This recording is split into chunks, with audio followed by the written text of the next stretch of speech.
into the room, everyone.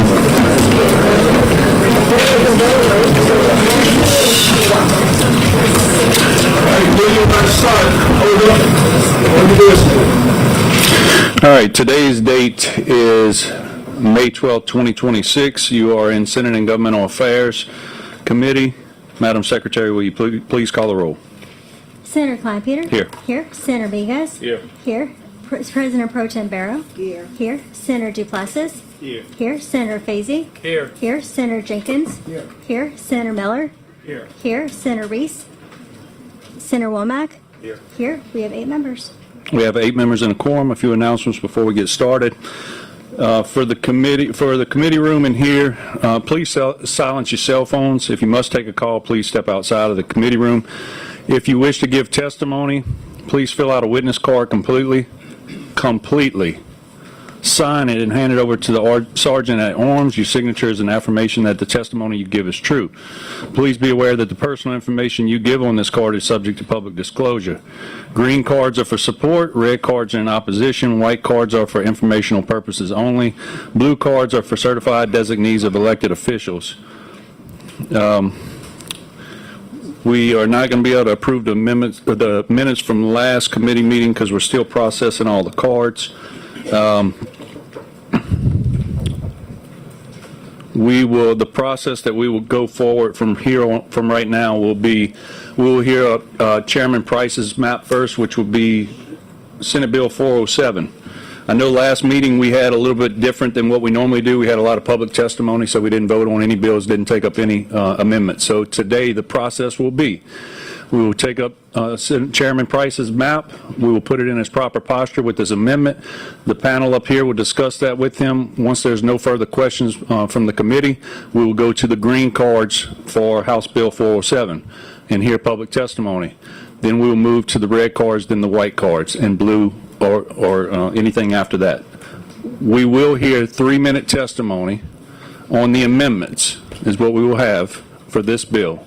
So if you have a green card or a red card, you will be able to come up and testify for 3 minutes. Then we will move forward with Senator Morris's Senate Bill 121. We'll go through the same process. We'll hear the committee, put it in its proper posture. If there's amendments, and then we will hear green cards, red cards, white cards, then blue cards. We will not take up Senate Bill 130 or 116. So for those that are filling out cards and those that are in the committee rooms, in the overflow rooms, we will only hear tonight Senate Bill 407 and Senate Bill 121. Madam Pro Temp, Senator Barrow, you had a question? No, I do not, Mr. Chairman. I just wanted to make a few comments, and I want to thank everyone for being here. Many of you I saw last week, and some of you have been here for a very long time today. I've seen you in the hallway. Some of you I actually saw in the cafeteria. So you have been here a very long time today, and I want you to know how much we greatly appreciate you being here. We greatly appreciate you ensuring that your voice is a part of the records and making sure that you have an opportunity to state your position on the bills and what should be done. However, I do want to mention that we find ourselves in a very unusual place. We drew a map that we sent up that the Supreme Court sent back to us saying that this map was unconstitutional and put us in a place where we had to redraw the map. So that's what we're doing now. We are redrawing the map because this is what we received from the Supreme Court. I can guarantee you that no one probably up here wanted to be doing this at this time. However, we are here, and some of us find ourselves in a situation that we never thought that we would ever be in again. But nevertheless, we are here. But I want to make sure that you know that we want your voice to be heard. We want to hear your voice. We want you to share your position. But I will respectfully ask everyone to share your position in a way that is respectful, decently, and in order. And I know that this can be contentious. And so we understand that if you share with a lot of passion, we do understand that. And I'm not talking about that. I'm just sharing that no name calling, no disrespecting, hopefully, of any of the members that are here, because I can assure you, we are here because we need to be here and we have to be here. But at the end of the day, we have already concluded that if it takes us all night to be here, we've agreed to be here all night to ensure that we do give everybody an opportunity to be heard. And with that, Mr. Chairman, I will yield the mic back to you. Thank you, Madam Pro Temp. The members that are here, because I can assure you, we are here because we need to be here and we have to be here. But at the end of the day, we have already concluded that if it takes us all night to be here, we've agreed to be here all night to ensure that we do give everybody an opportunity to be heard. And with that, Mr. Chairman, I will yield the mic back to you. Thank you, Madam Pro Temp. Senator Jenkins for a question. No, thank you, Mr. Chairman. Just want for clarity's sake, the chairman said something there, but I want to make sure everybody understands. Senate Bill 116 would have been a 6-0 map that would not be coming out of this committee. A 6-0 map would not come out of this committee. So I just want everybody to understand that as we get ready to go into this process. Thank you, Mr. Chairman. Thank you, Senator Jenkins. Senator Miller. Thank you, Mr. Chairman. Just a point of order. We typically will want to just make sure that the process is, that I understand, typically when a bill is heard and the author wants an amendment on, we usually, if that amendment gets on, we let then we debate the bill in its amended form. That is that going to be, and that's when the testimony will be, if a bill gets amended, that the public will be able to testify on the amended form, correct? That's correct. That is correct. All right. Thank you. All right. Thank you, Senator Miller. All right. Light y'all up. All right. Chairman Price, welcome to the committee. Been a long day. It has been, but The table is yours. Tell us about Senate Bill 407. thank you, Mr. Chairman, and thank you, members of the committee. I am here to present to you again Senate Bill 407, but I do want to make a statement that I'm happy that my constituents and some of your constituents did show back up. I know this bill came about, everybody was expecting to be here on Wednesday. You announced last week that we'd be doing it Wednesday, but they are here, and I'm proud of the fact that they are here. It may have been some inconvenience. We may have some that didn't make it because of that, but we're going to go through this process, and hopefully we'll get through it in a fashion that we all respect for and do those things. Chairman Price, can I acknowledge why we did that?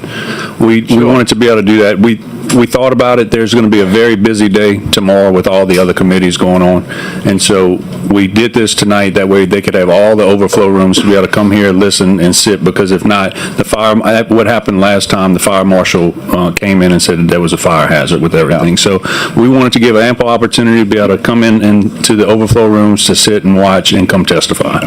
And I just want the people to know that, we talk about fairness and fair maps, so you have to have a fair process, and it kind of threw some people off. So that's why I was making the statement. Let's have fair maps, let's have fair process. So I'll get into the bill. Thank you, Chairman. At this time, Mr. Chairman, I have an amendment on the bill. I think Senator Jenkins is going to offer up the amendments. Senator Jenkins.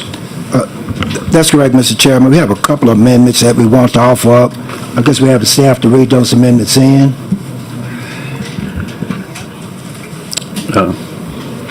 Mr. Palaki?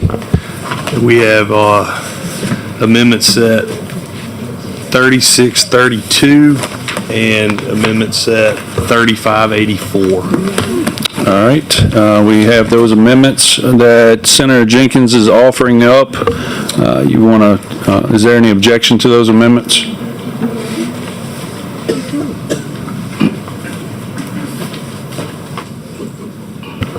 You wanted to discuss them first? We can discuss them first.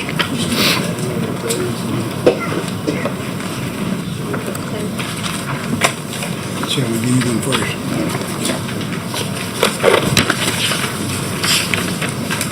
While they pass them out, Amendment 3632 is being offered up by Senator Jenkins, and all this is technical to set the dates in place.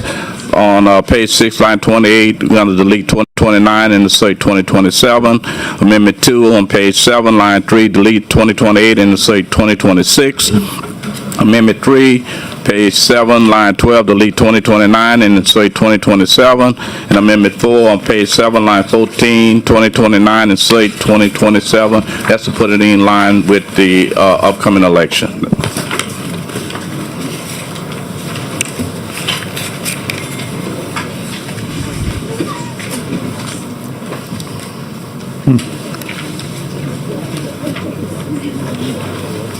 I ask your adoption of set 3632.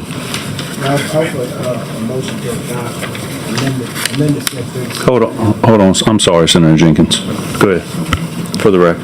Yeah, I'm just offering up for adoption amendment set 3632. All right, Senator Jenkins has made a motion to adopt amendment set 3632. Is there any objection to adopting those amendments? Seeing none, those amendments are adopted. Back on your bill now that it has been amended, Chairman Price. We have another set of amendments. Okay. All right. Mr. Chairman. Sorry about that. Senator Jenkins. Okay. So we have an amendment set 3584. If the author want to explain what that amendment set does. Can you get those, Mr. Plackey? Yeah, I'm already passed it. Okay, you pass those out. And that's the map, correct? Yes. Okay. All right, so Senator Jenkins, you're offering up, Amendment that's set, 3584? yeah, amendment set 3584, which will update the map in the original bill. Okay, Senator Jenkins is making a motion to adopt amendment set 3584. Is there any objection to the adoption of that amendment? Seeing none, 3584 is adopted. Back on your bill, Chairman Price. Thank you, Mr. Chairman. Members of the committee. What this amendment does and this map now does is demonstrate that it's possible to create a congressional plan for Louisiana that assures black voters are not denied equal access to the political process while simultaneously complying with the Calais decision, traditional district criteria, and other legal requirements. The map does all this without using race to draw a line. I repeat, does not use race to draw a line. In fact, the map has 0 majority-minority district. Instead, there are 2 districts, one based in New Orleans, the other in Baton Rouge, that were drawn without the goal of creating black majorities where black voters will still have the opportunity to elect representatives of their choice to Congress rather than have their vote diluted and fair representation denied. The map performs incredibly well on traditional redistricting criteria, including the objective highlighted by the legislature in Joint Rule 21.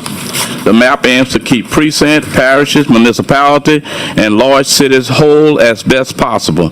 For example, it only splits 7 parishes, and no parish is split across 3 or more districts. It keeps fully intact every Louisiana city with more than 20,000 residents, including New Orleans, Baton Rouge, Shreveport, Lafayette, Lake Charles, Kenner, Bossier City, Monroe, and Alexandria. The map is also compact, both visually and on mathematical measures of compactness for each of the districts.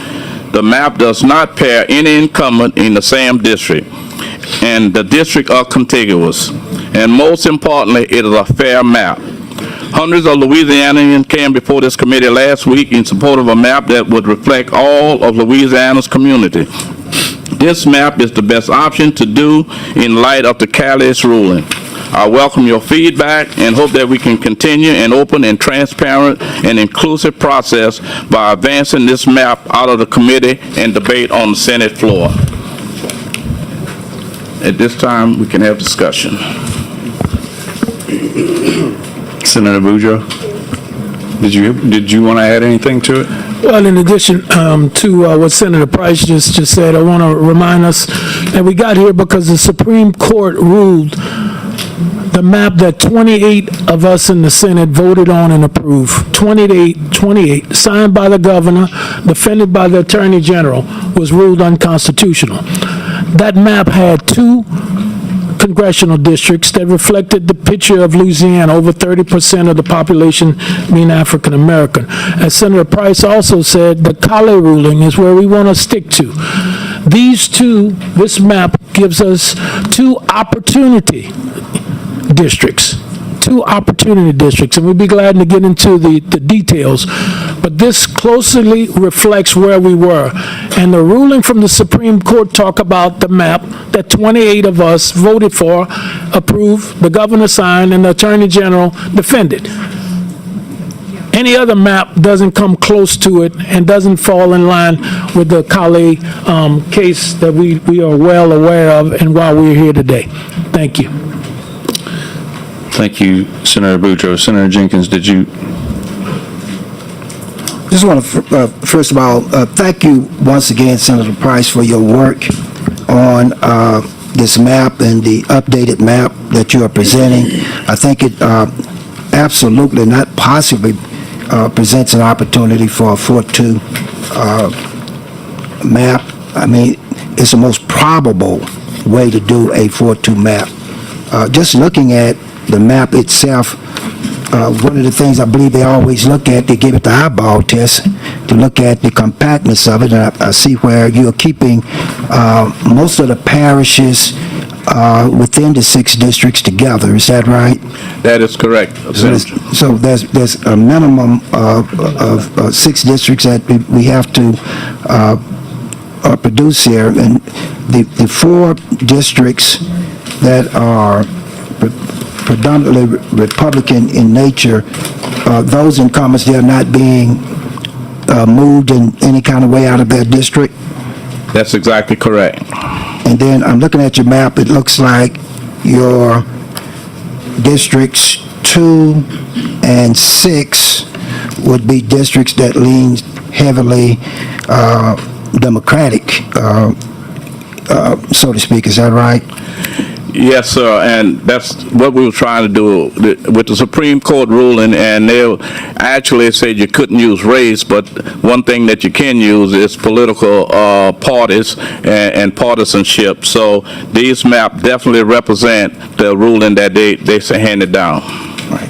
And the map would allow substantial equal opportunity for all citizens that live within those districts to elect a candidate of their choice without excessive consideration of race. Is that right? That is correct. Okay.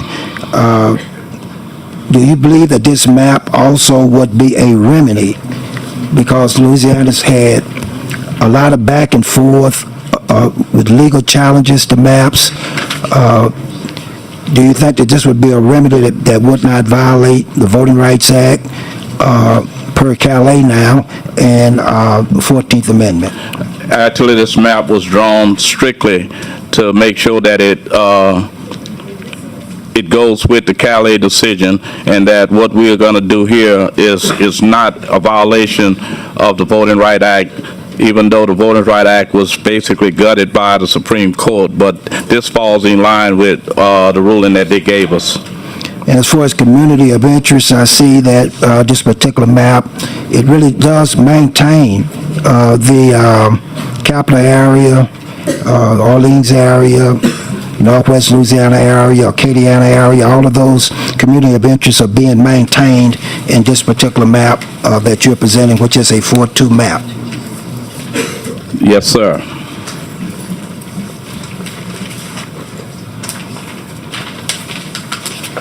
And this map that you have here, it does not in any indirect way dilute voting power for black voters. Would that also be correct? That is correct. Would this be a better preference for us to move forward with as a state, as opposed to a 5-1 map that's just going to pack most of your minority voters and Democratic voters into one district? That's exactly what we're trying to avoid with this map. And I'm looking at the numbers, registration numbers here. Let's look at District 6. When we look at the voter age population, I'm seeing white population 48.8 in District 6, 42.8 for black, and 4.6 for other. That's a pretty even spread with voting age population for District 6. Would you agree? Yes, sir. And then if we look at party affiliation, Democrats are at, in District 6, 44.9, Republicans are at 30%, and other registered voters are at 24%. That's a pretty even spread and competitive district that we have for District 6, right? Yes, sir. Not heavily relying upon any kind of racial or excessive racial consideration. Your other district is District 2. I'm looking at voter age population there, 44% white, 41% black, 8% other. Those are some very competitive numbers for District 2. Would you agree? Yes, I do. And then if we looked at the registration numbers, registered Democrats, 50%, Republicans, 20%, but your registered other party registration is 28%. That's a combined 48% that are non-Democrats in District 2. That's correct. That makes for another very competitive race along party line or registration line. Would you agree? I honestly think that a 4-2 map is what Louisiana should maintain. We had an existing map that was 4-2. Why we want to go back to 5-1? We don't want to go back. We want to maintain what we have and hopefully one day move forward.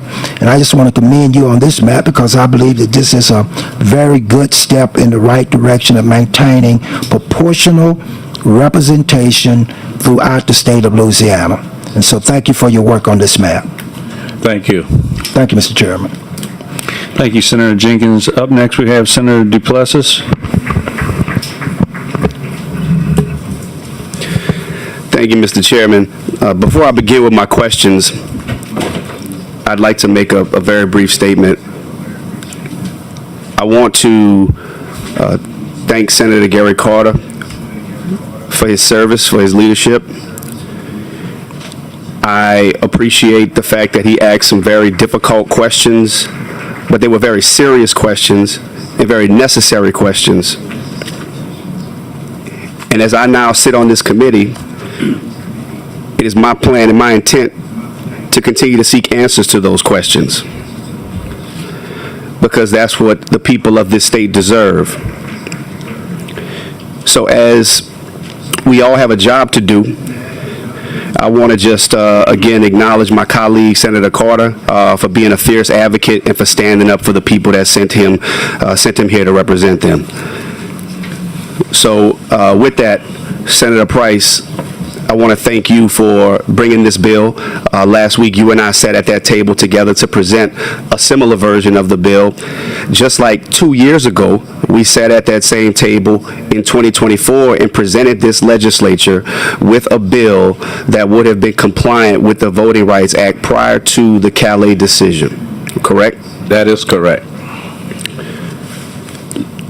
With respect to the Calais decision,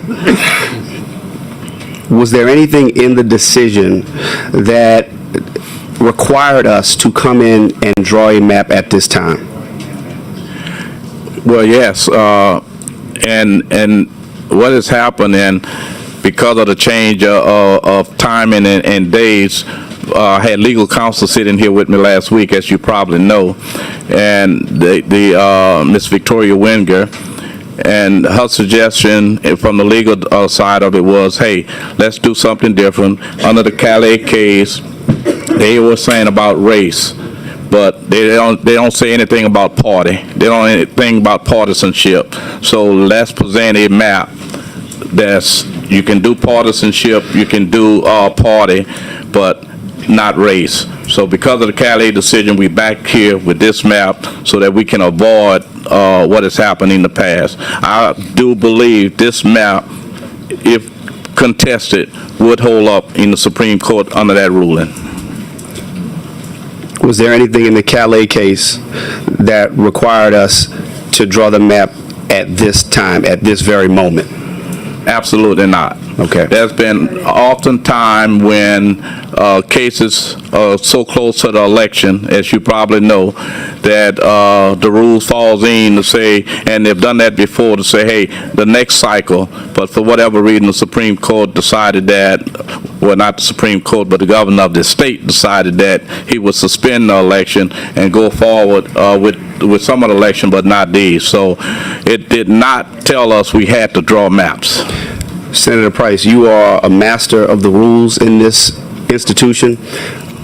It is your belief that we followed the rules with respect to suspending the election? Absolutely. According to the law? According to the law, absolutely not. And under Joint Rule 21 of this body, we still did not follow those rules. Okay. Is there anything in the Calais decision that told us how our map should be drawn, other than the fact that the current Congressional District 6 was gerrymandered and illegal? Was there anything in the Calais decision that said how we should draw our maps? No, they did not. Okay, so they didn't tell us that we had to draw them right now at this moment. That is correct. Nor did they say specifically how we had to draw them. They just said that Congressional District 6 was unconstitutional. illegal, unconstitutional. Yes. They didn't say we had to go from 2 majority-minority seats down to 1. That is correct. That was not in the decision? Not in the decision. Okay. Who currently holds the majority of seats throughout this state? Republicans. What political party? The Republicans. Okay, the Republicans. And if you were to say every statewide position, every member of the Republican Party that serves in this body and that serves in statewide elected office, what race are they in the state of Louisiana? Caucasian. Caucasian, okay.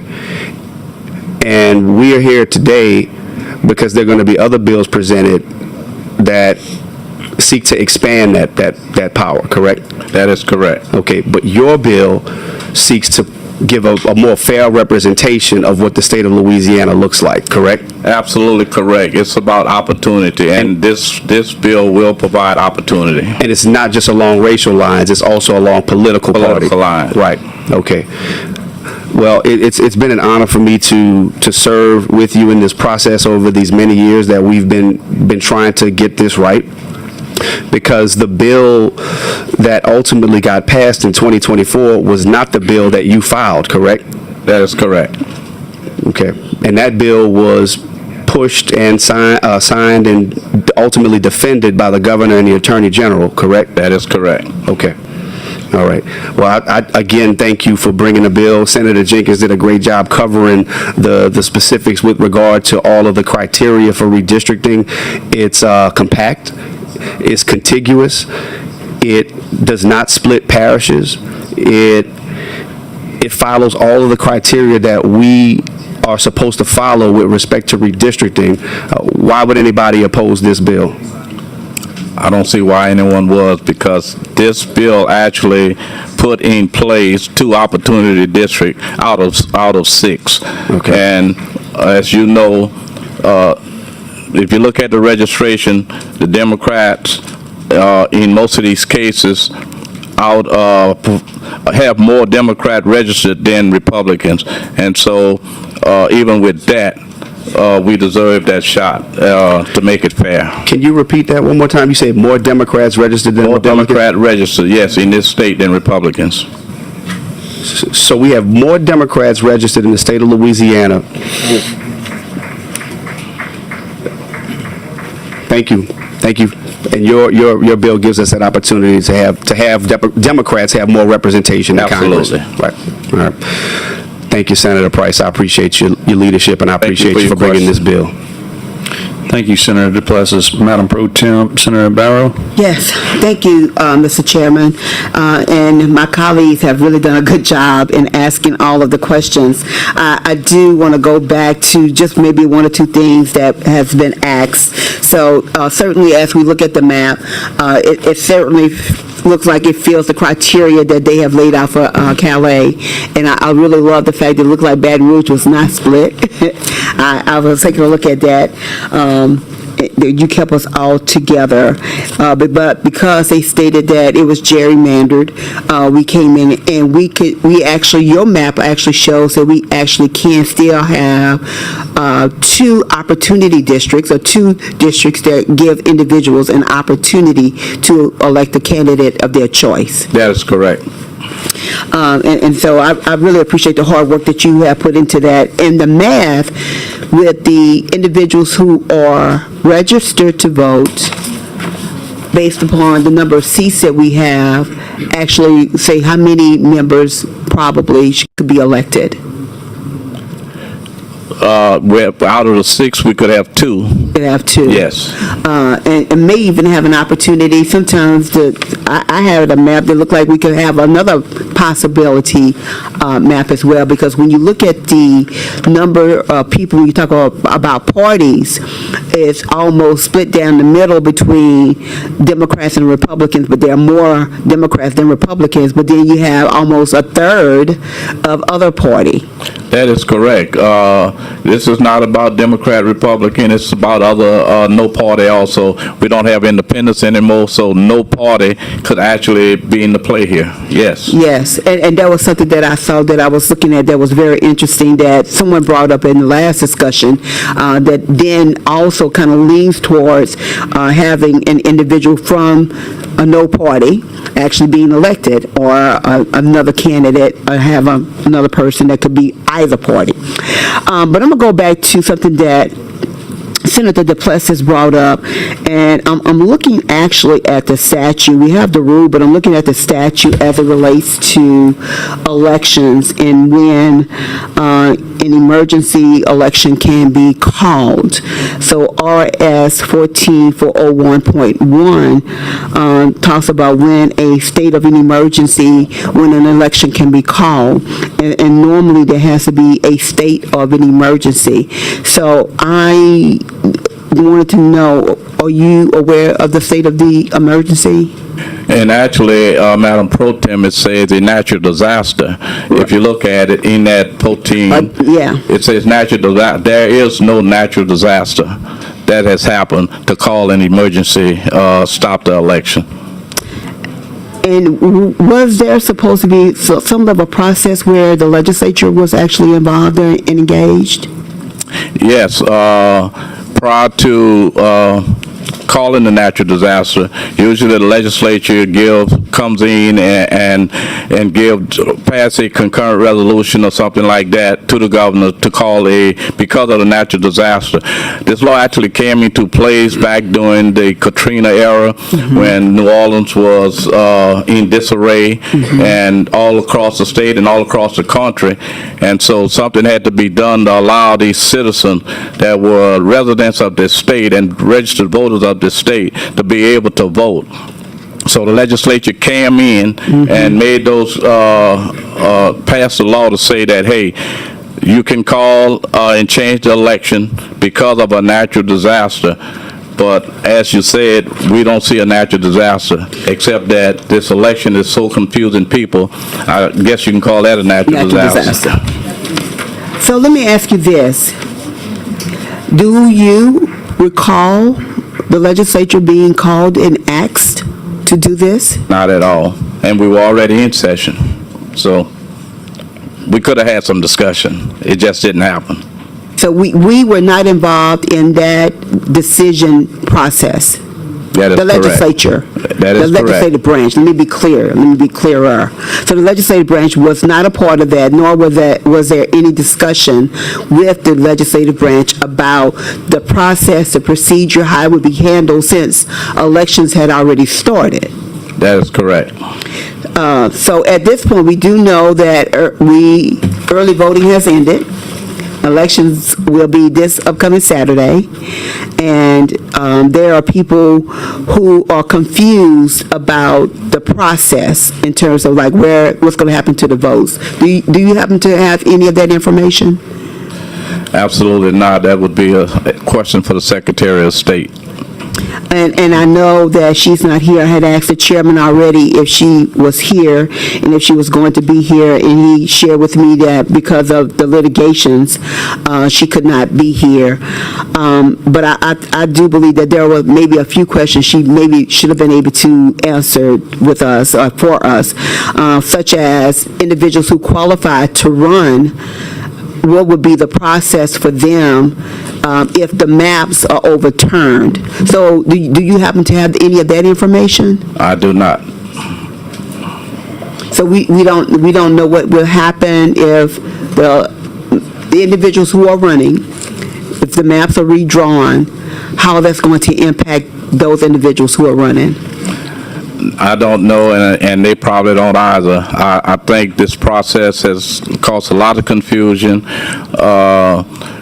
Just this weekend, last week, because some people with the closed primary, and I got the call, Senator Jenkins and I had a conversation because they were going to vote early, and if you don't declare that if you're a Democrat, if you're a no party, that I want to vote in the Democratic primary, I want to vote in the Republican primary, and you going in as a no party and you said, well, I'm no party, then you get that card to stick in that machine, and the only thing you're going to see on it is the constitutional amendment.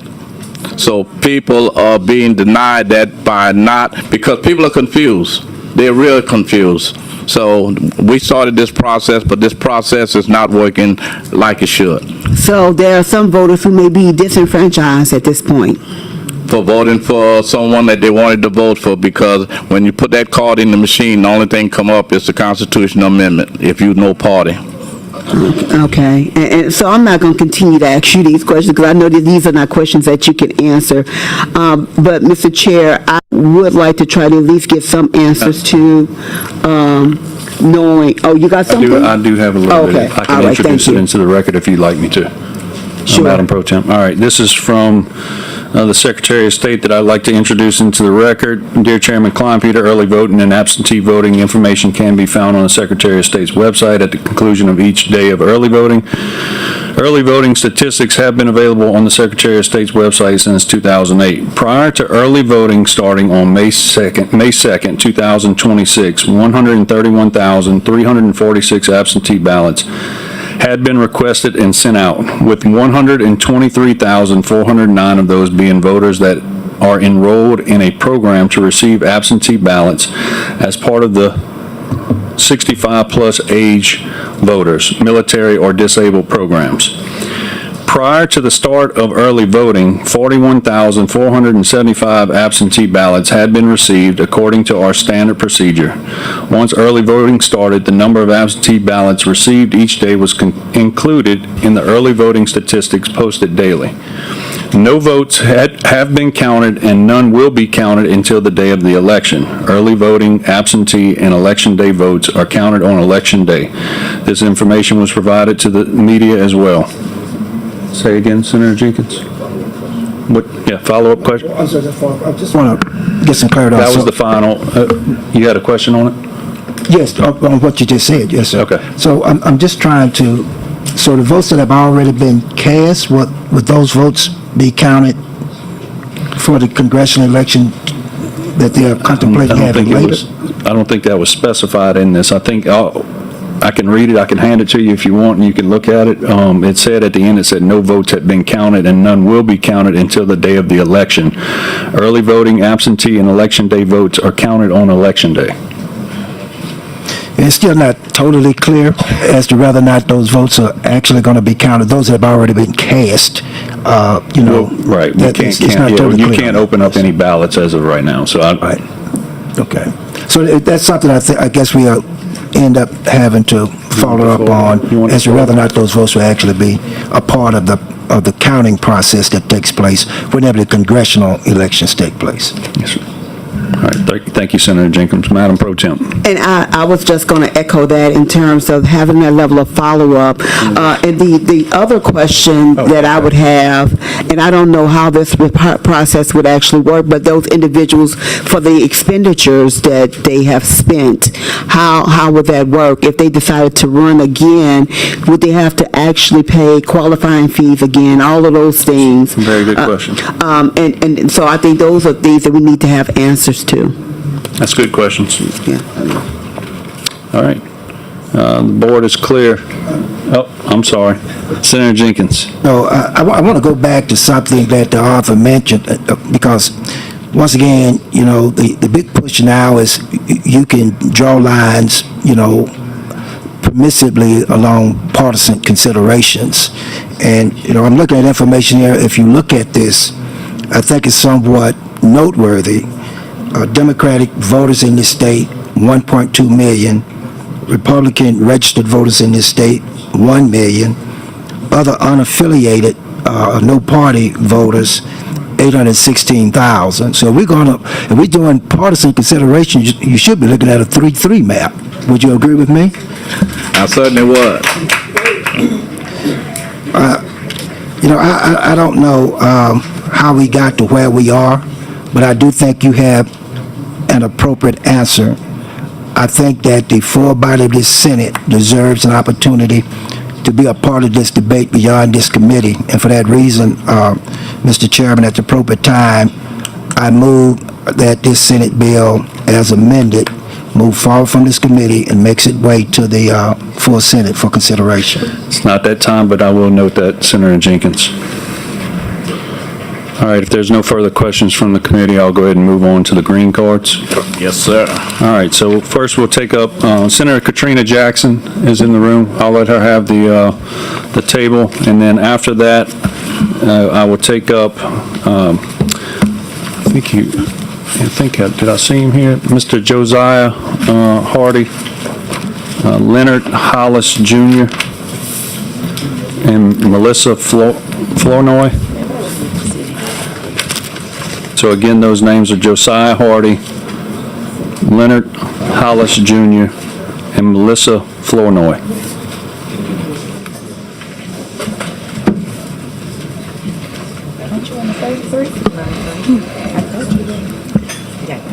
Ms. Flournoy is. Yes, ma'am. And who else was it? And Josiah Harding. Josiah Harding.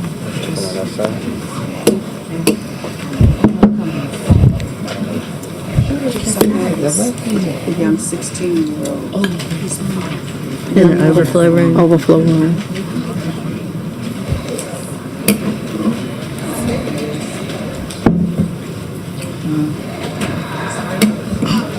Three minutes. I can't do it in 3 minutes.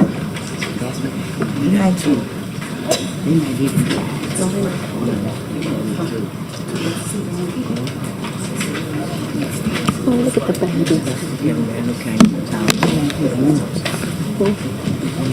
Oh, I'm sorry, baby. Oh, here we go. Me? Oh, her, hit her.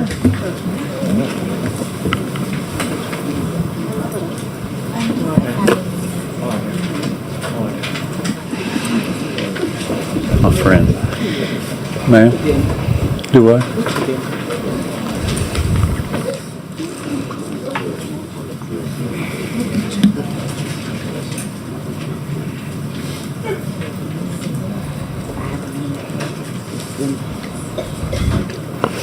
Senator Katrina Jackson Andrews, good evening. How are you?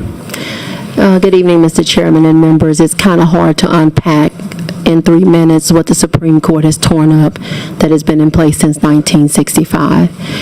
I believe that the gentleman who sat before me and the members of this committee have expounded on every legal question regarding this bill and this map, and it can withstand legal muster. What I'm here for is this.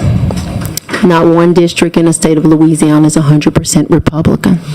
Not one district in the state of Louisiana is 100% independent, nor is one district in the state 100% Democrat. As senators, we take the oath to uphold the Constitution and represent the people of our district. Whether those people voted for us or not is of no moment once we step in this building. We base everything on the people from back home.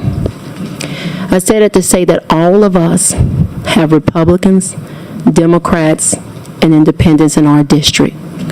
So the fair thing to do when you take the oath is to make sure all people are represented. I believe this map, I know this map gives proper representation to every person across the state of Louisiana. Now, that fair representation does not have to veer on race. It really doesn't have to veer on party lines if we do what God calls us to do, and that's to seek justice, live in love and kindness, and to walk humbly before Him. This is one thing I always say in this building, and it's going to hold true for redistricting or any bill that's going to come before us respectfully. I didn't pledge allegiance to a party, to a state, or to a nation before I pledge allegiance to God. And every day, I live with the reality as a believer that at some point, when everything else is said and done, I'm going to have to face Him. And I'm going to have to face Him with every decision I make. And I vote on every bill that way. And I employ my fellow brothers and sisters of this committee to take a thought on that. Because it's hard to go against party. It's hard to go against people who are emailing and screaming in your ear. But the simple truth is, it's what's required of us. Because you can't advocate for children, you can't advocate for education, you can't advocate for health care without someone standing with you. Because not one of our votes alone can do anything. But when we work together, things happen. To marginalize any group of people, whether it be for race, whether it be based on party, or anything, would be wrong. And this bill, Mr. Chairman, and I know I have 3 minutes, maybe that's my, is that my 3 minutes? That's your 3 minutes. You do have a question from Senator, you. Madam Pro Tem Barrow. Thank you, Mr. Chairman, and thank you so much for your comments. I mean, you were just spot on in terms of when we take the oath and what we agree to do. And at the end of the day, you know, people just expect us to do the job we've been called to do. They don't care about anything else. They expect us to do what we've been called to do. As you have taken a look at this map, you've had an opportunity Yes, to look have. at it. It It's right in front of absolutely, me. yeah, okay, it looks like it falls absolutely square in line with what they have now required or said in from the Cali ruling, as well as what our data shows us in terms of what can happen. Yes, it does. It looks at, if you look at like the author did, and like Senator Jenkins did, and the registered Democrats, Republicans, and Independent is right along those lines. When you look at compactness, and unfortunately, the Calais decision said what it said, and we hope and pray for the day that it's reversed. Mm-hmm. But we're operating within those confines. Mm-hmm. And this map operates within those confines. It's actually the best map I've seen to operate in any state, because we've been looking at the states around the nation who are drawing maps right now. Mm-hmm. But to call Senator Barrow for just a Republican map, yeah, to call for a 5-1 Democratic map, would it be unfair to any of our constituents? Especially when you see the data now, right? I mean, when you look at the numbers, I mean, we just listed it. I mean, there are more registered Democrats, but the Democrats and the Republicans are almost neck and neck, right? But then you have the independent or no party who are right there. So when you talk about the level of fairness in terms of what that should look like, I think I said it, Sam said it. I mean, if we're going to look at it along those lines, we can really have a 3-3. Yes. map. So definitely 5-1 absolutely does not fit. And this does seem like it's very contiguous. It has community of interest together, which I think is very important. And so, I mean, as you review and look at that, I think it is the best map at this point. It is the best map, I think, that's going to come out of this committee, if it were to come out of this committee. It's the best map that would be accepted overwhelmingly by members of the Legislative Black Caucus, by members of the Democratic Caucus, and hopefully the Republican Caucus. If we just do, number one, what the Supreme Court told us to do, unfortunately, and also if we do what God requires us to do, and that's to represent everyone. We throw all our hands up, and many of us take an oath on our Bible. So, we take that oath to represent. my last question to you would be, when you went back home over the weekend, what were some of the things that you heard, some of the things that people may have said to you, including your mom? I'll start with my mom. Because sometimes, although I don't want to hear her advice, she gave some of the best advice. First, she made a statement. She said she never thought she'd see the day where Louisiana and the nation regress as much as they have by one decision. But she also told me to do what I always do, to try to be respectful, to fight for the people, and to fight for fairness. So when you look at fairness, 5-1 map is not going to be fair. A 4-2 map may not be as fair with the numbers we've heard today, but at least it says that we're working together. This map says that Louisiana is not like Alabama, it's not like South Carolina, it's not like Mississippi or anyone else. That we know that we're better when we work together, and that we're going to represent all people regardless of what district we come from. That's what this map says. That's a lot more than what let me tell you what the court cannot legislate. Morality. That's right. That is for each of us to do. That's right. That's This right. is a moral map. That's It's not right. only fair, but it's moral, and I don't question any of the members' morality. I never would. But I say to you that I've taken some votes against my party. And I've also walked out of here from those votes with death threats. I've had police stationed in my first years here at my office and at my house. So I would never promote violence. But the truth is, I took that vote knowing, and I will say this to you, Senator, because you know how I've legislated, that I'm going to answer to a party for a little while, but ultimately I'm going to answer to God. That's right. And I'm just asking for those believers to remember that politics only lasts so long, but heaven is where we are always. That's right. Very good. I totally agree. Thank you. Thank you, Senator. Thank you, Madam Pro Tem. Thank you, Senator Senator Katrina Jackson Andrews. Look at Jenkins. I know you're a Cowboys fan, so you don't want to hear, and I'm a Saints fan. I apologize. So you don't have to apologize. We've all had a long day, and Jenkins is a member that I respect, so I'm never going to be insulted by you calling me Jenkins until football season. Yes, ma'am. Yes, ma'am. Next up, we'll take up Miss Melissa Flournoy. Please state your name for the record. Yes, sir. Good evening, Mr. Chairman. I'm Dr. Melissa Flournoy. I'm the board chair of 10,000 Women Louisiana, and I'm proud to be here this evening with so many advocates and voters from around the state who came on very short notice to make their voices heard. And we hope that you understand what the impact is of this discussion tonight, that you understand the impact on voters across the state of Louisiana, African American voters, white people, Democrats, Republicans, no party voters. You know, I was in the legislature years ago when we created the second minority district in 1992, which was eliminated in 1996.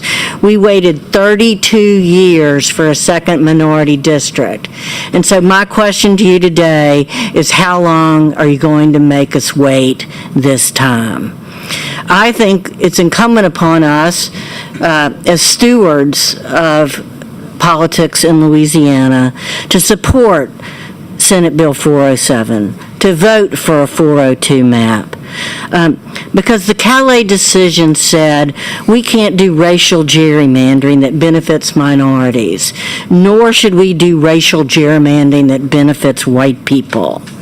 Much of the intense litigation and conflict over gerrymandering in 2026 has been concentrated in southern states, with critics describing these efforts as Jim Crow 2.0. On Friday, we heard heartfelt testimony from African American leaders and voters from around the state who said, "This is Louisiana. We are better than that."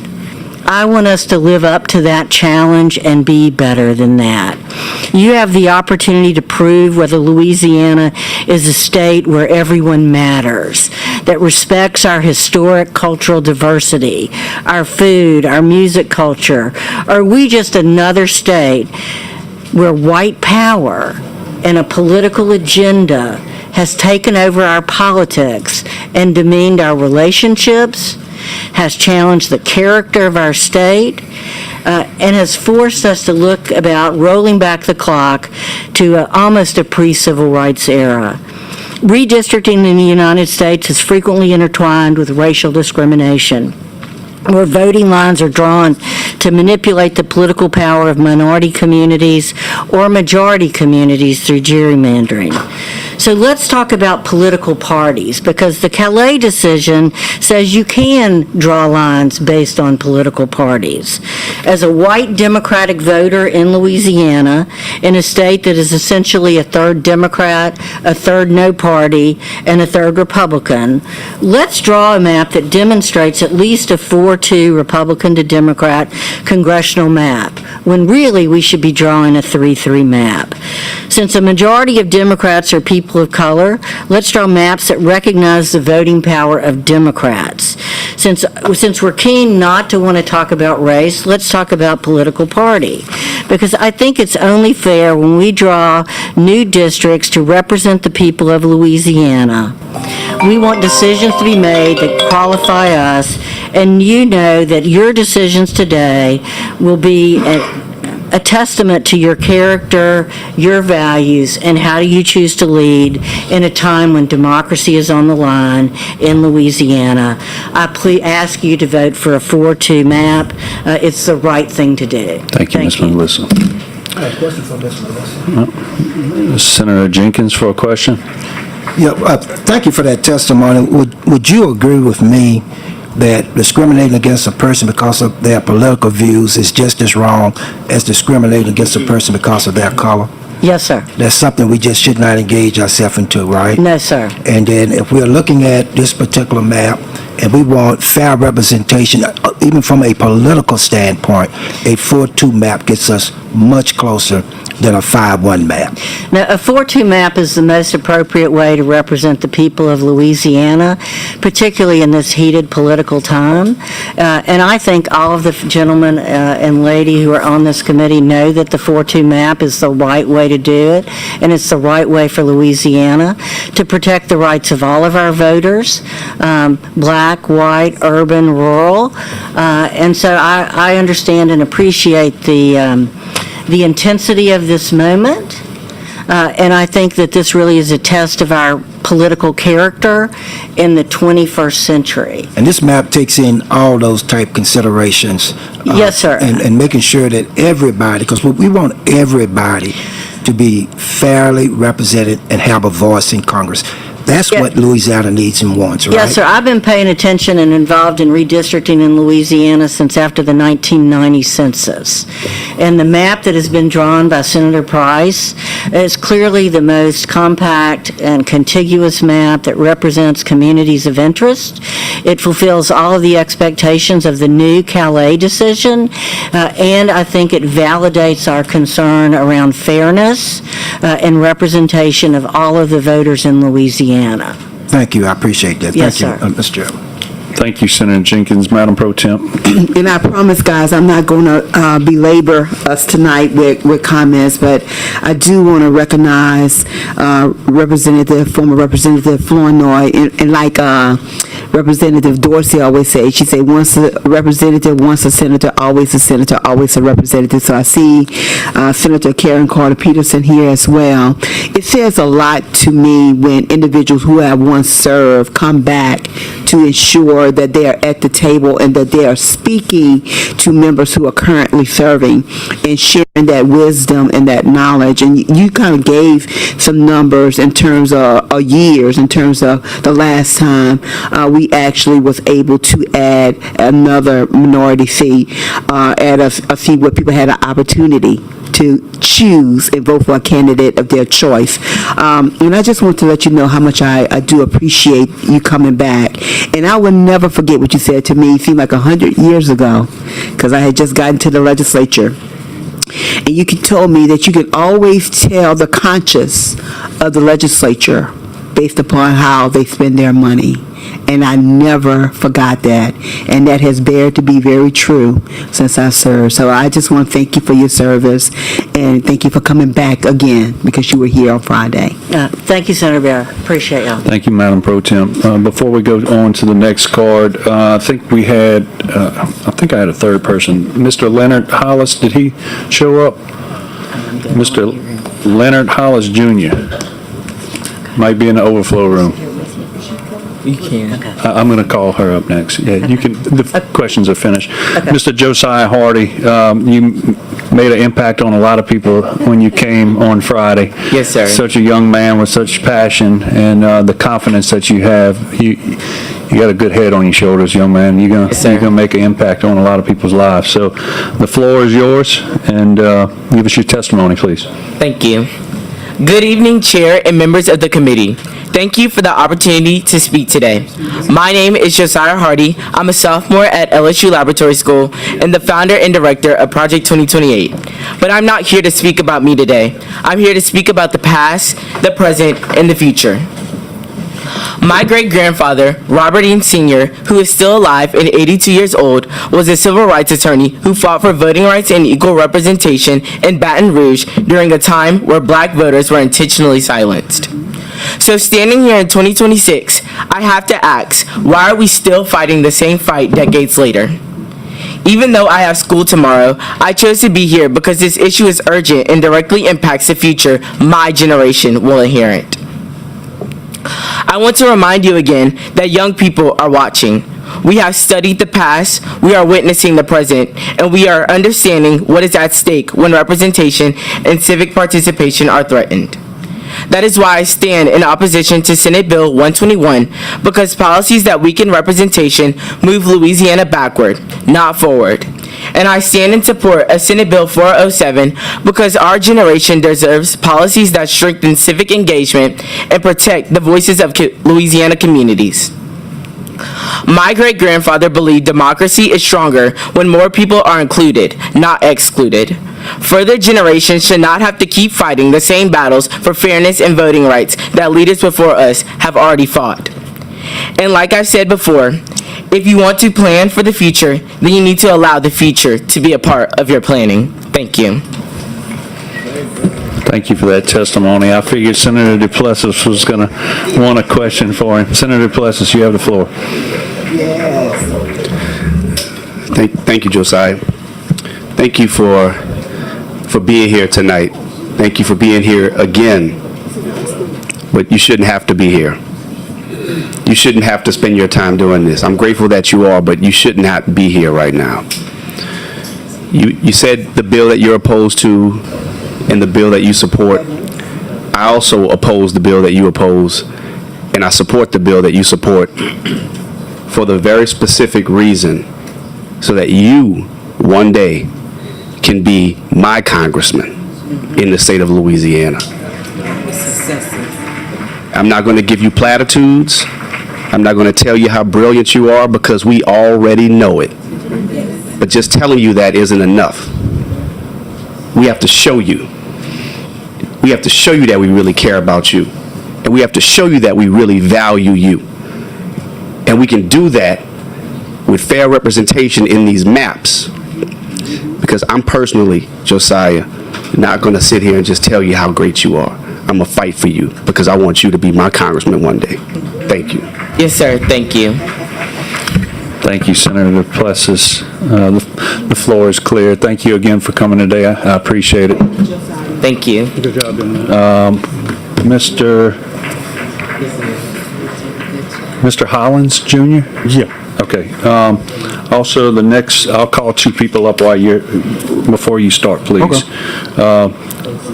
Senator and I think Chairwoman Karen Carter Peterson, is she here? Yes. And then is there a Peyton Rose Michelle in here? Okay, I'll call, let me get through a few cards. We have the three at the table. Ms. Karen Carter Peterson. Mr. Leonard Hollis. Is there Bruce Riley in here? Peyton Rose Michelle. Josiah just talked. Melissa Flournoy. Sally O'Donnellan, doctor. Okay. Peyton, you'll be in the queue. Okay, yeah, you can take the table. It's your first time ever speaking, or? I served here for 22 years. Come on. All right, so at the table we have Leonard Hollins Jr., Chairwoman Karen Carter Peterson, and Peyton Rose Michelle. Mr. Leonard, I know I called you up first. Do you want to yield to Chairwoman? Go ahead, you go. You sure? Okay. You sure? All right. Gotcha. Yeah, that's fine. Mr. Leonard, please state your name for the record. Yes, hello everyone. My name is Leonard Hollins Jr. and I'm representing my group, and it's called Turn Louisiana Blue, which can be found on Facebook and GroupMe. All right. Go ahead. Okay, With cool. your testimony. Okay, gotcha. I didn't know if I wanted to write something down today or if I wanted to come in here and speak from the heart.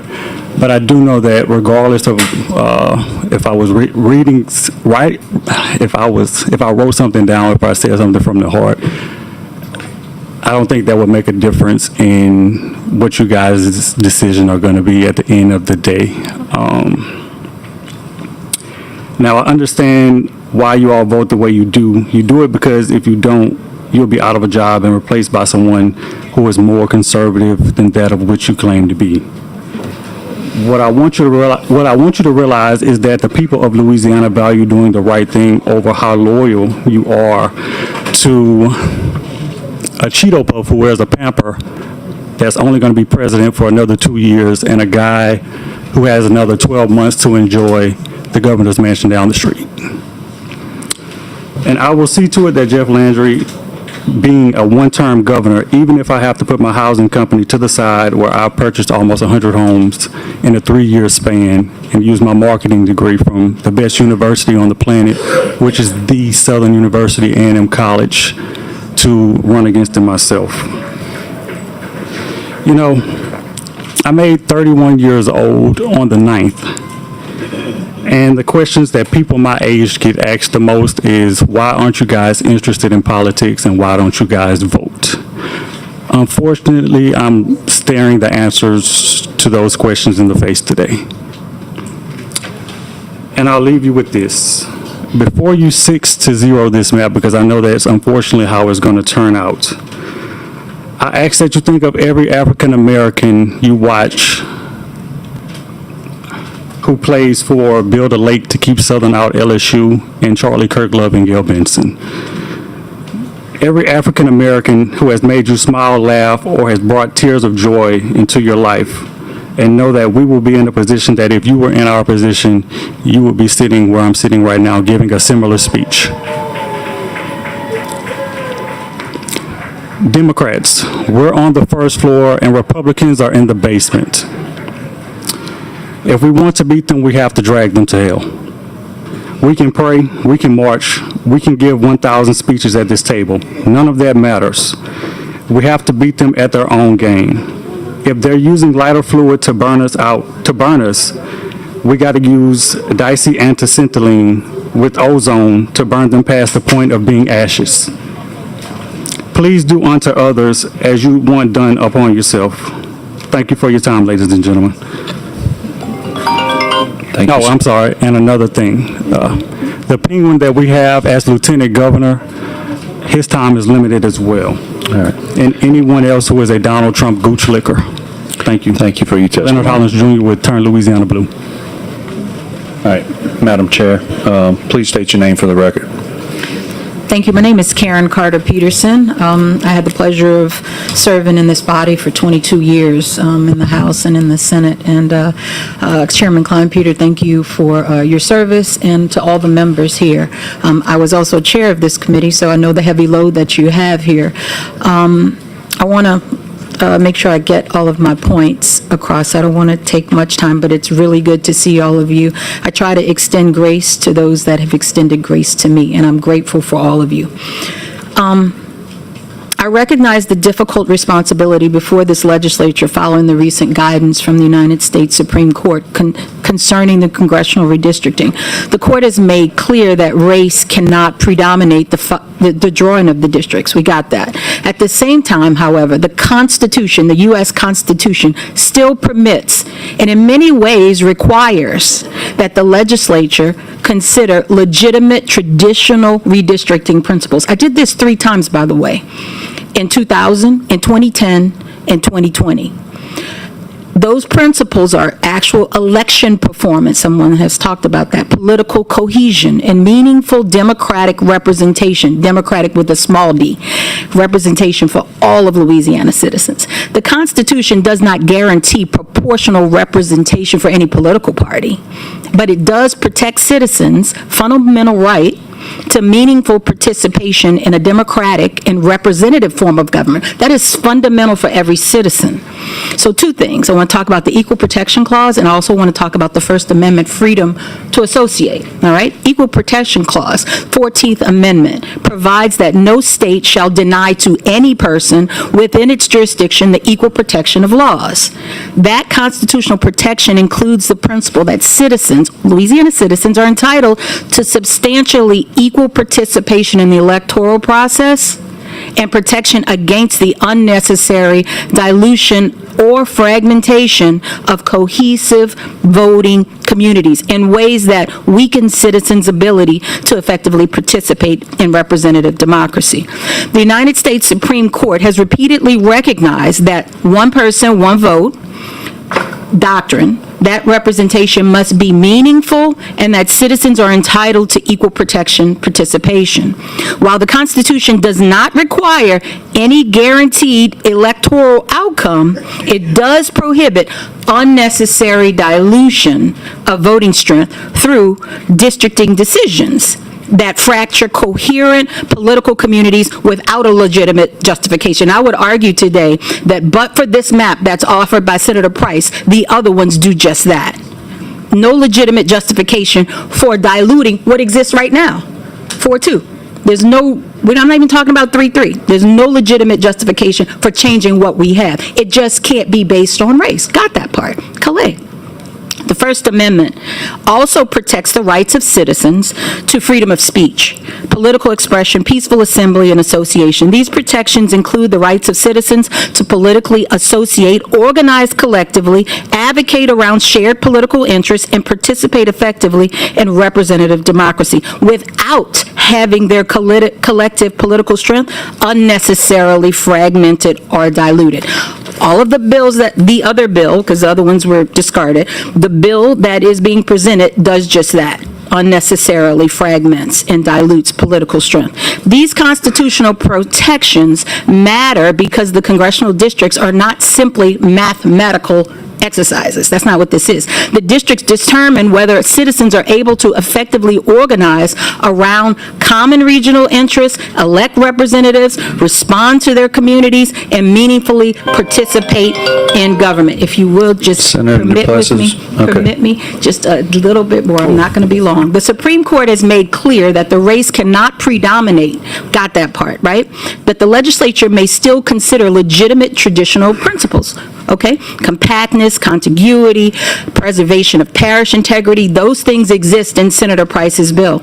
Over the last 3 presidential elections, facts, like the kids say, facts, Louisiana has consistently demonstrated two distinct regional voting corridors where Democratic candidates actually perform strongly and where voters demonstrate durable political cohesion. Right? These are not racial observations. These are election performance realities demonstrated repeatedly over multiple election cycles, right? 38 to 40% of Democratic performance in every statewide election. Congressional districts are drawn regionally, not statewide. Louisiana may vote Republican statewide, but that does not eliminate the existence of distinct regional political communities. That would, if we did anything other than this bill, it would be ignoring that. 40% of the people, just wipe them out. Don't worry about them. So importantly, Louisiana currently has 2 Democratic members of Congress serving in districts that reflect these very regional political realities. That demonstrates that these districts are not theoretical, but actually can be drawn. Just like you're looking at a blank slate, you got Calais, you can actually draw this, and it's not complicated. So the concern raised by many citizens in this process is not about guaranteeing outcomes for a political party. Some might argue that Republicans are trying to do that. The concern is whether district lines fairly reflect Louisiana's political geography. I'm coming to a close.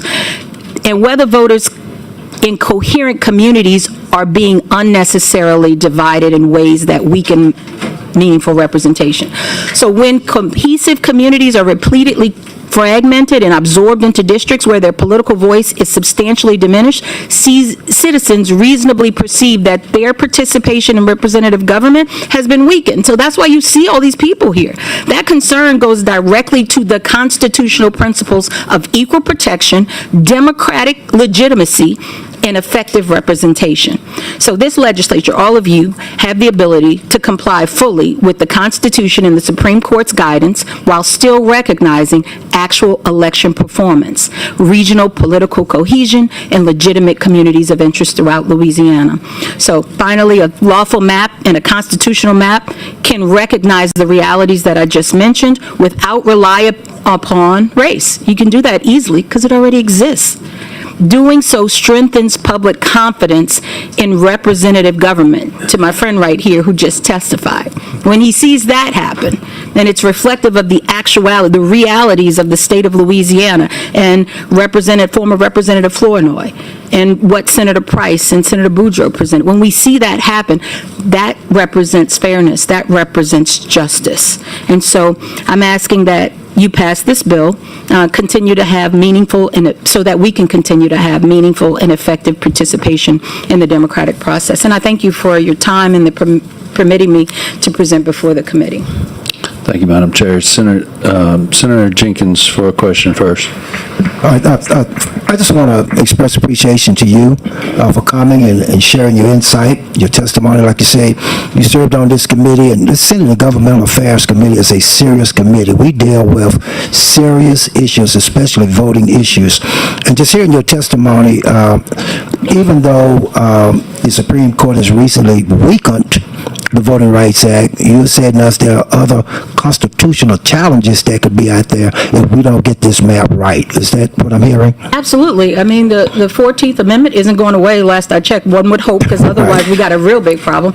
And the First Amendment isn't going away, freedom of association. So equal protection and freedom of association are the reason that I'm here supporting Senator Price's bill. There are many, you say there's always many ways to skin a cat, right? Right.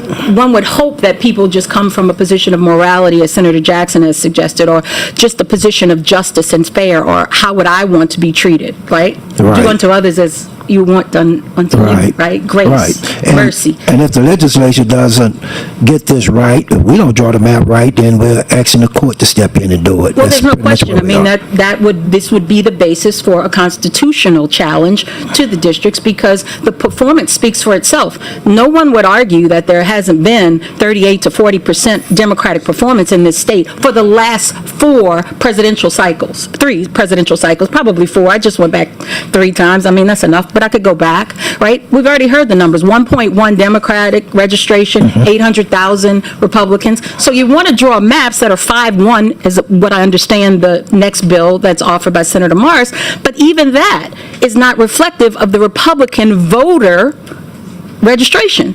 So what are we doing? So Exactly. this is not hypothetical, this is not theoretical, this is practical, and if we look at practical evidence of the election performance, guess what it is? It actually says more than 4-2, but we're just saying keep what you have from a Democratic-Republican performance, and that is certainly something that the U.S. Supreme Court, notwithstanding race, could approve. Exactly. Thank you. I appreciate your insight. Thank you for being here today, and thank you for your testimony. Thank you, Mr. Chairman. Thank you, Senator Jenkins. Madam Pro Tem. Thank you so much, Mr. Chairman, and I do want to thank you as well. Have had the opportunity to serve with you for many years and really, truly enjoyed your leadership. And I forgot that you actually went through 3 different cycles with this, so you truly know this process inside and out. And I thank you for bringing up those very valid points that we need to not forget. But I do want to ask you this question because this is something that I have somewhat pondered over the last couple of days. Could this enter into a process where we would have individuals having taxation without representation? So you could argue that the Equal Protection Clause, if another bill that didn't accurately reflect the citizens' the current citizenry in Louisiana, and that Louisiana citizens were not given the opportunity in certain districts to elect a candidate of choice. So yes, the answer is yes. There could arguably be equal protection arguments made at the court level because clearly, if there is a 5-1 district that is presented and passed all throughout the legislation the governor signs, then that district would not necessarily, I haven't seen it, right? Yes. It's kind of short notice, but haven't seen it yet. And if that district doesn't reflect an opportunity, it's potentially challenging. So yes, you could be right back here. Yes, and along those lines, you know, again, we've done it before. Yes. We are living it now. Yes. It's representative now, even though they say it's gerrymander. We have a map right here that shows that it can be drawn within the confines that were outlined where you would have the representation. Senator Price's bill meets all of the redistricting principles. It's clearly compact, cohesive, maintains most parishes, and it keeps communities of interest. I mean, if you look at redistricting principles, it goes to media markets, it goes to culture. That's right. Right, and so, if you look at the other bill that has been presented by Senator Morris, I know we're not on that, so I don't want to get too far off, but Senator Price's bill gets it right. It is certainly something that can be upheld at the highest level of the Supreme Court based on the equal protection and First Amendment. You've been here. Yes, ma'am. Many times before. What would be your recommendation to us? You know how tough it could be. Well, here's the interesting thing, Senator Barrow. Yes, I've been here. We sometimes we make mistakes. Yes. There are often times that I've been in this chamber where I've been the only vote no, because I said, oh, this is unconstitutional. I'm not voting for this. And people looking at me like, but everybody's for it. But it's not constitutional. It took fighting through the court system, and maybe it took a little while, but it did come back where we had to undo things. So sometimes it's easier to go with the flow and go with what people are saying in the majority. But I think this is a moment in history that's going to be looked upon as a time where everyone should do their own introspection. They should look at their district, but they should think about the best interests of Louisiana as a whole. This young man, Mr. Walker, I think it was, just Hosea. Hardy. Mr. Hardy was here because he does feel something's at stake, and his grandfather actually fought for that, right? And that's all he was asking for, that the people on this committee give him a fair shake. Well, last week I saw that 4 congressmen, Democratic congressmen, that has served, and so if you add Democrats, it's not many more than the 4. Those were African American. That's right. I actually worked for Billy Tozan when I was 18 years old. He was a Democrat then. There was Lindy Boggs. Yes. And not many more, not more than 10. That's total. right. Probably less than 8. But the numbers speak for themselves, 1.1. It's the majority of the registration in the state. So even if you want to just do the math, it doesn't make sense. So what I would suggest is that we do something that's fair for the citizens, Mr. Chairman. I would implore you to be considerate of that and be fair and just, and treat others like you would want to be treated. Thank you. If you were in this position. Thank you, Madam Chair. Thank you, Thank you. Senator Barrow. Thank you for your leadership. Thank you. Thank you, Madam Pro Tem. Senator Duplessis. Thank you, Mr. Hi, Chairman. My senator. So I just want to thank you for being here today. Yes, sir. I was really excited when I heard you were coming up, because for you to make the decision to come here today really speaks to and highlights the importance of what we are debating Let's right talk now. about that for a second, Senator Plessis. Yeah. My husband asked me if I was crazy. He said, "You going up there?" I said, "I haven't been to this Capitol since my retreat." Yeah. I will call it my retreat. Yeah, yeah. And I said, "Yeah, but my heart tells me that this is a moment where I can't sit silently." He said, "I know you." So people in my community used to call me Tiger. There's a reason for that. And I said, I'm in a different season in life, but, and we're all on a journey. But it was really important to put my voice on the record. 22 years of service in this building is not for naught. I did a lot of good things for people, and I'm proud of that, even though I made some mistakes. And I said, this is one of those moments where you need to be accounted for. And there's no way I would let something like this happen to us, to me. I can't even vote right now because of my situation. But that's okay. I know a lot of people who do, and they represent me. And that's okay. But it is not acceptable to take something so valuable to our people and to do it with callous disregard for humanity. It's just egregious to me. I don't want to cry. I'm not going to scream.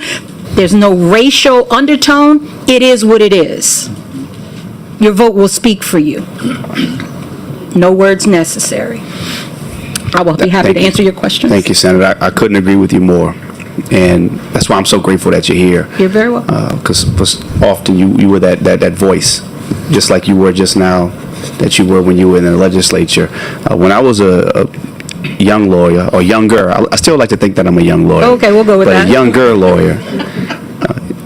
And I would come to this building, whether it was with the Martinet Society, I would watch you. You were my senator, right? Then when I joined the House, you were my colleague, and now you're my constituent. And I've watched you over the years, and I watched you govern in a legislature that wasn't quite like the one that we're in today.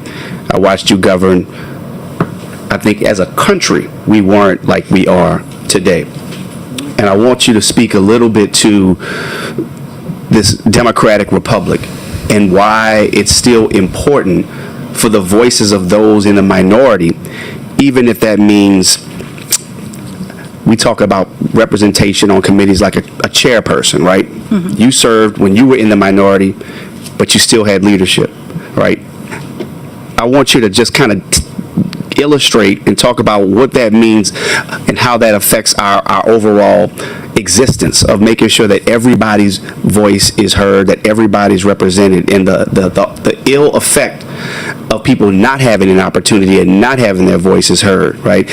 And what this moment means for our state and what this moment means for our country if we dial back the voices of those who otherwise wouldn't have a voice, just based on your time and experience in government.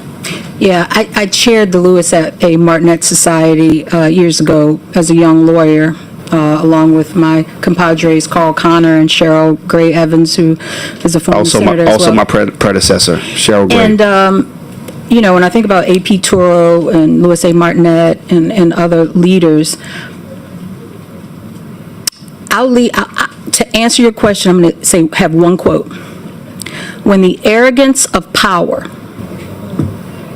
diminishes the rights of people, it's time for change. That's how I answer that question. When the arrogance of power diminishes the rights of people, It's time for change. So the question is Louisiana going to pay attention and then going to act for change because of what my expectation is what will happen because it's happened before? My hope is that it is inspirational, it is motivational, but it causes people to move on Saturday. Like this Saturday. Right. Like it's Tuesday. Like on Saturday, show up. Right. Because nothing else has worked in the past. So a representative form of government we're not entitled to it. Right. Clearly. You have to fight for it every day. And if you don't, it gets taken away. And so the silence of our voices becomes prevalent when we don't act. People think that we don't show up. Look at the building. The expectation was that not that many people would show up. The expectation was not for Karen Carter Peterson to come up here and testify. You got to do things that people don't expect for them to pay attention. And so there's a lot of work to do. I'm here for it. And I'm proud of you and your leadership. I hope you continue to lead. I'm glad you're here. And Senator Carter's stead, I do appreciate his leadership as well, and hope he gets back on the committee to champion our cause. And do not be silenced. Continue to have courage. Continue to stand in the face of adversity. There are many people who did much more than we did. We have our crosses to bear. That's right. It comes with bruises. I have many of them. Sexism, racism in this right here building. Many instances of it. We can have another hearing on that with another committee. Maybe the Women and Children's Committee can talk about that. But it's life. And it's okay. We just roll with it and we keep fighting and we're not going away. So be clear. We're not going away. Here to stay. Thank you so much. Thank you. Thank you. Thank you, Senator Plessis. Thank you, Madam Chair. Thank you for 22 years of service to this state. I know you probably in some dog fights, and look, we all make mistakes.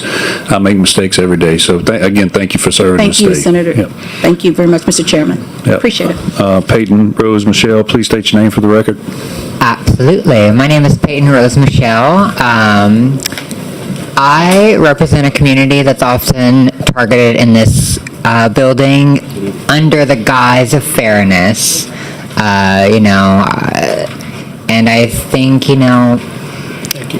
me that means y'all really value fairness, and so do I.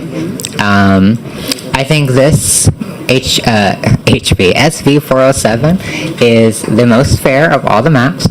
I think,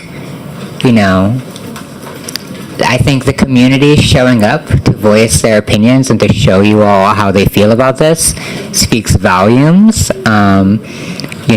Folks have not been mobilizing to the Capitol as much this year because it's not always, doesn't always feel worth our time, but I'm glad people showed up today to show you what they felt about their time. I also want to extend my deepest gratitude to the Louisiana Legislative Black Caucus, because y'all fight for fairness every day y'all are in this building. Y'all fight for fairness for things that affect y'all. Y'all fight for fairness for things that do not affect y'all. And for that, I am so deeply appreciative of each and every one of you. I thought about calling out all of your names, but I don't want to waste that much time. But I am so deeply appreciative of you all, and I couldn't be here today to witness this all without sharing with you all how I feel about you all and offering my gratitude. And, on behalf of all of those people in the room, I know they feel the exact same way, and they love you all just as much as I do. And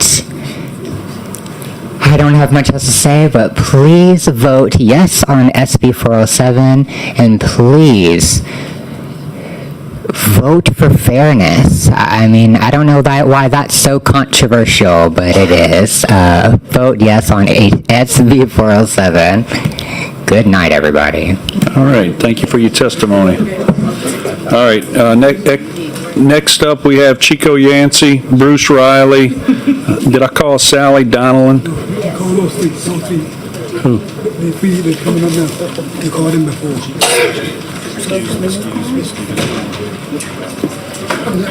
I called Bruce Riley. Oh, you're a person. She goes around. Of course. Tell them your name. My name is Peyton Rain. Sally Donlin. Valley. Molly. Peyton Rain.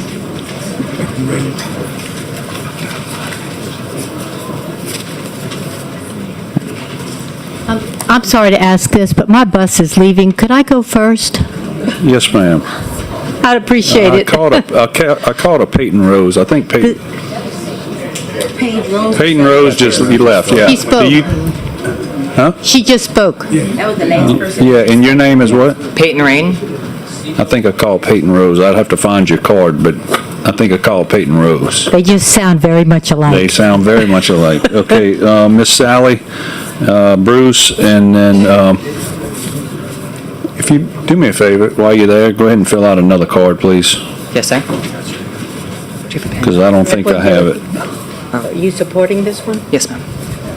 All right, Miss Donnelly, please, sorry, I'm trying to find That's three more okay, cards. and I appreciate it. We're heading back to Acadiana, and they're out there yelling for me.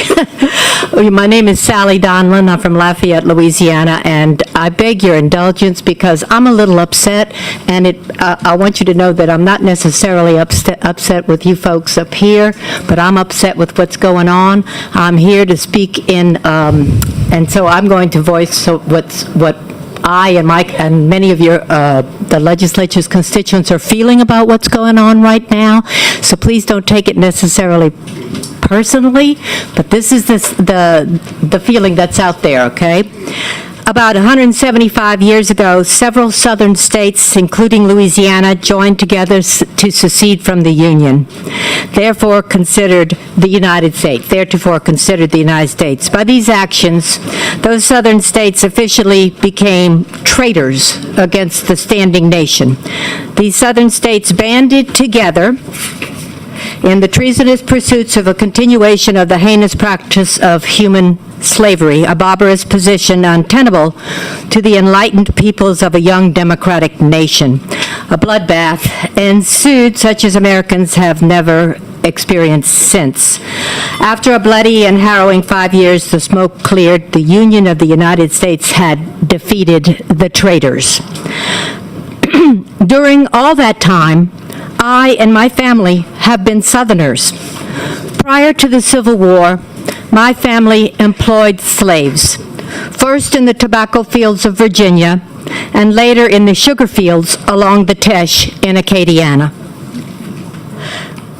But little by little, democracy crept warily into the South, but the traitors' Confederate flags continued to fly. Most of us moved haltingly into the future, stumbling into a democracy in which all men were considered equal. Now, nearly 200 years later, I find myself led by a legislature who seems to have forgotten that they indeed lost the Civil War.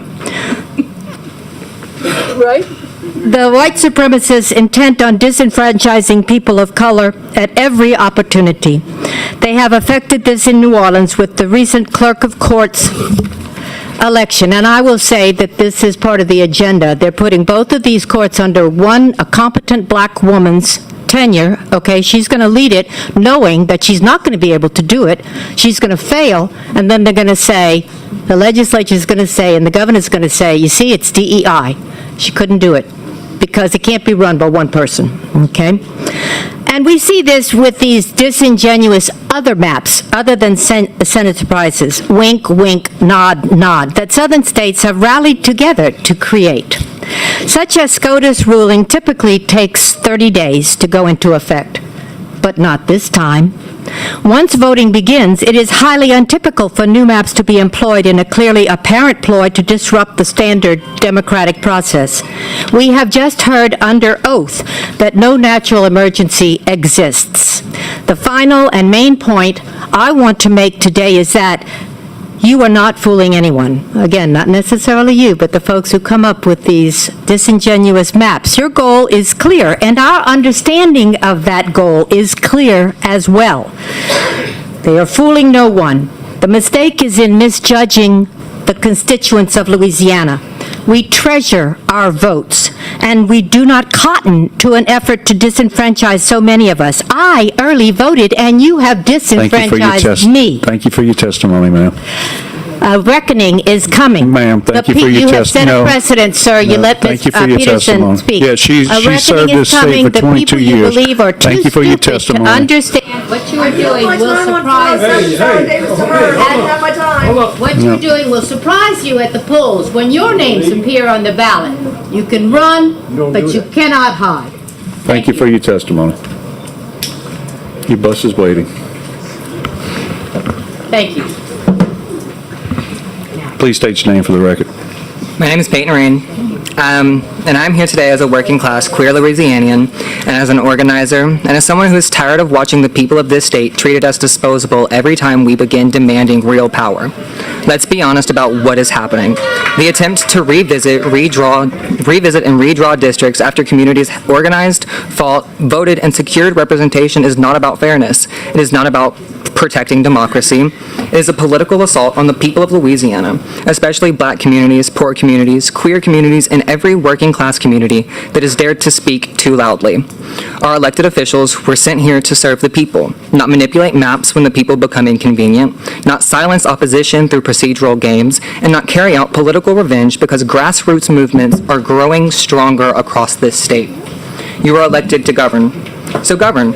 Fix the healthcare crisis, fix the collapsing infrastructure, fix the underfunded schools, fix the housing crisis, fix the poverty wages that force people to work themselves into exhaustion just to survive. Instead, what do we see? More attacks on voting rights, more attacks on representation, more attempts to dilute the political power of communities that have historically been pushed to the margins. And now, under pressure from the Trump administration and national reactionary forces, we are watching another attempt to tell marginalized people that our votes only matter when they produce outcomes approved by those already in power. That is unacceptable. The people of Louisiana are not political obstacles to be managed. We are not numbers on a strategist's map. We are human beings. And the reason these attacks are happening now is because the people are organizing successfully. People are winning local races. People are building coalitions. People are demanding accountability. People are refusing to stay silent while billionaires, lobbyists, and extremists attempt to dominate public life. The political establishment is nervous because the people are no longer isolated from one another. We are building community across race, across neighborhoods, across identities, and across generations.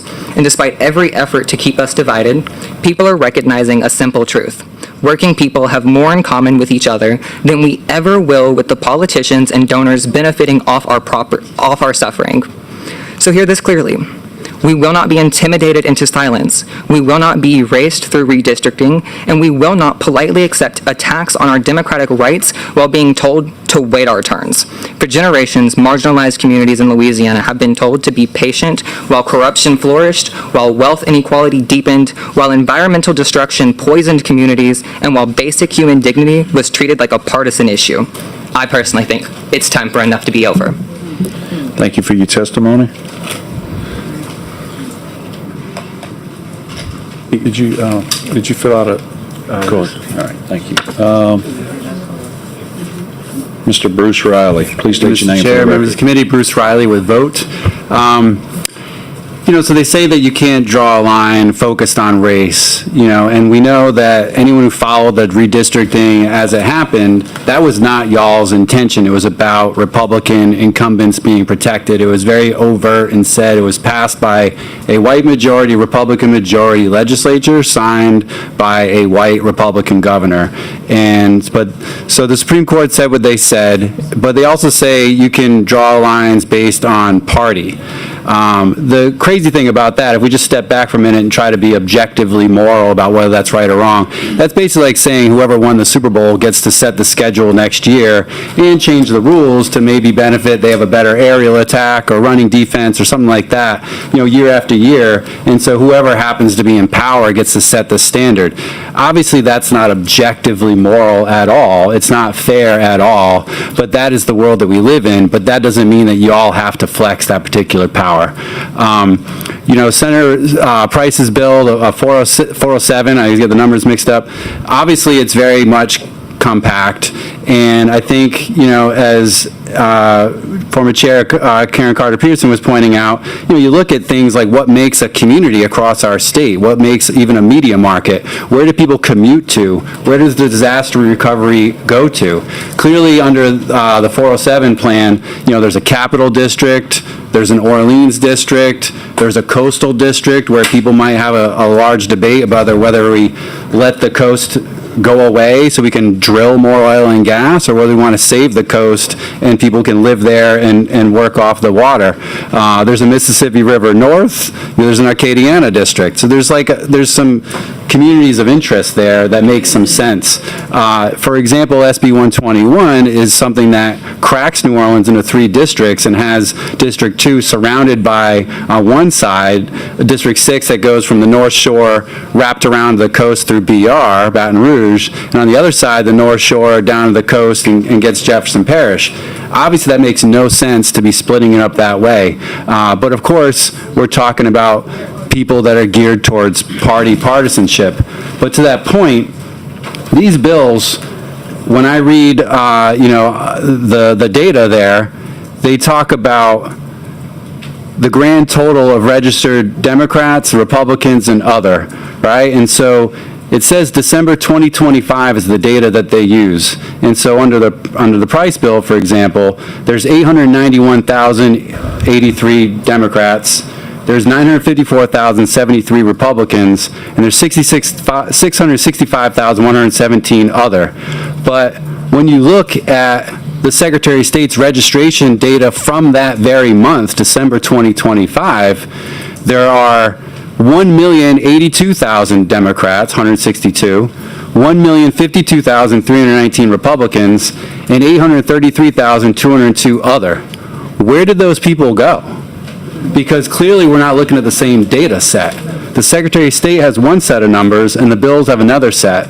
I suggest that we go back and check where the data comes from, but basically they may disappear 192,000 Democrats from the same month, 58,000 Republicans from the same month, and 168,000 other people from the same month. I'm curious who's mathing the math here, because it's not adding up from this guy who actually does a lot of number crunching, and I'm trying to help serve y'all's information here.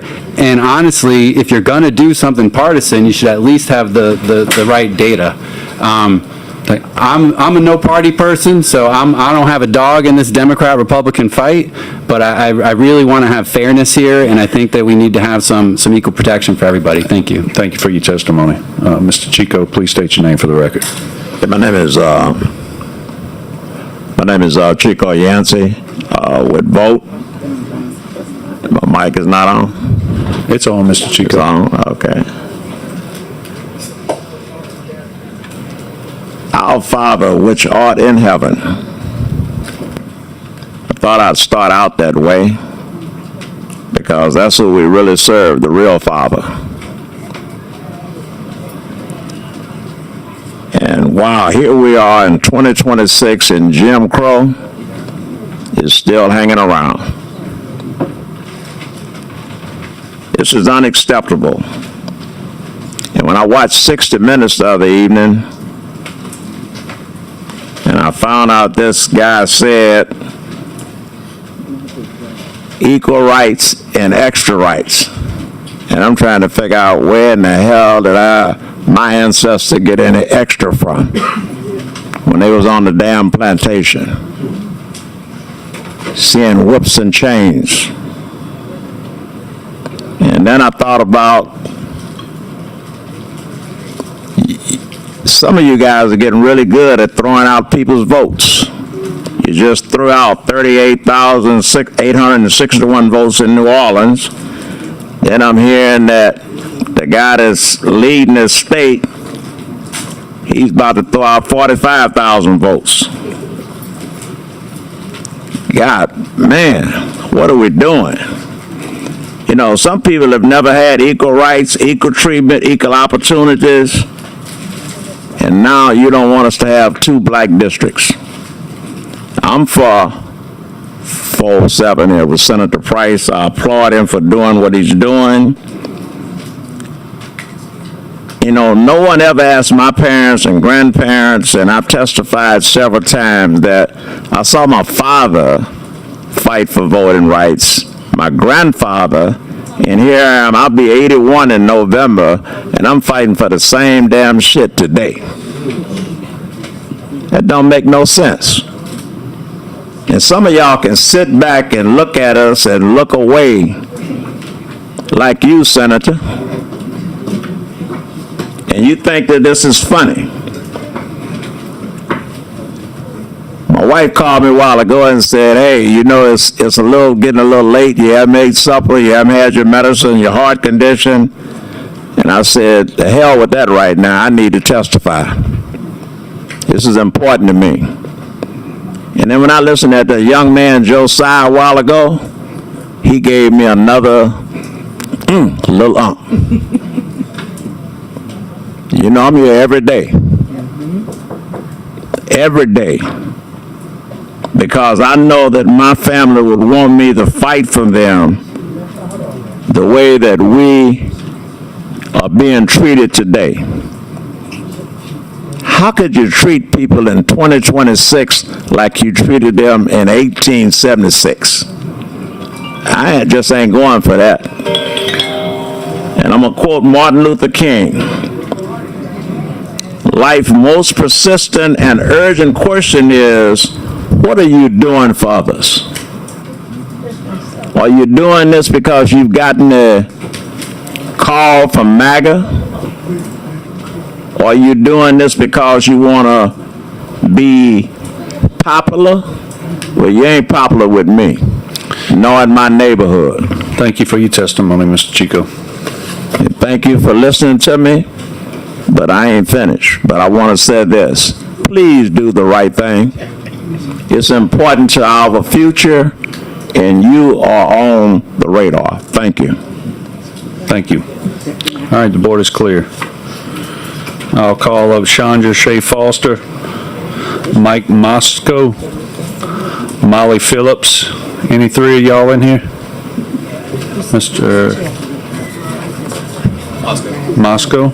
Okay. Is anybody else? Chandra Foster, Molly Phillips, Matthew Humphrey. If I call your name, please say I'm here. Ashley Downing. Jones Simon.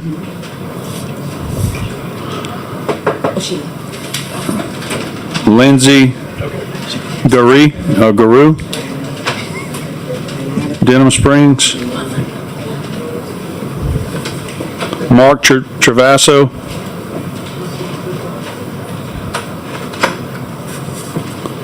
Lionel Bowers. If y'all are in the overflow rooms, please come to the committee room and let the sergeant at arms know that I called your names. Maria Harmon. Linda Venable. Who?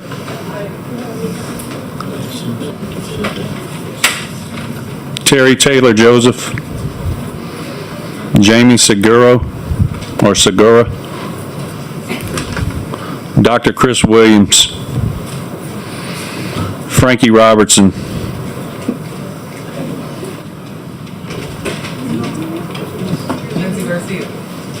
Lindsay Garcia. Sure did. Greenwood Drive, yes. Come on to the table. All right, we got three.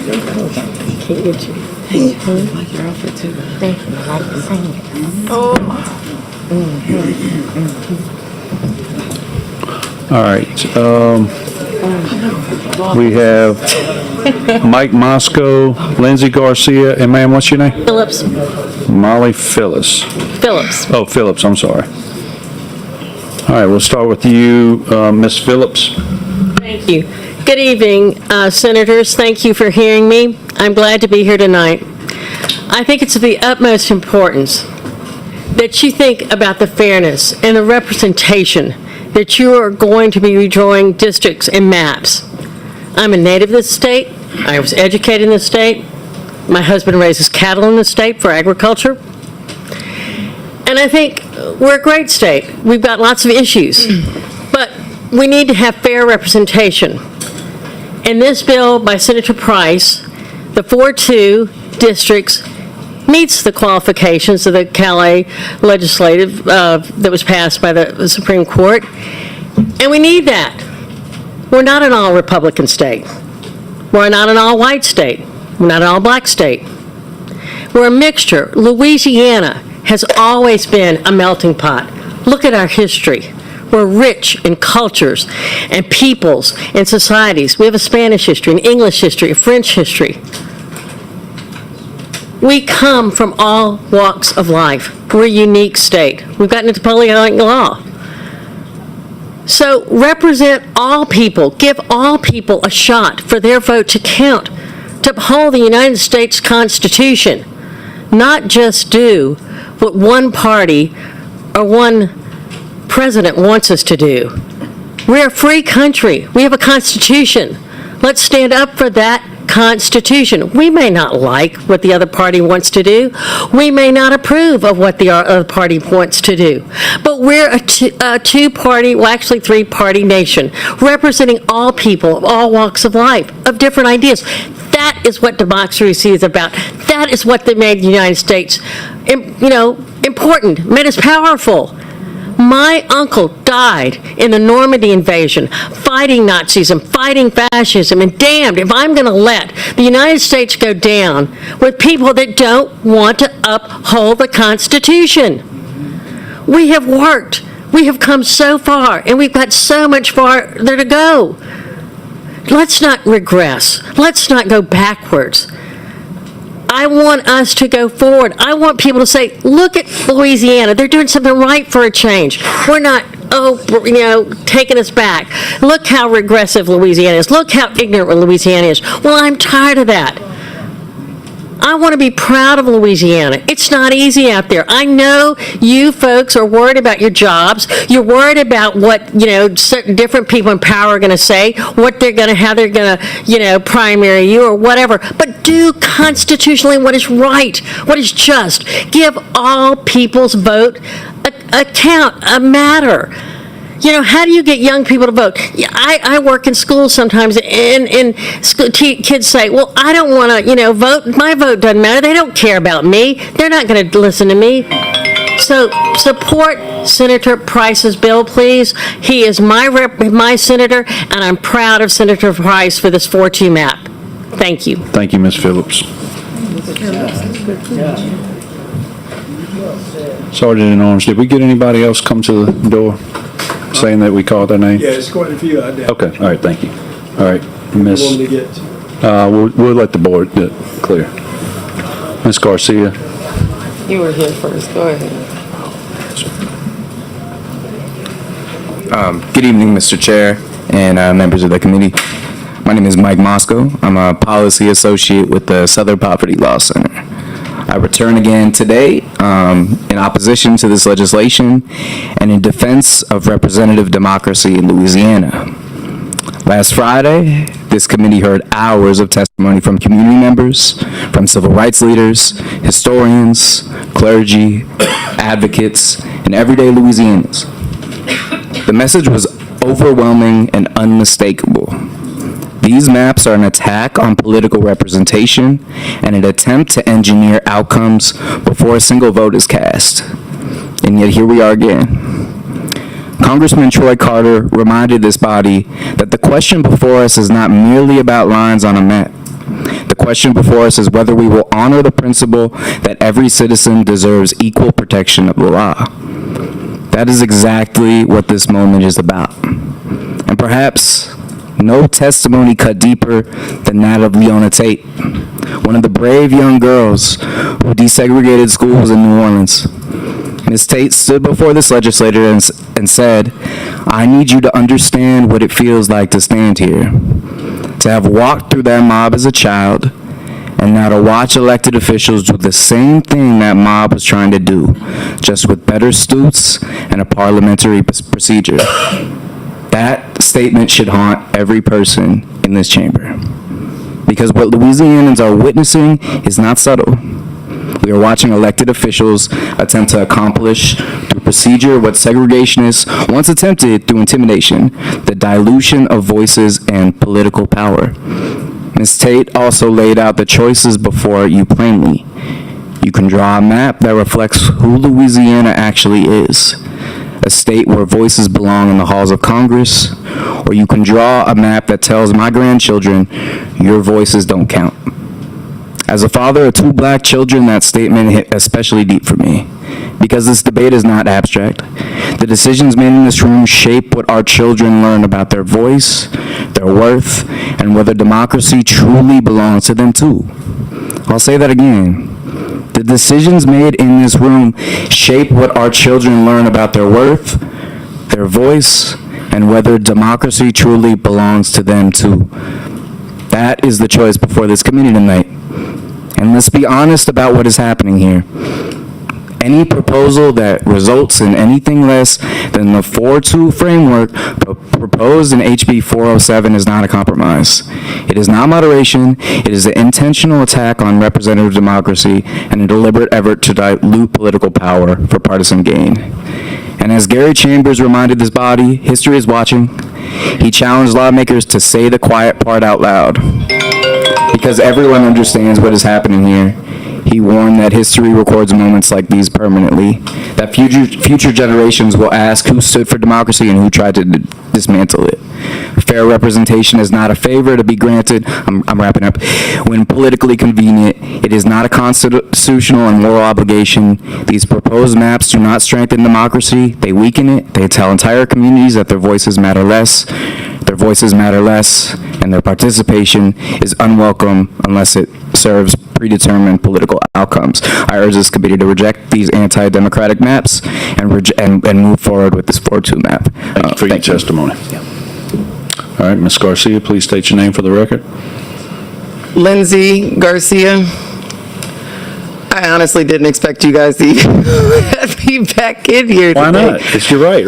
Well, I mean, you told me to light you up on Facebook and tag you last time I was here, so I really wasn't expecting that. And you obviously got up and said you didn't want to hear it. That being said, I wasn't expecting, so I didn't prepare anything. So I just want to first come in and say once again that I object to this proceedings in its entirety. Folks like us, including Mr. Miguez here, have been running on the same maps that we qualified back in February. I won't belabor the point. I think you've made it clear. Like Gary Chambers, and you just mentioned it, said it, history will be judging. I am a historian by nature. I taught 10 years in civics. History will not be judging you. It is judging you now. We will not be waiting. It is going to be happening right now with the decisions that you are making. One of my favorite quotes in history that literally opened my eyes to the brightness that my privilege had every intention of keeping me ignorant of was Frederick Douglass. And I'm going to leave you with that and then leave a message to the people in Louisiana. If there is no struggle, there is no progress. Those who profess to favor freedom, but yet you depreciate agitation, are men who want crops without plowing the ground. You will want rain without thunder and lightning. You will want the ocean without the awful roar of its many waters, but power will concede nothing without a demand. It never did and it never will. You find out just what any people will quietly submit to, and you will have found the exact measure of injustices and wrong, which will be imposed upon them, and they will continue until they are resisted with either words or blows or with both. But the limits of tyrants are prescribed only by the endurance of those whom they oppress. So I am of the mind that this body and this Louisiana legislature will continue to do what you have been doing, that your mind is already made up. In my mind, you've already made the decision because the call has already come down in order to push forward with a map that is either 5-1, and more importantly, my gut and my spidey senses tell me that is going to be 6-0. I'm going to beg that that is not the case. I will stand, even though I am against this entire process, then I'm going to go for 407, even though it cuts me out of my own district. But I need you all to know that history will be watching. And the last time I was here, when you cut out the seats for Calvin Duncan, I made it very abundantly clear I do not issue threats, I make promises. And I once again reiterate that I will use every avenue at my disposal to flip your seats because you have done what you are going to do regardless. And the people will be watching because the power will not concede without the demand, and the people in Louisiana will demand more. And when we come back, we will come for your seats, whether you want to hear it or not. We will flip these districts. We will do. So go ahead and do whatever you want at this juncture in time. I just hope that the people of Louisiana lock the heck in and you do what needs to be done at the ballot box come Saturday and beyond. And that's all I got. Thank you for your testimony. All right, up next, who came into the room? Sergeant at Arms? Call the names again, please. Sandra Shea Foster. Shea Foster. She's gone. Matthew, she left. Who else you guys? Matthew Humphrey. Ashley Downing. Joan Simon. Mark Travasso.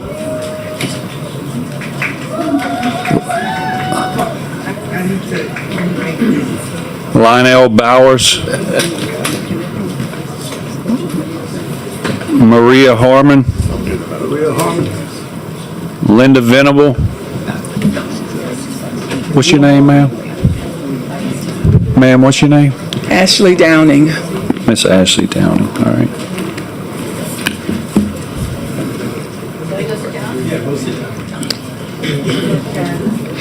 Anybody else came? There's some people outside. Joan Simon. Hello, we got to sit next to each other. Yes, and testify. Terry Taylor Joseph. Oh, good. Jamie Segura. Lady Brown? Lady Brown, yes, I did. And then Quentin Anthony Anderson.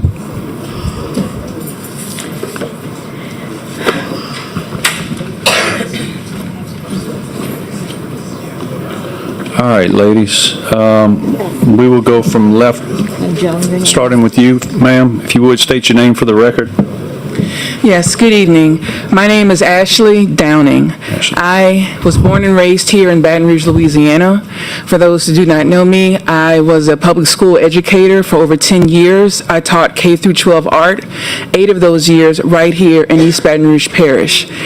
I went to South Boulevard Elementary, on to Baton Rouge High, on to LSU, and on to Southern for my master's degree. And I have served the people of this state, and I'm very proud of this state. And I'm thankful to you all because you all serve the people of this state.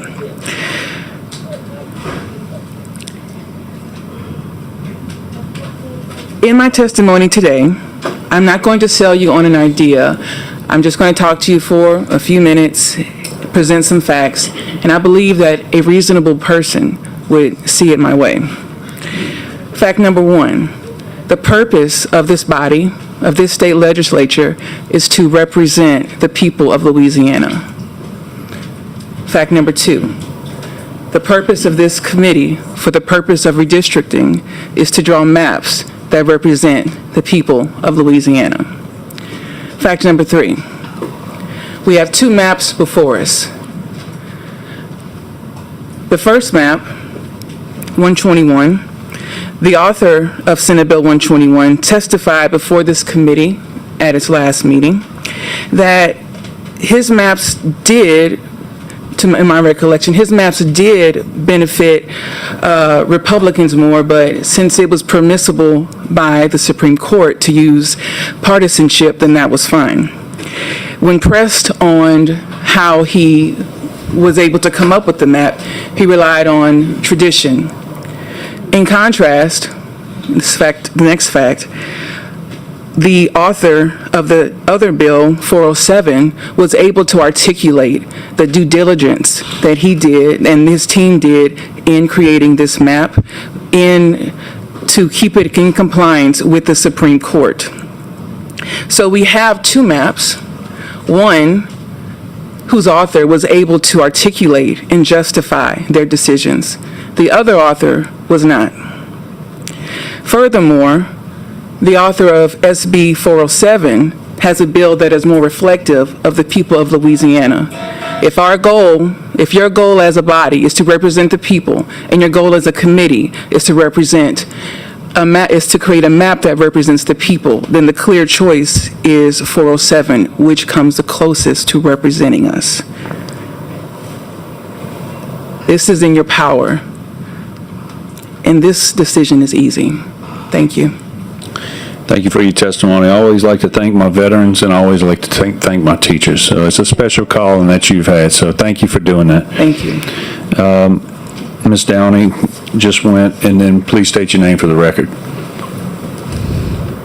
I'm Joan Simon. Ms. Joan Simon. Right, okay, I just want to make sure you were looking at me. Yes, ma'am. Yes, I'm Joan Simon. I live in St. Tammany Parish in Covington, and I've been a resident there for 42 years, and prior to that in New Orleans. I'm here representing myself. I was just completely dumbfounded when all the things that have had transpired in the last week or so since the Supreme Court decision have happened in this state.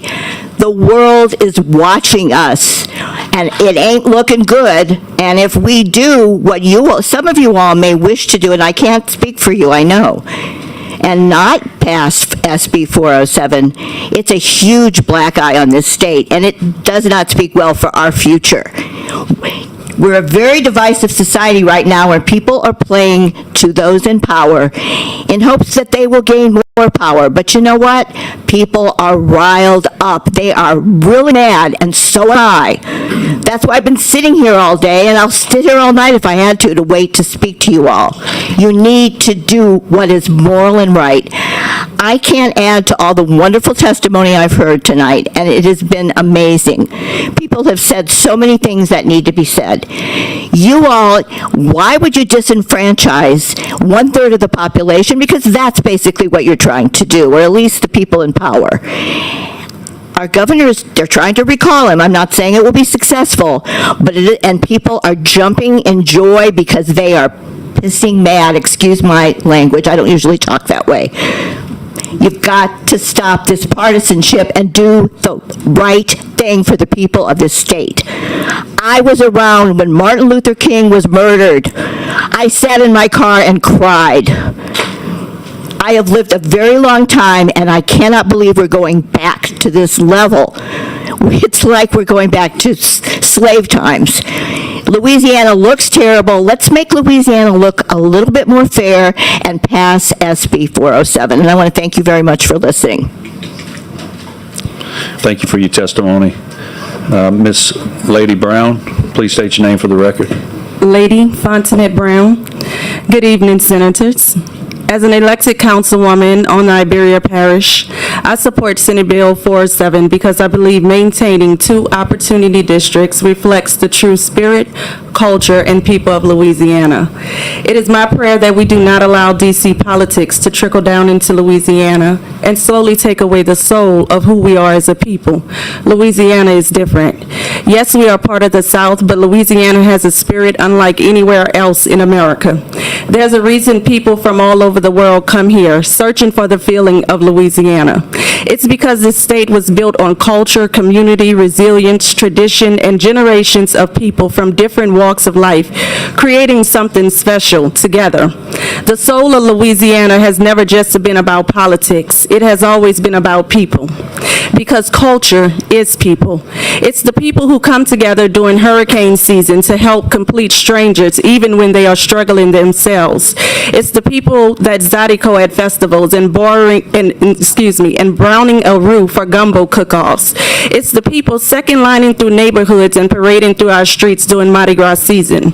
It's the families gathering after church on Sundays, the sound of music spilling out of festivals, cookouts, and neighborhood gatherings. It's the pride people feel putting on purple and gold on Saturday nights yelling, "Go Tigers." It's the way this entire state cried together when the Saints were cheated out of that NFC championship game.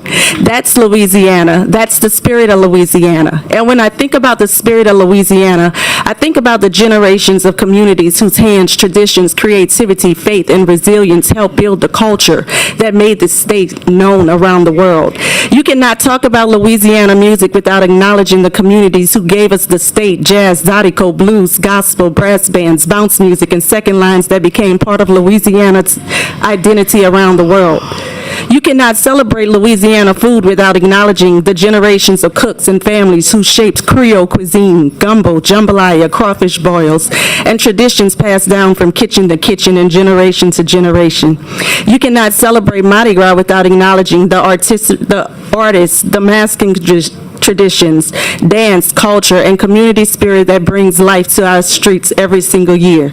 You cannot celebrate the resilience of Louisiana without acknowledging the communities that have to rebuild after hurricanes, cared for elders, and carried this culture forward through every season of triumph and pain.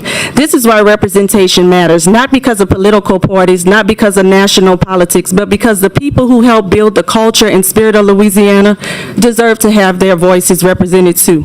MAP 407 works because it recognizes the reality of Louisiana's population while maintaining 2 opportunity districts that give communities a fair opportunity to elect candidates who reflect their voices, experience, and communities. For me, this is bigger than Republican or Democrat. This is about protecting the soul of Louisiana, because once we lose the spirit of Louisiana, we lose the very thing that makes this state unlike anywhere else in the world. I yield back. Thank you. Thank you, Ms. Brown. I also like to thank elected officials for serving, so thank you for what you do for Generac. Thank you. And I'd like to say hello to my Acadiana delegation, Senator Blake Miguez. Well, me too. I represent St. Landry. Come on now. I'm sorry. All right. I'm sorry. He also used to be my state rep. Thank you guys so and much. parts of Lafayette and parts of St. Martin is what it is. Gotcha. I have 10 Thank you. parishes. Hey, hold on, Miss, I'm sorry. Senator Plessis had, sorry, Madam Chair, Madam Pro Tem, Senator Plessis had a question for Ms. Simon. I'm sorry. Have something? Sure. No. Yes, sir. Did you have something for Ms. Brown? Too, Ms. Brown? Yes. Could you, I'm sorry, I didn't see I'm going the to defer to Madam Pro Tem first. Okay, Madam Pro Tem. Oh, all right. First of all, I just want to thank everybody who has come. You guys have no idea what it looks like from here to watch each one of you walk up, and the level of pride that I see everybody walking up as they're getting ready to speak is priceless. I just want y'all to know that. I have recognized that because everybody have their own unique, like the kids say, swag, and they're coming forth with great pride to talk about this state. I too love Louisiana, and we are a great state. And one of the things that you said, Ms. Brown, you talked about the level of diversity and all the things that we have. I do not know of another state that have as many festivals or events as Louisiana that serves as a commonality and a thread that weaves us all together. Do you? No, ma'am, I don't. Not at all. And I've traveled around the world, and there's no place like Louisiana. And anytime I tell folks I'm from Louisiana, everybody talks about how they wish they could visit in Mardi Gras and our festivals. So we are definitely unique. Our culture, our people, our food, and that's why I think it's so important that we represent, and we have maps that represent the uniqueness of the people in Louisiana. And I'm going to tell you, you tell them about the French Bread Festival. Oh, okay. that y'all have in Generac. Yes. I didn't even know of such a thing, but the one thing that I have recognized, and everybody has not even finished testifying yet, is that level of diversity that has come in here today. Everybody's saying the same thing. Everybody echoing the same importance of the level of diversity, inclusion, fairness, being just. Yes. And I want to acknowledge that. So thank y'all very much. Thank you so much. Thank you. Thank you, Madam Pro Tem. Senator Duplessis, I think, has a question for Ms. Simon. Yeah. Yes. Thank you, Ms. Brown, for your presentation. I really enjoyed it. You're a great ambassador for your hometown and for the state of Louisiana. So I want to thank you for your great presentation. Thank you, Senator. And Ms. Simon, I did have a question for you, and I want to thank Certainly. you. Yes, I yes, want to sir. thank you for your testimony too, You're because it was welcome. very compelling. Everybody's testimony was compelling, but I have a specific question for you, because you talked about history. You talked about what you've seen throughout your life. You talked about when Dr. King was shot and how that affected you. And you connected it to the present in terms of where we are in this political climate. You know, I've always had a real problem with the saying and the term "Make America Great Again." I've always had a real problem with it, because the first question that I ask is, "Make America Great Again for who?" For who? And as we talk about these maps and the way you described it, we're dialing back. We're going back to what it used to be. And I don't see that being great. Neither do I. It makes me cry again, like I did when MLK was killed. I was just a very young woman. So you see, I'm not a young woman now. I've lived it more than most of you on this committee. I've seen it happen. And the Supreme Court decision was bad enough. It was horrifying. I kind of knew it was coming, but the way it came and what this state has done in response, and too many complicit and compliant legislators, you're not helping Louisiana. It's selfish, and it's cruel, and it's got to stop. And this state has got to wake up and stop listening to Make America Great Again. No, we've never really been great. We were getting on a road, maybe there. It's been chipping away at this Civil Rights Act for years, and they just basically eviscerated it. Yeah. We can't let that happen. And the voters are enraged. Yeah. You'd be surprised, you guys, that I think you're going to see a pretty big backlash. I don't know how the elections are going to turn out, but people are enraged, and I see it. And I'm a white woman, so I can only imagine how black people have to feel. Thank you. And thank you you. for being I here, and appreciate thank you for speaking on behalf of so many people. Thank you. Who feel I just wanted like to. you. Thank you. I'm glad I could be here. Thank you, Senator DePlessis. The board is clear. Thank you all for your testimony. you. I appreciate it. All right, I think we have some people that I called that's standing out in the hallway. Sergeant at Arms.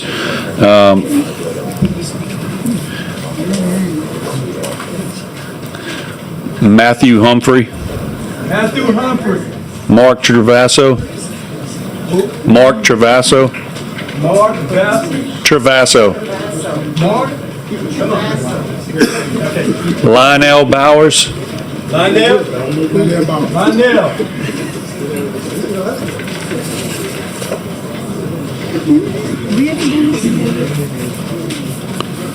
Maria Harmon.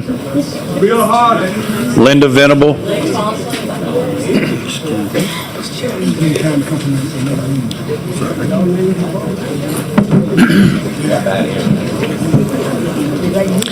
If I'm calling your name, please come step outside of the committee. That way the Sergeant at Arms can have you in a line to come on in. Terry Taylor Joseph. Jamie Segura. Dr. Chris Williams.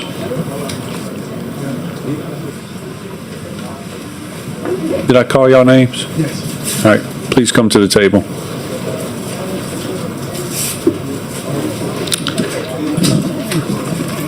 Mark. Ladies, what are y'all names, please? Terry Taylor Joseph. Terry Taylor Joseph. All right, I have you. And what's your name, ma'am? Jamie Segura. Jamie Segura. All right, we'll start with you. I'll go ahead and start your timer. Please state your name for the record and give us some testimony, please. Okay, my name is Jamie Segura, and I'm here from Covington, Louisiana. And I just wanted to talk a little bit about the Civil Rights Movement. During the height of the Civil Rights Movement, Black Americans, organized by the thousands in peaceful actions, the Selma to Montgomery marches were 3 protests in 1965 in which thousands of Black Americans walked from Selma, Alabama to Montgomery. 54 miles, 3 days. Never gave up. The marches were organized by nonviolent activists to demonstrate the desire of Black American citizens to exercise their constitutional right to vote in defiance of segregationist repression. Following those marches, the Voting Rights Act of 1965, I was in the 5th grade. I'm 71. The Voting Rights Act of 1965, a landmark federal statute that prohibits racial discrimination in voting, was signed into law by President Lyndon B. Johnson on August 6, 1965. I dare say there's probably quite a few people that are listening and who are in this chamber who were not alive at that time. Congress actually amended the act 5 times. Every time they strengthened and broadened those protections. And those protections are protected by the 14th and 15th Amendments to the U.S. Constitution. Y'all remember that, right? The U.S. Constitution, not the Bible. The U.S. Constitution, the law of the land. Finally, I want to acknowledge that delaying the congressional elections, in essence, could result in congresspersons of a particular party in Louisiana to continue to serve longer than their elected terms.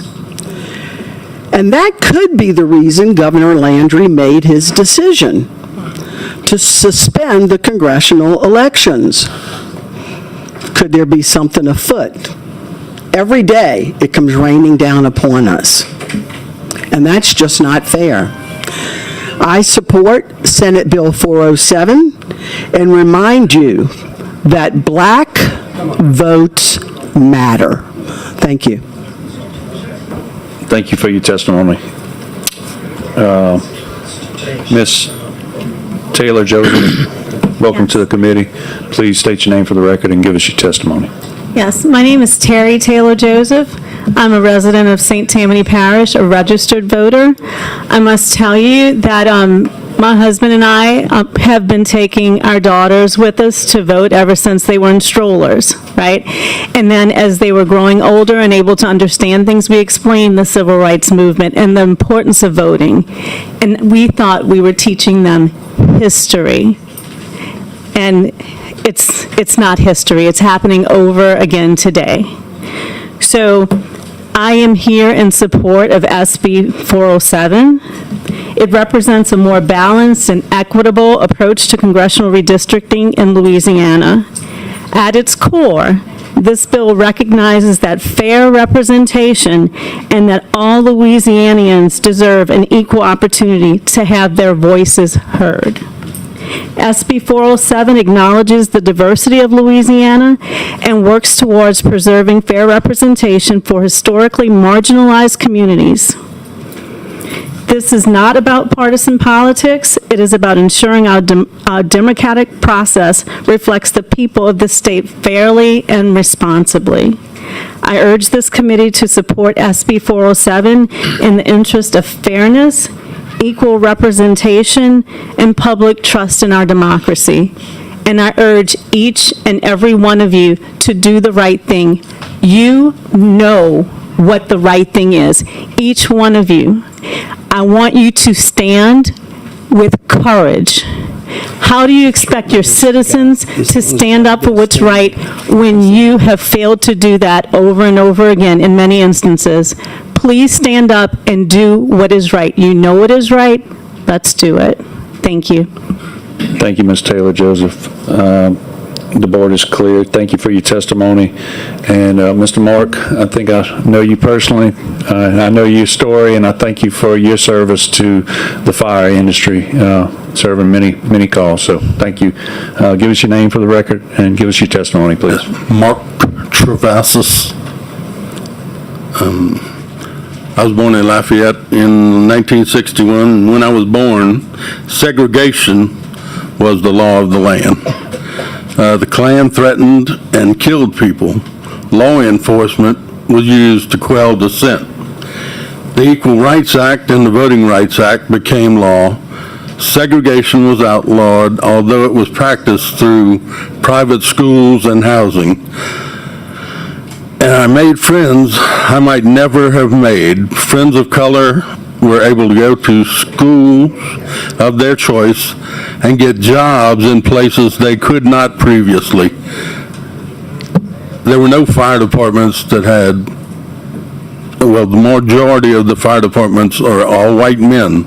There were no black men, there were no women who served on those, and that was largely because they did not have the representation. Now y'all are trying to roll back power away from 40% of the citizens of color in our state. And we're moving from equal rights back to segregation. The new congressional districts that some are drawing are designed to take power away from people of color and give it to the 60% of people who are white. If you want to pretend that you're not using race to redraw the districts, you can find you a pointy white hat to hide your face. But stop trying to coronate a wannabe king. The man's put on an outfit that made him look like Jesus, and then he says he's a doctor. He's built a golden monument to himself, much like the golden calf that some people object to. Let's not go there. Thank you for your testimony. Madam Pro Temp.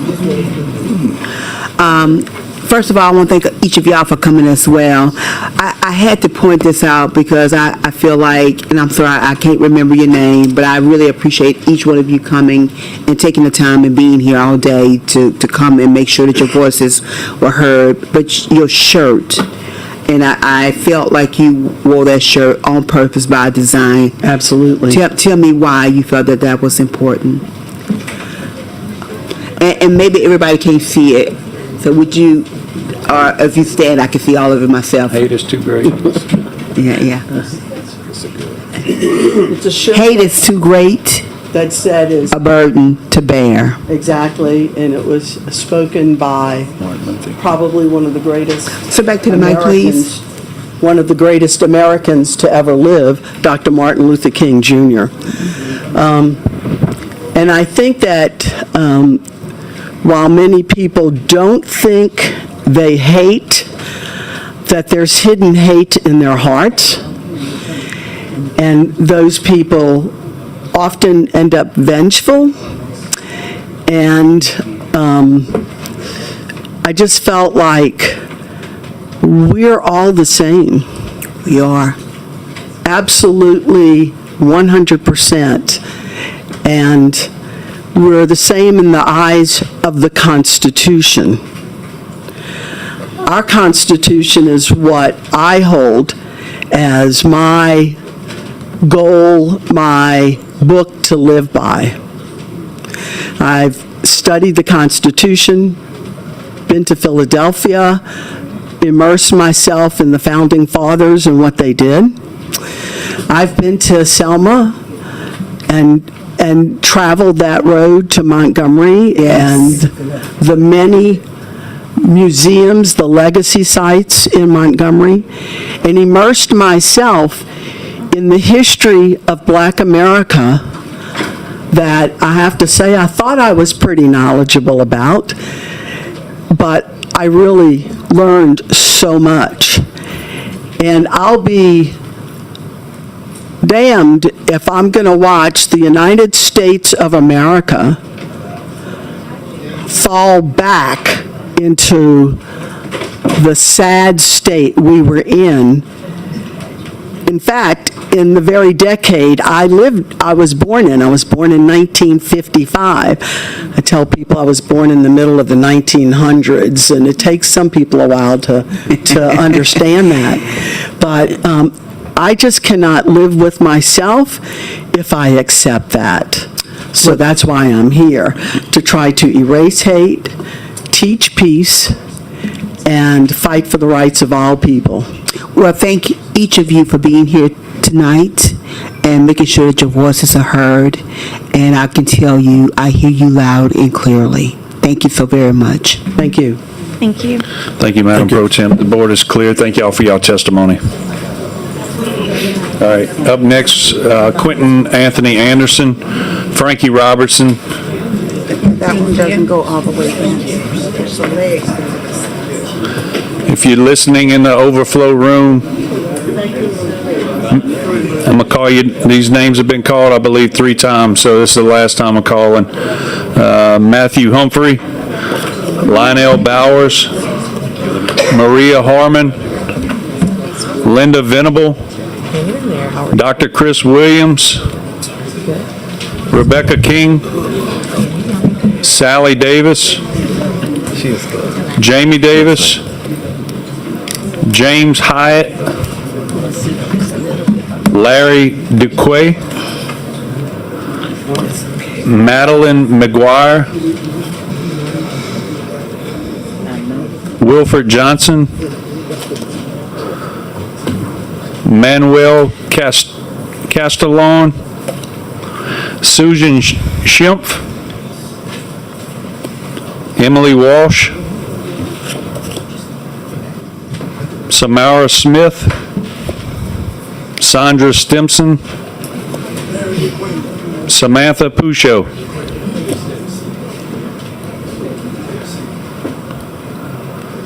Sir, did I call his name? And ma'am, did I call your name? Okay, I'm just seeing how many I have in the queue. And Britton Forsyth. All right. Quentin, I know who you are.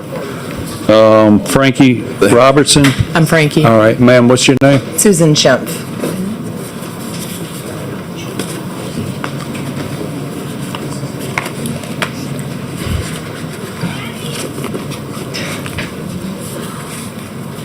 All right, Miss Susan, go ahead and state your name for the record, and we'll get you started. Good evening. My name is Susan Schimpf. I was born and raised here in Baton Rouge, just down the way by the lake, and I live now in New Orleans.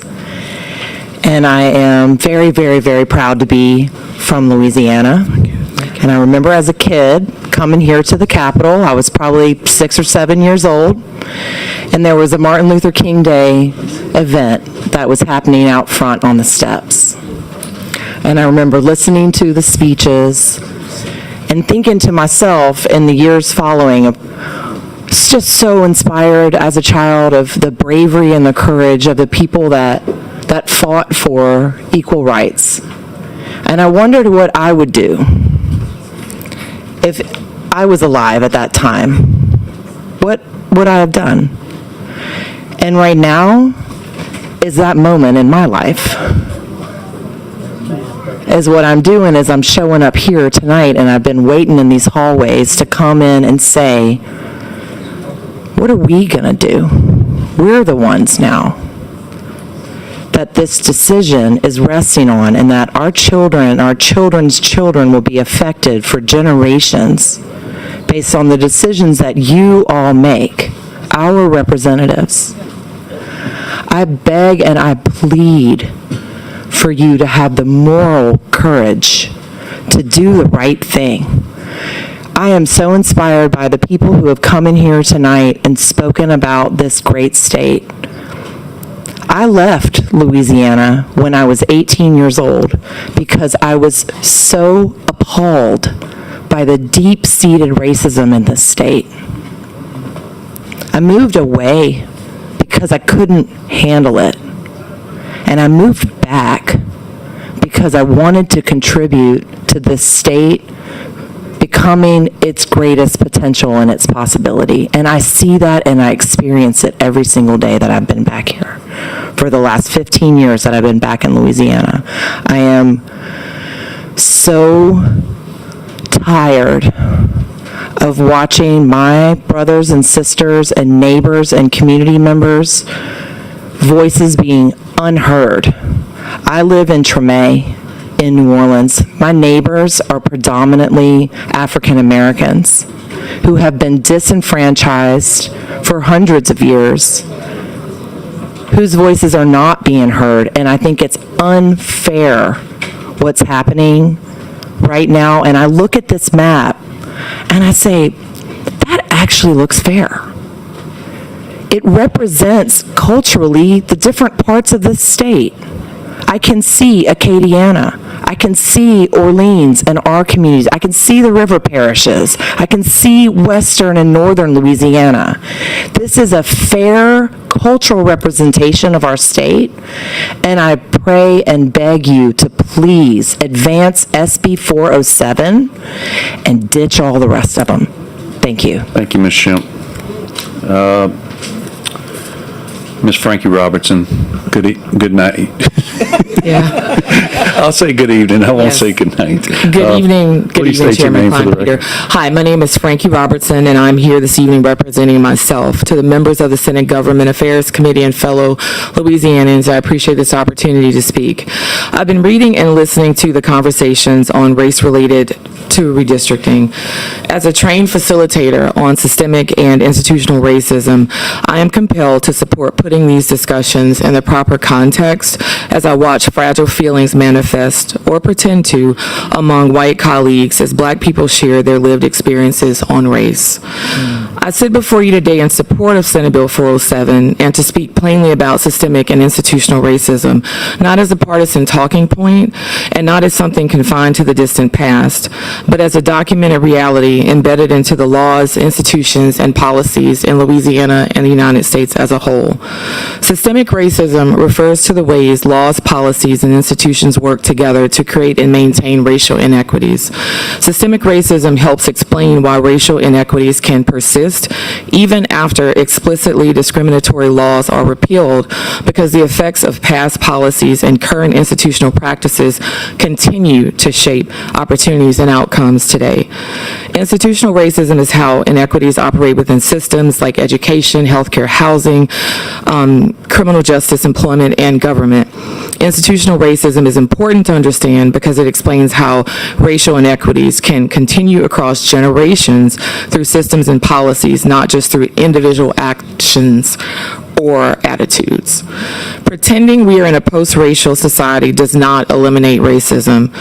Erasing representation and protections for Black people by claiming equality isn't the quick fix for centuries of intentional racist policy impacting us to this very hour. Race itself was strategically constructed in America to create a hierarchy that created then elevated whiteness while denying Black people equal rights, political power, economic mobility, and basic humanity. That hierarchy was deliberate, it was legislated, and Louisiana knows this history intimately. Those were not random mistakes. They were strategic systems designed to preserve inequality. And the present-day indicators are still here. We see it in maternal mortality disparities, wealth gaps, school funding inequities, environmental racism, incarceration rates, healthcare access disparities, and voter suppression efforts. Recent efforts in Louisiana and nationally to restrict DEI programs, discussions about race in education, or race-conscious policy initiatives are also racist. Supporters of these restrictions argue they are preventing discrimination or political indoctrination. Reverse racism does not exist. As this body talks in circles about race, racism, and friendships, we are left to be in heightened alert as citizens about our futures. With friends like these, who needs enemies? The refusal to engage with racism honestly, and I'm almost done, while dismissing the lived experiences of Black communities in itself is racism. Posturing yourselves as to know what's best for us, better than we know for ourselves, is white supremacy. As public policy leaders in Louisiana, we hold you to a different standard. You know racism exists, even at the individual level, but you refuse to act. No one wants to own their racism, and it's worse to be called racist than to introduce or support racist legislation. We need to make that make sense. And in closing, the laws you pass determine who has access to health care, education, economic opportunity, clean air, and political racism. Your policy literally means the difference between life and death for us. Representation is not symbolic. It shapes whose voices are heard and those who are not. Thank you for your testimony. If I can just close with this, please. Every minute that you take up, you're taking up somebody else's time, though. I understand that. Thank you. When efforts to preserve equitable representation are opposed, it reduces the voices of people who understand firsthand the realities facing Black communities in this state. Friendships with Black colleagues are not substitutes for understanding systemic inequalities. Proximity to Black people does not erase harmful policy outcomes. Growing up with Black people does not mean your lived experiences are the same. Because even if Black elected officials struggle to have their voices represented, what happens to everyday Black citizens without those platforms? Truth is not the threat. Ignorance is. I stand in support of Senate Bill 407. I stand with Senator Gary Carter Jr., and I ask the legislature to require education on systemic and institutional racism for policymakers as you work to shape policy that impacts our lives and that of future generations. Thank you. Thank you for your testimony, Ms. Robertson. Mr. Anderson, please state your name for the record. Okay. My name is Quentin Anthony Anderson. I am representing me, myself, and I, so we're all here in attendance. I think this is wild. This is insane. One, the fact what we're doing, but I'm here in support of 407. But I do want to be clear that I think that all of this is insane. And all of you are elected officials. You know how wild this would be to rewrite the rules in the middle of an election. If you were running, you would say that this is unfair. But we are hiding behind tribalism. And I think that that's wild. I want to address the Republicans on the panel. And hopefully you all can listen to me. I think Senator Womack's getting some really funny memes over there. You've let this national movement drag you far from your conservative principles. And I like to say the only real conservatives left are libertarians, but if you like to claim the mantle. When D.C. asked you to tolerate wild spending and big government, you all have been good soldiers. When D.C. asked you to tolerate more foreign wars or billionaire bailouts, you all have been good soldiers. When D.C. asked you to screw over good, principled, homegrown conservatives to advance a D.C. agenda, you fell in line. But on this one, when D.C. is asking you to look your own voters in the eyes, and this isn't just Democrats that you don't like, or the libtards, I'm one of them. This is Republicans. This is liberals, this is conservatives, this is Black voters, this is white voters, Latino voters, Asian voters, this is young voters and old voters. There are Republicans who are pissed off about what's happening right now. Because this isn't about their representation, this is about a team game that's happening in D.C. that has nothing to do with them. They are merely pawns in a national political game. I am here trying to make the best of a bad situation. Look, I'll be honest with you. I probably, in a perfect world, wouldn't even want the 4-2 districts because I believe in competitive districts. I believe in fairness. I love politics. I've been a fan of politics since I was a kid. I grew up watching The West Wing with my mom. That is also my political North Star. But that also taught me, and called me naive, but I always get excited about the prospect of going into the arena of ideas and battling it out with a principled conservative. Like, I look forward to talking to you about what the role of government is and whether or not we need more or less of it, what the role of government services can be. But you all know that we haven't had that conversation between liberals and conservatives for a very long time. This is about partisanship. Truthfully, I don't want to cheat. Truthfully, I have absolutely zero interest in protecting incumbents or the majority for any one political party. truthfully, and I think some of you conservatives will find this interesting, I see myself as a free market capitalist when it comes to my democracy. I think competition results in a better product, and competitive districts would result in better representation. But I don't live in that world.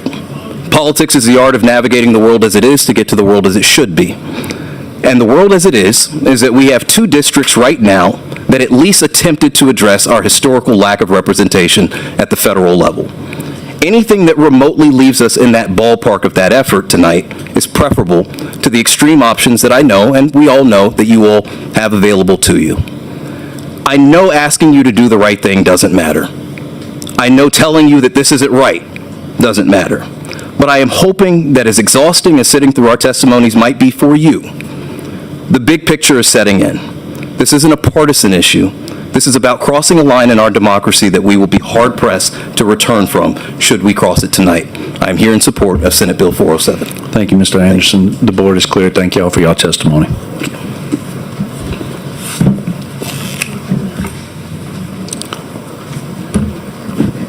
Ma'am? Madam Pro Tem.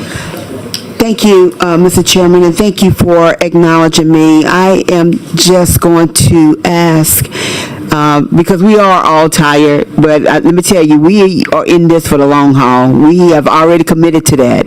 I just want that to be known. I am going to respectfully ask that people don't call us out, because I'm going to try not to I'm going to try myself not to doze off or do anything that looks crazy, because I'm trying to stay awoke, okay? Because I want to make sure that I'm listening and I'm paying attention. And so I'm going to ask respectfully that if y'all see us looking like we may not be paying attention or we're doing something else, I promise you we are listening. I promise you we do hear you. And I would ask that you just not call us out thinking that we're not paying attention, because we are. We are paying attention, but we're doing our best. It's almost 10 o'clock, and I can tell y'all most nights I turn into a pumpkin about this time. So if I start turning orange, y'all get concerned. No, I'm just kidding. Thank you. Thank you, Madam Pro Temp. If you start turning orange, we're going to get the paramedics up here. All right, we have the next 3 up here. We can start from left to right. Please state your name for the record. My name is Samantha Pusho, and I'm here today representing Avodah and the Promise of Justice Initiative in support of SB 407 and in opposition to SB 121. I represent Avodah as a board member and alumna.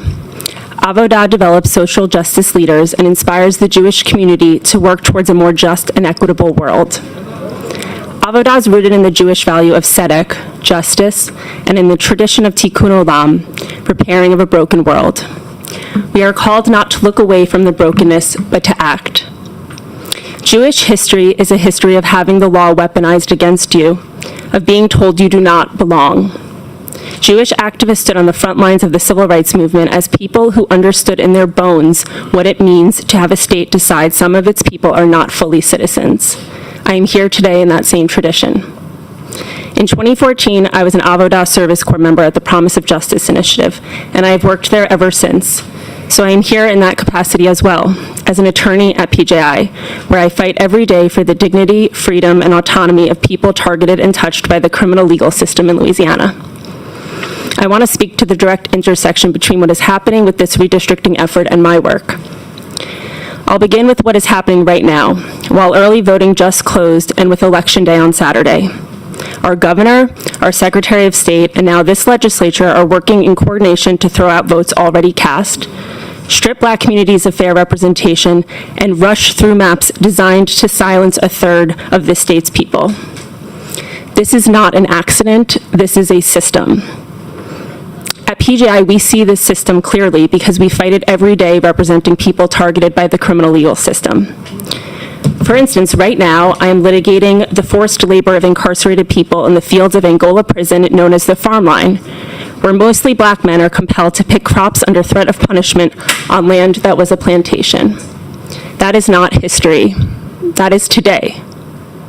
What connects Angola's Farm Line to this committee room? Everything. Louisiana's legislature, its governor, and its attorney general have long used redistricting legislation and the machinery of the criminal legal system together as one ecosystem to disenfranchise, to disempower, and ultimately to dehumanize Black people. Dilute Black political power and you lose the ability to hold the system accountable. You make it easier to work people in the fields of Angola under conditions that echo chattel slavery. A fair map is possible. This committee has the power to advance one today with Senator Price's map, and I urge you to do so. Thank you. Thank you for your testimony. Welcome to the committee. Please state your name for the record. Good afternoon. My name is Renata Collins. I am one of the U.S. representatives for the 2nd Congressional District. And today I'm here, two things. One, I want to put on the table is that on Friday we had a different map that was SB 407. And today I look at the amended SB 407 map and I am very concerned. I'm concerned from the perspective of with these new maps that generally takes and allow for a person to understand and build a relationship with their representative. This new amended SB 407 will not give that type of representation. When we realized the last SB 407, it was minimum changes. This is a major change. This is a major change. And the last time the map was changed before then was from 2011, and it lasts all the way for many years, almost a decade.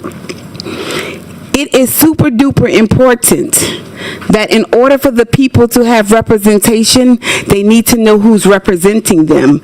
This is a major shift. The amended SB 407 is a major shift. It will not give the people the opportunity to know who's representing them. Some people don't even understand that on their sos.gov that all their representative is on in their app. This shift is not what we need. We need relationships. We need opportunities, and we must have representation that we know of. I don't know if y'all ain't seeing the same map, but I'm seeing a different map, a totally different map since Friday. And I've seen so many people who are agreeing with it, but this is a major shift. And I don't think that we should move forward at all with this at all, because it's not representation. Many people are speaking, I'm assuming, from the map that was provided on Friday. Well, today, Tuesday, major difference. And as a representative for the people, it is my responsibility not to just join the bandwagon, but to inform, educate, and effectively speak up. I'm not going to just say, hey, I'm in agreement to a thing when I'm not. So, in order to effectively give the people the chance, we have to be able to be 100% transparent and let them know the shift that has taken place, because this map is not a representation of what we were majorly here up on Friday. So I'm asking you guys to effectively inform us so that we can have effective representation, because this is nowhere near the current map that we currently serve up on in the last SB 407 that we was presented on Friday. So please give us a due process in this process when you guys are reconsidering this map. Do you want me to retract your green card, or are you turning in a red card on 407? I turned in a red card too. I was originally for this one, but when I saw it, I said, wait a minute, this is different. So are you for 407? I got to put it in the record. Okay. Thank you. We'll mark that down. Thank you. Senator Miguez for a question. Mr. Chairman, just want some clarification. You supported the original version and you don't support the amendment? The amended version. I support the original version, but I do not support this amendment. And I'm just curious, what's your biggest objection to the amendment? Thank you so much, because like I said, as a representative, I see, do we want to pull up the map so everybody can see? Yeah, we have a copy in front. I just I'm want talking about a on the screen brief, so the other people yeah, can see just a too brief as well. explanation on what your So objections if are. you see where you have New Orleans, Pakenham, St. Bernard, and Jefferson Parish, that is not the second congressional district as we know it. It is not even the second congressional district that we were shared upon last week. Last week on Friday when we was here, it was Orleans, Jefferson, the River Parishes, St. James, St. John, and Iberville Parish. So that's not fair in your opinion? That is, but that's not the amendment. The amendment version is not The fair. amendment version don't share that. The amendment has St. Bernard, Plaquemine, and Jefferson and Orleans. That's a major difference. Now, what is normally in District 2 is on District 6. That's a major difference. This map is altogether different. And so I think that many people came, because I was not made aware of it until I came here and seen it was on, and I had to say, wait a minute. I put in a green card, but because I have to pay attention, this is not the same. Well, I appreciate the testimony. I just wanted some clarification. Thank you, Mr. Chairman. Thank you, Vice Chair. All right, thank you. What's your name, sir? Manuel Castillon. Yeah, that's a major difference.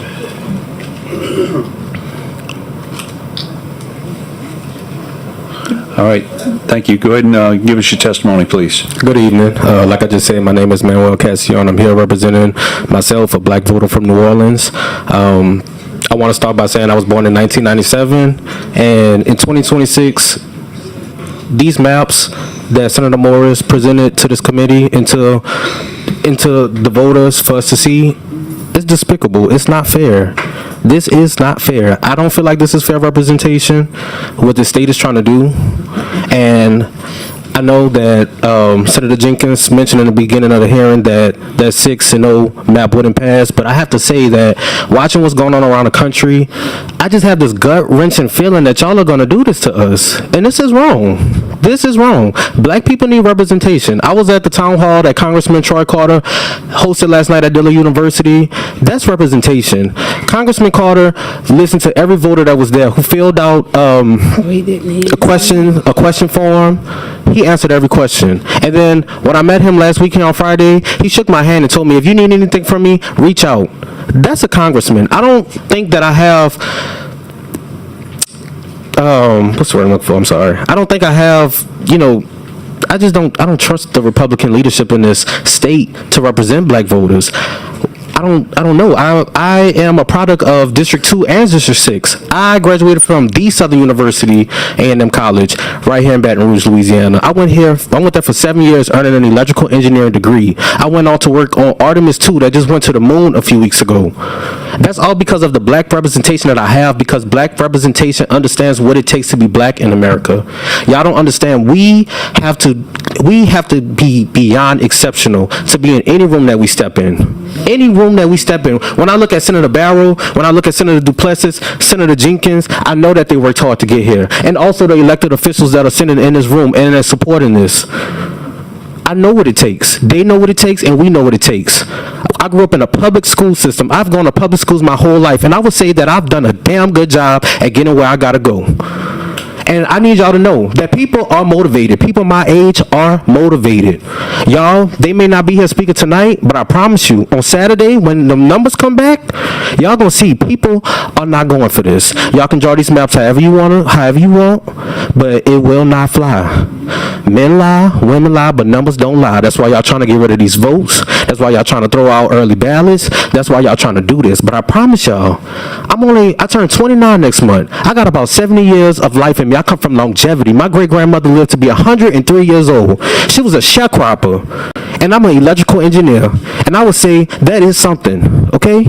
But I promise y'all, people are fired up. And if y'all pass these maps that eliminate even one of our districts, y'all are lighting a fire that y'all not going to be able to put out. People are going to run against y'all. People are going to flip these districts. People are motivated. Trust me, people are educated. Black folk are educated. We are smart. We overcame so much. It's been 400 years. We reached this land in 1619. It's 2026. And I promise y'all, when y'all push us, we push back harder. And we do it in the best way we can. I promise you we do.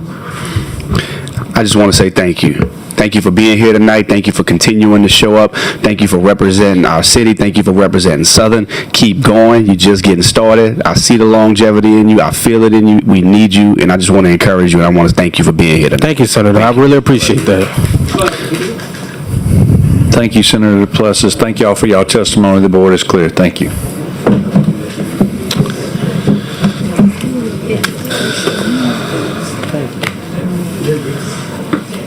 Maria Harmon. What do we have? One overflow? One overflow? All right, if you're in the overflow room, please listen. Maria Harmon, Linda Venable, Dr. Chris Williams, Rebecca King, Sally Davis, Jamie Davis. Sally Davis is in here? Yes. Oh, okay. Sally Davis. Jamie Davis, James Hyatt, Larry DeQuay. Come on up. Madeline McGuire.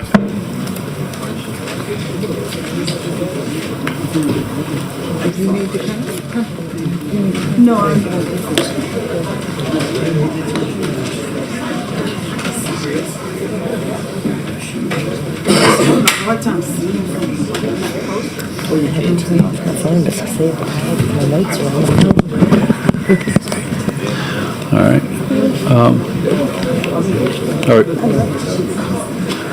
Are you Madeline? Okay. Thank you. All right. So we have 3 people at the table. I'm going to call off a few more names. That way we can get some people in the queue. Wilford Johnson, Emily Walsh, Samara Smith. Samara Smith is in here. All right, Samara Smith is in here. Sandra Stimson. She's in here. All right, she's in here. Britton Forsyth. He waves. Michael Calhoun from New Orleans. Is it Calhoun? Feliciana Street. Sarah Gonzalo. Janet Tobias.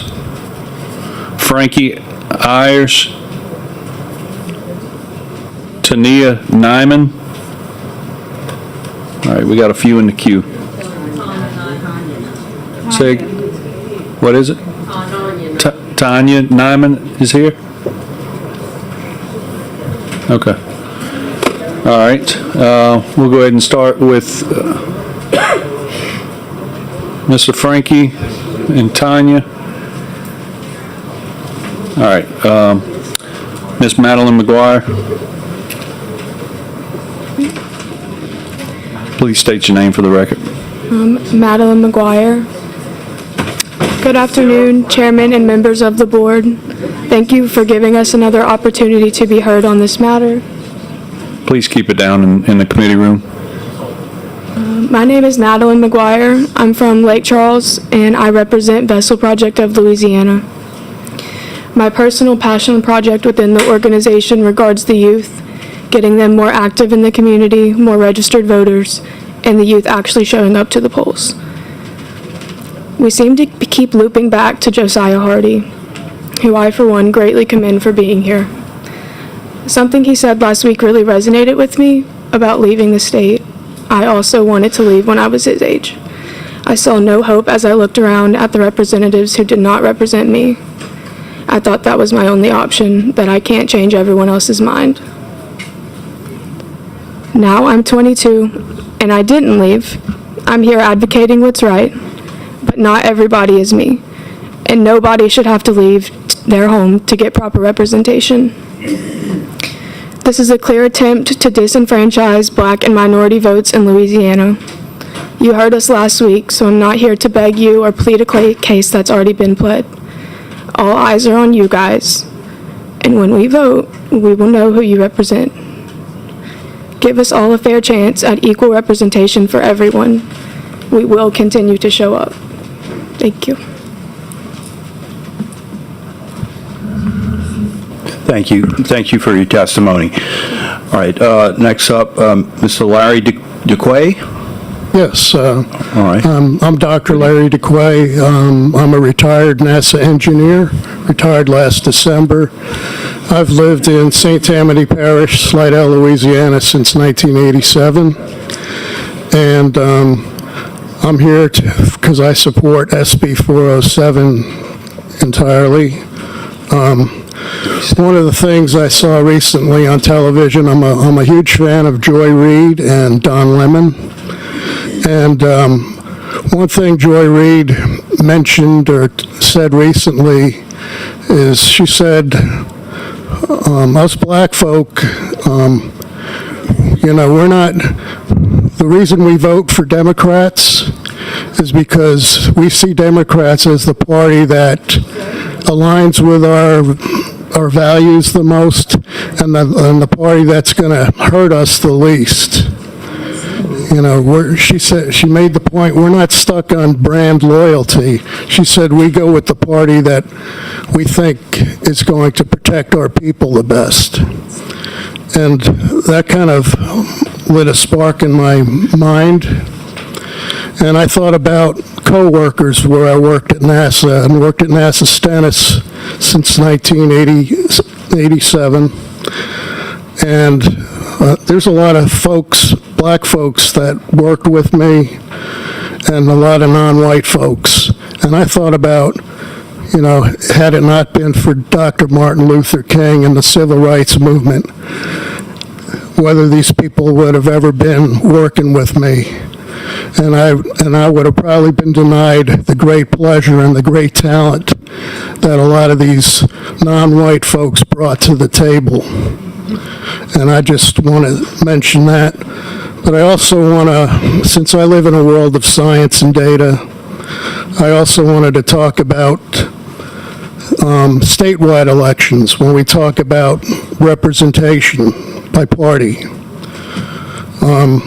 I've looked at data for the last 10 years, and when we look at statewide elections, the Democratic candidate usually gets between 27 and 55% of the vote.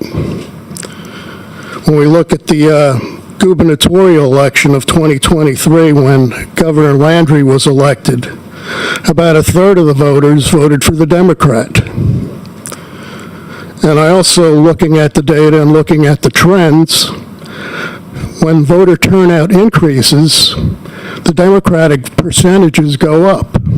So that's telling me that when you actually increase percentage of voters, more people tend to vote for Democrats.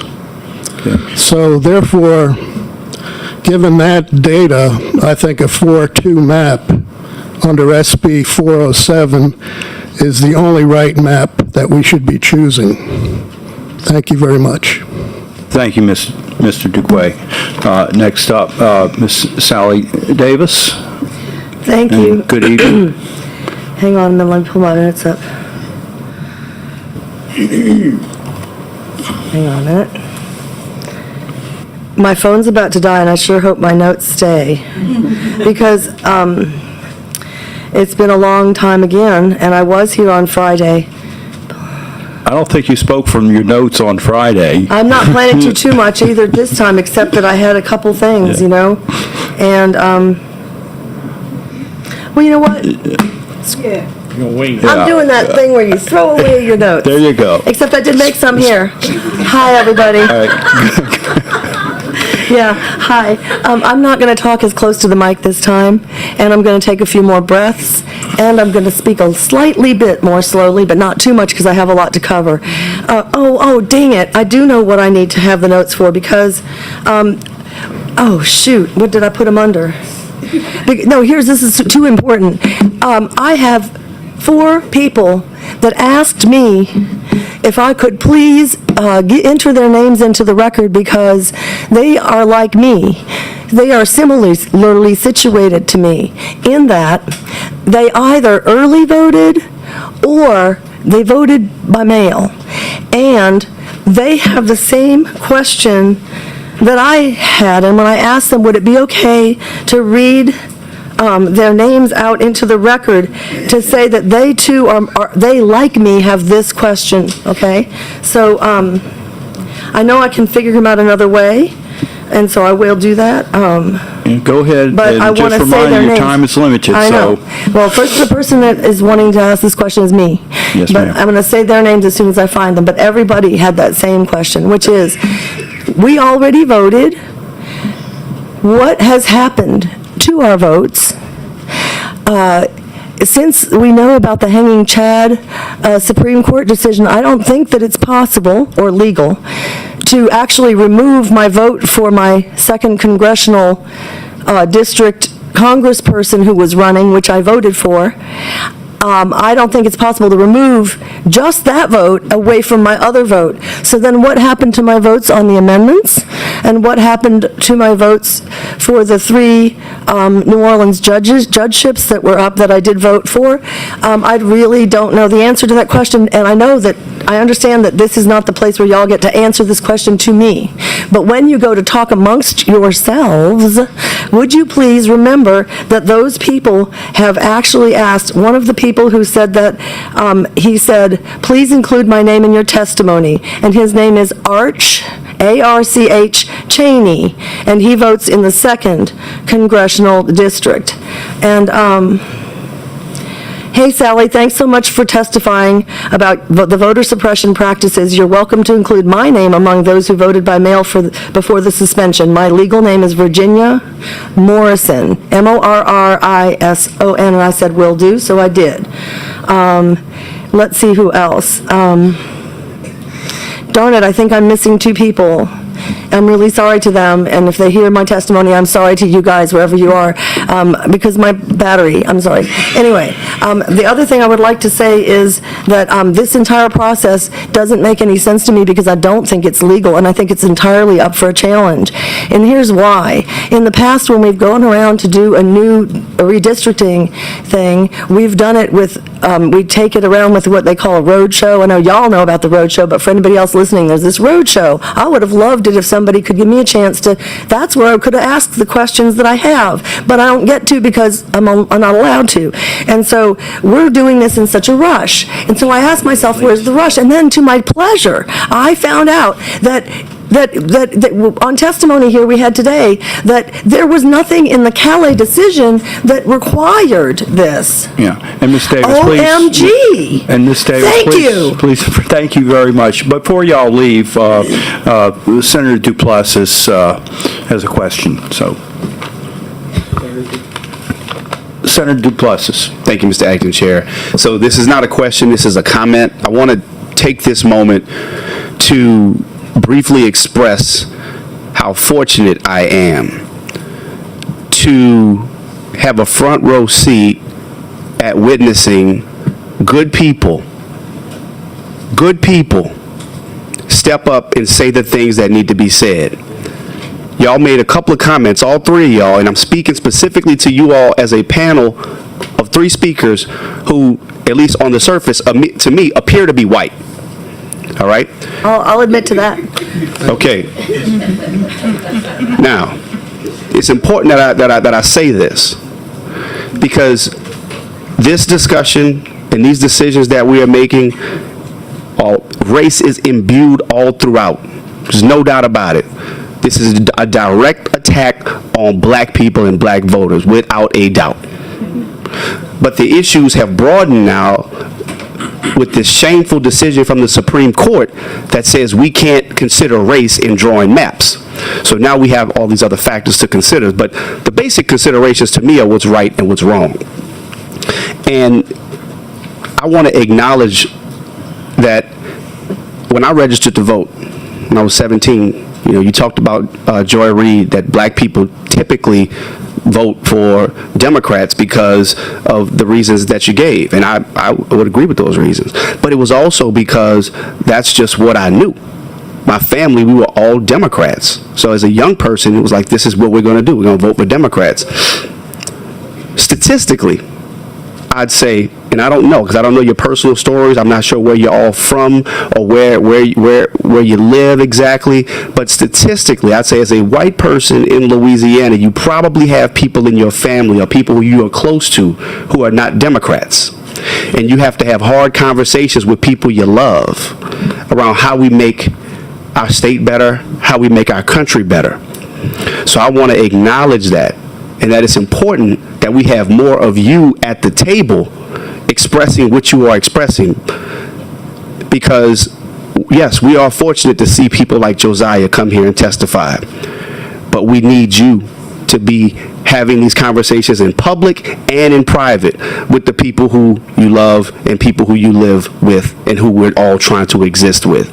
This is much broader than me and Senator Jenkins and Senator Barrow coming up here on our own every time trying to make the case.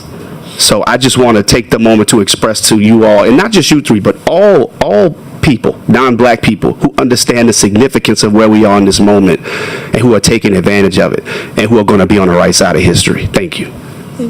And could I just say that I've met some really neat people while waiting since 10 o'clock in the morning, and one of them is Marcus Virgil, and I really enjoyed meeting you, Marcus, and also Janet Tobias. You're my sweetheart. I love you. They might be watching, and if not, it's recorded. So thank y'all for y'all testimony. The board is clear. Thank you. I think we had Samara Smith, Sandra Stimson, Frankie Ayers, and then I think somebody said Miss Tanya Nyman.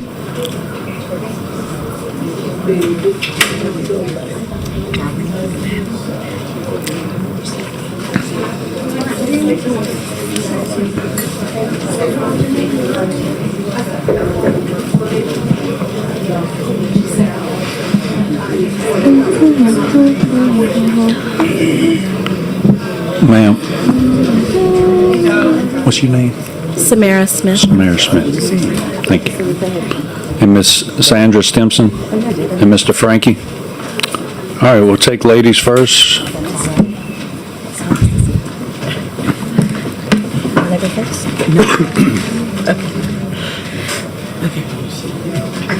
All right, Miss Smith, we'll take you first.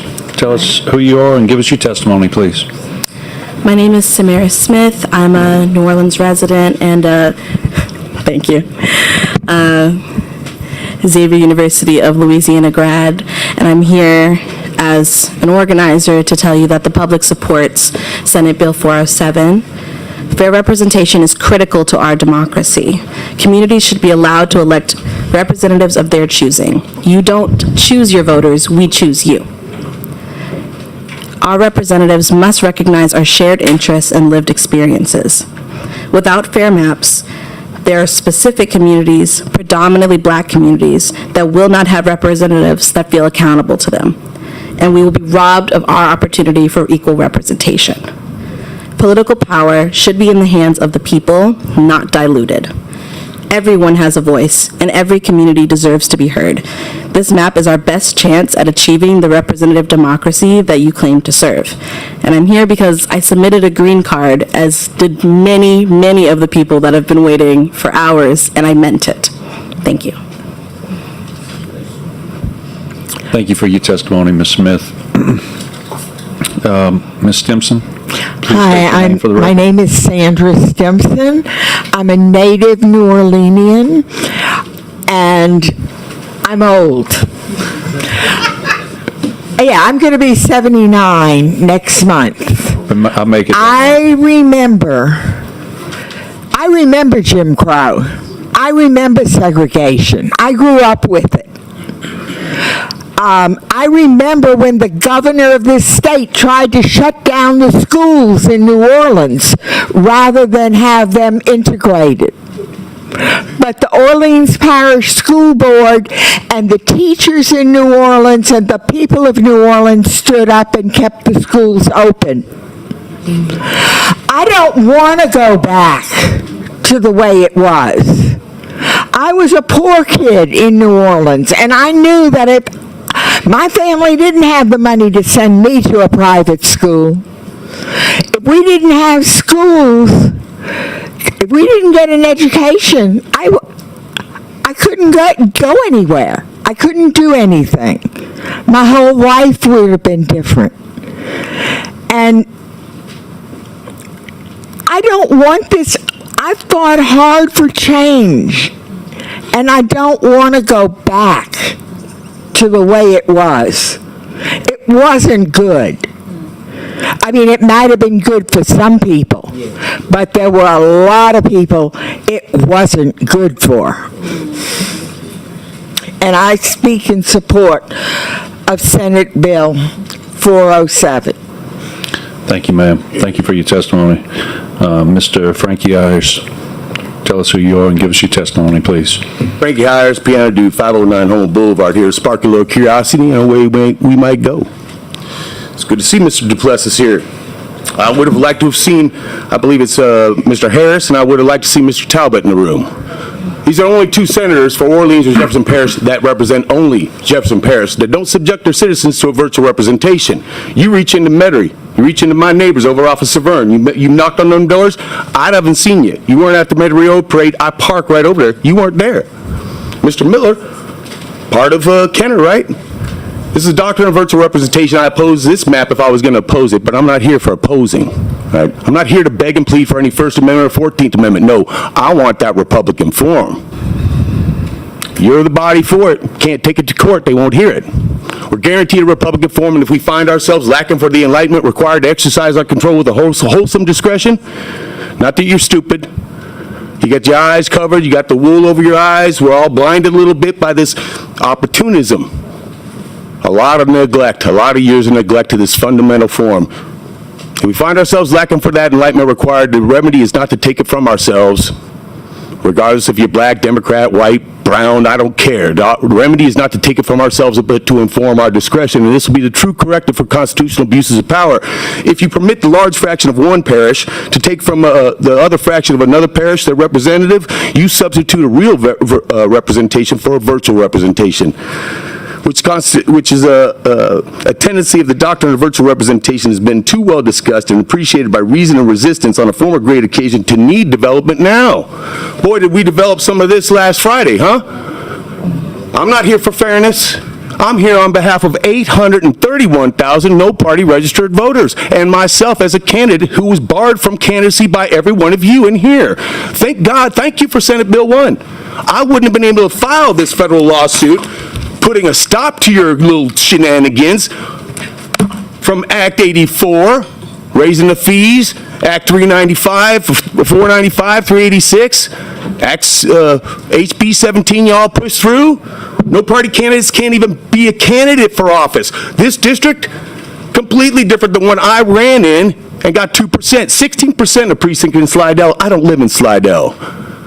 You separate me from the West Jefferson Parish. I'm here on behalf of the East Bank Jefferson Parish firefighters trying to see them get paid, but because of in every instance when you can separate West Jefferson from East Jefferson by racial lines, convince me that's not racial. Convince me you haven't done this racially. In this bill, West Jefferson, East Jefferson separated, the second largest parish funding all of this, paying for all of this.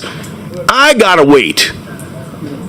Look, you give 2 minutes, you give 30 seconds to somebody who's entitled to it by preference, by seniority. That's the problem here. Any crotchet which ingenuity may invent in the combinations they give strength to carry, I demand the Republican form you've obliged yourself to. Thank you. Appreciate your testimony. Board is clear. Thank you all for your testimony.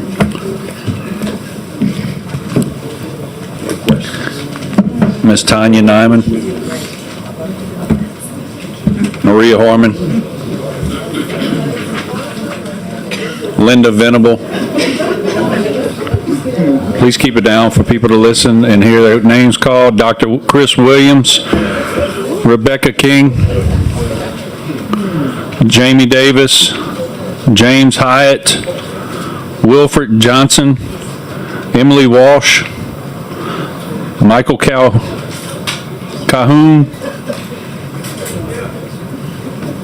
Sarah Gonzalo.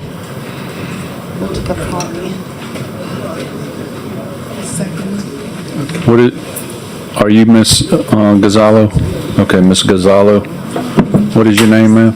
Emily Walsh. Emily Walsh. And what's yours, sir? Michael Cahoon. Michael Cahoon.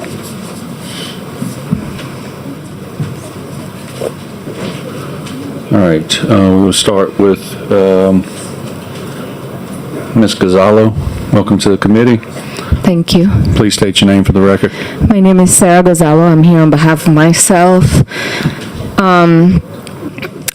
Man, I'm tired, and it's not just because it's after 10 p.m. I've been coming to the Capitol for the last 6 years, fighting for relief for people who remain incarcerated with non-unanimous juries, and have not been successful so far to pass any relief. We remain the only state in the United States where people continue to be incarcerated with these unconstitutional convictions that were a result of the 1898 Constitutional Convention that was called, and I quote, to preserve the supremacy of the white race in the state. Today, we continue to incarcerate people with unconstitutional, non-unanimous jury convictions. Out of that Constitution, also, we created requirements for voter registration, and we went from having a number of 130,000 black registered voters in 1898 to about 5,000 in 1901. And I always thought how bold the authors of the 1898 Constitutional Convention were. They put it in black and white.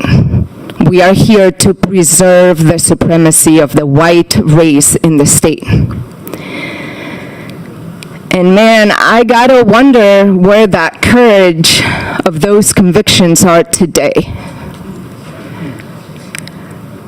And I can tell you, every time that we continue to pass laws, to pass maps, to oppress black people in the state, we do so at the expense of our own souls.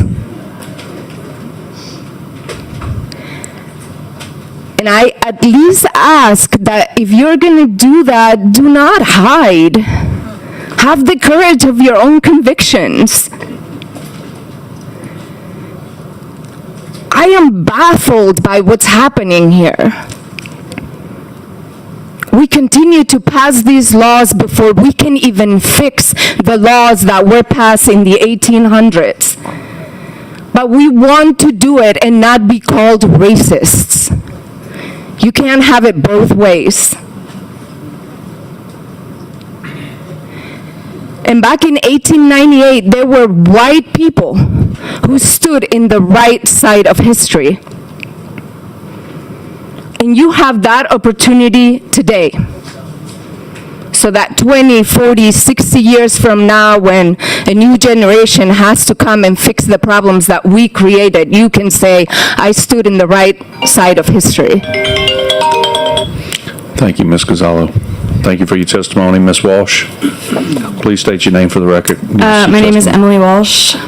It has been a decade since I was at the same Capitol building for the Black Lives Matter protest after the murder of Alton Sterling, and nothing has improved. In fact, things have gotten worse, and we continue to move backwards. Fair representation should not be controversial. Every community deserves an equal opportunity to elect candidates who understand their experiences and will fight for their needs. When you consistently see maps designed to dilute black voters, split up communities, and minimize the influence of heavily Democratic and progressive areas, people understand exactly what is happening, even if the language used is partisanship instead of race. SB 407 moves us closer to fair representation by recognizing that voters deserve districts that actually reflect the political makeup of the state. If Republicans truly believe that their policies represent the majority of Louisianans, then they should be willing to compete fairly instead of rushing to redraw maps in the middle of an election in order to retain power. Instead, at a time when people all over the state are struggling with insurance costs, healthcare access, healthcare costs, infrastructure failures, failing schools, natural disasters, people can't pay rent, can't afford groceries, can't afford to put gas in their cars. Republicans are choosing their own personal financial interests and their blind loyalty to an incompetent and incontinent 80-year-old man who has bankrupted everything he's touched and is now bankrupting our country and robbing us blind. Republicans know that more and more Louisianans are waking up and realizing they've been conned, and they're scared. We know redistricting is not the end goal here. It's the beginning of a dangerous agenda rooted in hatred, racism, and bigotry by fragile, insecure white men. This issue clearly affects black people more than anyone else, but I want everyone to understand that no one is safe when the end goal is a white Christian nationalist nation. We must put a halt to this agenda now and preserve what democracy we do have by passing SB 407. Otherwise, the floodgates are wide open. I come here today, thankfully, from Troy Carter's district. My last apartment was in Steve Scalise's, which I was surprised to find out after I moved in. 2 little streets carved out conveniently for him. New Orleans is a vibrant and a united city. An interconnected community with distinct economic, environmental, and cultural interests. Splitting us into opposing districts weakens the ability to advocate cohesively and effectively for the federal funding and policies that we need. And I know that that's the goal here, but I implore you anyways to please pass SB 407, which would keep not only New Orleans, but communities across the state together and allow them to elect people who actually represent their needs and listen to their constituents. Black votes matter and Black lives matter. Thank you for your time. Thank you for your time. The board is clear. Thank y'all for y'all. Oh, I'm sorry. Mr. Michael Calhoun, please state your name for the record. Michael Cahoon, representing myself, and I just, I don't think I'll need the whole 3 minutes. I just want to say that, this can be a really positive and powerful and righteous opportunity that you all have to vote yes on this bill, and it is, I think, not an opportunity to be wasted, and it can be a really beautiful thing you all can do to show the sort of state we are and the sort of people we are. And it is an opportunity, it's also a responsibility. And I think,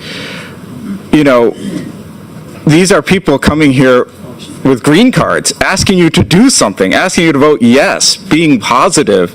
And I think most of you all, I've been coming to the legislature for work for a long time. If people are staying till 10 o'clock at night with hundreds and hundreds of green cards on one of your bills, I think you would probably be like, I think I figured something out with my bill here. And I think that's what Senator Price did. I think he's figured something out. As I think Senator Jenkins mentioned, it passes the eyeball test. I have horrible eyes. I've had like 6 eye surgeries. I can tell. I can look at it and be like, oh, that makes a lot of sense. And so, I'll just say what this map does, I think, is these are our representatives, and it sends representatives to Congress that represent Louisiana. And what sort of message would it send if we send a congressional legislation to our nation's capital that doesn't represent us? To me, that says we're ashamed of who we are. We don't want to send a delegation that looks like us, that thinks like us. We want to send a special little part that looks like something else. And, walking around and being here for all these hours, I don't see people ashamed in the overflow rooms or in the hallways. I see people who are proud of Louisiana and proud of all the different types of people here, and that's who we should be sending to Congress. And, I think, for what it's worth, in my experience working with legislators and legislative bodies, government works better when it has diverse and representative districts and people representing them. And, Congress is pretty unpopular. I think we could all, acknowledge that it could be functioning better. I think it would function better and send a better type of representation with SB 407, and that's why I'm speaking in support of it. Thank you. Thank you for your testimony. The board is clear. Senator Bartholomew. Senator Bartholomew is going to come up and have the table. Is there anybody in here that I called their name? Maria Harmon. This is going to be the last time that I call. Say again? Maria Harmon's gone. Okay. If anybody knows that somebody left, please let me know. Linda Venable. Tanya Nyman. I'm too big to be here, period, let alone with seat up here. Dr. Chris Williams. Rebecca King. Jamie Davis. James Hyatt. Wilford Johnson. Janet Tobias. Christopher Richard. Lorraine O'Shea. Oshie. Okay. O'Shea with two E's. O'Shea. All right, thank you. Dion Blanks. All right. Senator Bartholomew. Thank you, Mr. Chairman. And thank you, committee members, for the work and effort that you're putting in tonight and a continuation of Friday to give people a voice and hear them out and receive their passionate messages about the effect that this redistricting will have on their communities and I think our state as a whole. And so I won't take a lot of time, but I feel really honored to be a part of this body in the short time that I've been here. And I came here with hope and desire to change my district for the better and impact it in a positive way. And since I've been here, I'm starting to feel, what I feel now is that maybe this body needs to change. Not just my district, but that this body needs to improve and needs to be built up the same way my district does. And so maybe that's why I'm here. And so I speak on behalf of the members of my community and implore you to take this responsibility serious and not vote the will of a person that does not reside in Louisiana, that resides in D.C. And so you have a bill with a map in front of you, and shortly you hear another bill with a similar map. They'll look really close to one another, but they couldn't be further apart, because one will disenfranchise voters in this state, and one seeks to bring voters together. So don't get fooled by how close these maps look. One is specifically drawn to dilute a certain voter base, and one does not. If you look at this map and you look at the demographics related to it, you'll see how close the numbers are. And so my charge to you is, can we change? Can we be different? Can we take the responsibility that's been given to us by our voters so seriously that we move this bill favorably and give it a shot, give it a chance? Because I know the other bill is going to move favorably. And so if what you claim is that you want a fair process, and you want the voters to believe that, then prove it. If this is about a fair process, then prove it. Prove it to the voters of Louisiana that you care enough to give this bill a shot. Move it favorably. You can move Morris's bill favorably too. Put them both on the floor, and then vote your conscience. That's all I ask. Thank you. Thank you, Senator. The board is clear. Thank you for your testimony. Thank you. All right, Ms. O'Shea. It's O'Shea. O'Shea, okay. It's O'Shea with two E's. All right, O'Shea. Thank you for being here. Please give us your testimony. State your whole name for the record. Used to be at DuPont. I was 13 years old. What's your state your name for the record? Oh, sorry. Lorraine O'Shea, and I represent myself. Thank you. I grew up in Iberville Parish. I was 13 years old in 1963 when we had race riots in Plaquemine. A group of kids with CORE came down to register black voters. This was before the Voting Rights Act was passed. And a bunch of them sat together, mixed race, on a Plaquemine ferry and were thrown in jail for doing that. And there were peaceful demonstrations followed by state police riding horses into a church of peaceful gatherers with cattle prods and hoses, full-force hoses. I didn't know what to make of that at 13. I mean, I grew up in privilege, total privilege. I went to Catholic schools, and I didn't know what to make of it, but it was an education for me about what was going on in this state. There were 0 black registered voters in East Feliciana Parish at that time. And these brave students came down, and that was a real learning curve for me. A lot of people have spoken to you about doing the right thing, and I am appealing to your better angels. Y'all know what is right. You all know what is right. And you can do the right thing. We're not talking perfect here.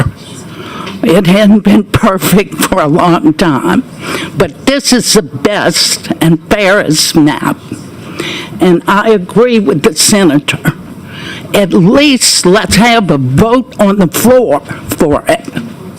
You may want to push another map, but let this go to the floor. I worked in state government for 17 years, right out of law school.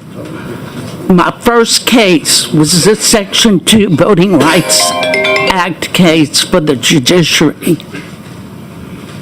And a lot of people fought hard. And we can't go back.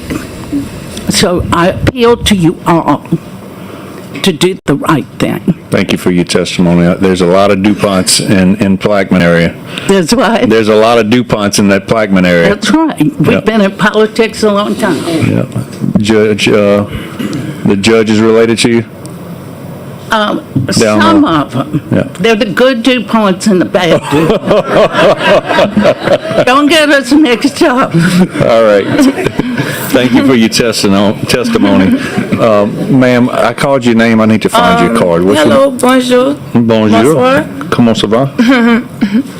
Hello, good evening. What's your name? Dion Blanks. Dion Blanks. I would like to start off by saying I originally submitted in favor of this map, but seeing it now from Friday, totally different.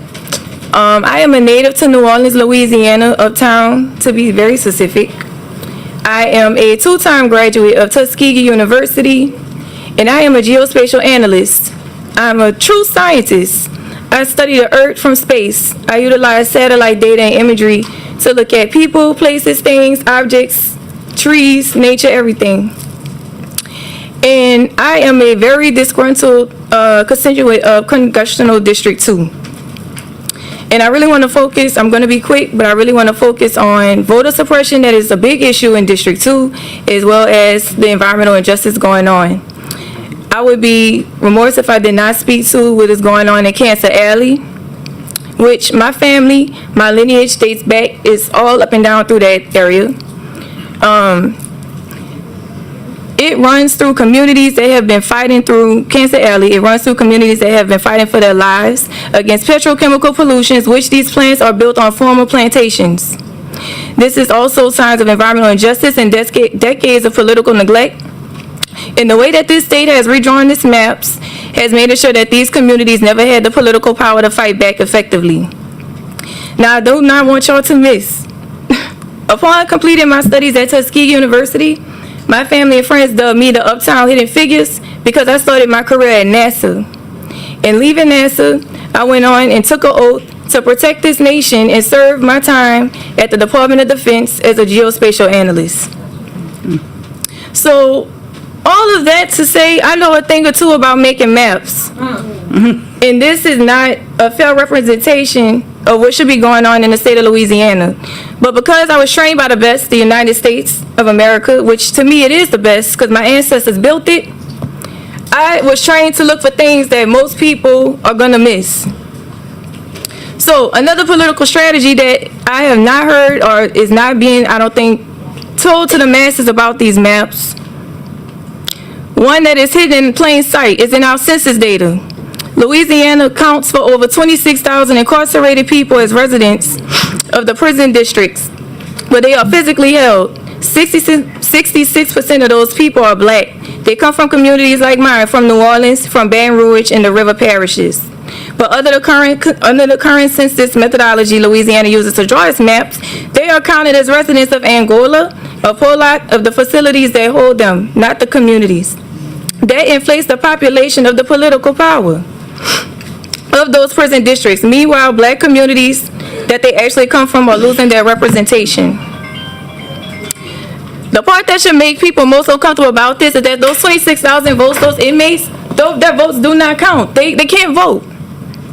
And before I get up off of here, I would be so incorrect to not call out Congressman Troy Carter, because there's an alarming number of young people in the city of New Orleans that are not registered to vote. Earlier this spring, it was brought to me because I was trained by the best. I do investigative work. Suno had a voter registration drive. That registration drive was shut down by the governor of Louisiana. He said that it was unconstitutional. He sent the police over there, which I find weird considering he spent the first 2 years of law school at Southern University in Baton Rouge. So not only did this somehow became to be, Congressman Troy Carter never did nothing to rectify this. And now this town hall he held yesterday, it's nothing because there's nobody to even vote for him. Thank you for your testimony, ma'am. Since this election has started, the only time Congressman Troy Carter has even uttered his mouth to tell people to vote was on the first day of early voting. I just ask that you all go look at his Instagram. Congress District Number 2, he does not care about us. He felt entitled to our vote. Thank you for your testimony. You're welcome. The board is clear. Thank you all for your testimony. My mother is a huge fan. All right, these are the last green cards that I have. I'm going to call these names once again. And these are the ones that I had filled out, and that was completely filled out. If I don't call your name, Everybody listen up. If I don't call your name, your card was either incorrect, didn't have all the information on it, or it didn't have the box checked. One of the two. So if I don't call your name, doesn't mean that you can't testify. I need you to come up and get a green card and fill the green card out like instructed and turn it back in. Linda Venable. Dr. Chris Williams, Rebecca King. Wait, who's gone? Williams is gone. Rebecca King. How many people we have in over here? All right. Jamie Davis, James Hyatt, Wilfred Johnson, Janet Tobias, and Christopher Richard. Everybody else? Maria Horman? We probably turned her card in. Okay, come on. I called her name, you said? You did. Okay, all right. Madam Pro Temp said I called your name, so please come to the table.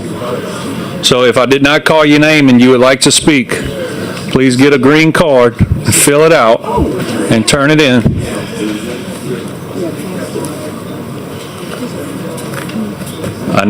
We need all the information on there for our records.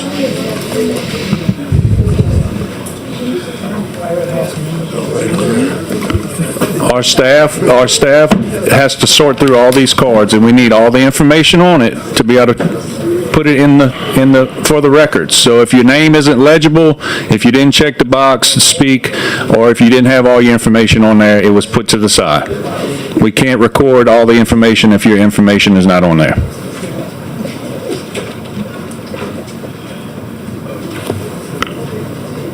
Welcome to the committee, almost 11 o'clock.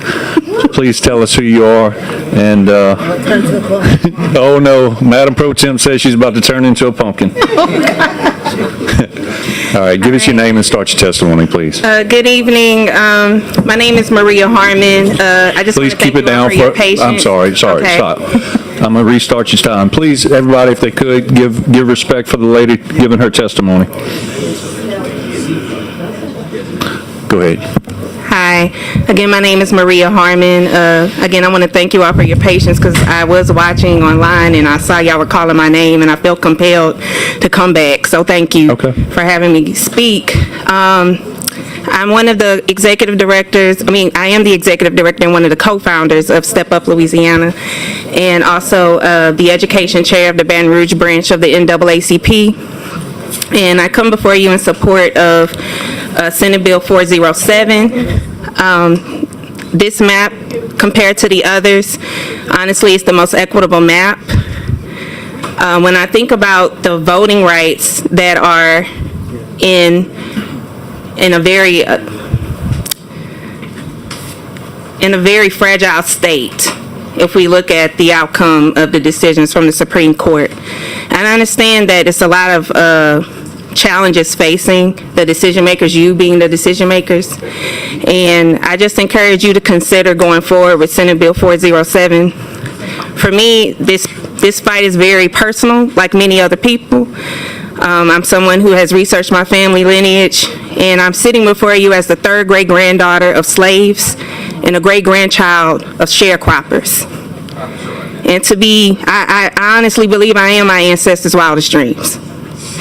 And to also think of the work that my grandfather did from out of Calcasieu Parish, Wesley Montgomery Sr., who was the first black licensed general contractor in Calcasieu Parish, and gave of his legacy in his fight for civil rights throughout Louisiana. So I feel compelled to have to sit before you today to defend this map to move forward, because looking at the other maps, they don't measure up. I ask that you think about this in a way that all people can be fairly represented, because I would hate for this state to regress. We have to keep moving forward. And for us to have competitive races, for us to have fair representation, the maps have to measure up. So far, when you look at the data and you look at the comparison of not only the voting population, but also party lines as well, that is the most balanced map compared to others. So again, I ask you to please consider this moving forward. Let this be debated out on the floor. Let this bill matriculate. And I ask that you consider this, being that this is the most fair decision to make with what we have. Thank you. Thank you for your testimony.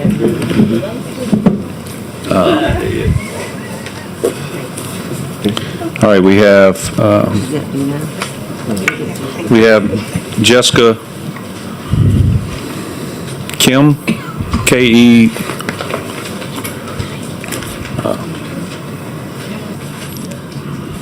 Reverend White, you're at the table? Yes. All right, hold on one second. Give me a second, please, Reverend.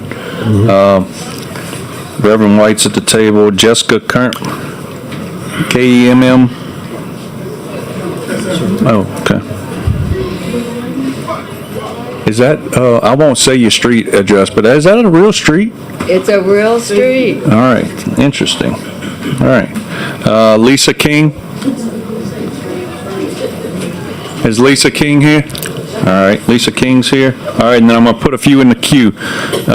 Marshawn Samis. All right. What is it, sir? Camise. Okay, I apologize. You'll be in the queue for the next three that come up.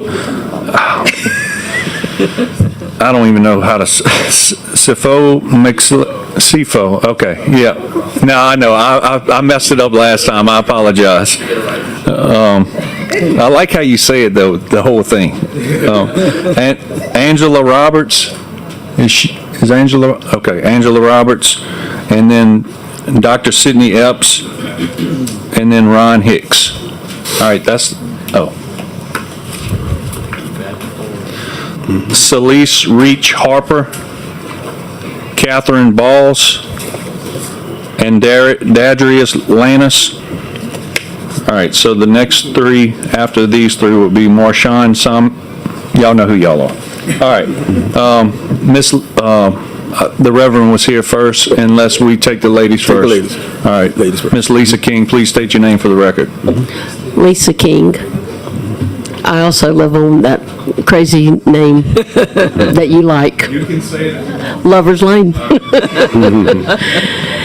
So, this is the first time I've ever done this, okay? Thank you for having the courage to come here and testify. I'm intimidated somewhat, but We're all human beings here. Take your time. you know what? I've met a lot of good people today, but I met them a year ago, and I've got a lot of new friends now. And Indivisible Baton Rouge is one of the groups that we've started here, and we did No Kings a few weeks ago that, it started off with about 600 people, and this last No Kings, we had about 1,500 people. So I'm making a lot of new friends, and there's one reason for it, and he lives in Washington right now, and he does have a Southern White House too. But I wrote stuff down on my phone, and I was like, y'all have heard enough about, what we're all here for and what map everybody wants and doesn't want, and I wasn't going to come up here. And when my friend Abby came up here and she started talking about when she was 13 years old, it made me think, when I was 5 years old, I'm from South Carolina, so there's a lot of racism there too, I grew up with. I lived on a dirt road, and there was a blacktop road, and at either end of that blacktop road, every Sunday there would be a group of men with these white sheets and hoods on, and I'm in the back of my daddy's Volkswagen, and I'm like, Daddy, what is that? Why are those men always down there? And he said, Sweetie, those are bad men. So my dad has always taught me right from wrong. And when A.B. O'Shea, or she, ask y'all to find your better angels, please do that. This is an important moment right now. Louisiana is being looked at not just by our country, but by the world, I think. And we've been this nasty Southern bad reputation our whole lives. And I think right now we have a moment to make history and change and do better. Thank you. Thank you for your testimony, Ms. King. Ms. Jessica, I couldn't read the last, Kim. Yes. All right, thank you. Jessica Kim, K-E-M-M. All right.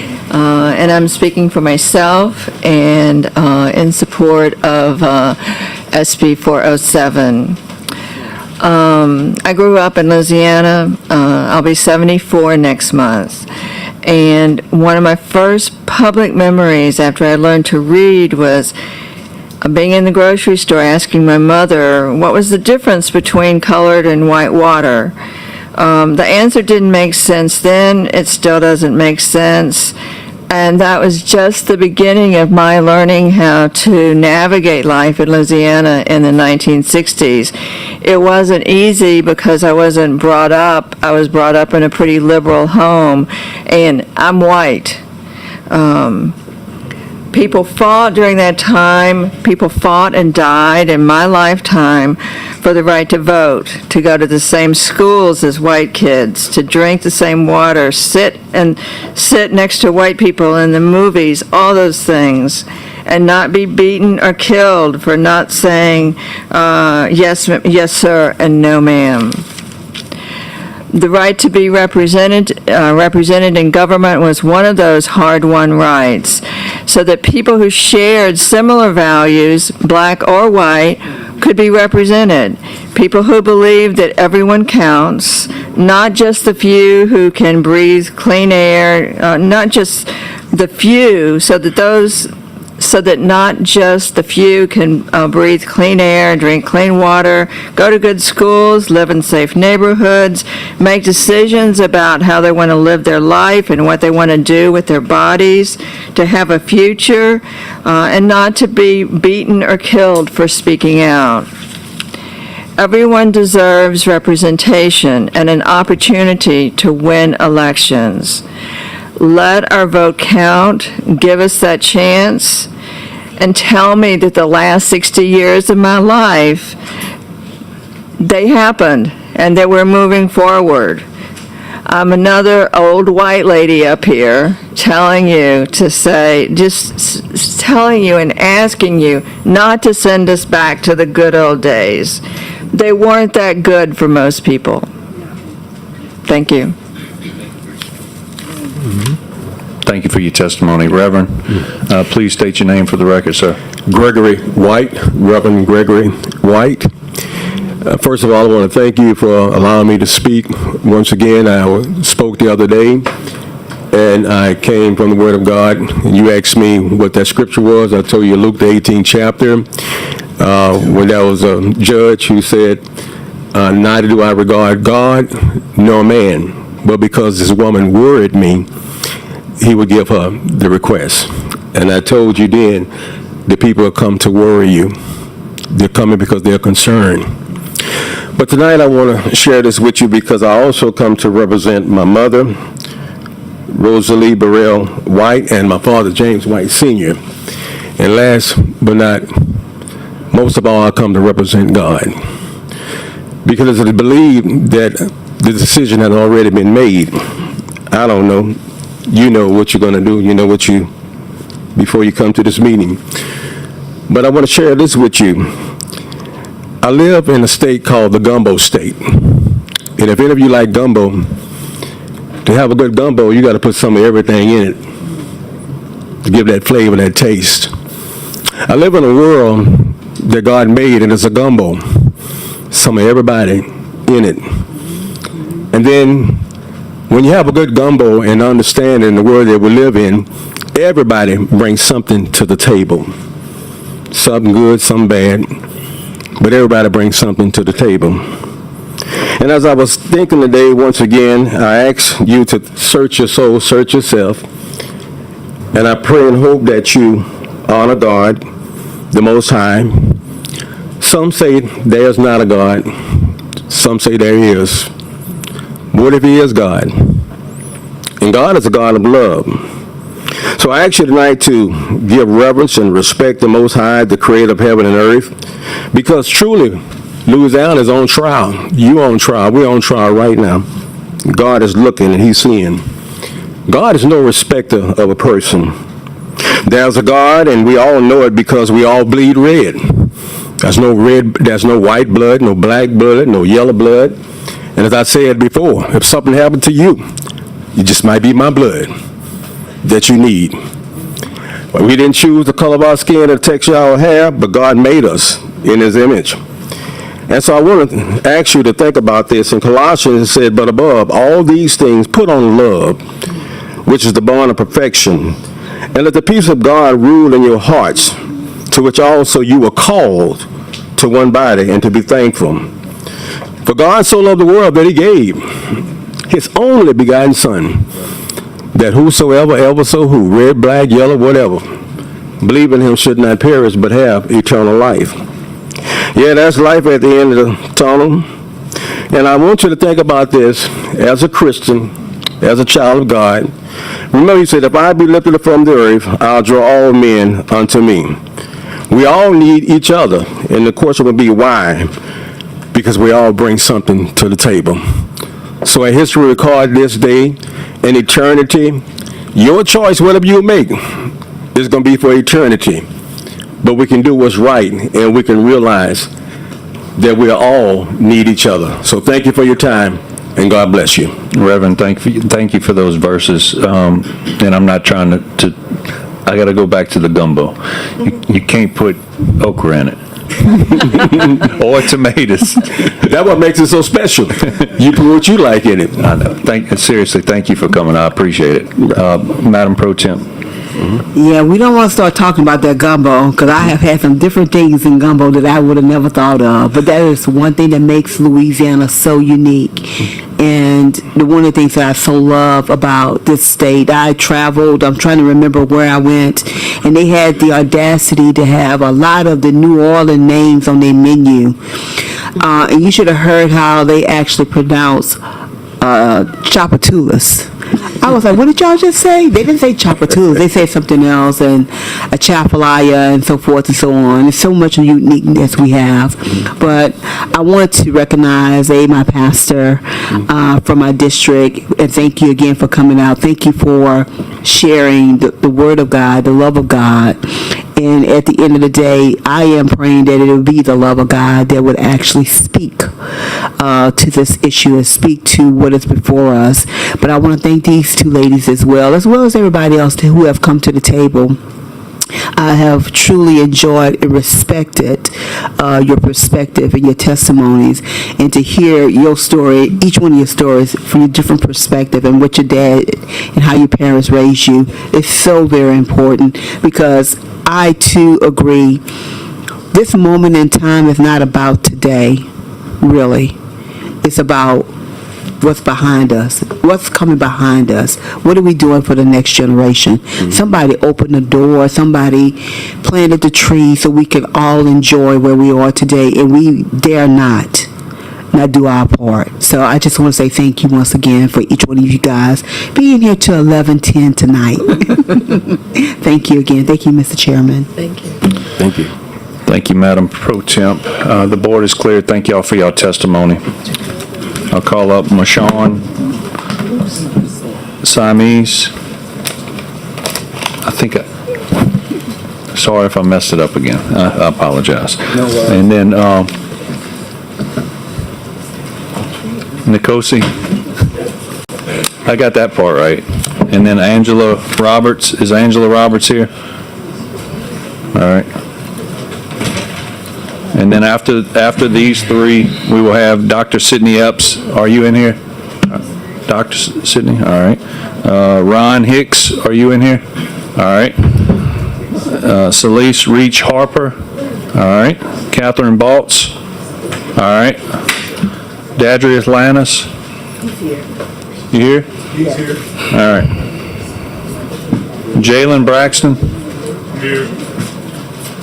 And Lakita Smith.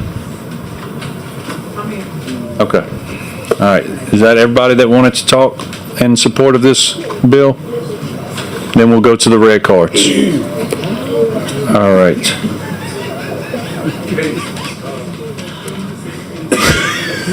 Madam Pro Temp, are you turning orange over there? I think she is. I think she's turning orange. Let me put you on the...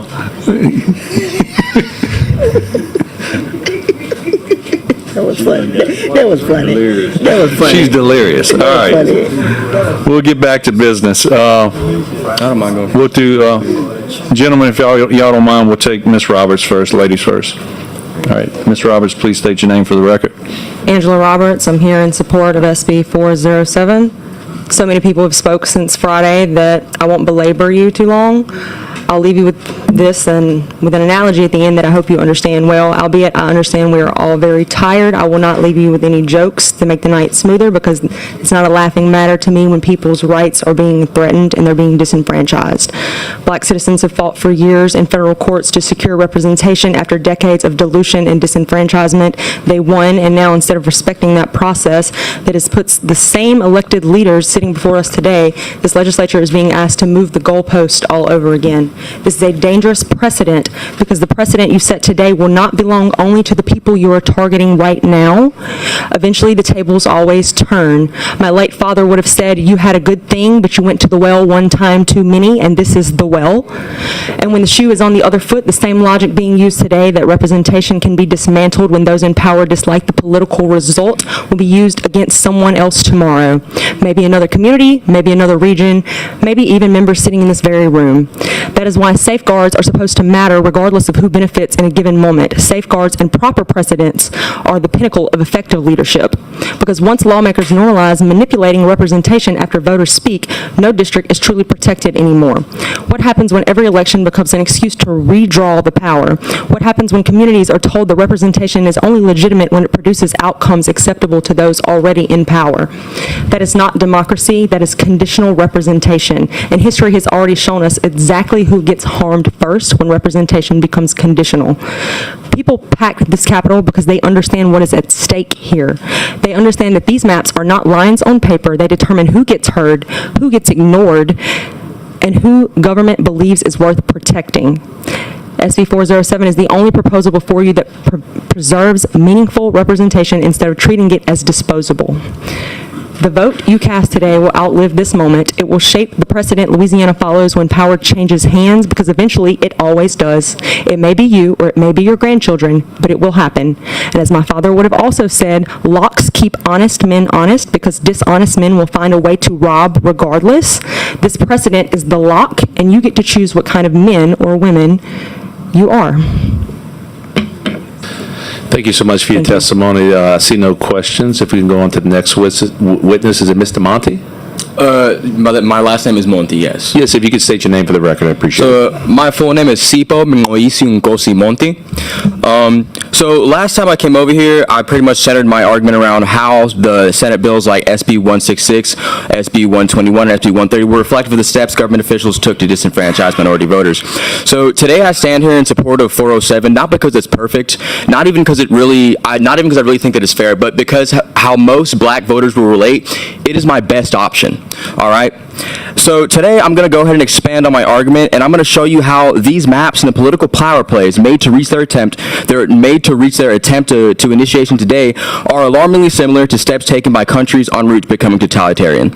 Consolidation of power in an effort to dominate a country's political spectrum with one party is nothing new, and it is not a coincidence that Texas, Louisiana, Tennessee, Mississippi, and Alabama are all taking steps to marginalize minority voters and political opposition. When you have representatives like Senator Morris who state, "I prefer maps that help Republicans because that's what I am," and then he proceeds to show me a 5-1 or an even possible 6-0 map, you're telling me that you want to take the same kind of steps that fascists took to create one-party systems. A great example would be Joseph Stalin in the Soviet Union. He consolidated power after Vladimir Lenin to transform the Bolshevik communist state into a rigid one-party dictatorship. After being appointed General Secretary of the Communist Party in 1922, Stalin strategically used his position to control appointments by placing loyal allies in key administrative regional roles, and he built a powerful political base and marginalized his opponents. Groups frequently marginalized by Stalin's regime include people in poverty, the elderly, individuals with disabilities, refugees, and racial or sexual minorities. And I will be damned if that is not quite literally what we are seeing on our state and our federal level. When your party packs the Supreme Court with justices like Chief Justice John Roberts and Samuel Alito, who decide to strike down pre-clearance in 2013 and Shelby County versus Holder, and then decide to gut Section 2 of the Voting Rights Act in Louisiana versus Kalis, in 2026, you're following the footsteps of leaders like Saddam Hussein in Iraq, who transformed the state into a one-party system by changing the Constitution to allow only the Ba'ath Party to be eligible to govern in political elections, to be able to govern and race in political elections. This honestly makes a lot of sense considering Saddam Hussein's rise to power was greatly aided by Ronald Reagan and George W. Bush, two Republicans. When Governor Jeff Landry declares a state of emergency because citizens are voting, when we held an election during World War II, the Civil War, and the Vietnam War, and then describes the discarding of 45,000 ballots as not a big deal, in order to bring maps like 121 to the table in the first place and give his party a majority advantage, this reminds me of the dictator Ferdinand Marcos in the Philippines. In September of 1972, he suspended elections, declared martial law, just a year before his constitutionally mandated two-term limit was set to expire, because he feared he was going to be voted out of office. Marcos used a fabricated national emergency, citing alleged communist insurgencies and civil unrest to justify his power grab, when in reality, his impending term limit was his primary motivation to retain his grip on the presidency. I could sit here honestly and give a whole 2-hour lecture on how a lot of the steps that we have been taking, that the Louisiana legislator and other legislators have been taking align with dictators like Adolf Hitler, Benito Mussolini, Kim Jong-il, Mao Zedong. But for time's sakes, I'm going to digress.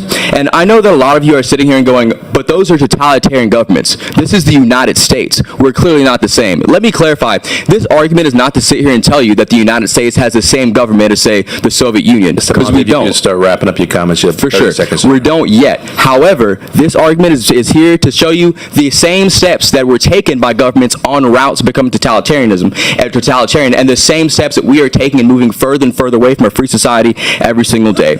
And lastly, I would simply like to point out the state of Louisiana has been under majorly Republican control for over the last 40 years, and we're at the bottom of the list in education, standard of living, housing, and way, way more. So if you think that the solution to any of Louisiana's problems is to make Louisiana more Republican, we tried that. We've been there for 50 plus more years, and it's not working. Something needs to change. Okay. And that's all I have to say. Thank you so much for your comments. You mentioned something about pre-clearance earlier. That's something you Yes, sir. supported I from gave the my federal testimony on that last Friday. court. So if a map would come out that would be a version of a map that would be pre-cleared in the past, that would be something you would support. I would have to see the map. What I am saying is that But it would be a good indicator of potential. if a map came out that aligned with pre-clearance, which just means the Justice Department would have to approve it first, you know what I'm saying? If you dropped a map that the Justice Department did approve, maybe that would help me, but your representatives got them out of the way. I appreciate it. Mr. Marchand, I was having trouble understanding the writing of your last name. If you could state your name for the record, I'd appreciate it. All right. See, did I turn that off? Okay, here I go. I'm back on. I'm Marshawn Camise. I appreciate the other people that I have up here because I had something that I remembered to say, but that was about 7 hours ago. But just to kind of get to it, I'll try to get through as much as I can. The state of Louisiana in 2025 deported multiple children, one of whom was born in New Orleans and had brain cancer. Donald Trump got the pro-life, Bible-thumping Republican Party to say, yes, we want more of that. As a matter of fact, send Gregory Bovino down here to harass more people. So I have no doubt in my mind that the map's going to pass. If y'all can give us less than 0 seats, you would do it. Y'all do this under the orders of somebody that said the Civil Rights Act was harmful to white people, that it caused reverse racism.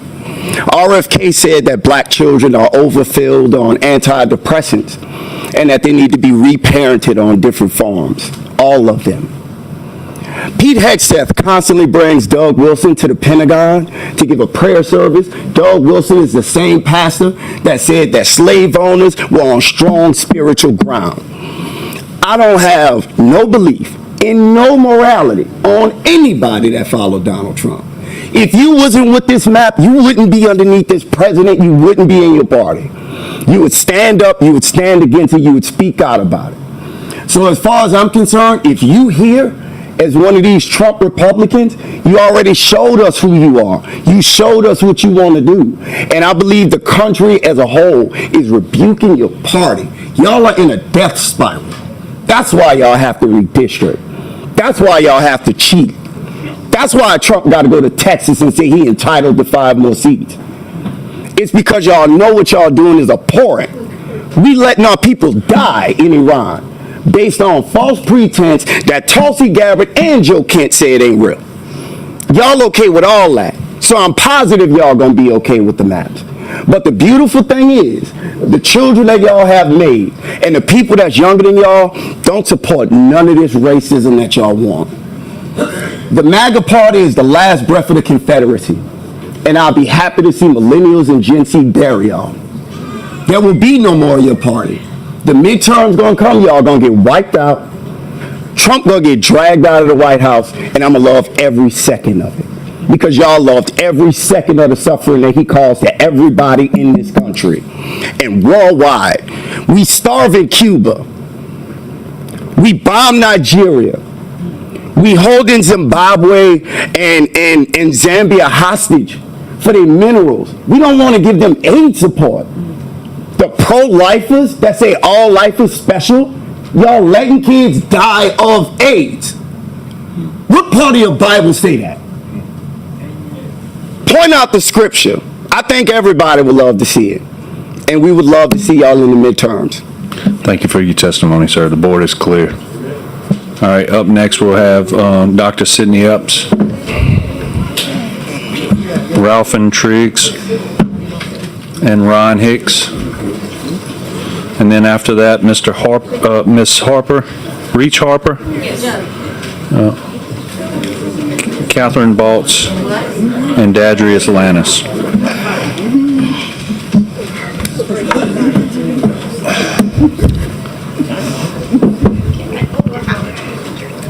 Good evening, Doctor. We'll take you first. All right. Please state your name for the record, please. My name is Dr. Sidney Epps. I spoke last week, but I didn't get to say I'm 7 generations military veterans, a cadre of low-income conservatives living in a democratic state. And right as they were, they demanded I never lived in the South. They knew the difference between being a red dot in a blue state and being in the threat that came with the opposite. There was a woman who spoke late Friday night who said she was a Republican, but she felt so safe and inspired in the overflow room surrounded by a blue wave. I didn't get a chance to ask her how she felt in the room of men who hold the same values as her, but it reminded me of the hypocrisy of my childhood. I'm a first-generation college graduate, from undergrad to doctorate. I'm evidence that education changes lives and mindsets, but that it also seeks to understand all mindsets. Louisianans deserve leaders who believe in educational uplift and a safety net that protects all citizens, giving them the freedom to work for others and build their own businesses. We also deserve to live in communities where the air is breathable, the land is fertile, and the water is clean, a true sportsman's paradise. But what we are witnessing in the Louisiana legislature is not a debate over geography or process. It is a calculated hunt on the working class, backed by numbers that prove who is being sacrificed. Louisiana's poverty rate is 18.6%, one of the highest in the nation, and that statistic isn't abstract. It shows the overcrowded classrooms, the under-resourced neighborhoods, the families forced to make impossible choices while people in power tell us to be patient and trust them. And it shows up in what we can only be described as a legacy of poison. In New Orleans, up to 88% of homes tested have detectable lead in their water. There are 119,000 service lines of unknown material. When leaders refuse to treat lead removal like an emergency, they are not merely managing infrastructure, they are managing the lives of our future children, ensuring instability, learning loss, and preventable harm that will echo for decades. At the same time, we are living through an invasion of our resources by invasive populations and colonial populations, systems, and decision makers who arrive, extract, and leave the working class with the bill. Billions of tax breaks are handed out to tech giants and corporations while the people pay the price in lost revenue, environmental strain, and public disinvestment. Under Act 730, Louisiana is projected to forego approximately $3.3 billion to $3.6 billion in sales tax rebates for data centers from Meta and Amazon, massive facilities that will consume enormous amounts of water and energy and require expansive transmission corridors. And we've already lost $75 million in property tax revenue to corporate exemptions for wood pellet industry, money stripped directly from our schools for industry that only employs about 140 people. That pattern is clear. The public losses, the powerful profit, and the communities inherit the risk. Some people want to frame this redistricting fight as negotiation, like a 4-2 map is a fair compromise. It is not. Negotiation is for equals, and Louisiana's history makes it plain that equality has been withheld by design. We are in a state where roughly 33% of the population consists of people brought here by force, and that force is being packed into categories, and we have the receipts for what happened when those forced into being packed into categories attempt to claim political power. I'm going to skip ahead because I know I'm out of time, but I do want to say this. I went to school in Appalachian in Ohio, southeastern Ohio, where J.D. Vance documented in his book, Hillbilly Elegy, Generations of Poverty and Disinvestment. And you see the same machinery at work with a completely homogeneous population, all right? Wealth and power operating like a predator. That comparison matters because it proves the point so many of us want to dodge. Even without the historical legacy of targeted populations to scapegoat, the wealthy elite will still exploit the working class of their own background. If you are a paycheck away from dismay, it does not matter what your face looks like. The lube does not make the screwed force hurt less. It just leaves you your lip a little wetter. It proves that the issue is not about color terms or identity labels. It's about a predatory system driven by invasive populations and colonial populations at the top of an occupational hierarchy where the people are at the bottom. They're treated like disposable resources to be extracted. This is not about race, all right? It's about money. Ignorance pays. This is exactly why we need systems and representation that serve all people, because the elite have shown again and again that they have no loyalty to anyone but the bottom line.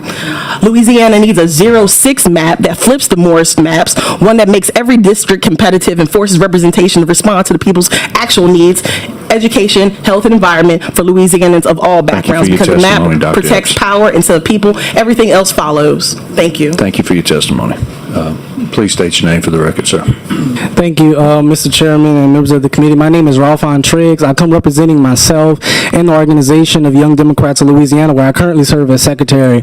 I'm a resident of Thibodaux, and conveniently, I'm a constituent of Senator Price. I come to speak in favor of Senator Price's bill, Senate Bill 407, but I do want to speak on behalf of Thibodaux residents to say that we were drawn out of every single map that includes a Democratic majority or a minority majority part in it. I emailed Senator Price district, and I planned on emailing all of you, expecting the committee to be committee hearing to be tomorrow, but it happened today. But you should all still expect an email from me speaking about the specific precincts from 4351, 51A, 532, 1A, 21, 25, 23, 216, 27, 210, 211, 14, where I live, 12, and 16, and Assumption and Lafourche parishes that are drawn out of the new district of District 6, because I just saw there's a new map that was presented today.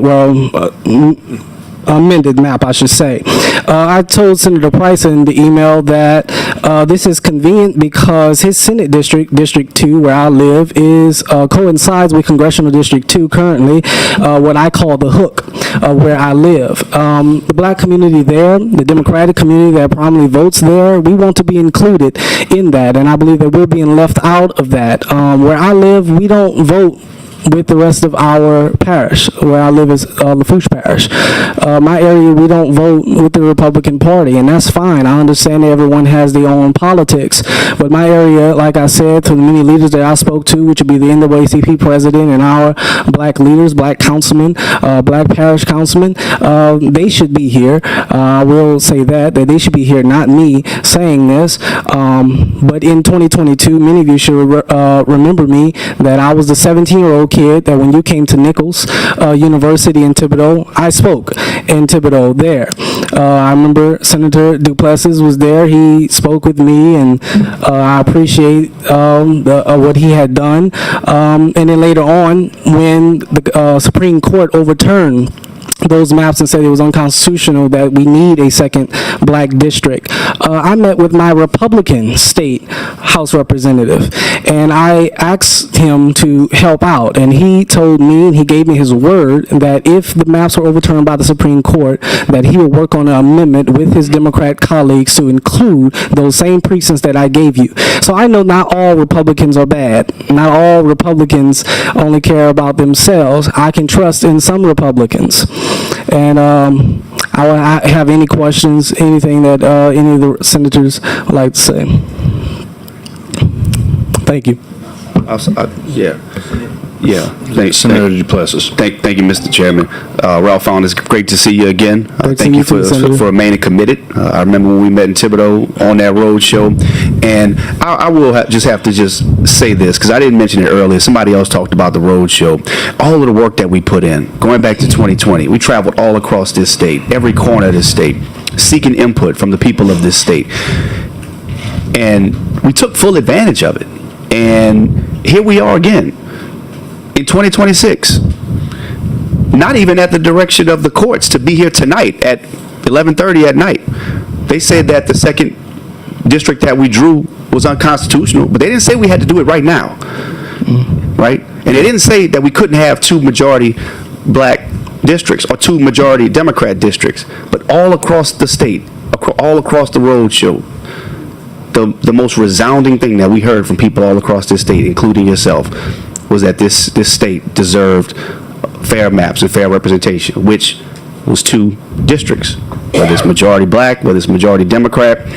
It's just really frustrating that at the direction of one person and 6 justices who chose to pervert and gut the Voting Rights Act, that we have to go through this again in this manner. And I just thank you for your commitment and staying strong, and I'm expecting even greater things out of you. No problem. I got here at 9:16 p.m. coming from Thibodeau. Thank you. Just to be here.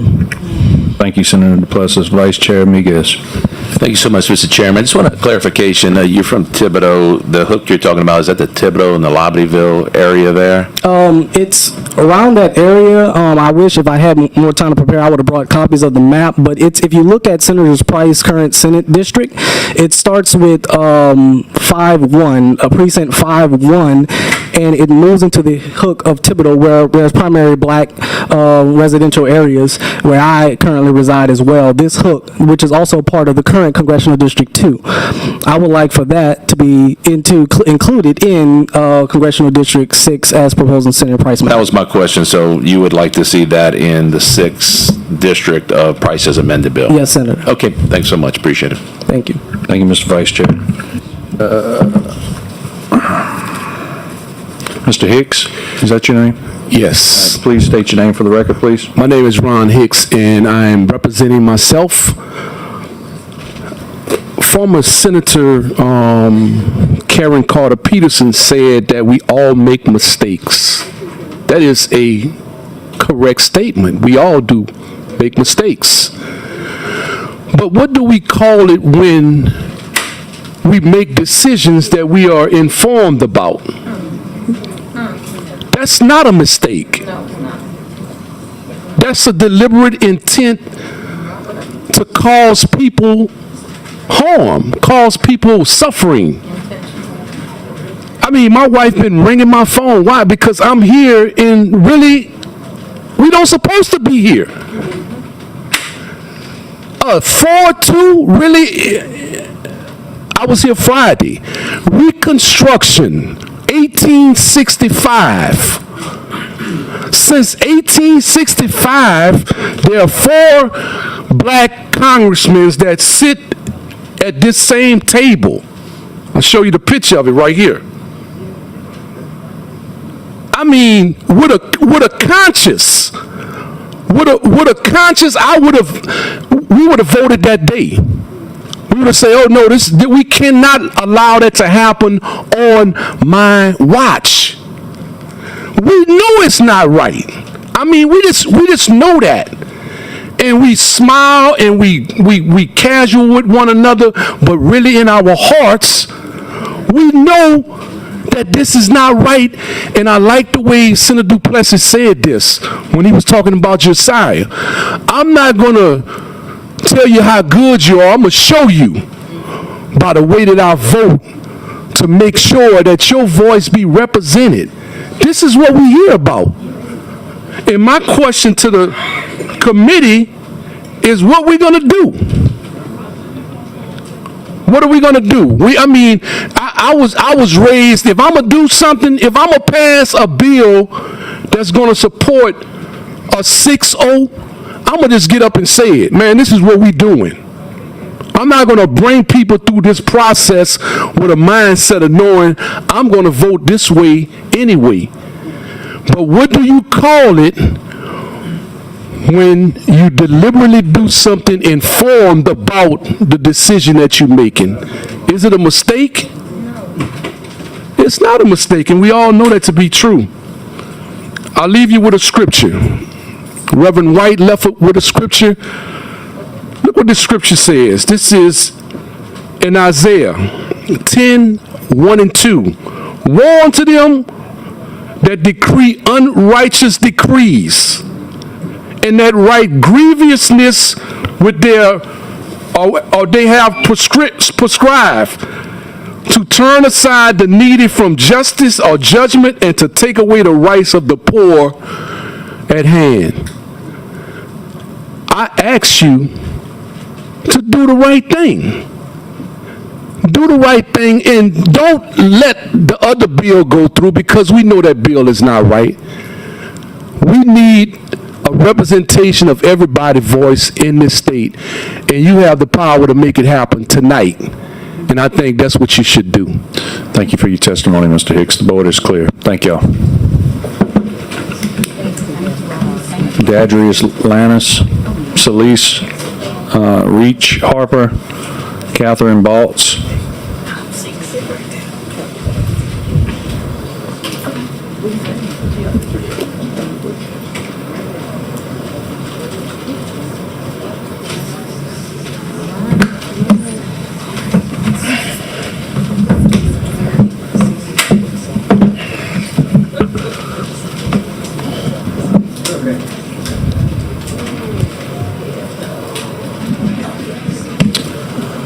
All right, we'll take ladies first. If you want to start off, state your name for the record. Celise Reach Harper. Go ahead. Thank you. Thank you all for allowing us to be here. I know it's very late in the evening. I'm with Senator Barrow. It is long past my bedtime, and I'm waiting to turn into a pumpkin at this point. I'm from Alexandria, Louisiana, which doesn't seem to be represented on the panel and the committee. That's okay. We're considered the heart of Louisiana, and I think what I want to talk to you about for my testimony is about having the heart of Louisiana. I'm the wife of a disabled veteran. I'm a lifelong resident of the state of Louisiana. I am one of the rare few happy taxpayers because I believe that we should invest in our communities. I believe we should invest in our state. I'm also a person who believes in democracy and representation and all of our potential that we have as a group. I believe in our state motto of union, justice, and confidence. That's why I'm here. I believe our current situation is untenable. We cannot go forward with a map that does not equitably represent all of the people of our state, all of the people who make our state great. It's why I implore you to go ahead and move forward with the clarity and fairness of SB 407 and its map. The agreement between citizens and government is simple. We participate and our voices matter. Yet, through political maneuvering, that agreement's being egregiously broken right now. Not just for me, actually not for me, but for hundreds of thousands of Louisianians whose voting power is being deliberately weakened, particularly the people who don't look like me. That's why I stayed here for 9 hours waiting to speak to you. I see what's right and I see what's wrong, and I know that you do as well. Instead of working towards prosperity, education, healthcare concerns, our opportunities for all, some of our supposed representatives are attempting to erase the voting power of nearly a third of Louisiana's voters, and they're knowingly doing this. What is so threatening about fairness? That's what I want you to consider. As I stated previously, I'm a no-party voter. I'm one of those mythical unicorns you've heard so much about. I don't believe in a party. I believe in fairness, and I believe that we need to stop and ask ourselves, why are young people leaving our state? Why do Louisiana's black communities distrust our government promises? History's answered those questions. The better question for right now is, why are we choosing to repeat past failures?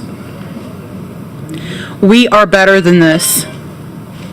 Last week, I upheld my civic duty. I early voted in the Republican primary for the 6th Congressional District, as is my right as a no-party voter. I don't even know if my vote's going to count. I've heard multiple instances of some of our representatives and other politicians lately calling into and co-opting Dr. Martin Luther King's statement about judging people not for the color of their skin, but the content of their character. What you do tonight will say everything about the content of your character. Please remember that as you go forward. Thank you, Ms. Harper. And I want to please tell your husband thank you for his service and thank you for being a spouse that supports a disabled veteran. All right. Ms. Baltz? Yes. Please state your name for the record. Catherine Baltz. Go ahead. All right. Good evening, or almost good morning. I I'm Catherine Baltz, and along with my husband, a veteran as well of the United States Marine Corps and a graduate of the United States Naval Academy, and our 2 elementary school-aged children lived in Mandeville. Although I am not a native of Louisiana, I am proud to say that I have chosen this state time and time again as my home and a place to raise my children. I was born and raised in Southern California, and like many, I come from a very diverse background of both white and Hispanic heritage. Although I did not meet him, my great-great-grandfather, Julio Hernandez, was one of the founding members of the National Farm Workers Association, better known as the UFW, where he fought for the right of farm workers in California to organize and be represented. I attended a Baptist university in California before transferring to Louisiana State University after visiting during a home game versus Arkansas, where one of my friends took me and sat me in the student section, and it was over from there.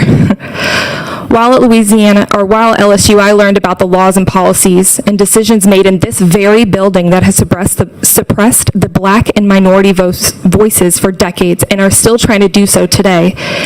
And this committee has an opportunity to right some of those wrongs. Louisiana was one of the first places that my husband and I talked about on our first date. His ancestors immigrated through New Orleans in the 1850s, where they left swiftly after being drafted and serving in the Confederacy. When my husband completed his service, we chose together to move our family back to Louisiana after I shared my love for this state and, more importantly, its people. The people of Louisiana here, as you know, are like none other in this entire country.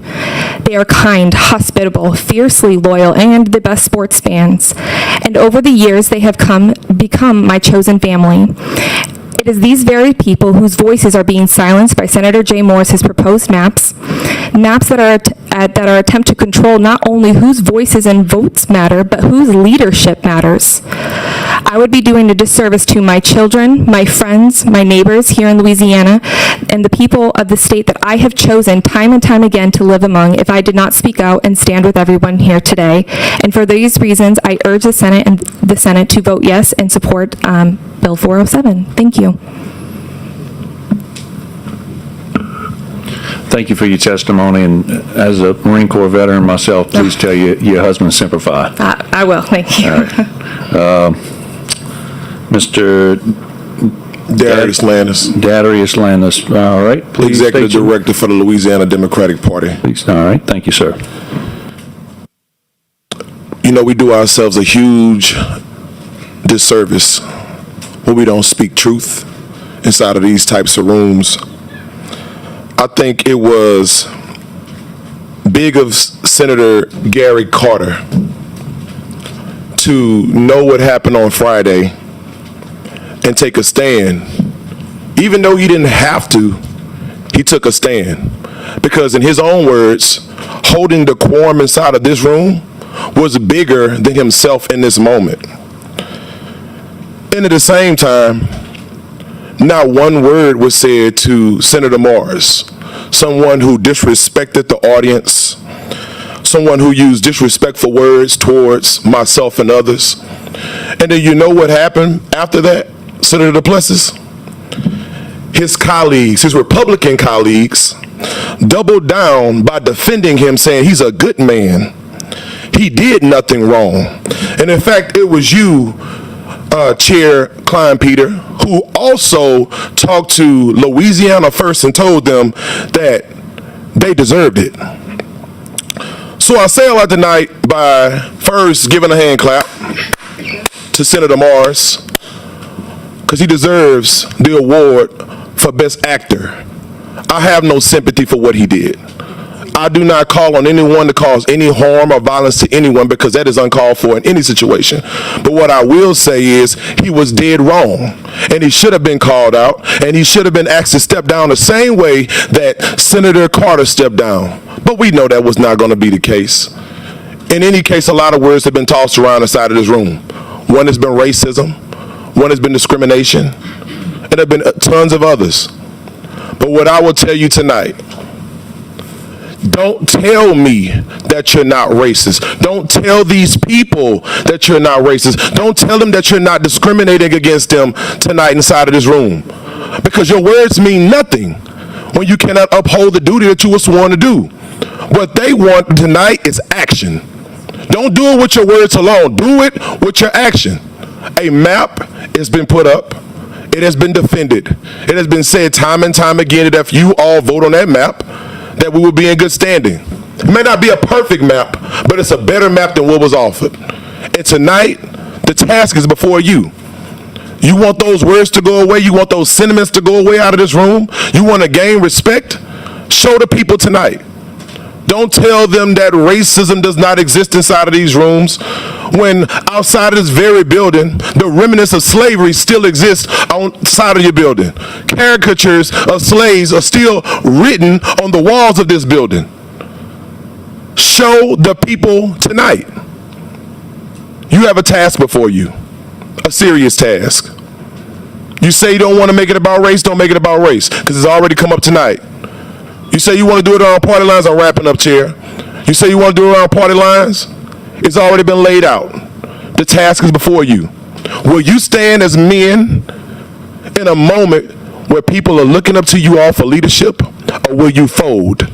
That moment is up to each and every single one of you. Not the governor, not the president, but each and every single one of you. And I hope that you can do so. Thank you.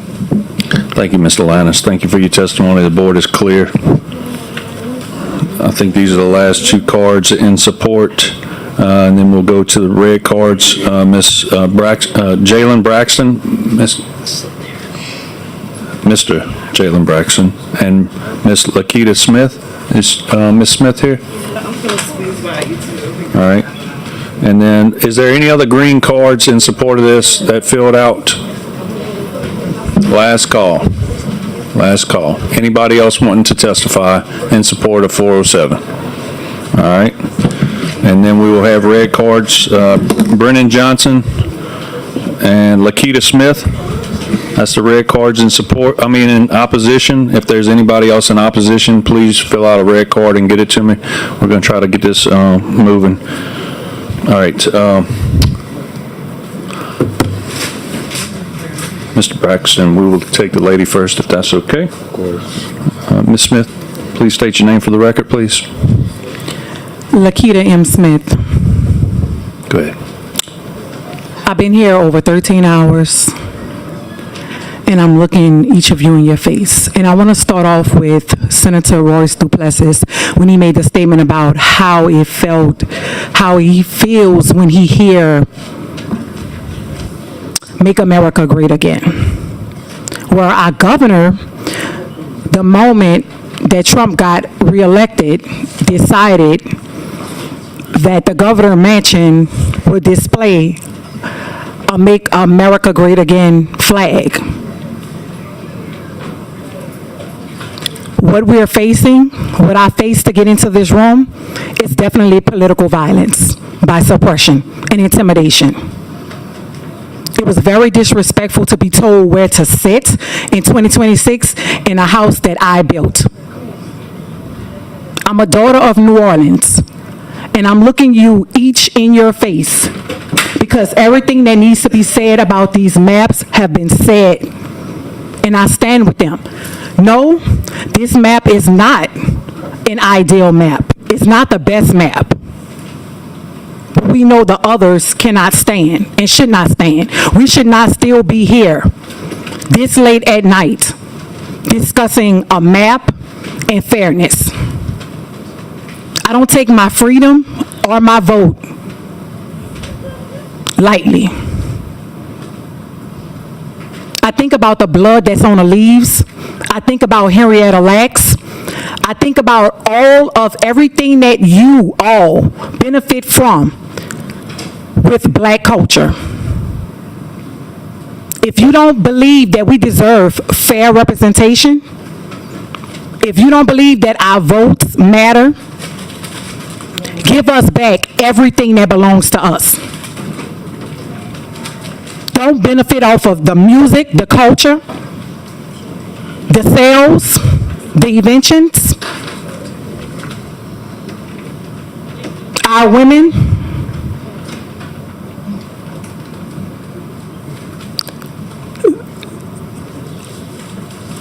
your actions and your posture of your hearts and your intentions disgust me.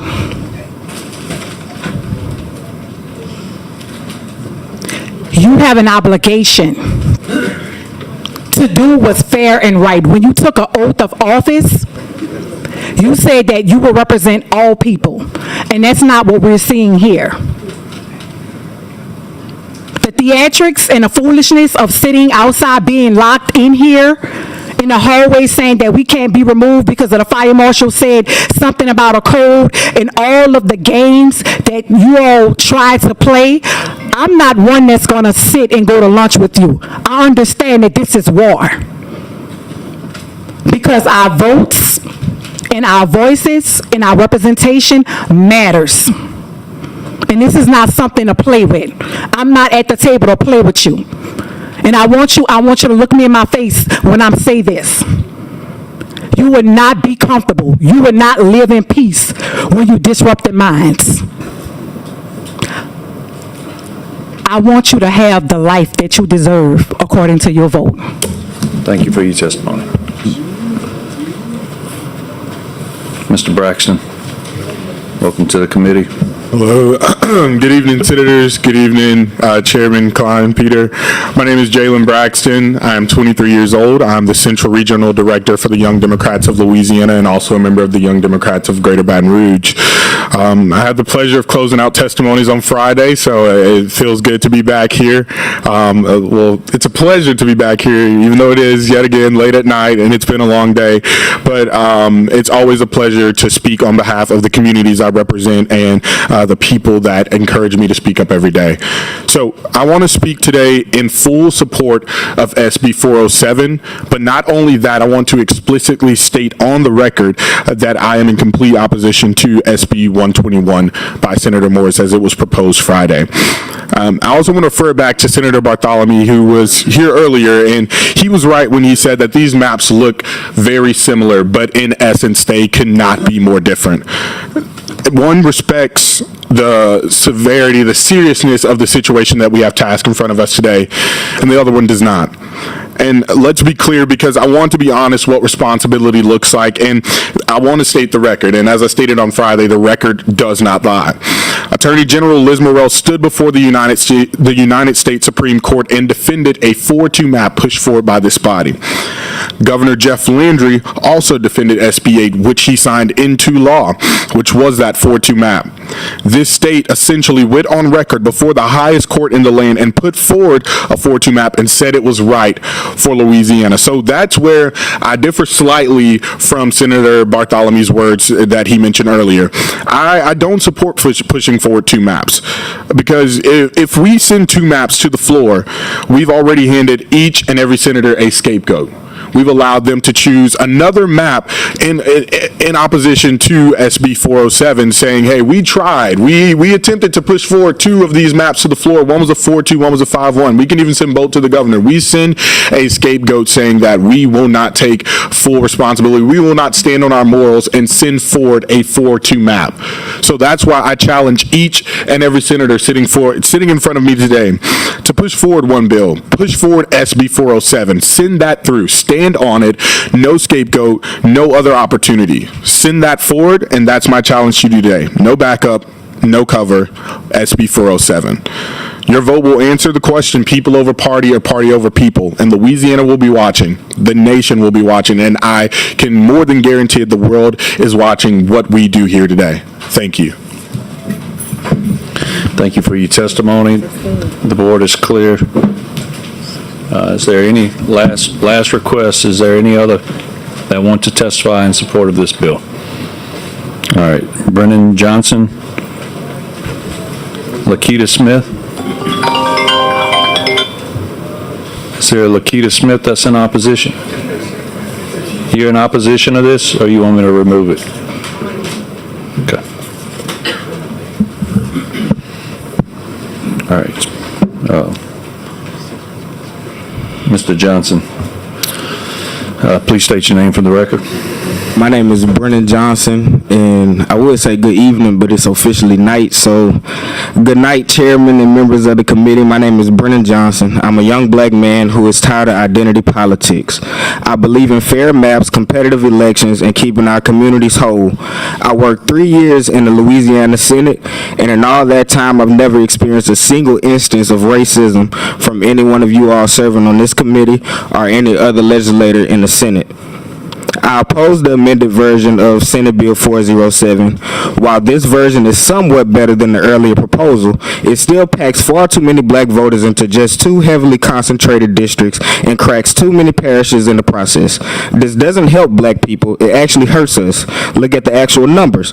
Under the amended SB 407, District 2 contains 339,668 black residents, and District 2 contains 351,978 black residents. Over 691,000 black people crammed mostly into one corner of the state. That leaves black voters in the other 4 districts as small minorities with very little influence. By comparison, SB 116 spreads black voters more evenly across Louisiana, with no district exceeding roughly 326,000 black residents. This gives black communities meaningful influence in more districts rather than isolating them.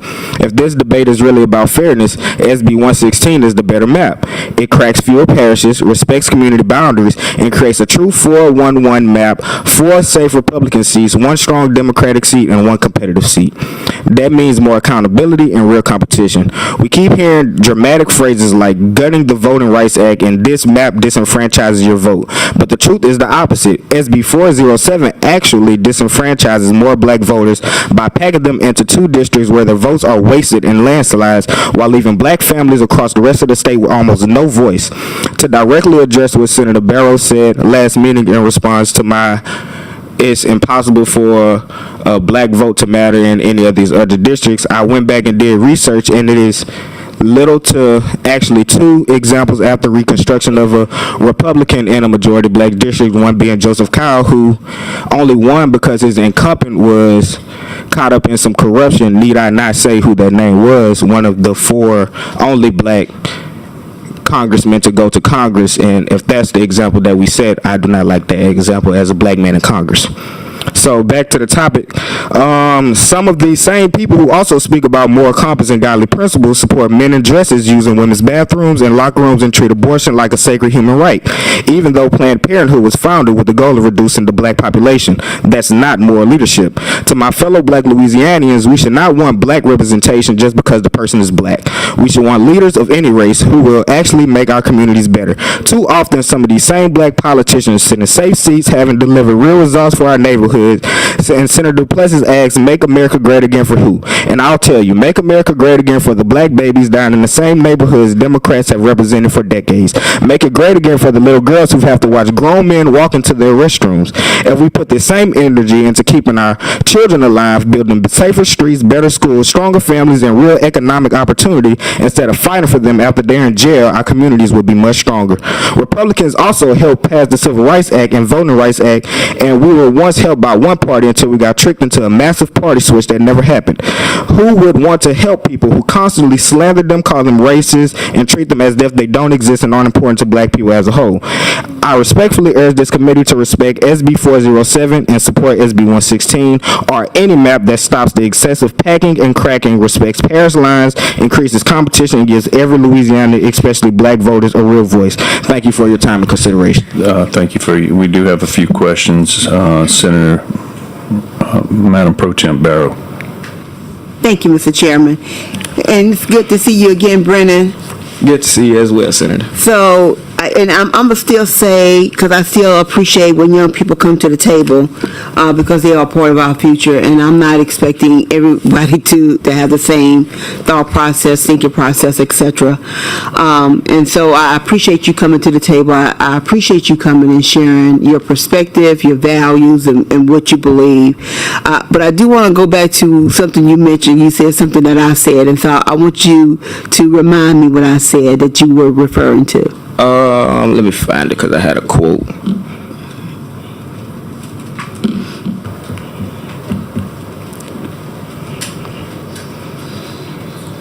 his points, but I'm happy that he's here and he's actually having his voice to be heard. But I do want to ask this question, and anybody at the table can speak it. One of the things that you said, Brennan, was You're not on a timer. I don't think it's ever a question as to whether or not a Republican can actually run in a minority district and win. That has actually always happened. That has happened in many cases, because oftentimes we vote for the better candidate, or we vote for the persons that are on our slate, and oftentimes we don't have a choice. It's going to be a Republican. As you pointed out, in the 4 districts, it probably would be Republicans, and we would vote for one, right? However, That's what it was. It was, you basically said that we have voted for Republicans in majority minority districts before, like we always do in this if it's on a slate. And before, we also heard an instance where that's not true. The young guy from Thibodeau actually expressed that they're furious about always being locked out due to the constant cracking and packing of drawing districts, and they still they do not vote for Republicans even though that a Republican may win in that district. So what I said, and I didn't hear the last part of that, was oftentimes we don't have no one else to choose from. If the slate is just Republicans, then we have to vote for a Republican. Which what I was referring to is Caucasians do not typically vote for African Americans, but we oftentimes will vote for Caucasians. That's what I was referring to, and that's what the statement was in reference to. And when we were talking about the party, oftentimes if we only have Republican candidates, which oftentimes is the case, then I choose not to not vote in an election. I vote in every election. So whether it is Republican or Democrat, I'm going to choose the candidate that I feel is the best candidate on that slate. And if all my choices are Republicans, then I choose a Republican. But what I was saying, when we were talking about making sure that we have fair... Hold on. Did the feed go out? Since it did hit midnight. I don't know if that stopped the feed. It stopped? Hold on. When it hit midnight, you gotta go to the next day. All right, can we just take a at ease until we get this back up? We'll take a at ease. I think this is the part where she turns into a pumpkin.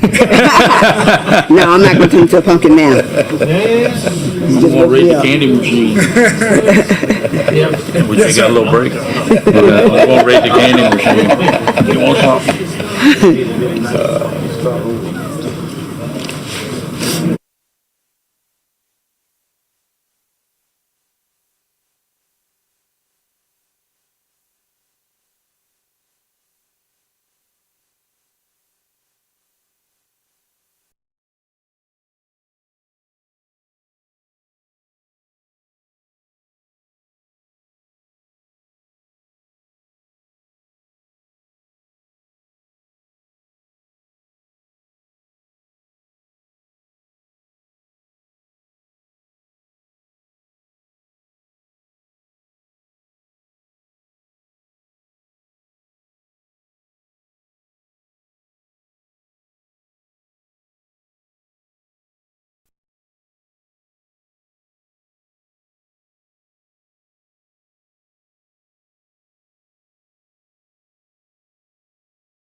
All right, if everybody could take their seats, please. Let's get this wrapped up. We had a technical difficulty yesterday, and today is a new day, May 13th for the record. We do have a quorum here. So Senator Barrow was speaking at the time of the disruption. So, Madam Pro Temp. Yes, I'm going to try to pick back up where I was. Simply what I was stating the last time was the fact why it's important to have candidates of your choice to elect. And typically, Democrats, people of color, will vote for a Republican or a non-person of color if that's what their selections are on their slate of candidates. I've had to do that myself, and I can tell you from experience, I've had people to share with me that they were not voting for me because A, I was African American, and B, because I was a Democrat. And I was the only, so on their slate of candidates was all Democrats and all African Americans. And so what I was simply stating is that we have to ensure, when we talk about fairness, that that playing field is level as possible. And it's not going to be perfect, because it can't be perfect because of the way proportionally people are across the state. But we have to at least allow people to have a candidate of their choice. And so this map would allow people to at least have, and possibly even 3 candidates of their choice. So that's what I was stating, and I want to make sure that was real clear if it wasn't by chance. Thank you, Byron Donalds was elected in a white majority district in Texas as well. I'm not going to say it's not. I'm not saying that it's impossible, but more than likely, white people that are willing to vote for a black man if you put the right black person in front of them, and not just somebody that's, hey, okay, I'm black, here you go, vote for me. I look like you should vote for me. No, those same people that told me the same reason they didn't vote for Donald Trump was because, oh, Kamala Harris black. Well, why? Oh, I'm just black. Not really. Young man, let me say this. I respect your ideology, and I respect what you're saying, but I can guarantee you, more than likely, I am 99% correct. Because if that was not the case, this would not even be an issue today if truly, if it was not based upon race or party, that we wouldn't be facing these issues today, and we wouldn't have the case decision that we have before us right now. But at the end of the day, that's not an absolute. Everybody don't feel that way, but there are many people do. Thank you, Mr. Chairman. Thank you, Madam Pro Temp. We have Senator Jenkins for a question. Well, I guess is good morning now? Good morning. Oh, we back in the morning time. I'm the first person to testify this morning. I got you. I'll tell you what, it's good to see you around the Capitol. Good to see you too, Our encounters while you were here were always very pleasant encounters. I'm trying to be clear on 407. Yes, sir. I heard you use the terms cracking and packing, or yes, the map was cracking and packing and putting blacks into those. Is that what your major concern is about 407? Yes, sir. My biggest concern is basically in broader terms, me being from East Baton Rouge Parish, having absolutely no chance to move to Northwest Louisiana and actually be a successful politician. All right. Well, I mean, I can't speak to that, but I do want to speak to what I know the numbers to be. I mean, in 407 as amended, if you look into the 2 districts. Excuse me, Senator, I can't really hear from this side. If we could keep the audience in the back, please be quiet. Thank you, Mr. Chairman.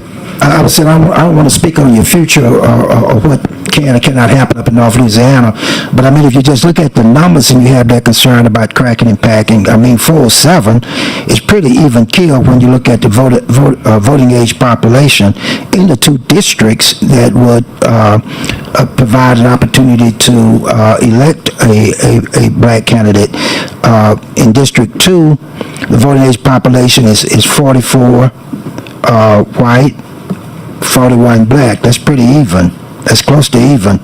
And in District 6, under map 407, voting age population is 48 white and 42 black. It's kind of even across the board.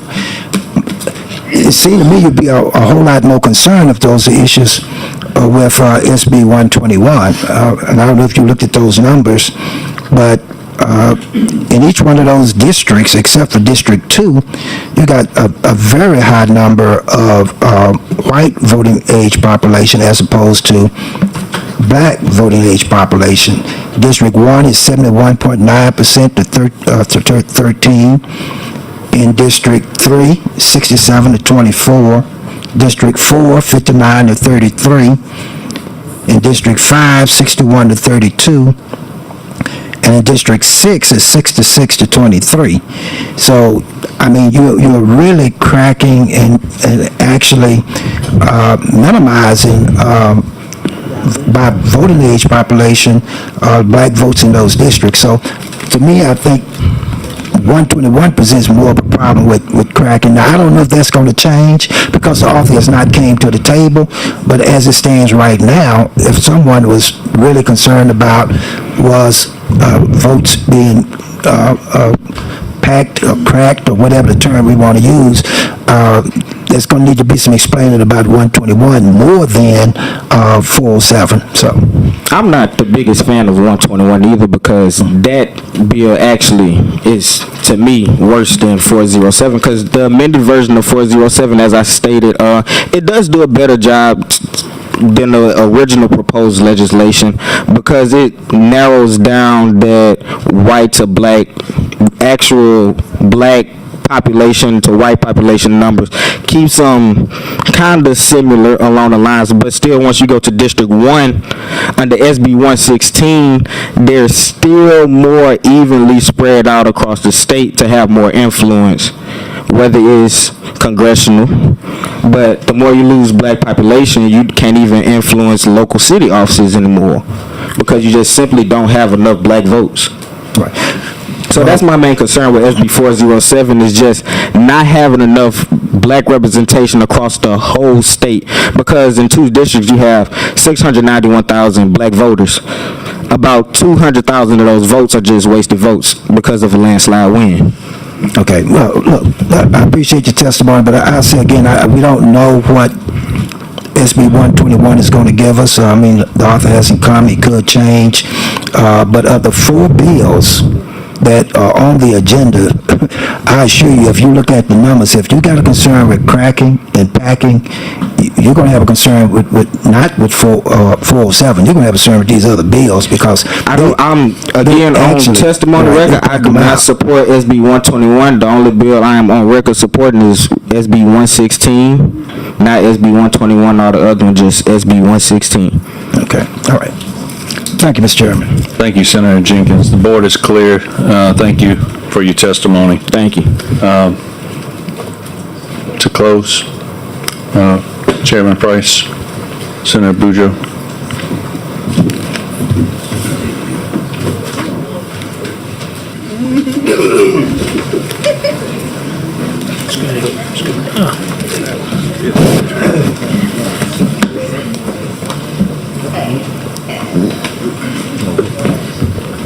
You go ahead. Chairman Price, will you take a question on closing? Yes. All right, Vice Chair Miguez. Thank you so much, Mr. Chairman. Senator Price, we heard a lot of testimony in support of your bill talking about minority representation. Was that one of the primary factors in how you drew this map? Absolutely not. Okay, we had a lot of testimony to that degree that said that would contrary to that statement. That was testimony by certain individuals. However, the map that I presented to you was purely based on partisanship and not minority, majority. And when I did my testimony, I made that clear. Do you agree that about 80 to 90% of the green cards in support of your bill brought up the fact that minority representation, how you drew your map, would be more beneficial to minority voters? I didn't get that. I know they were talking about having a minority-majority seat, but that's their opinion, but that's not how this map was drawn up. And that's why we have public testimony to sort of bring some transparency to these bills. Senator Jenkins also brought up a point about passing the eye test, the eyeball test, and looking at the deal. I'm looking at your amended version of the first district and kind of looks like a seahorse. Do you think that passes the eyeball test? Absolutely, it does. It does. The eyeball test, and look, it just I don't know seems- what your eyeball test is. It seems like you tried to create a minority district in 6 and 2 and then created some kind of I seahorse did not in create a 1. majority district. Look at the percentage. I don't know if it passes the eyeball test. I disagree. I just want to ask those questions. I appreciate it. You have your opinion. I understand. Yes, thanks so much. Thank you, Vice Chair. Senator Duplessis on the question on close. Thank you, Mr. Chairman. Just really quick, Senator Price. Yes. In your answer to Senator Miguez just now, you said that it was based upon partisanship, but it wasn't solely based on partisanship. I want to make sure that I understand. Absolutely not. Communities of interest? Yes. Compactness? Absolutely. Contiguity? Absolutely. Fewer split parishes? Yes. Right. It wasn't just partisanship, right? Right. That was, And the fact that, to Senator Miguez's point, Mr. Chairman, how many cards did we have in support, if you had to guess? All right, I mean, I can count if you want me The to count. stack's pretty large. Yes. Of green cards. right. So whether we want to estimate 90, whatever percent he wanted to throw out there to talk about who came here and talked about race, they had the right to come here and talk about race, if that's what's important to them. Absolutely. But what you put and prioritized in your map was not race, it was commonalities, communities of interest, compactness, contiguity, and the principles of redistricting that you have always applied. Yes. I just wanted to get that clear for the record. Thank you. Absolutely. Thank you. All right, thank you, Senator Duplessis. Chairman, on your closing. Thank you. And it's been a very long day, so I'm not going to be long with the closing, but I do want you to know that this is a map that I do believe will pass the test. It was about compactness. It was about the partisanship. It was about common interests. Those are the things that's very, very important. And we, in this body, and I've been around a long time now, we need to make a decision based on what's right to do. And what I presented to you today is maps that are fair. And the people want fair maps. When I was on Senate and Government Affair, and we did the road show to do redistricting, in every community we went to, the biggest thing was about having fair maps. We went to every large city, from Monroe to Shreveport to Thibodeau, Baton Rouge, Lake Charles, and at every hearing it was about, we want fair maps. So why can't we have fair maps? Why can't the people of this state be able to come in and say, this body put together a map that's fair to everybody? And not about party, not about race, just being fair. So I ask you, think about that. When you make this decision this morning, since it's now morning, please remember that throughout the state of Louisiana, people are calling to do fair maps. And I think before you at this time, you have a map that is fair with 2 districts that are basically opportunity districts because they're not majority minority, but they are competitive. So let's do what's fair to the people. Thank you. I ask for your favorable passage. Senator Bujo. Thank you, Mr. Chairman and members. Let's remember when we started this several hours ago, we're here because the Colley decision with the Supreme Court. And let's recall, the Supreme Court, 28 of us voted for a map, was signed by the governor and defended by our Attorney General. 28 of us. The Supreme Court, with its infinite wisdom, ruled it unconstitutional. So what did they tell us? Told us that that map was unconstitutional. That map had 2 majority-minority districts. Senator Price's maps, the opportunity zones. Now, white people came here tonight, black people came here tonight, and they expressed their concern that when you have a state that's made up of over 30% African Americans, they came and said, we feel fair maps should be representative of the people of this state. And that's 2 seats. The Supreme Court never said that you got to go back to where we were before 28 of us voted for a map that had 2 minority representatives. There's no talking about a map tonight that brings in color or race.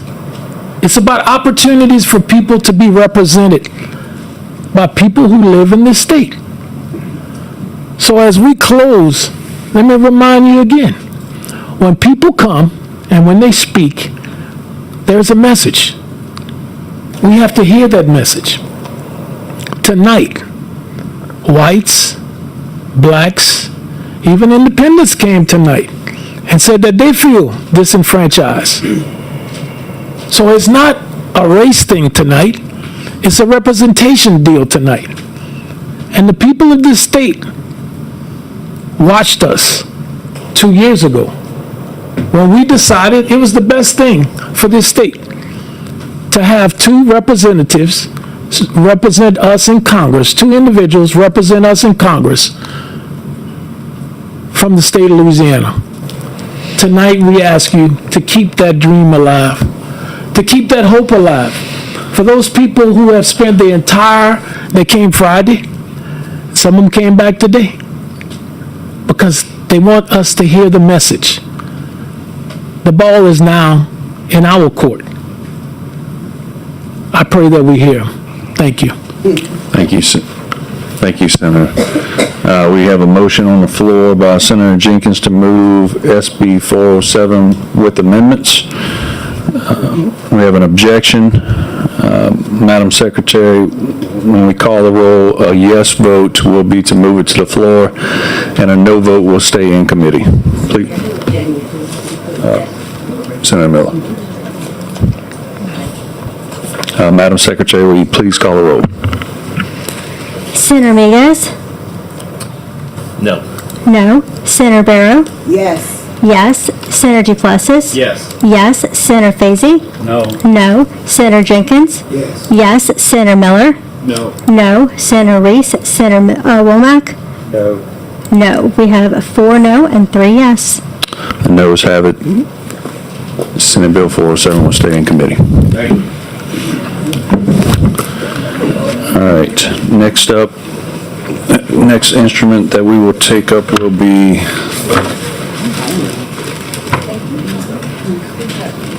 Senate Bill 121 by Chairman Morris.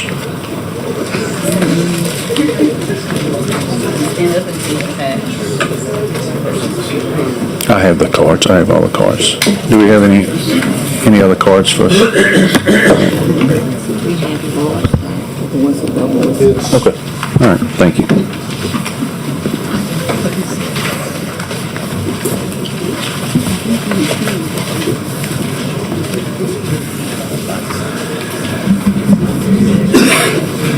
How much are they paying? Hey.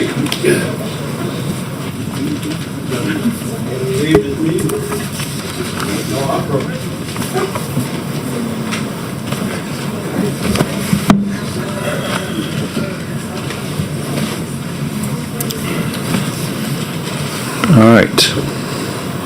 I know it's a late night, early morning now. I said we keep order and decorum in this room. We'll take up Senate Bill 121 by Chairman Morris. Good morning, Chairman. Good morning, which is an odd thing to say right now. Senate Bill 121 is identical to the map that was passed in 2022, which was extensively vetted, as you all know. The chair at the time, Sharon Hewitt, went throughout the state and conducted multiple hearings. And this was the map that we came up with back in 2022 until it was decided to redraw them based upon a lower court ruling, not the higher court ruling, obviously, which ultimately ruled the new map to be unconstitutional. And therefore, here we are, because the Supreme Court of the United States said that the existing map was unconstitutional, and the Western District of Louisiana has ordered that an election cannot be held under those unconstitutional maps. I do have an amendment that I would ask someone to offer to alter this bill a bit, and I'm happy to have that amendment put up on the screen at the appropriate time. Senator Miller for a question. No, Mr. Chairman, I would go ahead and offer up the author's amendments. All right, Senator Chairman Miller offers up a set of amendments. We'll get those passed out.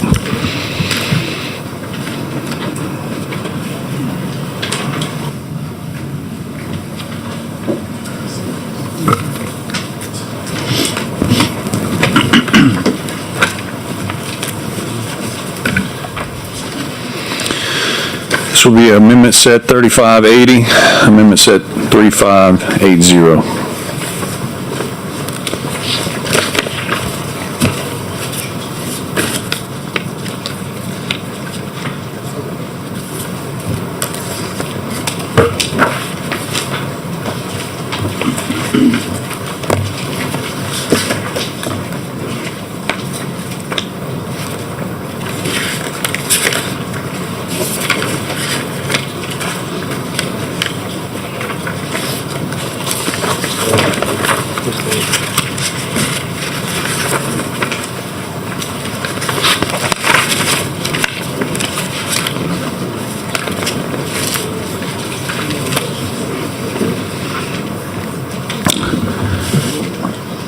All right, we have those amendment sets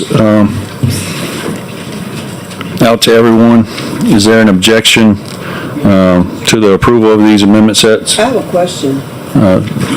Madam Pro Temp. So, thank you, Mr. Chairman. Okay, because I'm trying to digest this really quickly. I'm trying to see for myself, where would I be here in EBR Parish? Because we seem to be pretty much cracked up here.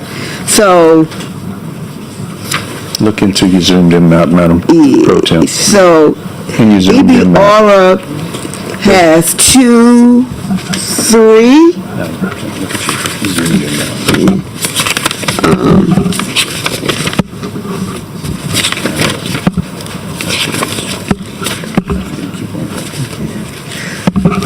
So, St. Charles, that's St. Charles, St. James. I thought 2.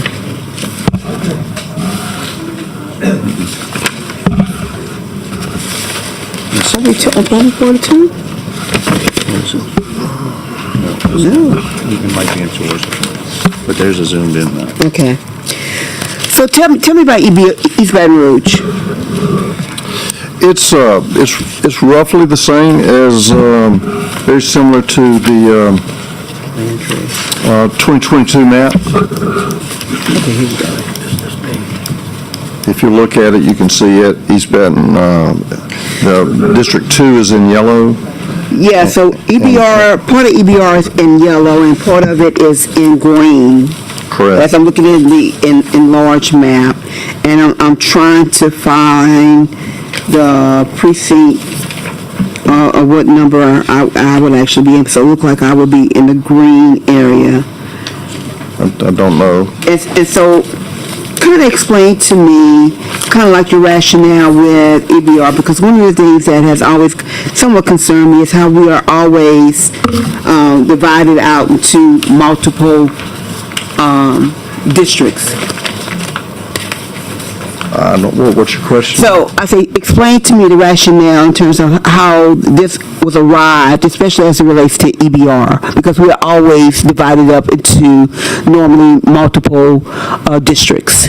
Well, first of all, the map of 2022, as I said earlier, was well vetted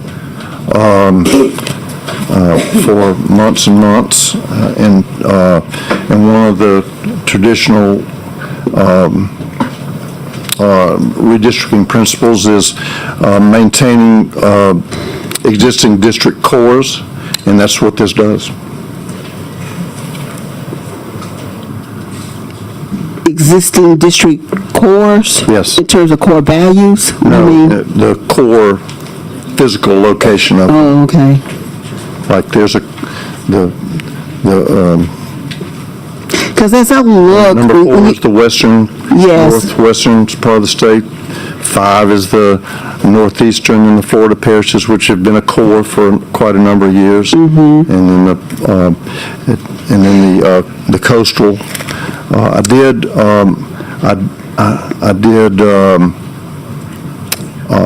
one of the things that the amendment does is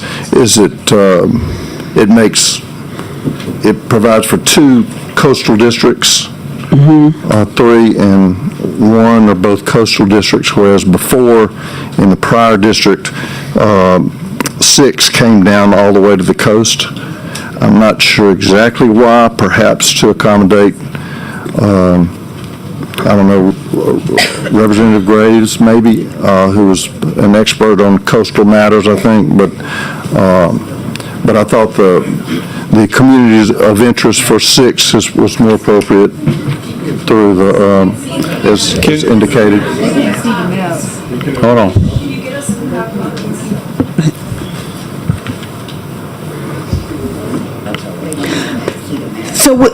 So you're saying something about communities of interest. Right. So this, to me, does not necessarily reflect communities of interest when you have EBR with West Baton Rouge, but split up, because you got a portion of EBR that's actually dividing at this point EBR and West Baton Rouge, but then it loops around and catch another part of EBR and then goes into Livingston along with Ascension Parish. Again, that is very concerning to me. I'm always concerned about how East Baton Rouge is somewhat separated, and I feel like we oftentimes do not get the representation that we need or deserve. So that's always been a very big concern of mine. And while this was a map that was utilized back in 2022 or 2020, you stated, it was not one that I favored at that time either. Thank you. Thank you, Madam Pro Temp. Senator Miller has offered up on the amendment. Senator Jenkins on a question on the amendment. Yeah, thank you, Mr. Chairman. We just received the amendment. So, Senator, help me understand, what does the amendment do? What change is brought about in the amendment on your original bill? Because I'm not seeing it yet. It primarily moves District 6 a little further north, and it puts St. Landry Parish in 6, and maybe a little bit of Point Capee, and it eliminates the coastal portion of District 6, and creates 2 larger geographically along the coastal districts, being 3 and 1. I'm not seeing in the amendment the voting age population by race. So does it remain the same? Does the voting age population by race remain the same as it was in the original bill? I don't know. I don't have the racial data. Well, you got racial data in the original bill. I filed it just like it was before. Right. But it was before Calais came out. Okay. So if the amendment did not change that, you got racial data in the bill voting age population, it looks like District 2 would be your district that would provide an opportunity for a candidate of choice. Every district will have No, I'm talking about a real opportunity for a candidate of choice. If your voting age population, if the amendment... What do you mean a candidate of choice? Means an opportunity for a black candidate to get elected. Black candidate can get elected in any one of these districts. Now, but the numbers are in your original bill. I mean, not based on what these numbers are in your original bill. I'm looking at if the amendment didn't change the original bill, you only have District 2 as a district that could possibly really lend itself to a black or a Democrat being elected. You got, in District 1, you got 71% voting age population white to really 13 black. In District 3, you got 67 white to 24 black. District 4, you got 59% white to 33% black, 61% to 32% in District 5, and 66 to 23 in District 6. So if those numbers didn't change, this 5-1 map here, I mean, it's nothing more than a political power grab. That's basically what it is, and it is being disguised in a way to cover up a discriminatory practice, you ask me, because you're really diluting voting power with it. If you didn't do anything in this amendment to change those numbers, that's been my concern about Senate Bill 121 all along. And I'm not seeing an amendment where those numbers changed at all. Not sure what your question is, but... It was a question in the statement. My question was, what change was made? And I'm not seeing where, on voting age population, where any change at all was made. Well, are you not the old map, the original bill has St. Landry Parish in District 4. I'm not talking about the geography. I'm not talking about the geography. I'm talking about the numbers and opportunity to create a district. You're talking about race? I'm talking about an opportunity to create a district where a Democrat or black has an opportunity as a candidate to win. I don't see in this bill at all where that exists. Now you put everybody in one district, which is District 2, and you're tying in the capital area and Orleans area to make that work. You're packing that vote into one area. And you're diluting vote in all the rest of the congressional districts here. Now, do you think that's going to not be challenged? Do you think that's going to be able to stand up to some kind of challenge? I think it'll survive a challenge, but on what grounds? You can't dilute minority voting strength. That's still against the rules. I know everybody's talking about race, but you still can't go in and just dilute and intentionally draw a map on the grounds that it's partisan, and at the same time further pursue a discriminatory practice, which is diluting black voting strength in all the rest of these districts. It's a power grab. It's what it is, and it's not. I disagree. It's not allowed. Respectfully, I disagree, but yeah, and it's not. It's just entitled to your opinion. Yeah, it's not allowing any kind of proportional representation with numbers that low in all the rest of the districts. So what else does the amendment do? I think I covered the gist of it. It looks very much like the 2022 map. It moves, as I said before, it moves St. Landry Parish, parts of Point Capee, into District 6, and then just like 2022, Terrebonne is split, except instead of being split into Districts 6, 3, and 1, it's just split into 2 coastal districts, 3 and 1 instead of 3, 6, and 1.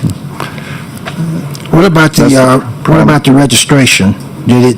Does any of this change the voter registration in the amendment as opposed to the original bill?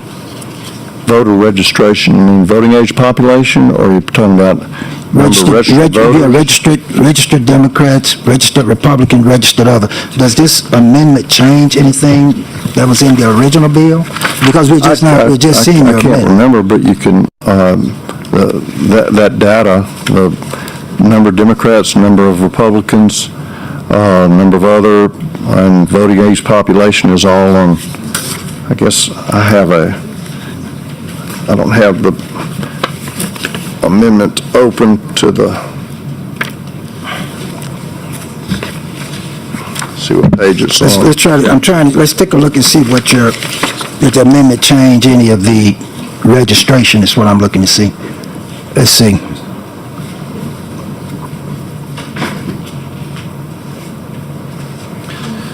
Okay.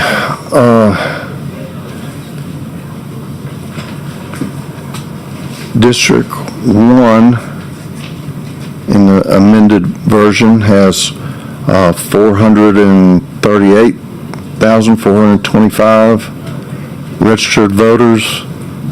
District 2 has 411,724. District 3, 422,123. District 3, District 4 is 401,000.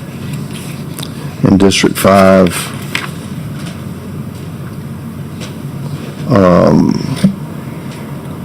396,000, and District 6, 440,000 registered voters. Okay, let's look at it by party affiliation. Registered Dems in your original bill was 24.3. Registered Republicans was 45.16. Referring to District 2?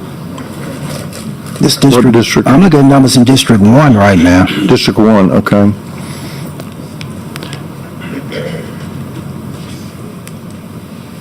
That's close to being the same in District 1. District 2, now is that your, so you reduced them, slightly reduced the number of Democrats in District 2. In your original bill, it was 61.4. You got 60.9. And then it's 12.9 and 13.4 for registered Republicans, but you got 25.6 on others. Clearly, District 2 would perform for a Democrat. Yeah, I think with 60% in that one area, yes, it would. But we certainly don't have those type numbers in the remaining 5 districts. All of those are going to perform very well for Republicans. I'm not seeing a major change in the original bill and amendment on registration either. So it appears that the amendment just moves around a little geography, but I mean, I think the core question here is, do we have, even with this amendment, are we actually packing in voters in one area, tying together the capital area and the Orleans area, which I think is 2 different community of interest altogether. Well, they're both more urban than any other place in the state. They're two of the largest parishes, so their communities of interest are very similar. They're very culturally different, and I think we all know that. And they're being tied together just to make that one district. So I think once again, we got to. It might be better than tying Shreveport to Baton Rouge, though, right? I wouldn't say that. Oh, okay. I think all of us said that was okay. Like the Supreme Court had a problem with it. Did you vote for that bill? I did, and I voted against it. But be that as it may. Well, but be that as it may, like we got a packing issue that's going on here, because you're tying in those 2 areas there, and I mean, you're just really minimizing opportunity in the other 5 districts. That's going to be my concern with it. That's the way I see it with what you just done in the amendment. Just moved around a little geography is all that happened here. It doesn't really create any new opportunities, any kind of proportional opportunities at all, just to try to get to one district. Did anything else happen with the amendment that I'm missing? I don't know. I mean, it's, the data is very dense, so, I mean, I'm sure there are minor little changes, but I think you hit all the gist of it. Okay. Thank you, Mr. Chairman. Thank you, Senator Jenkins. Vice Chairman Miguez. Thank you, Mr. Chairman. I've been listening to some of the questions, Senator Morris, from Democratic colleagues, and I often wonder if they're selectively ignoring portions of the Calais decision and the whole reason why we're here. And maybe it could be some of the misleading testimony from the co-authors of the last bill on what's exactly in the Calais decision. And you didn't mention in your introduction, but are you aware that in the Calais decision, the Supreme Court said that Louisiana should not have been imposed liability for their 2022 map that was drawn before all this race-based map was drawn in 2024, that they would actually approve, which is the original version of your bill?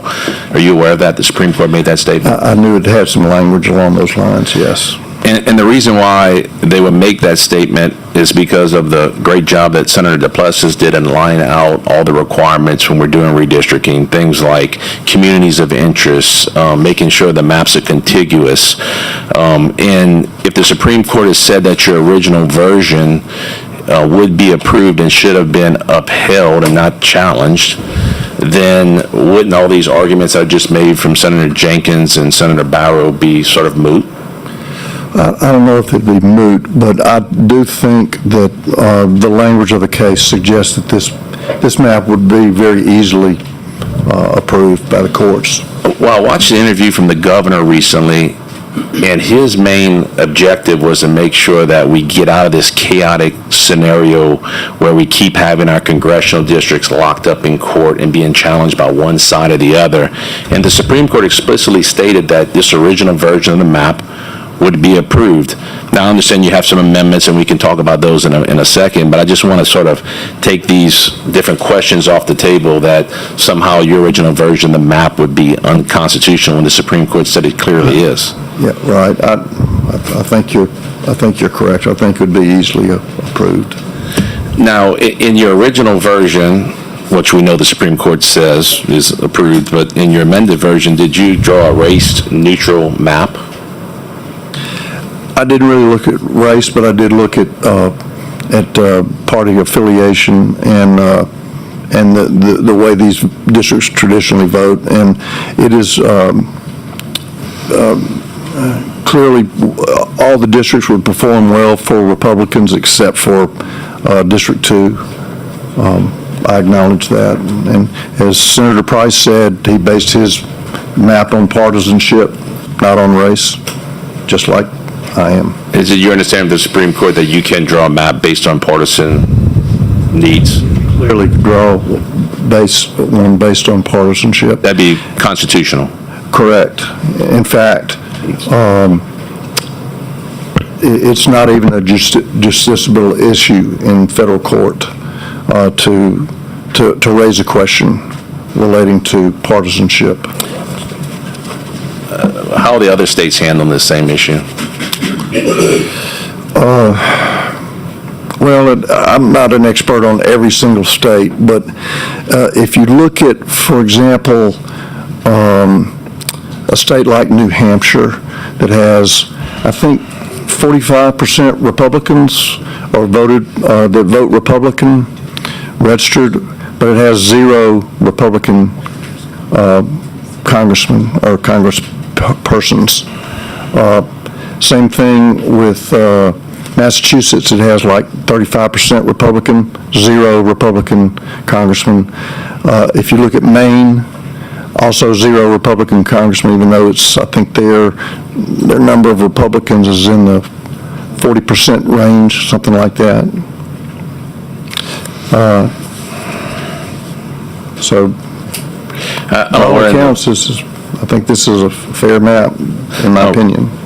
I'm aware in the original map, because it seems like it's a spitting image of 2022, correct? That incumbents were protected at that time, or incumbents protected in your amended version? I'm just getting an opportunity to review it.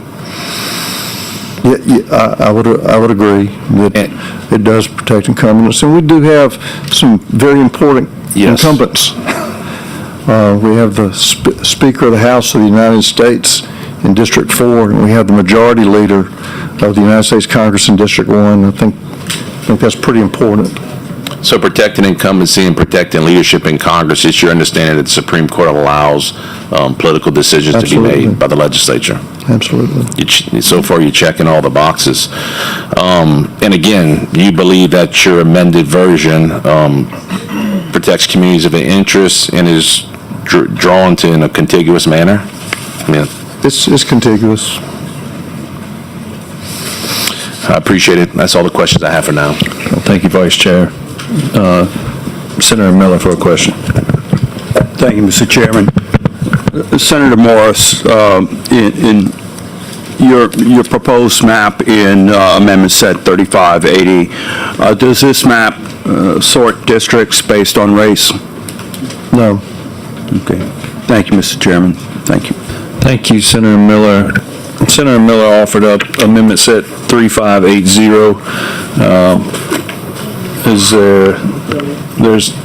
There's an objection to Amendment Set 3580. A yes vote will be to approve 3580. The motion was made by Senator Miller to approve them. Objection by Madam Pro Temp Barrow, and Madam Secretary, yes will be approved. No will deny the amendment. Please call the roll. Senator Miguez? Yes.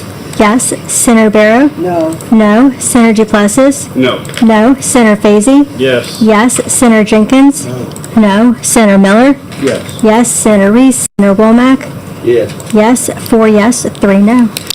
Amendment Set 3580 is adopted. Back on the bill.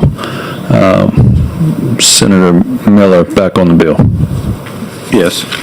Thank you, Mr. Chairman. We have another amendment set similar to that amendment set that was on Senator Price's bill, which is going to be deleting 2029 in 4 spots and replacing, 2029 and inserting 2027 line, page 6, line 20, page 6, line 24, delete 2028 and insert 2026, page 7, line 4, delete 2029 and insert 2027, and on page 7, line 6, delete 2029 and insert 2027. That's Amendment Set 3582. All right. Senator Miller has offered up 3582 and made a motion to approve. Is there any objection to that motion? Senator Jenkins on the amendment? Yeah, on the amendment. So this amendment is bringing this forward so an election could be held on this map during this year, during this term. Is that what this amendment is doing? For this midterm? Senator Miller? Yes. Yes. Yes. So, you're live. yeah, so for example, on page 6, line 24, in that section 5, solely for the purposes of qualifying for election and the conduct of the election of representatives to the United States Congress at the regularly scheduled election for representatives to the Congress in 2028, the provisions of section 1 of this act shall become effective upon signature of the governor. So it changes that date to 2026. And then the others are changing in other spots, 2029 to 2027. Senator Miguez, that's noted. Senator Jenkins objected to it. Senator Miguez. Thank you so much. I'm just a little confused. Senator Miller, is this the exact same amendment that was allowed onto the Price bill unanimously by this committee? That would have to be a question for Mr. Plackey. Mr. Plackey, can we pull up the other amendment? Is that exactly the same, or Mr. Tyler? Some of the page number and line numbers are different, but substantively it's the same. Okay, thank you, Mr. Plackey. Senator, Vice Chair Miguez. I don't know why we'd have an objection, Senator Jenkins, if we had the same amendment put on the other map. It's a different map. Yeah, but you can debate. One map that you want to have an election on this year. Yeah. The other bill gave us. Turn on the mic. Hold on. Senator Jenkins. No, it's a different map. You had a 4-2 map that we could have had an election on this year. This is a 5-1 map that you want to have an election on, so I object to that because I object to the map. Vice Chair. So you're okay with on the other map, but not this map? Yeah. Okay. Good for the goose, but not the gander. Yeah. All right, Senator Duplessis on the amendment. Yeah, I just want to make a comment. It's more of sort of a point of order. If a member wants to make an objection, his or her reasons or basis for making an objection is his or her reasons. So I don't think we should be having conversations like that. If he wants to make an objection, that's his right. All right, so, did we vote on this? No, we haven't. Okay, all right, so Senator Miller has offered up amendment set 3582 with being an objection by Senator Jenkins. Yes would be to approve the amendment, and no would be to not accept it. So, Madam Secretary, will you please call the roll? Senator Miguez? Yes. Yes. Senator Barrow? No. No. Senator Duplessis? No. Senator Fazy? Yes. Yes. Senator Jenkins? No. Senator Miller? Yes. Yes. Senator Reese? Senator Womack? Yes. Yes. 4 yes, 3 no. The amendment is adopted. Back on the bill. Senator Duplessis for a question on the bill. Thank you, Mr. Chairman. Senator Morris, why are we here? The Supreme Court declared the existing maps unconstitutional, and the Western District of Louisiana ruled that we cannot have an election this fall on the unconstitutional maps. I think that's the gist of it.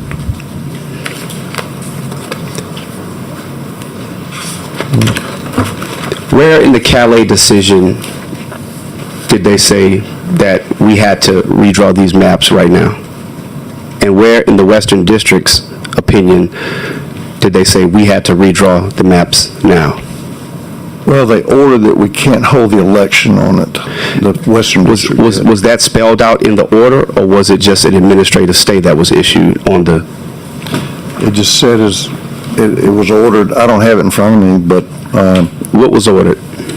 That it was ordered that we cannot have an election on these unconstitutional maps. You're saying that was in a federal decision that we could not have elections, or that the maps were just unconstitutional? I think that's what the Western District ordered, but you think, but you don't know. Well, I think I'm right, but I've been wrong before. But if you have a copy of it, I'm happy to review it. But I don't believe anywhere in the Calais decision it said that we had to redraw these maps at this particular time, nor do I believe that there's anything in an opinion that came out of any other court, federal court, middle district, western district, any district, that said we had to redraw the maps at this particular time. Not this particular date or time, but we would have to at some point. So why are we drawing them right now at 1 o'clock in the morning? Well, I guess because a lot of people are long-winded, maybe, but... Senator Duplessis, can you fix it? I think it behooves us to go ahead and get them redrawn so we can have elections this fall. So Okay. I think sooner the better. Senator Duplessis, can we have an, just give it a second. Just noticed it.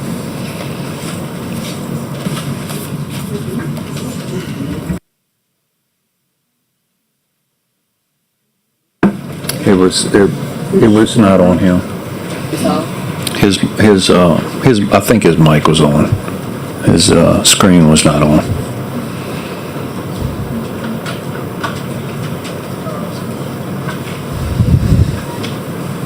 Is your mic still on? Mic's not on. No, they killed it.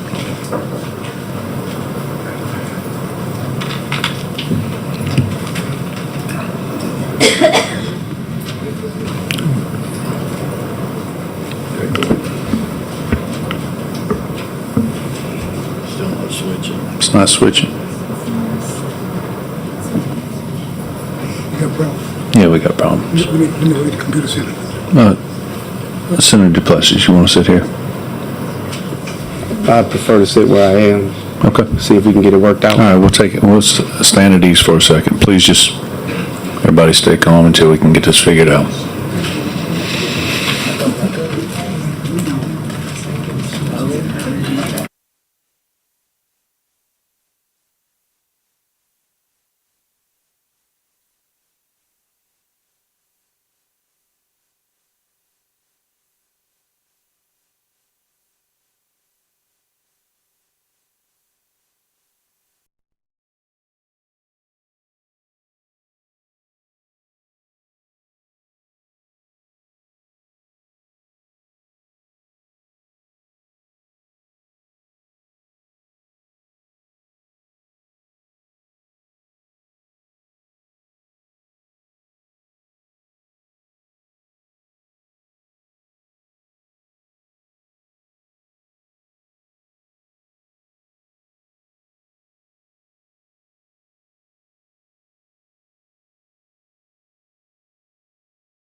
AM, I'm sorry.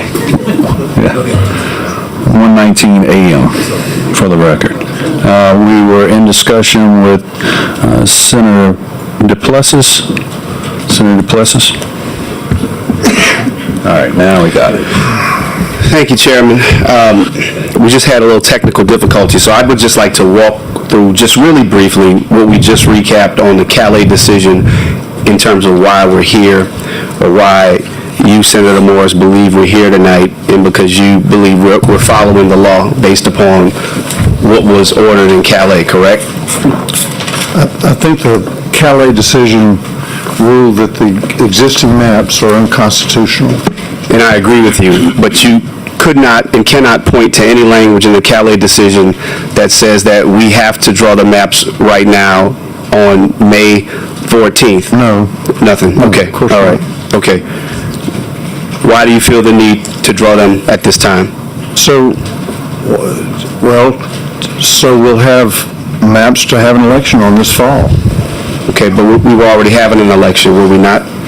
We can't have an election on unconstitutional maps. It's pretty simple. Where did the Supreme Court say that in the ruling? It said the maps are unconstitutional.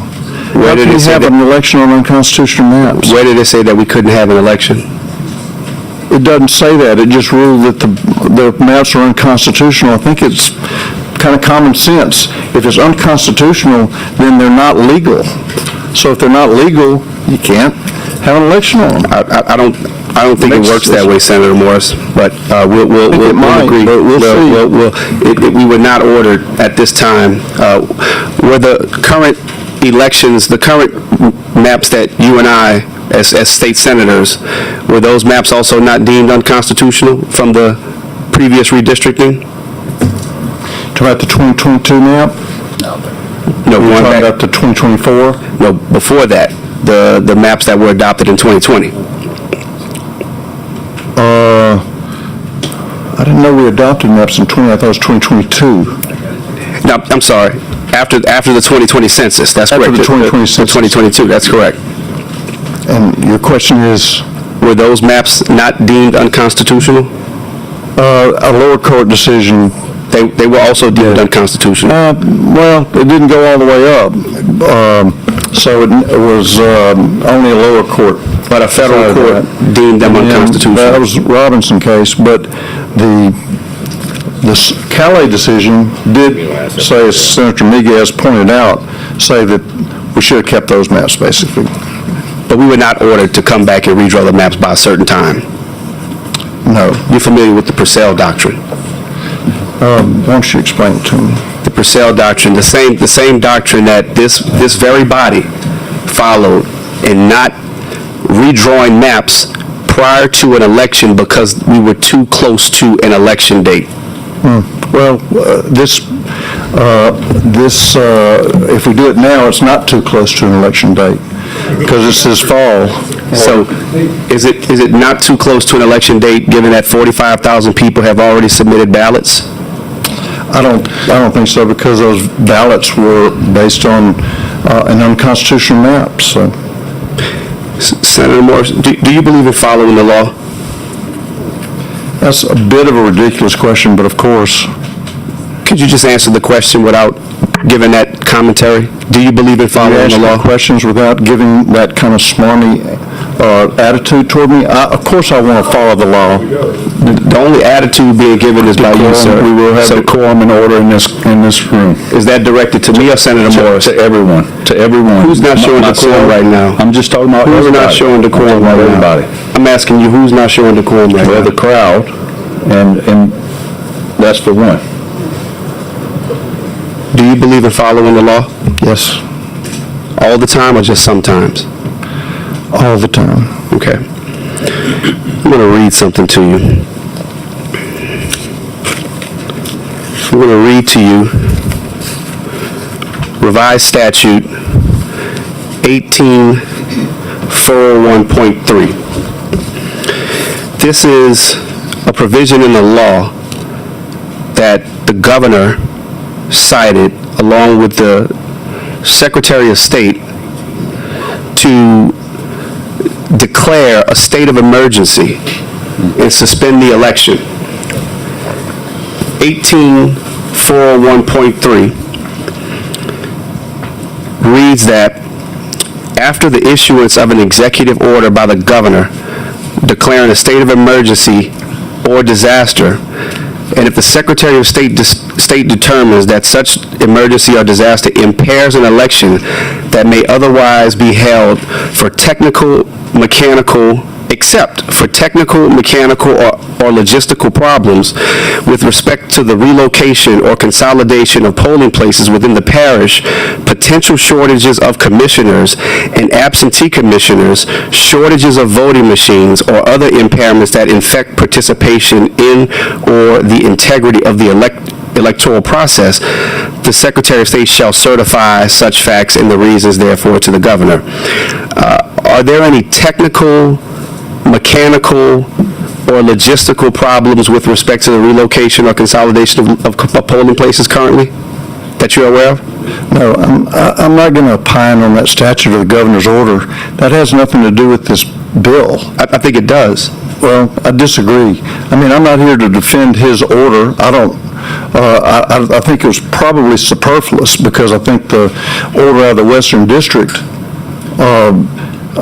indicated that we can't have an election on the unconstitutional maps, and moreover, common sense dictates that if you have maps that are unconstitutional, why would you have an election on them? Senator Morris, I'm not here to talk common sense. I'm here to talk law. I'm talking both. But you're actually not talking law. I think common sense is okay to talk about as well, but that's well, common sense is not always common.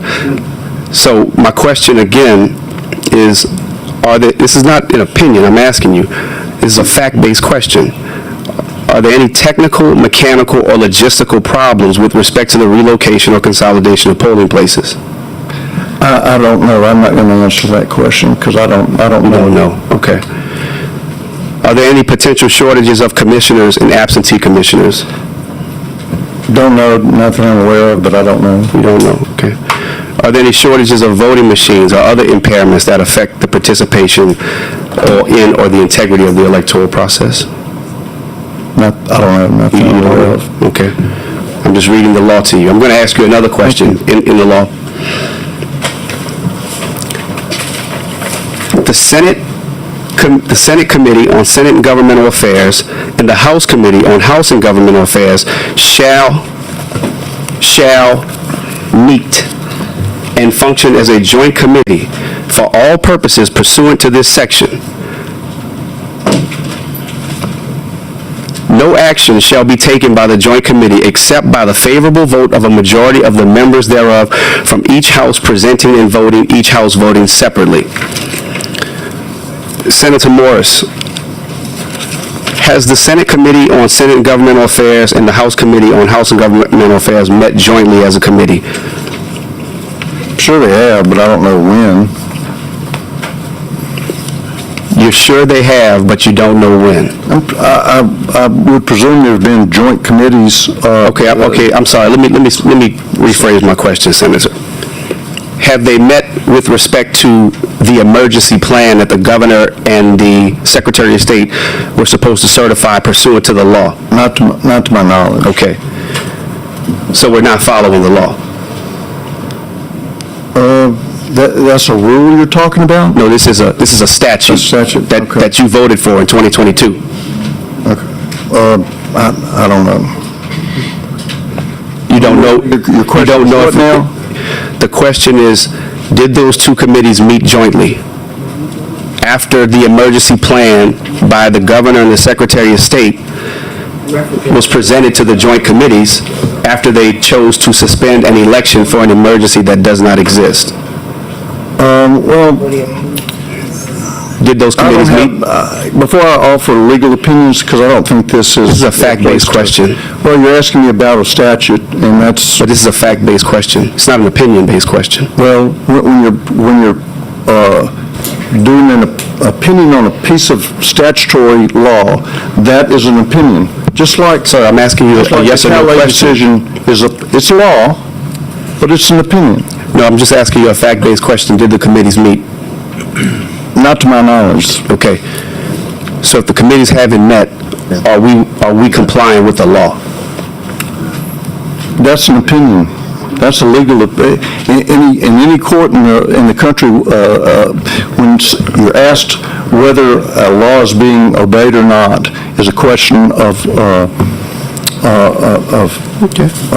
law and fact. So we could have different opinions and interpretations to the Calais decision too then, right?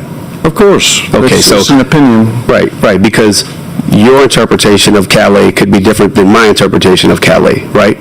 Based on what you just said. Of course. Okay, so let's go back to what you want. let's go back to I will. Let's go back to the Calais decision.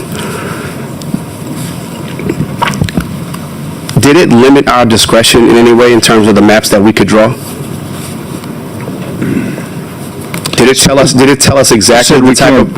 It said that we can't base it on race. Okay. Outside... But it can be based on partisan advantage. Okay. So they told us what we couldn't do, but did they tell us what we had to do? No. Right. No, it didn't, but it said the existing maps are unconstitutional. Right. So, okay. So they told us what we couldn't do. They told us that Congressional District 6 was unconstitutional. But nowhere in the decision did it tell us exactly how we had to draw the maps. That's why you have a version. Senator Price had a version, I should say. You had multiple versions because it didn't say exactly how we had to draw a map. So, therefore, we as a body have some discretion, correct? Yes. Okay. When it comes to following the law or our interpretation of the law and what the court says, we have our different interpretations of the law. You have your interpretation of Calais, I have mine. Does the Supreme Court always get it right? No. No? No. Okay. Why do you believe the Supreme Court got it right in this instance? Because the 14th Amendment is the supreme law of the land, and they base it on the 14th Amendment. So, is that what they base it on? Okay.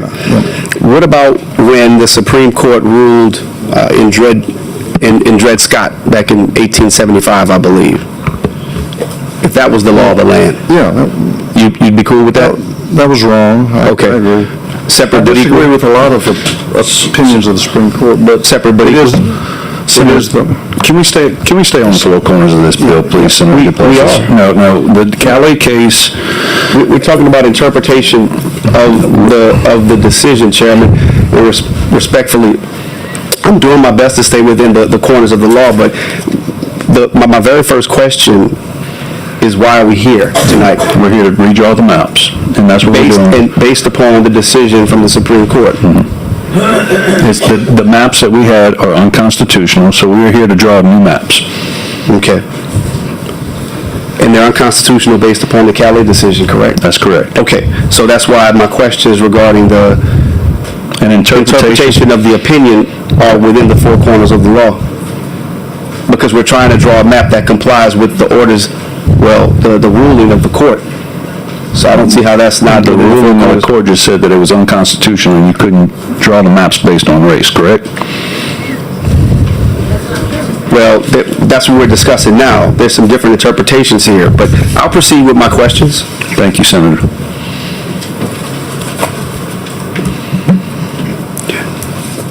Senator Morris, I'd like to read to you a provision, well, not a provision, a portion of a dissent, if you don't mind.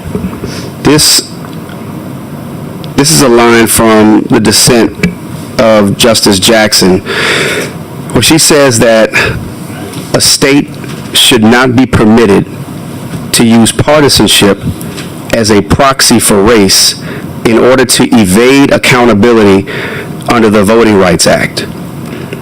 A state should not be permitted to use partisanship as a proxy for race in order to evade accountability under the Voting Rights Act. We've heard a lot of testimony tonight. There's been a lot of discussions around race, and this ruling from Calais saying that we can't consider race. You've said repeatedly that your map is based upon political party. Is that a proxy for evading race, but it's just another way to try to get to the same outcome? No. It's not? But doesn't it diminish and dilute the voices and representation of minorities, the same people who, for why the protection was put in place back in the 1960s? No. It doesn't? No, they can still vote. All minorities can vote. So the Section 2 of the Voting Rights Act, Senator Morris, wasn't about just simply having the right to vote, was it not? It was about giving voters the opportunity to select candidates of their choosing, correct? And they still can, yes. Well, let's get to that. Let's talk a little bit about that when you say they still can. Do you believe racism still exists in America? That has nothing to do with this bill. I'm not going to go there. Why does it not have anything to do with the bill? Because you're not asking about the bill. You're asking about social matters. It has nothing to do with this bill. So, representation in Congress has... You're saying because I'm asking about social matters, that has nothing to do with representation in Congress? I didn't say that. You said I'm asking about social matters. You are. You said, do I believe there's racism in America? That has nothing to do with this bill. That's my beliefs on that are irrelevant to this bill. I'll answer any question you want about the bill. Do we live in a post-racial society? I'm not going to answer those kind of questions. I'm asking that we stay on the four corners of the bill, Senator Duplessis. If I can continue with my questions, you'll see why my questions are within the four corners. I'm asking that you stay on the four corners of the bill, please. Okay. Does your bill reduce black political representation? No. Prove it. Everybody will still have the right to vote. They can vote for the candidate of their choice. So my question was on representation, not the right to vote.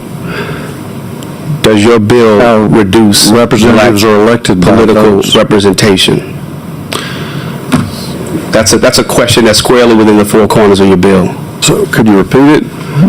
Does your bill reduce black political representation? No. Senator Duplessis, we're about to go at ease. It does not? Senator No. Duplessis, we're about to go at ease.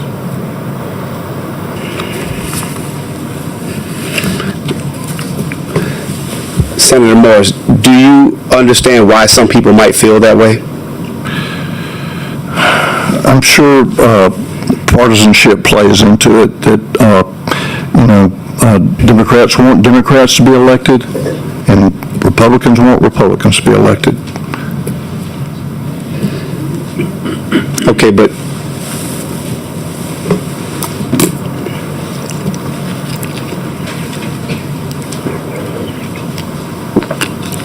let's talk about political power and supermajority control.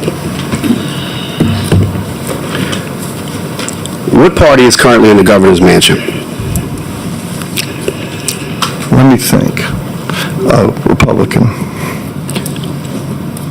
What party currently has the supermajority in this Louisiana legislature? Republican. Which political party controls every statewide office in the state of Louisiana? Republican. Senator Duplessis, I'm going to question you on these questions. What does this have to do with these maps? It's a congressional maps. It has nothing to do with the congressional maps. My next question is on the congressional delegation. Please stay on the bill, Senator Duplessis. I'm doing my best, but every time I ask a question, you interrupt me. Do we need to take an ease if I keep on interrupting? I would like to have a discussion with Senator Morris about the bill. Senator Morris, who has the majority of representation, which political party has the majority of representation in Congress in the state of Louisiana? Republicans. Republicans. By what majority? By what number? What are you talking about? How many Republicans are currently in Congress versus Democrats in Louisiana? Oh, it's 4 Republicans and 2 Democrats. So that's right double. now. That's double, right? Yes. Okay. So I'm trying to get to the motivations and the need for expanding Republican power even further, right? Because that's what your bill is aimed at doing, because that's what you said. So we are within the corners of the bill when I ask you these questions. At what point is political power enough when you have all of those offices that I just named, including double the amount of representation in Congress? At what point is it enough? I don't understand what that means.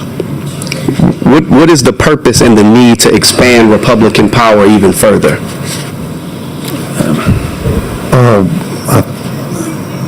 I think it's to advance Republican priorities. Okay.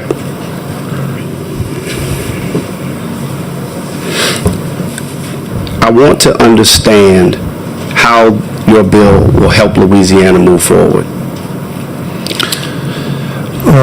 How will your bill make Louisiana a better state? Well, first of all, it will allow us to have an election based on constitutional maps, which I think will help the state.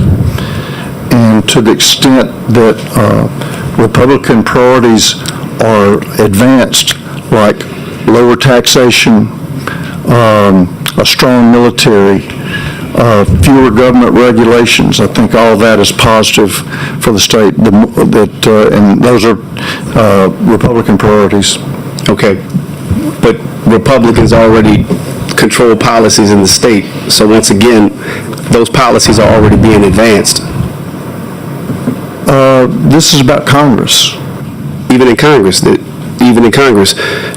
the 2 Democrats, do their votes outweigh the 4 Republicans? If after the elections, Republicans might not hold the House, for one thing, and not all Republicans vote exactly the same way. Not all Democrats vote the same way. But I think, in my view, because of the Republican philosophy and priorities are something I tend to prefer. I think the more Republicans you have in Congress, the more those priorities will be advanced, and I think that's better for the country. Okay, so you just said you don't know if Republicans are going to win, and they might not. Why not? Why won't they win if you have the best policies?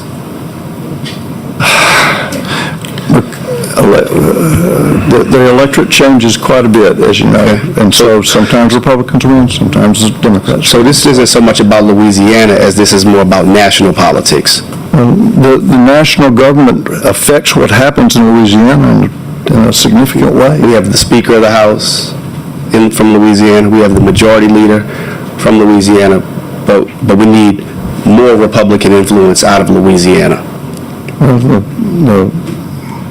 I think that would be much better, yeah. Even more? Yeah. You think it would be much better? 70%. Okay. Did you hear any of the testimony in support of Senator Price's bill? I heard some of it, but not all of it. Okay.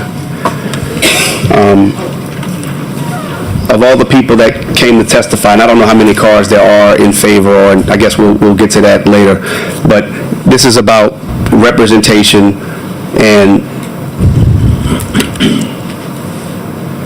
making sure everybody has a voice at the table, and I'm just still trying to understand how this maximizing partisan advantage moves our state forward. When you just said that Republicans are probably going to not win. I didn't say that. I don't know if they are or not. All right. But it's close, for sure. Okay.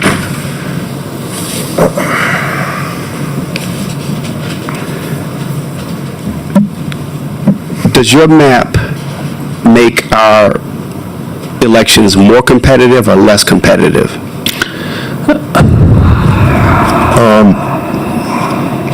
think they're always going to be competitive, although, you know, we have some very popular people in Congress, like Representative Johnson and Representative Scalise.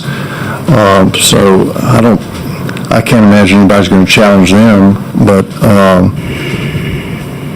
anybody can run if they want.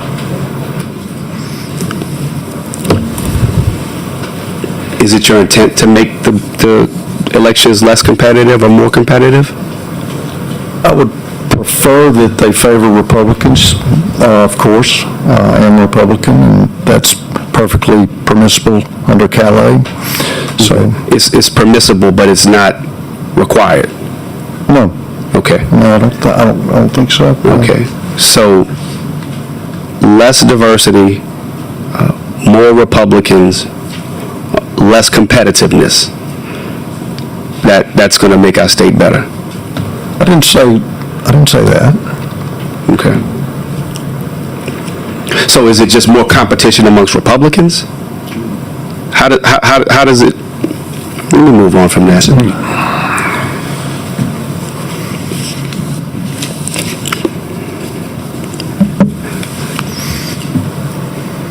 The number of people who've shown up to testify here, since you've been serving in the legislature, have you seen this type of turnout for any bills that you've authored throughout your time here in the legislature?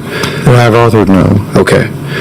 Why are so many people here at 1:45 in the morning, in your belief, in your opinion? I don't know what that has to do with the bill, why people are here. That's irrelevant to the bill.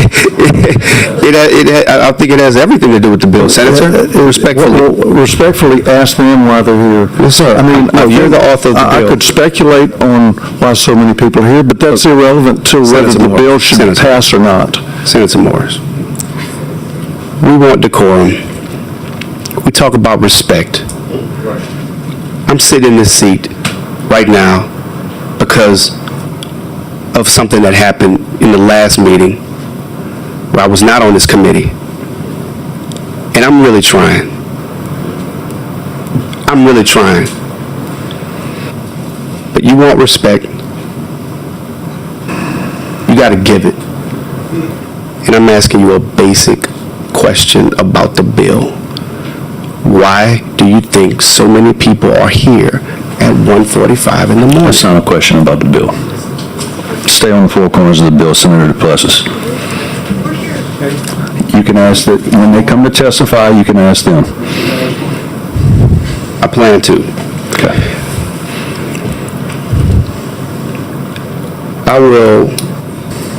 I'll give my reason and my basis for why I think people are here. Because people feel like something's being taken from them. People feel like they're being violated. People feel like your bill is rolling this state back at least 6 decades. And people are hurt. People are angry. People are frustrated. And people are here to express that to you because you chose to author this bill. And yes, they're going to stay here and they're going to be here. And I think that's worth discussing. And I think that's well within the four corners of the bill. So with that sense that people have, that feeling that people have, do you think people are just supposed to not say anything? They can say whatever they want, as long as within reason. What is within reason? That means in proper decorum, don't use profanity, don't speak out of turn, obey the chairman. As long as you do those things, say. So everyone's free to testify. This term decorum, it gets tossed around. It gets tossed around, and I'm really having a hard time. I'm having a hard time too, Senator DePlessis. Maybe we should take it. We're going to take it easy. We're going to take it easy. We got a little break. If we don't have decorum and y'all want to have outbursts, we'll have y'all removed. Yeah.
always share my opinion. I would like for everybody to share my opinion, but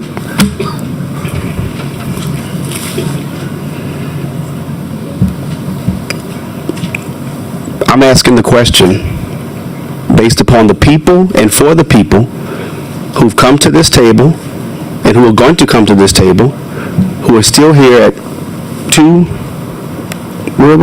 my watch is dead now, 2:10, 2:05 in the morning, who feel like people like Mike Johnson, like Julia Ledlow, and some of the other representatives that you're seeking to expand throughout the state of Louisiana in your map, that these people throughout the state of Louisiana, that they won't have additional representation, that their representation is being weakened as a result of your bill. So do you not believe that diverse viewpoints are a good thing? diverse viewpoints are fine. Not fine enough. Do they make our democracy better or worse? If they don't want this map, I just disagree with them. I want this map. They're entitled to their opinion, but we are a democracy, so majority rules. That's the rule of democracy. That's the Greeks invented it, and so that means majority rules. And so if the minority doesn't like it, I understand they don't like it, but when they speak out and they express their disappointment, is it okay for you to tell them to shut up? Mr. Chairman.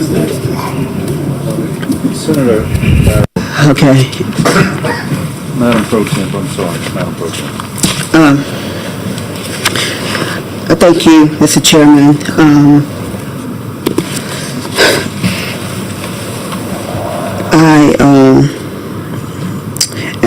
I'm looking at matters here in the ruling from the Kelly case, and I was going to ask you, Senator Morris, are you familiar with the Thornburg versus Jingles case? Somewhat. It's a very complicated case, but I'm a little bit familiar with it.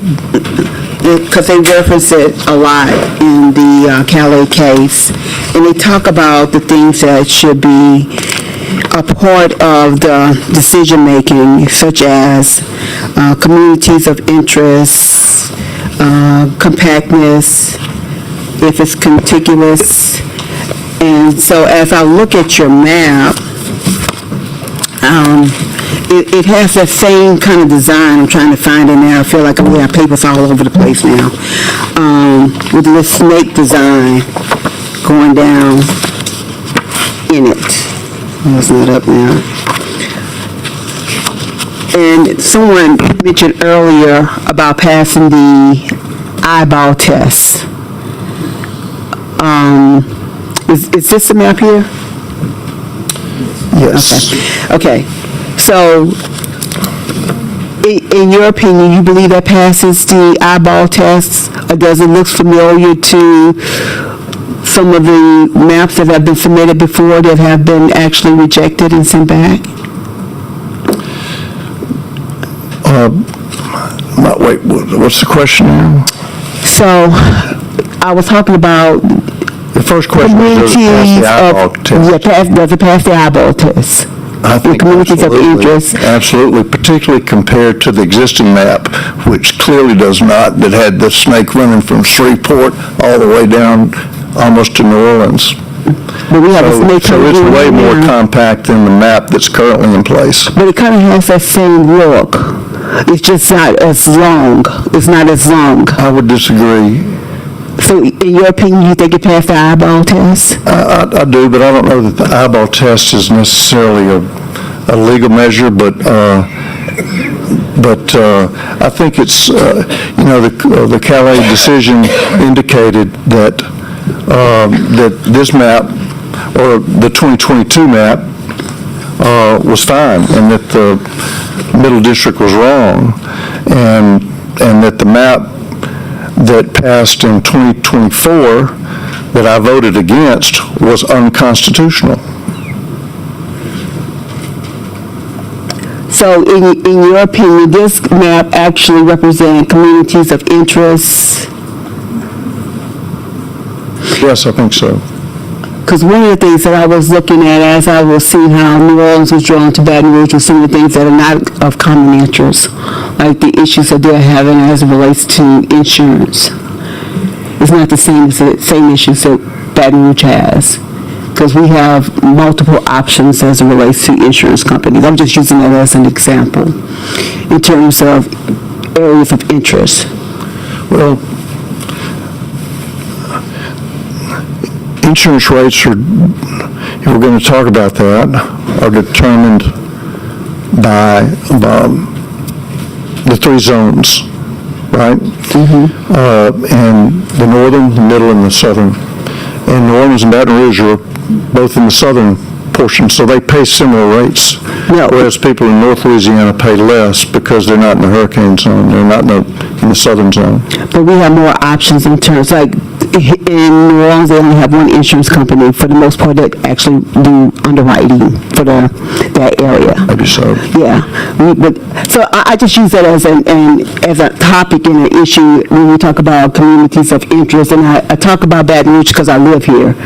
And that is one of the things that certainly has come to my attention as it relates to how it's drawn and what the four corners of the bill is and what Kelly talks about in terms of when you're drawing these maps up.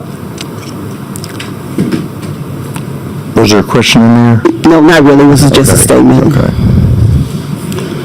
Thank you, Mr. Chairman. Thank you, Madam Pro Temp. Senator Jenkins for a question. All right. I want to follow up a little bit on what the Pro Tem was saying. Your District 2, isn't that a racial gerrymander? No. And your District 2 contains 60% black voting age population. 60% black voting age population. It's the only one of these 6 districts that has a number that high. Wasn't race a predominant factor in you drawing District 2? No.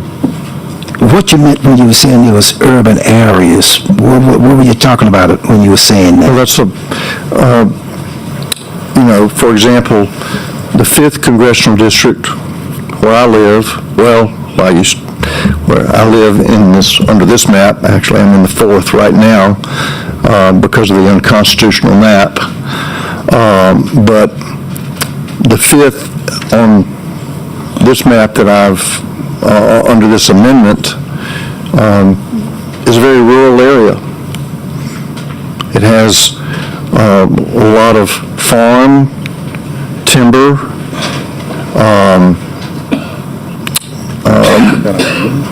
people with rural backgrounds, and so that is a community of interest. Whereas Baton Rouge, East Baton Rouge Parish is our largest parish.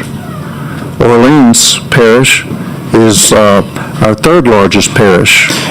Are you suggesting, Senator, not to cut you off, are you suggesting to this committee that you could not create 2 districts that would contain better than 50% black voting age population? That would be unconstitutional to base it on race. No, I said, I'm not basing it on race. That was your question. I'm saying, listen, let me finish the question, because here's what I'm saying. That gerrymandering issue goes both ways. You can't draw a white district by using racial gerrymandering either. You don't have, according to your own statistics, you don't have another district anywhere in the geography of Louisiana that's got 60% black voting age population. You don't have another one in there. These are your numbers, am I right?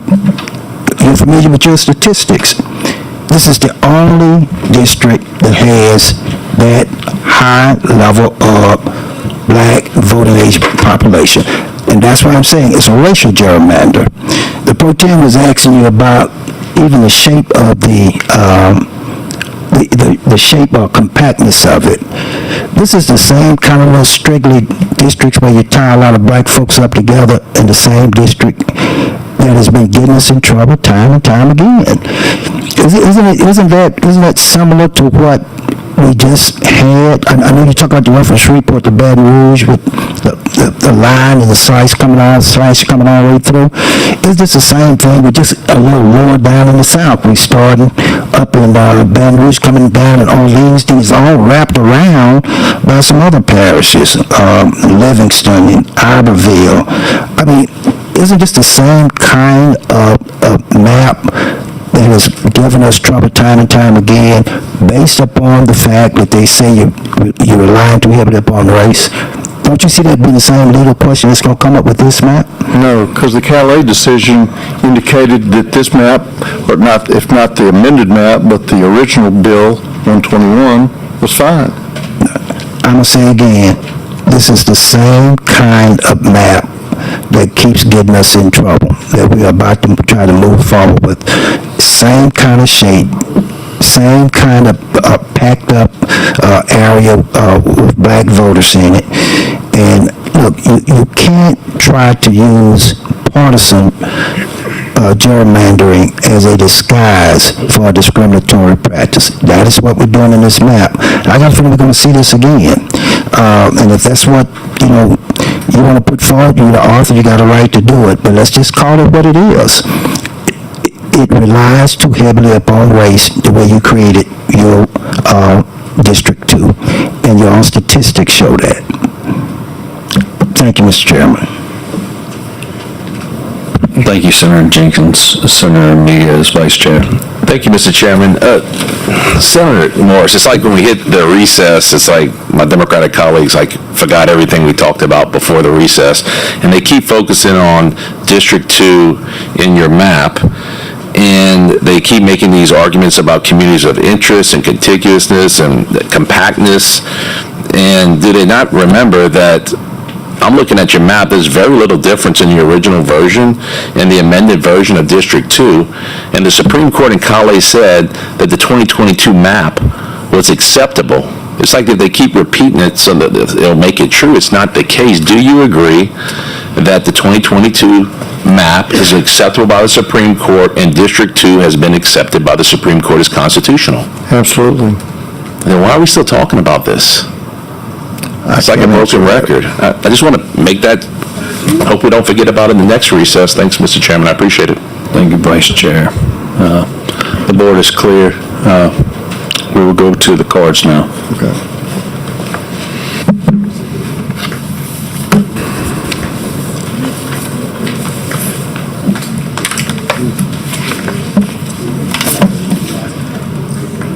You can offer your amendment up if you want.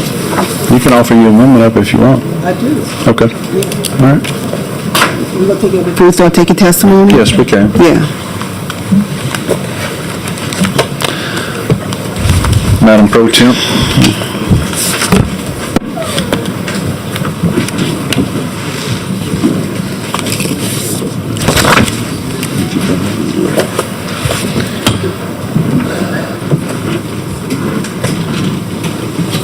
Might be how many cards you got? How many can sit out there?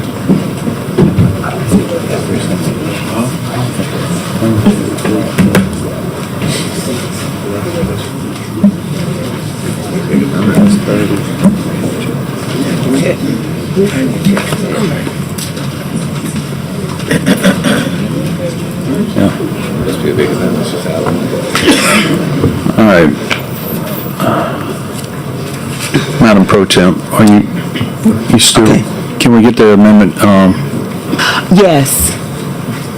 Can y'all pass the amendment out?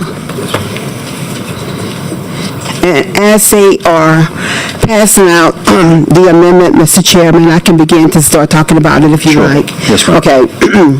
Members, I have actually created a map that I believe actually falls within the four corners of the Calais ruling, that actually draws a map that is more contiguous, that it does have more communities of interest, that it does actually follow what would be and given an opportunity, given at least two opportunity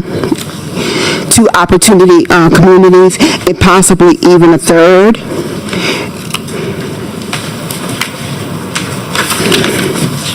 So one of the things that I kept looking at was some of the factors that they talked about that's important. And when you look at the numbers and the deviation as it relates to the districts, you can see it spelled out very clearly in terms of the population, the voting population, and how these districts are drawn, to me, I believe, more fairly. In addition to that, these districts are based on factors such as communities of interest, drawn more closely aligned together.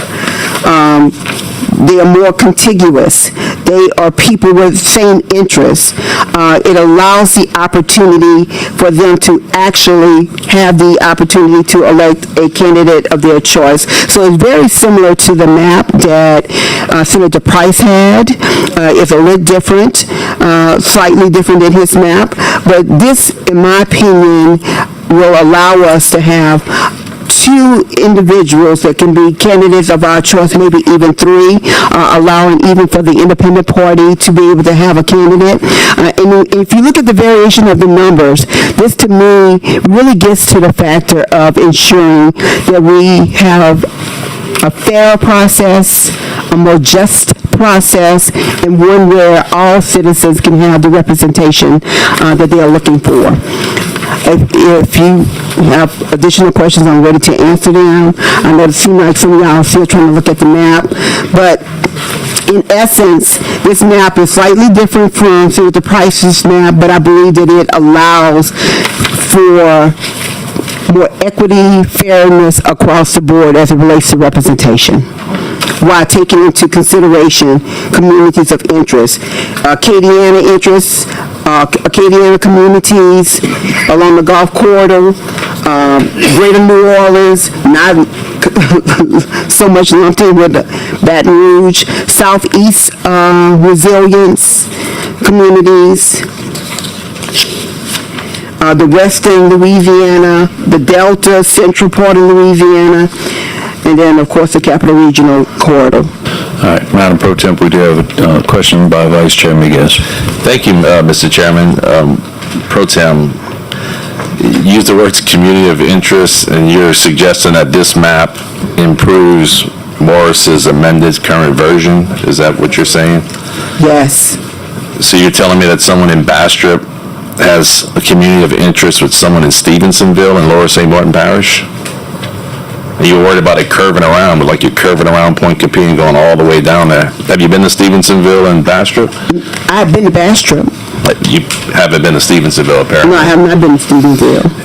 I'd suggest you visit it because there's not much community of interest there. How about Clinton, Louisiana, and Port Fourchon? Have you been to those two places and compared their communities of interest? I have been to both of those places. Yeah. And when you look up at the makeup of the people, there is a lot that is probably in common in terms of They're both Louisiana citizens. No, in terms of some of the same basic issues that they face. Really? Yes. Coastal protection is an issue in Clinton, Louisiana? No, I wouldn't say coastal protection is one of them. The oil and gas offshore Gulf of America would be a common interest? That probably would not be of interest. Bridges over swamps like LA1 compared to? Bridges would be an issue for like them. Over swamps. Do they have a lot of They swamps? have wetlands there. I mean, they may not be called swamps, but they have wetlands there, right? Yeah, this is a stretch. Very much a stretch. I mean, I'm comparing the maps. Did you remember when the governor did an interview recently, and he talked about like his main goal was to make sure that the legislature could settle this issue and we'd stop going in and out of court? Would you believe that would be a great thing for Louisiana, that we could finally settle on some congressional maps, know what the rules are, and run for these congressional seats and elect our members of Congress and be solid with those for to the next census? Would you agree that'd be a great thing? I absolutely do believe it would be a great thing, but I would also say that the last maps that we sent up, the governor was in support of, correct? And they defended those maps. He was in support of the previous maps too. See, you're only taking a portion of history, and you're forgetting about the Colley I'm not case. taking a portion of history. Yes, you're only going back to the part you want to hear about in 2024, but you're forgetting about... No. But you asked me a question, and I answered that question. Yes, but what I'm telling you is you're forgetting about 2022, and last week or the week before his decision in Colley, where the court came out and said that it was basically unjust and it was a violation of the Voter Rights Act, the 2024 map, because it was based on race, and they threw it out and became it unconstitutional. That's the reason why we're here. But they made a statement, and I brought it up multiple times, that the 2022 version, which is Senator Morris's original version, would be upheld by the courts. And they weigh things like community of interest, contiguous, whether it was race neutral, whether they're protecting incumbencies. And they went through it all, and they said that was an acceptable map.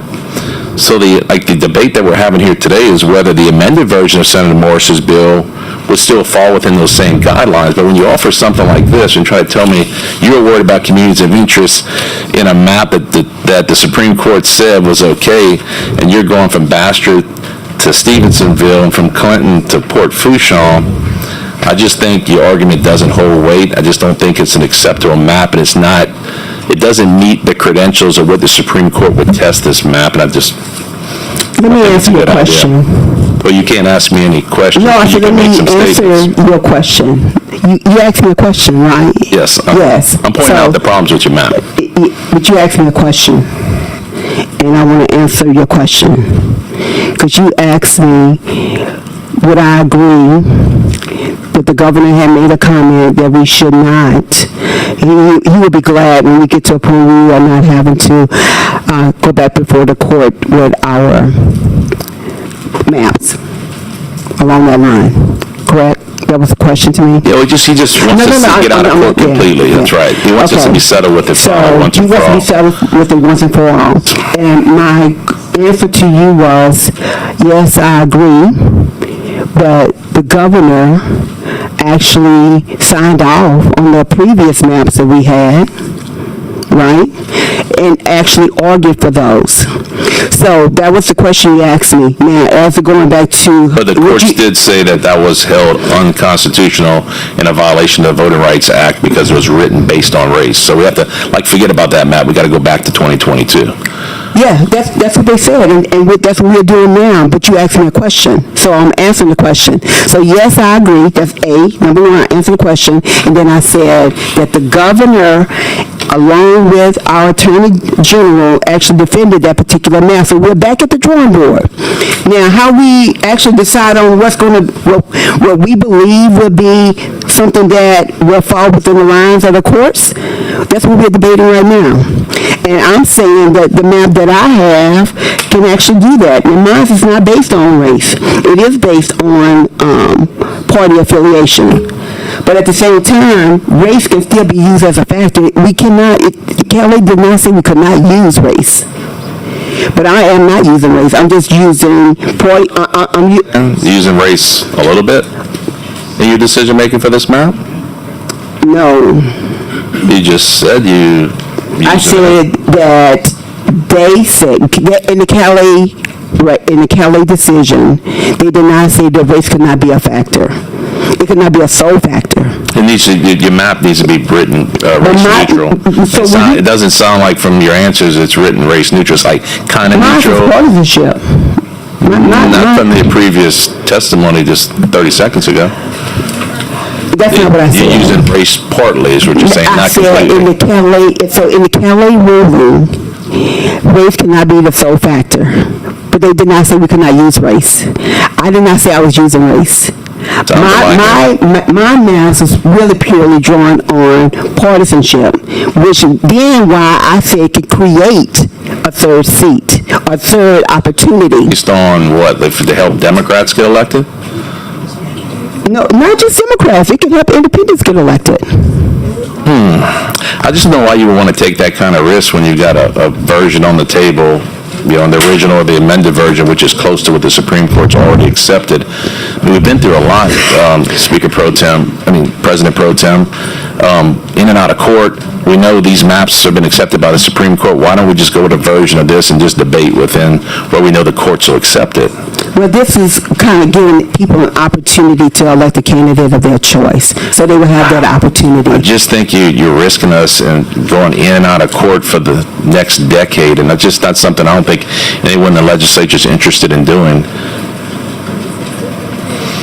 But I appreciate your amendments, but I just don't think they're going to work for the goal we're trying to achieve this session. Appreciate it. Thank you. Thank you, Vice Chair. Senator Miller for a question. Thank you, Mr. Chairman. And Madam President Pro Tem, just one simple question, I think. St. Charles Parish, which is where I live and where I represent, is it correct in my reading of your proposed map that it splits St. Charles Parish 3 ways?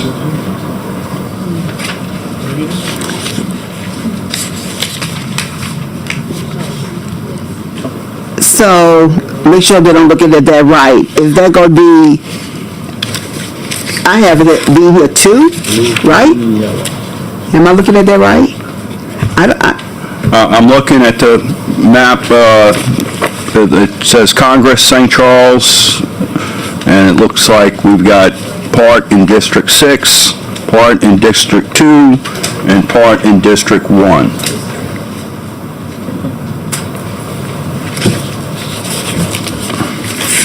That's the second to last page on the handout.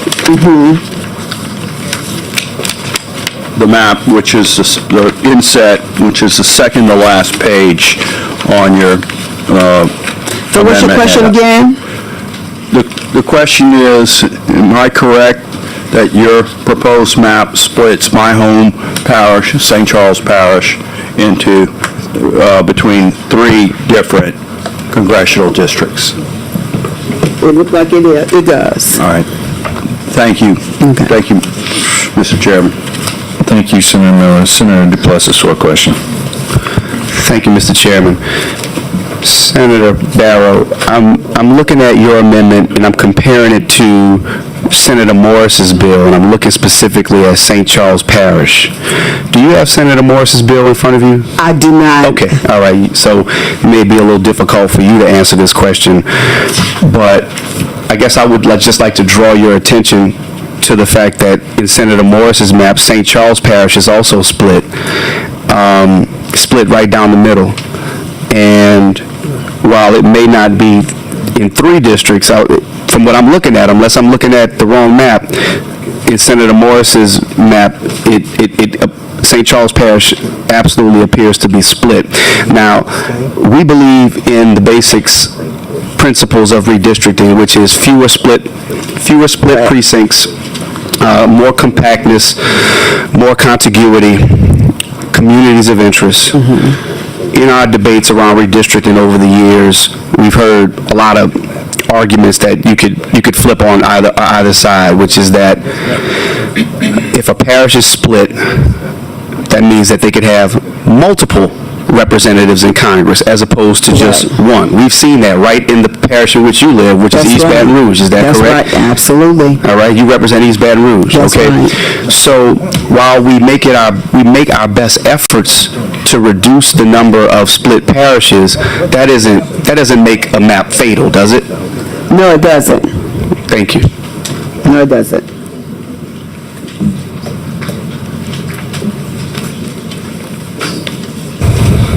I see the board is clear. You want to close on your amendment?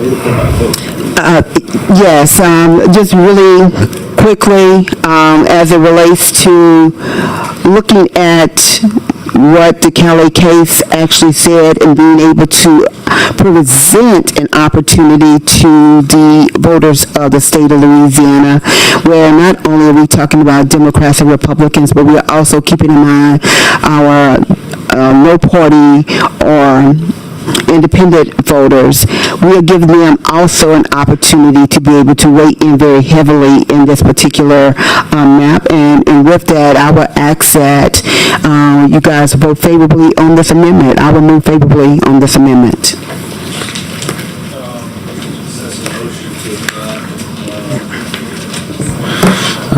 Madam Pro Temp made a motion for that's 3686, correct? Correct, You make a yes. motion to adopt amendment set 3686. Senator Miguez? Yes, Mr. Chairman, I'm going to object under the same premise that this is going to risk a lot more litigation for the state that we're trying to avoid. Thank you, Vice Chair. All right.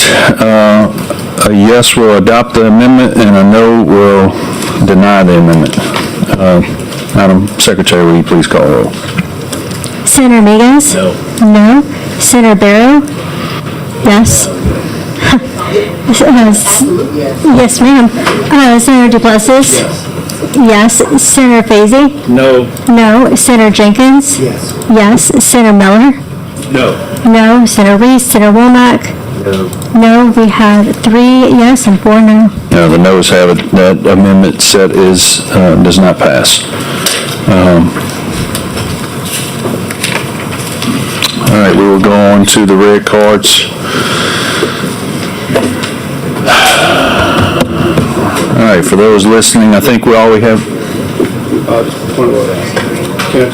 Senator Ask a question, Senator, just on, were there no green cards in support? Okay, I just was wondering. Thank you.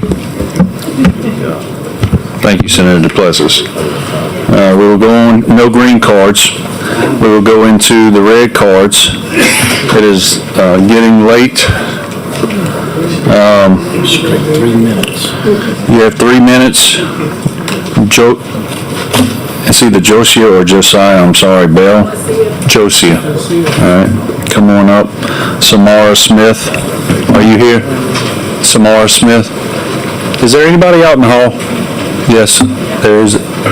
You're shaking your head saying there's a...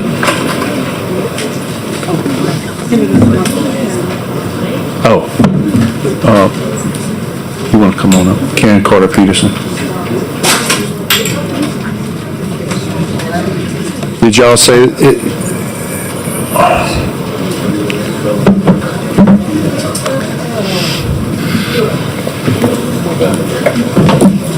Oh, there was, I'm sorry.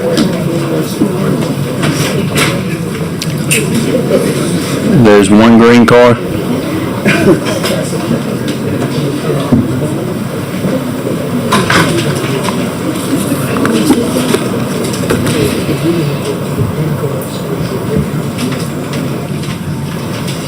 Mr. Brennan, you want to testify? All right. Come on up to the table, please.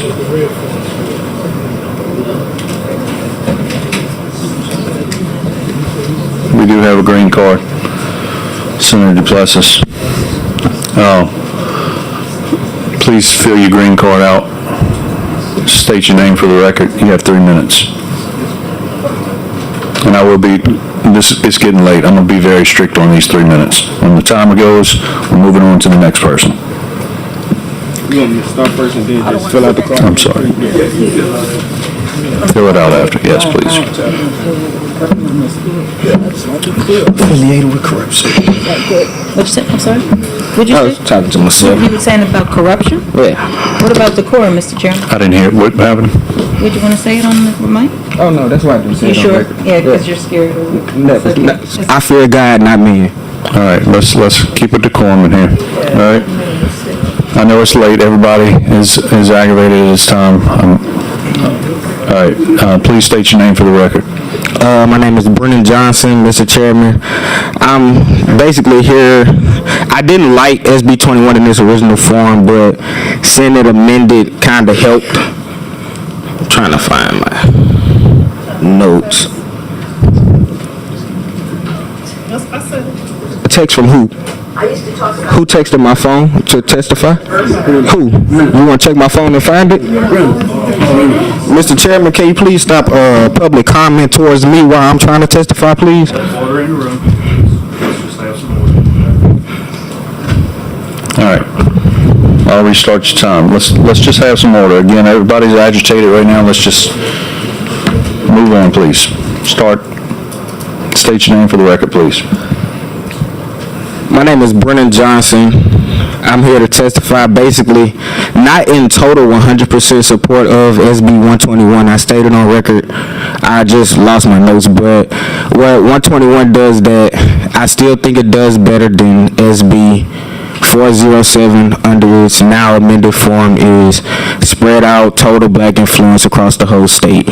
A little better than what SB 407 does. So that's basically, without my notes, because we've been here so long, my phone died, but it's still in certain districts, especially District 1, where you get to that 16% black voters, and District 1 still does not sit right with me when it could be more voters in District 1. All right. Thank you for your... But I also do want to say on record, no one texted Brennan Johnson's phone to testify on this committee. I think for myself, I am a free thinker, and I think if more black people thought for themselves, we wouldn't be in this situation right now. Thank you, Mr. Chairman. Thank you for your testimony. All right. Is it Ms. Bell? Yes, Joycia hold Bell. Hold on, Ms. Bell. Samara Smith. Is Samara Smith in here? All right. Is it Doctor? No? Okay. And then Karen Carter Peterson. Say again? Oh, okay. All right.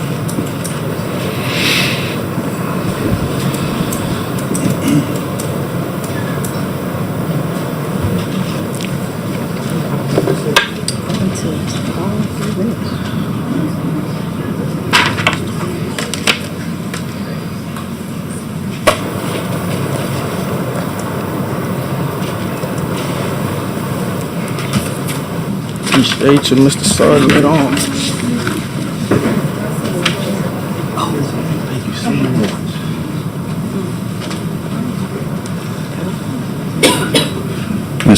Ms. Peterson, did you want to join them? Thank you. Y'all can go ahead.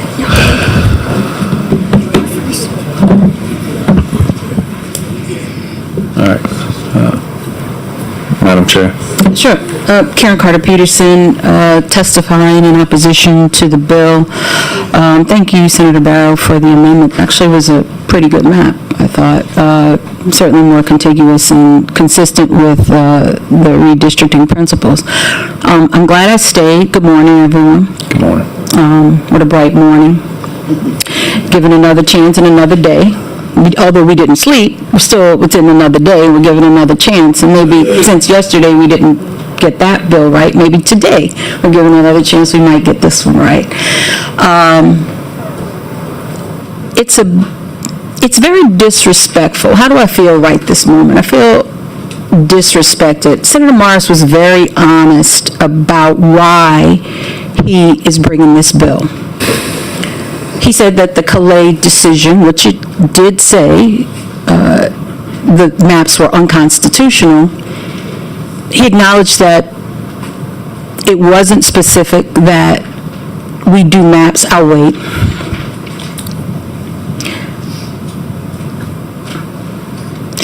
It wasn't specific that we do maps today or tomorrow. Certainly not while an election is ongoing. Be really clear about that. Election was ongoing. Governor stops election. Maybe not legally, to be determined. Court did not say you had to stop the election in order to redraw maps. Never has been said, actually. Yes, they're unconstitutional, but an election is ongoing and votes have been cast. But his arguments as to why he brought the bill, what I do appreciate is his candor. He said very specifically, I wanted to increase Republican representation for the state of Louisiana. The interesting thing is, in his bill, I've done this 3 times. I mentioned before. 2000, 2010, 2020 census. I have never, ever seen a bill presented without race. Calais said it can't be the predominant factor. It did not say it can't be a factor. Senator Miguez is gone. Tried to have that debate. I heard what Senator Barrow said the first time. She said it is possible to use it. She didn't use it, but it can be used. I've never, ever in this body seen a bill presented to ignore 33% of the population and not even let people know where they might have an opportunity to vote. Even more callous in disregard of voters. You know what? They can vote. That's all they need to do. As if we should not be concerned about our representation. It's very, very hard to look at most of you, with the exception of the chairman that I've served with, to watch you completely disregard Democrats, let's go right there, partisanship. I want one more. We can draw one with 4, too. I don't care about 38 to 40% that continue to perform statewide, Democrats. I don't care. I'm going to vote to pass a bill that totally disregards Democrats. You okay with that? No, I'm just like, are you okay with that? You know, as former Madam Chair, you can't ask us questions. Yeah. Thank you for your testimony. I appreciate that. Thanks for letting me be here.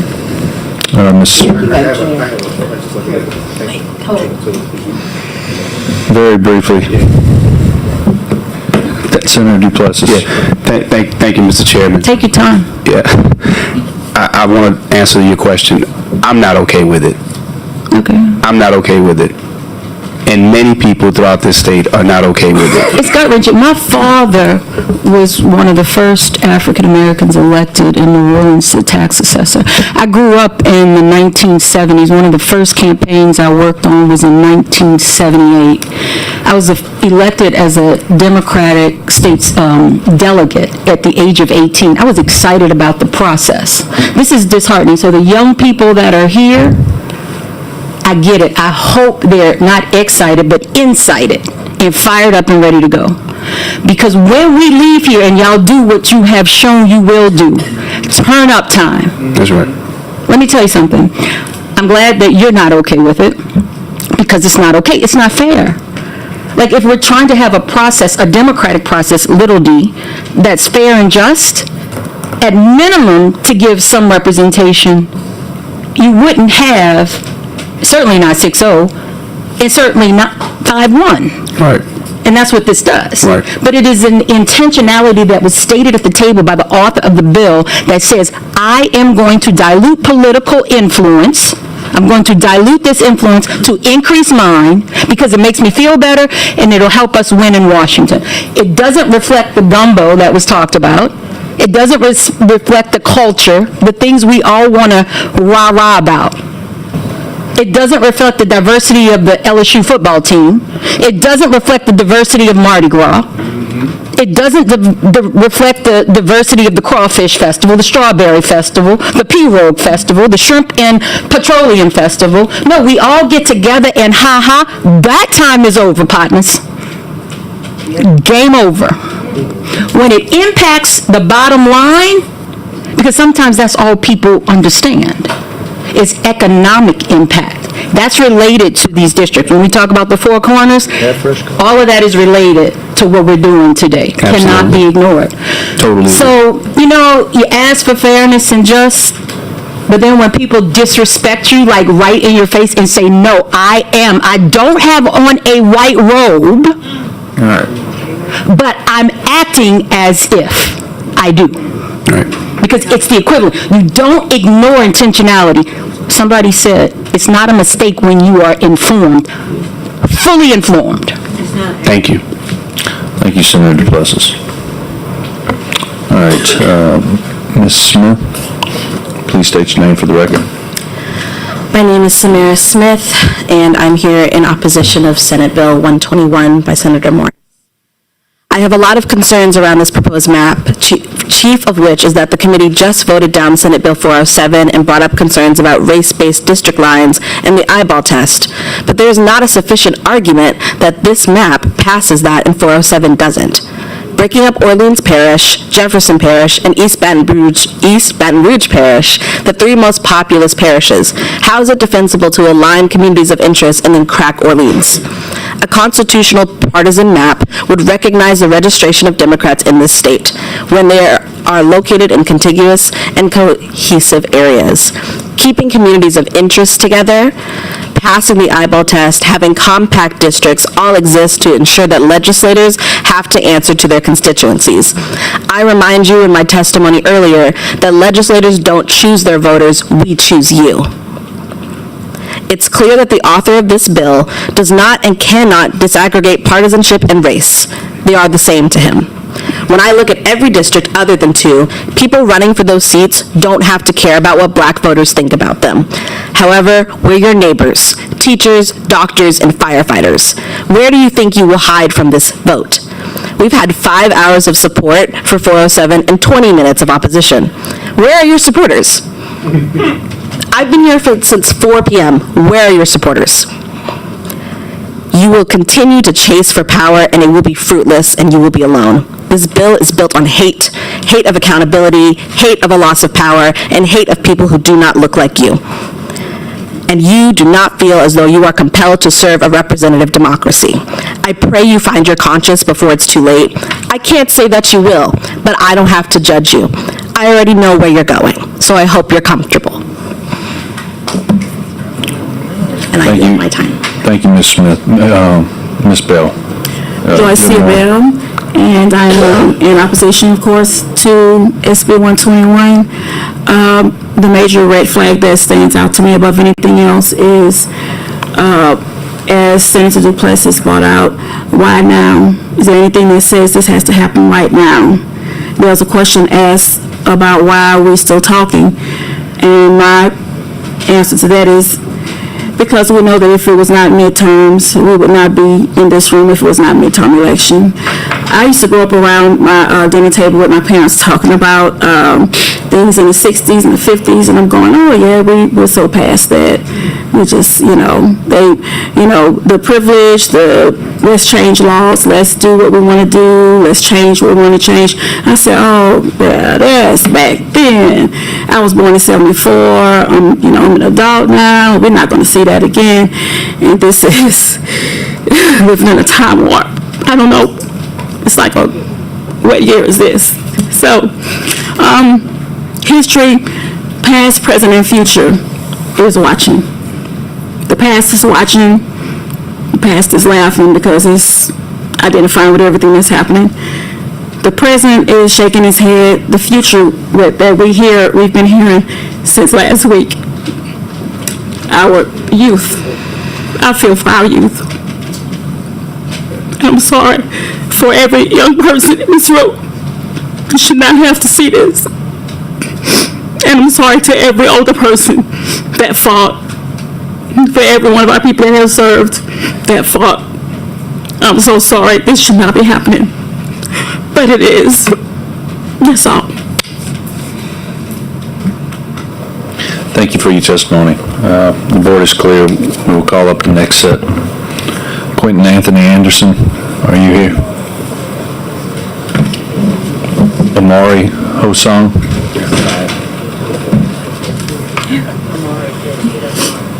Is Amari here?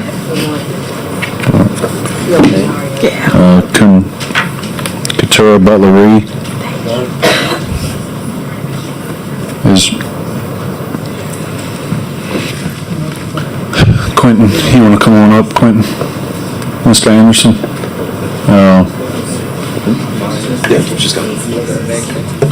Emily Walsh? I think I see Emily still here. Is Ms. Walsh still here?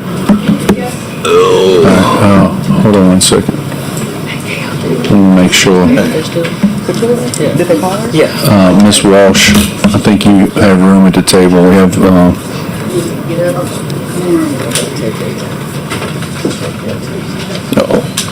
yeah. All right, while we're waiting on Ms. Hossain. Ms. Reed, if you're listening, please come. Yeah, yes, ma'am. Zayed Isa, Michael Calhoun. No, I'm just calling names to get ready.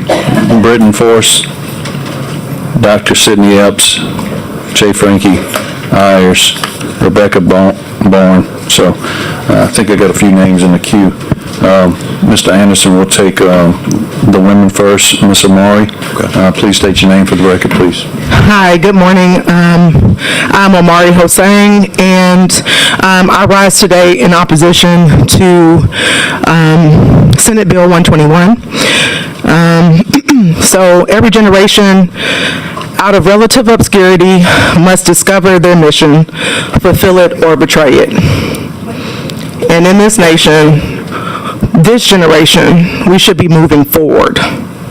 We are talking about a 5-1 map in Louisiana in 2026. If this map is based on partisan, based on the registered number of Democrats and Republicans, we should be talking about a 3-3. I know we are all tired this morning, but this is ludicrous. Senators Morris, Senator Womack, Senator Fezzi, Senator Klein-Peter, are you telling us that this is your mission? To skew a map and please your friends in Washington, D.C. One person rose in support of this bill. One person in the state of Louisiana rose in support of this bill. What about your constituents in Louisiana? Senator Klein-Peter, your constituents in Iberville, Point Coupee, and West Baton Rouge need you. Where thousands of families are still navigating economic instability, rising utility costs, and healthcare access gaps. In fact, in Point Coupee alone, nearly 1 in 5 residents live in poverty. Senator Womack, your constituents in Caldwell, Catahoula, Franklin, and LaSalle parishes need you. A rural parish with population decline and a poverty rate hovering around 25%.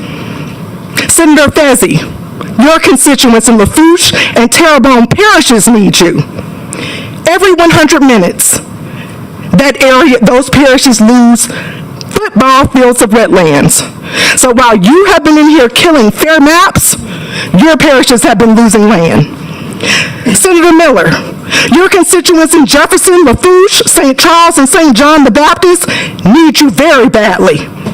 Your district sits in the shadow of some of the highest cancer rates in America. St. John the Baptist specifically has long been identified for extraordinary environmental risks. And I don't think Senator Miguez is here, but his constituents need him too. So I'll say this. This state deserves so much better. How are we expected to feel? As Black Americans, Black Louisianans, human beings, to sit here till 4 o'clock in the morning while you take away our representation. We may still have the right to vote, but we don't have the opportunity to elect people that can deal with these issues that I named here. So I ask you, please, please, reconsider your decisions, because we will, not only is everyone watching, but we are going to feel the decisions, not just my children, your children, and you are negligent to the needs of the people that are actually in your district. Thank you so much and have a good morning. Can I have order? Ms. Walsh, please state your name for the record. My name is Emily Walsh. I had a little speech typed up, but I am really tired and really hungry, and I'm really angry. I'm obviously here in opposition to SB 121. I naively had a little bit of hope listening to all the support for 407 that you all, and it seemed like you were kind of listening, that you might actually take into consideration what the people want. A lot of you seem to have forgotten that you also represent the people who don't look like you and who didn't vote for you. Your tax dollars are paid by all of us, not just by your white constituents who vote Republican every time. Every single one of us pays taxes You work for us. I have no idea how many people spoke in support. Hundreds of times more than the one person that spoke in opposition to 407. And you all voted no. I know that you feel inferior. I know you're insecure. I know you really want to be cool. Your policies will never be cool. And forcing Republican policies through is not going to do that. It's only going to make more people dislike you. Black people are really cool. I know why you feel inferior. I get it. But they're not trying to cast you aside or demonize you or other you like you're doing to them. They're not trying to take away your rights. Why can you not peacefully coexist with them and give them the same rights that you have? They're not trying to take anything away from you. There is absolutely no need to take away their basic human rights. It's disgusting. It's inexcusable. Like someone else said earlier, I hope you have the life you deserve. I hope you never know another moment of peace in your life. A lot of you are older, so you don't have much more time to worry about. But I see a few younger faces here. You're going to have a very long, miserable life if you don't change your principles. Thank you.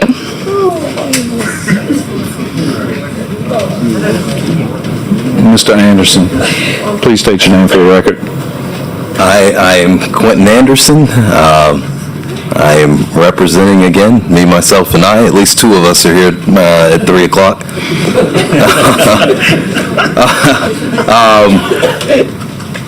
Look, I was probably more articulate at whatever time I talked to you, yesterday. I've walked my dog by now. It's been lovely. I just want to be real, okay? This is bad politics for everybody. Obviously, it's not in black folks' interest. But it's not good politics for you as Republicans, and I think everybody has kind of articulated this. You are not just disenfranchising Democrats in creating these so-called safe Republican seats. And the fact that we're even talking about 5-1, we're not talking about this based on, I just really want to represent Acadiana best. I just really want to represent, Central Louisiana best. We are talking about this to protect a Republican majority. This is a mandate from Washington, D.C. But what you're doing by creating these so-called safe districts is you're removing the whole sense of accountability. I mean, think about it. Part of the reason why some of you feel comfortable taking sometimes difficult votes, I mean, we have a congressperson who has the distinction of being the only member of Congress to vote against releasing the Epstein files. Now, why is that the case? It's because obviously voters aren't showing up. Voters aren't voting, and so you feel a certain sense of you feel emboldened by the fact that you know that there's not going to be accountability. But there has to be a sense of duty. I know that, look, I'm not naive. I know I said that the West Wing is my North Star, but I'm also realistic. Not everybody got elected because they want to, they want to operate in government like they describe it in Schoolhouse Rock.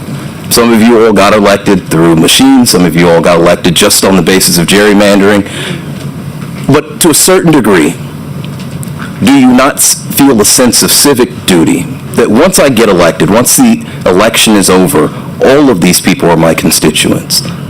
I mean, don't you take pride in when that black preacher calls you and asks you to come to his church and you didn't think that he even liked you because he's a Democrat and you're a Republican, but he invites you in and you get to shake hands with the parishioners and they treat you like a human being? I mean, these are your constituents. And Washington, D.C. is asking you to give them a middle finger. But once Washington, D.C. gets what it wants, and you guys know Washington wants the headline of 6-0, but once Washington gets the headline that it wants, you all have to interact with your constituents. You have to go to their churches. You have to talk to them when their businesses are struggling, when they're trying to get licensing, when they're going through zoning. They come to you. Some of you all consider these people to be your friends. Some of you all say that the reason why you're not racist is, and then you just sort of point to the black guy in the crowd, and you're like, because I've known him 20 years. And yet you are willing to disenfranchise that brother. So all I am asking you is, let's be real about this. Let's be practical. Regardless of what D.C. is saying, you know what's right. You know what's good politics here. And all I'm asking you is, just fight for the districts that actually represent your community, not the districts that give Washington, D.C. and Donald Trump a win that he's looking for. You all have to actually represent these people. Thank you. The board is clear. Thank you all for your testimony. Zayed Ayas. Butler Reed. Is that coffee? No, that's water. Jesus. Butler Reed. All right, last call for Butler Reed. Michael Calhoun. Michael went home. Okay. Britton Force. Dr. Sidney Epps.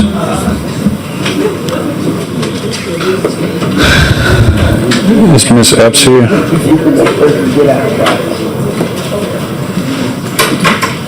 Is Frankie Hires here? Is Rebecca Bone, are you here? All right, you can come on up. And then next, is Mr. Lannis here? All right, you'll come up with the next three, please. Jessica Commerce, all right, you'll come up with Mr. Lannis. Amelia Herrera, are you here? Okay, you'll come up with the next three.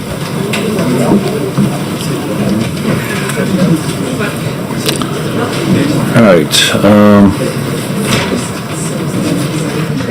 Ms. Rebecca Bond. Hi. So I really have absolutely nothing really prepared, but after listening to the first Please state your name for the record. Oh, I'm sorry. Rebecca Bone, Mandeville, Louisiana. After listening to the first bill, I decided to stay, and I guess, Can you bring your microphone up, please, a little bit? Thank you. And I guess, Senator Morris was not sure why we are here at 3:10 now. It's not because I'm an insomniac or I think this is fun. I think this is very important for our state. First off, I do oppose SB 121. I don't think Baton Rouge and New Orleans should be lumped together just because they're both urban. I've lived in Baton Rouge and in New Orleans, and they're completely different. It's like if you're getting a dog, you get a Rottweiler and a Chihuahua. Two completely different things. I'm a veterinarian. Trust me, they are. I also have a lot of concerns about why we are doing this in the middle of the election. My mom had absentee voted already, and so I called the Secretary of State's office, Nancy Landry, and I know they are doing what they are told to do, because I've called probably every other day since this started. No one has the same answer. I just get, we're doing what we're told to do. I'm like, that's not going to count. But it really factors into the election, because had this not stopped, maybe people, since there's a primary, might have picked a different party, and it could really affect the outcome of the vote. It really, I know you've got to redistrict because of the Supreme Court, but I really strongly have strong feelings it should not have been in the middle of an election. It's just, there's no emergency like it's been discussed. The main emergency probably is the Republicans aren't going to do well in the midterms, and maybe that's something the Republican Party needs to look at. Gas to get here, I go to the Costco, is $4.60. I mean, it's hard to live in America right now, and yeah, it's not good for the Republicans, so y'all gonna, and I hate to use this word, but I will, y'all are gonna cheat to try to win. I mean, that's really is what's going on, I feel here.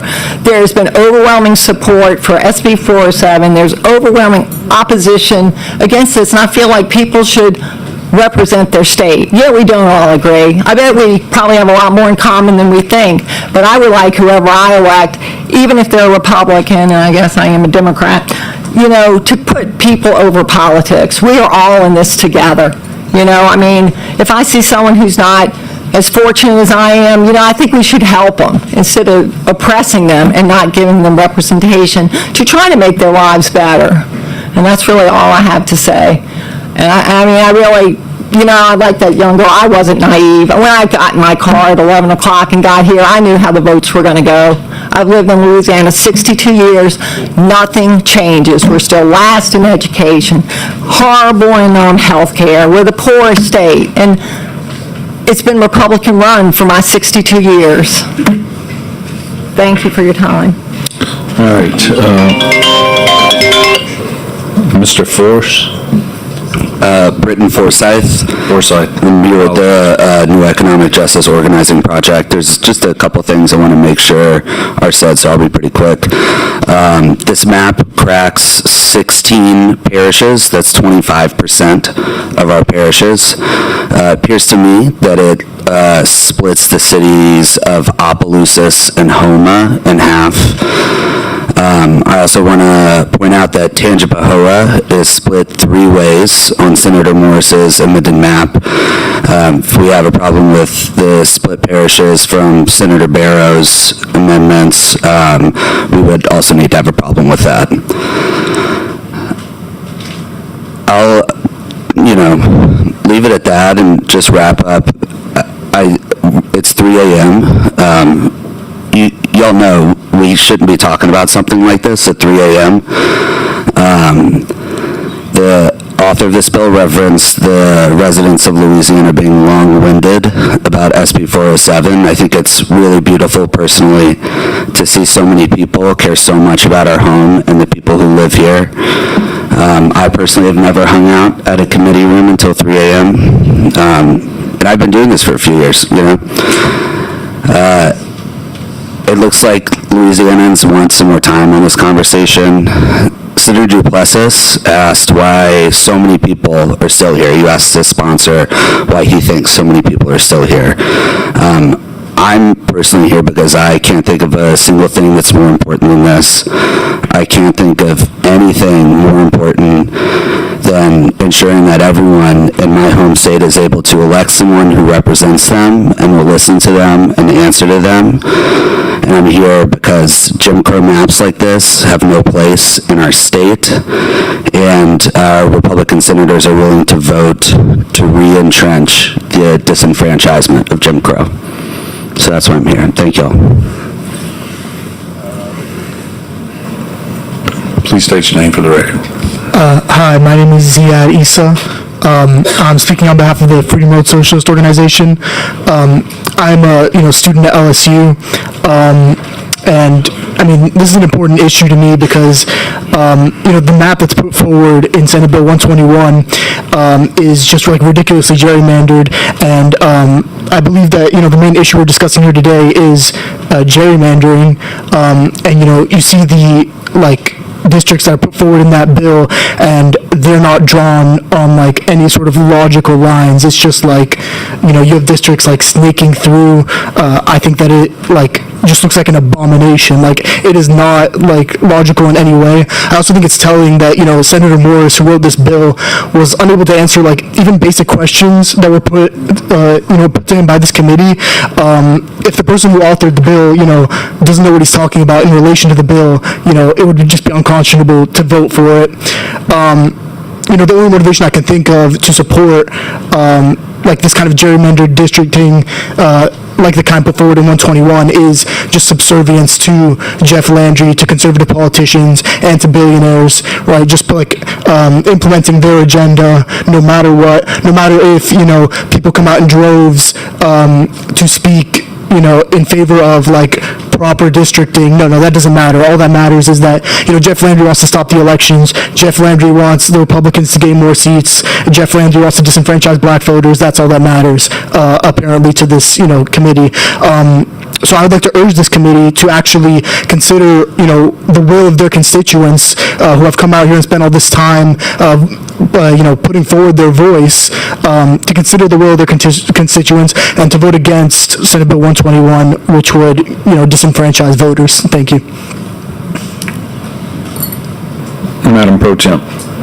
Thank you, Mr. Chairman. First of all, I want to say thank you to everybody who have stayed and are still here and waiting to share your thoughts on this bill. I greatly, truly appreciate you being here because it really shows the level of importance and intensity that this issue has drawn for, because you guys only represent a small minute of the people who are really interested, who could not be here tonight, because otherwise they would have been here as well. But I really want to thank you. That's why I put my mic back on. I just want to thank you for answering the question that we all had that Senator DePlessis asked you. And I just want to thank you for giving voice to that and responding to that. So thank you. Thank you, Senator. Thank you, Madam Pro Tem. All right, the board's clear. Thank you all for your testimony. Mr. Lannis, Jessica Commerce. Butler Reed. Hold on 1 second. Hold on. Mr. Lannis. Who else is here?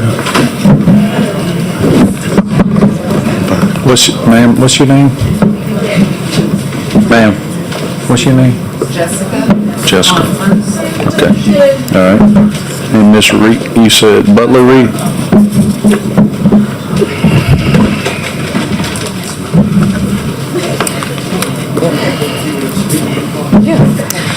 Me. Okay.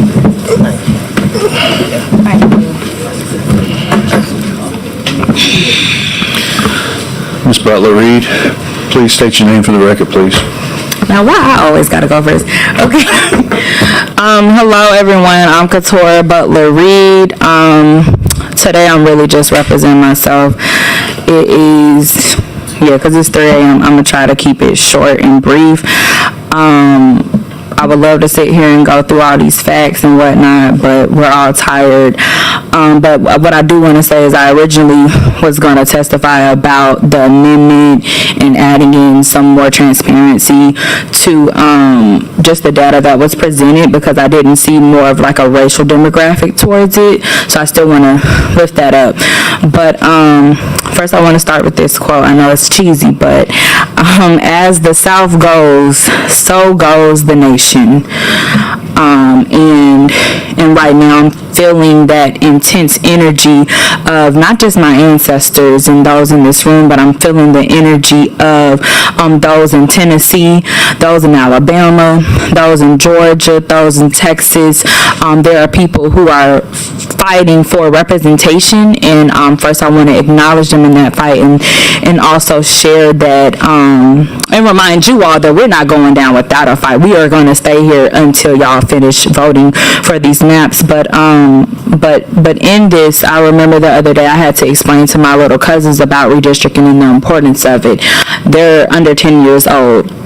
And the best example that I can give them is the difference between McKinley High School and South Baton Rouge, and compare it with the schools in Gonzales or just areas that a whole bunch of black people don't live in.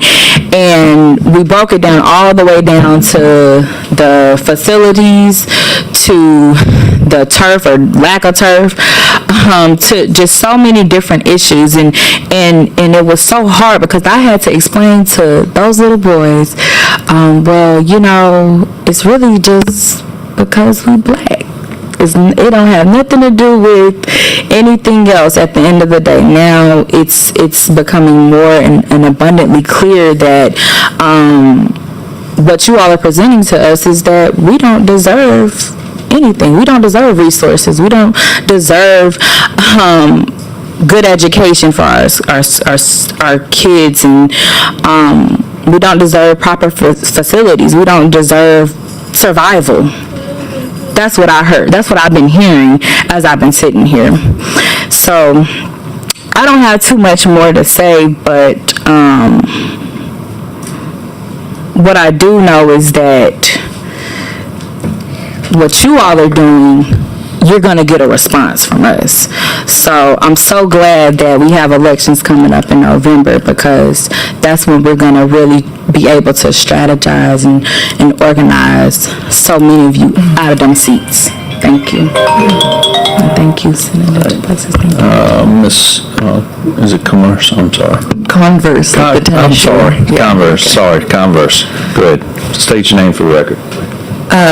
Good morning. My name is Jessica Converse. I'm here on behalf of the Baton Rouge Democratic Socialists of America.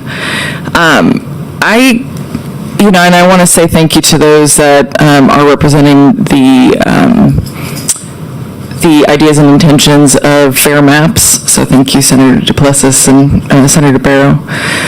But I also want to thank all the rest of you for demonstrating the farce of our democracy. Thank you for following along party lines behind a convicted felon who has entered us into an unconstitutional war and is most likely a pedophile. So thank you for demonstrating that this we're carrying on about the legality of this racist Supreme Court who has taken away the basic civil liberties of minority populations and of women, and we're acting like we should just continue to follow the code of law, which apparently is really subjective. And the fact that we have to pretend like this is, like that we have to maintain decorum for maps that really don't represent the people of your state and the values that don't represent the people of the United States. And I don't know what you're doing here. What do you do? Like, what do you do in your office to represent us? Because we have the highest stress. We're dying of cancer. Industry has the biggest exemptions. And all we're asking is to be fairly represented so that we can cast our vote and pretend like we still have a democracy. Because this is not representative. Just because you have the majority doesn't mean it's a democracy. It needs to be representative. And I would just like to advocate to my fellows here. I'm going to give you one anecdote from the nation of Cuba, which is currently under siege by these United States. I don't know why we need to put pressure on an island, but it's because they represent a dream, because socialism has always represented a tool used by the people to fight back against oppressors. And so right now they're currently having to deal with an economic crisis. And what they're doing, they've put an economic bill out to their people, has a title, has a plan. They're trying to, consolidate resources, figure out their agriculture, how are they going to support their people. They put it out to their nation, and 2 million people have responded to it. The title has changed, the plans have changed, but 2 million people have put their mark on the future of their nation. That is representation. That is democracy. Mr. Lamis. Darius Lannis.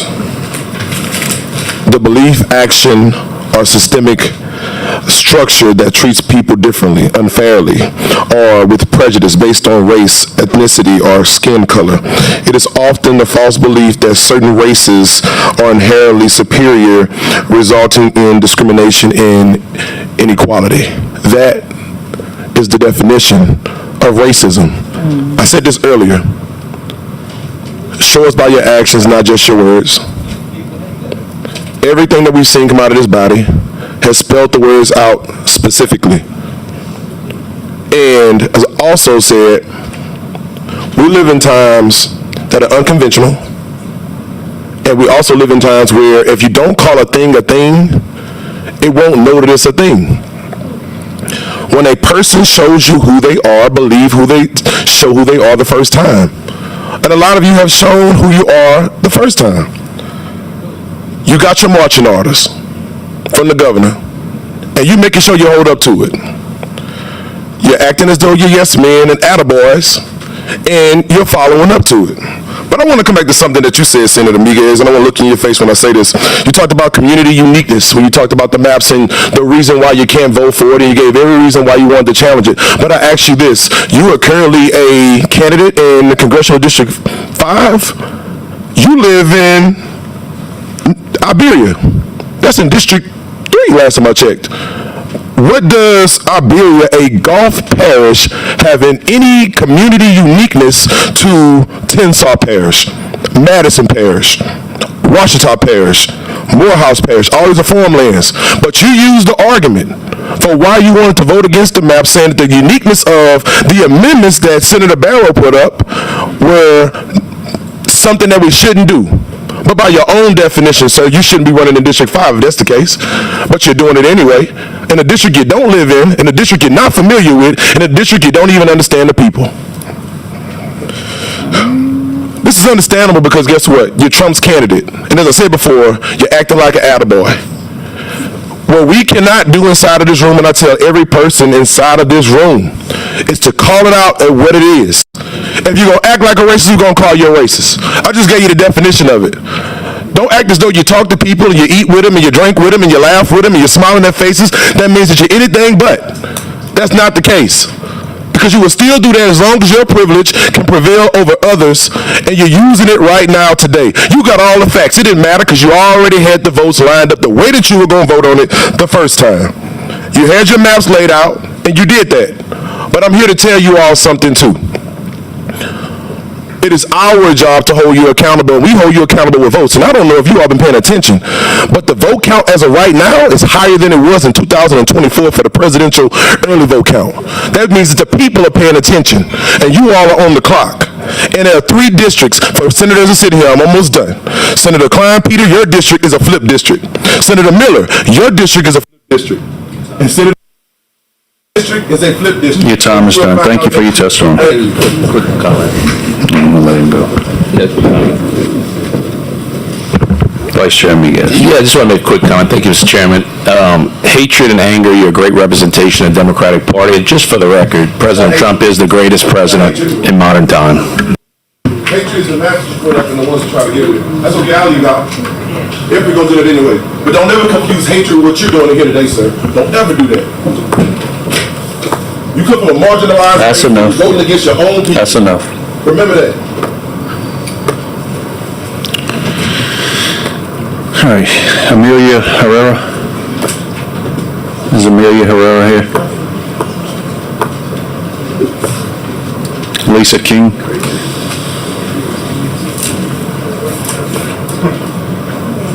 All right, Lisa King's here. Jolyn Jolivet. All right, sorry about that. Melissa Flournoy. Yes. Is Bruce Riley here? Did anybody see Amelia Herrera? Okay, all right. She's coming up. I'm sorry. Oh, we got a lot. Okay. Miss Amelia, you'll be on the next 3, I'm sorry. All right. Is Bruce Riley here? Samantha Pucho, are you here? How many people do they have outside? Samantha left, okay.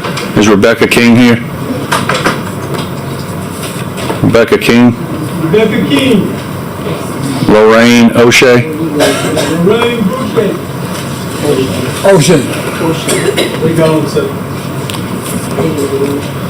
Chico Yancey? Angela Roberts? Okay, you'll come in the next 3. Sandra Stimson? Sandra Stinson. All right. Marilee Montgomery? All right, you'll come in the next 3. All right, we have 6 up. We'll start from Miss King. All right, hold on, let me light you up. We're good? Yeah. Go ahead, state your name for the record, please. Lisa King. And I'll say at 3:30 in the morning, this is about the time I would be stocking my IV card at the emergency department, being a nurse for almost 20 years. So I know we're all tired. I came here today and I thought, you know, there's a lot of people coming here, and I found out 2 things after being here for, 2 days now. One, I met a whole bunch of people that are new in my phone contact, and that's a good thing because we got to start a lot of voter registration drives, and that's good. I like that. Second thing is I realized how naive I am. All the people that came here and they told all their history, their childhood stories that were very heartfelt. And Senator Duplessis, that is why we all came, because we know how important this is and how unfair it is to a group of people. Not everyone, not people that look like me. And I thought it would make a difference, but I see that it really doesn't. It's a 4-3 vote. And I know that that's the way it will be, and I wish it were different. But it's not. Thank you.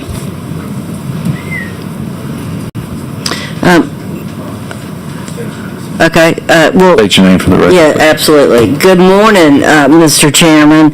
I'm Alyssa Flournoy, and I'm still the board chair of 10,000 Women. I feel like I now live in this room. I was here for 10 hours on Friday, and I was here since 1:30 yesterday afternoon, and all I can say is that after 16 hours of testimony in support of Senate Bill 407, with probably 1,000 cards in support, I'm disappointed in the actions of this committee.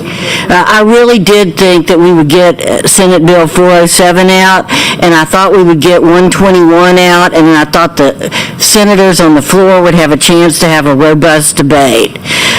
It's fascinating that all of these folks have come over the course of 3 days from around the state of Louisiana with their time and their talent and their treasure and their passion and their history, with 1,000 cards in support of 407 and 1 card in support of 121. You know, we're supposed to be grateful today for a 5-1 map, that it's not 6-0 like Tennessee, but I don't feel grateful today. I feel mad as hell. Senate Bill 121 is going to be challenged in the court. It doesn't comply with Calais. This map will be challenged, and we can make the record today. District 2 is a racial gerrymander that packs 60% of black people in one district. If Senator Morris wants to look at the map, he can see that it's a black majority district drawn on racial grounds. District 6 is packed and cracked. Look at District 1. Part of Lake Pontchartrain area of New Orleans is in a separate district. I mean, come on, y'all. The criteria of Calais, of geographic compactness, contiguousness, community of interest, protection of incumbents, this is just bullshit, okay? And in Louisiana versus Calais, the Supreme Court ruled 6-3 that the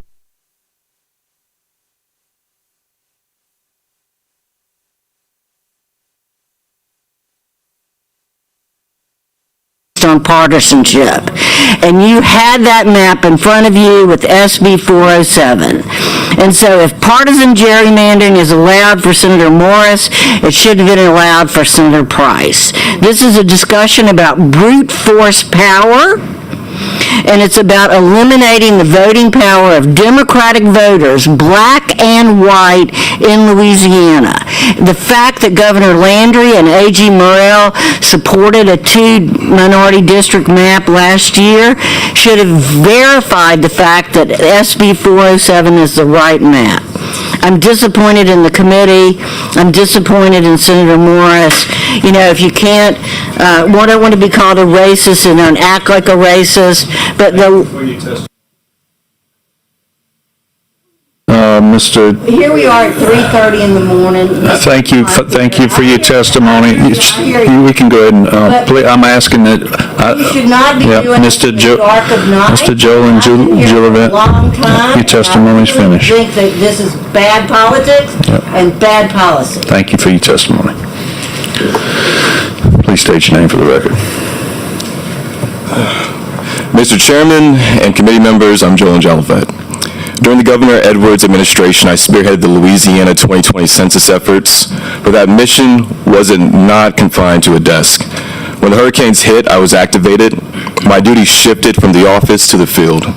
I served our state on the ground during a global pandemic and the wreckage of Laura, Delta, and Zeta. I saw the faces of the people we were counting while they were at their most vulnerable, displaced, and struggling. Louisianans were not a race by nature or by circumstance because we fought to make sure that they were counted.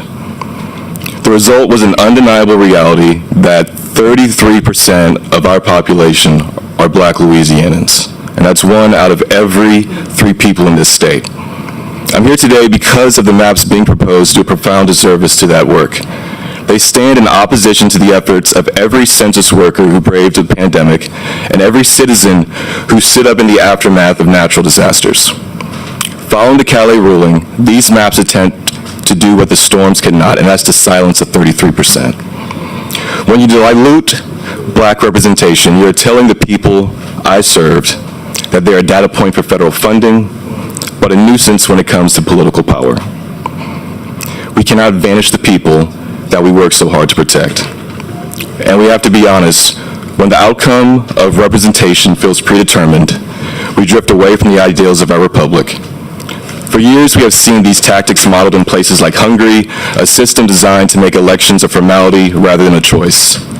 But we should take note that even in Hungary, the will of the people recently persevered. Despite every hardship created to stifle their democracy, the people's voice was heard. Those same hardships are being brought here to Louisiana across the country.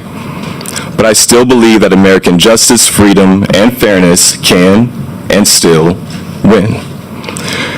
The question is whether this committee will be an ally to that fairness or an obstacle. As America approaches its 250th anniversary, the strength of our freedom is being judged by how we treat the rights of Black Louisianans. We cannot celebrate 2.5 centuries of liberty while simultaneously dimming the lights of Black voters. I serve to protect the count. I'm asking you to protect the vote. Reject these maps, honor the 33%, and uphold the promise of a Louisiana that represents all the people. Thank you. Senator Duplessis, quick question. Thank you, Mr. Chairman. I just wanted to make a quick comment. Ms. King, in your comments, you mentioned that this was unfair to a certain group of people, and it wasn't you. I disagree. I think it's unfair to you, too. Ms. Flournoy, it's unfair to you, too. Yes.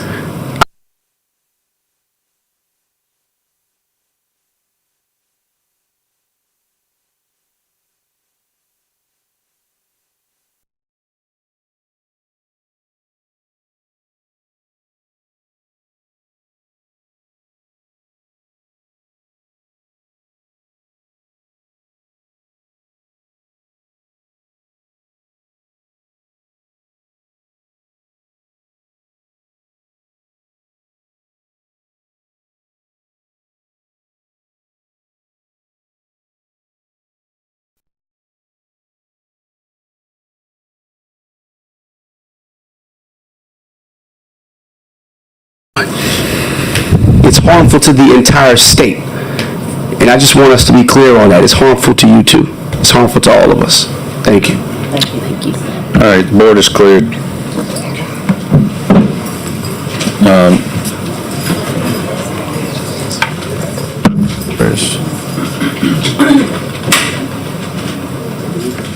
Ms. Montgomery, Herrera, and Roberts. Next up, we have, looks like Mixandra. Last name starts with a J-A-O-U-I-C-H-E. Sandra? Jessica Kim. She waived. That's you?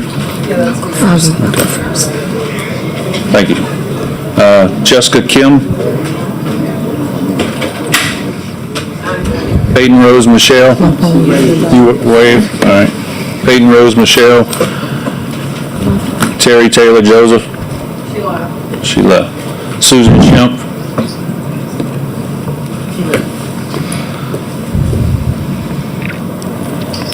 Suter Benfield. Linda Venable. Manuel Castellon. Winnie Dauphine Baque. Lindsay Garcia. David Dickey. Larry DeQuay. Renee from Lake Charles. Ashley Downing. Matthew Humphrey. Amy Robinson. Reach Harper. Madeline McGuire. Josiah Hardy. Asti Davis Robbins. Tanya Nyman. Been gone. Say again? I said she been gone. Okay, thank you.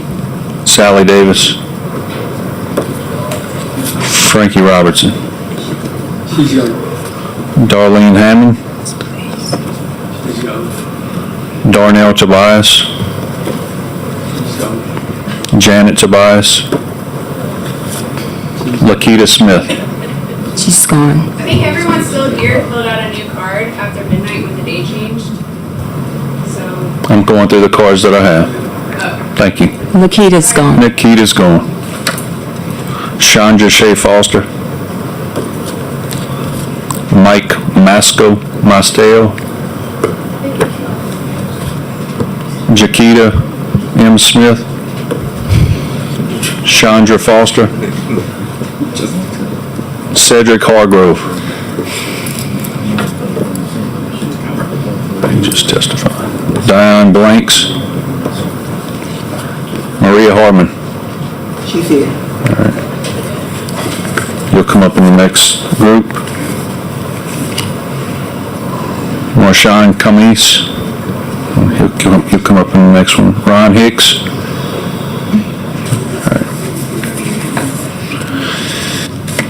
All right. We can start right here. State your name for the record, please. Sure thing. Good morning, folks. Marilyn Montgomery with Louisiana Progress, or representing myself if I say something weird at 4 in the morning. Okay, so suppose that hypothetically we divorce this entire conversation from race. I personally don't think we can, but suppose we did. Why then are we here at this hour debating this? We're debating this because, as we've already established, we have to draw new maps at some point because the one we currently have is unconstitutional. And so that we can throw our hat in the ring for this partisan arms race to do partisan gerrymandering. But this partisan gerrymandering doesn't quite work out numerically because of the third party / independent / no party voters, of which I am one.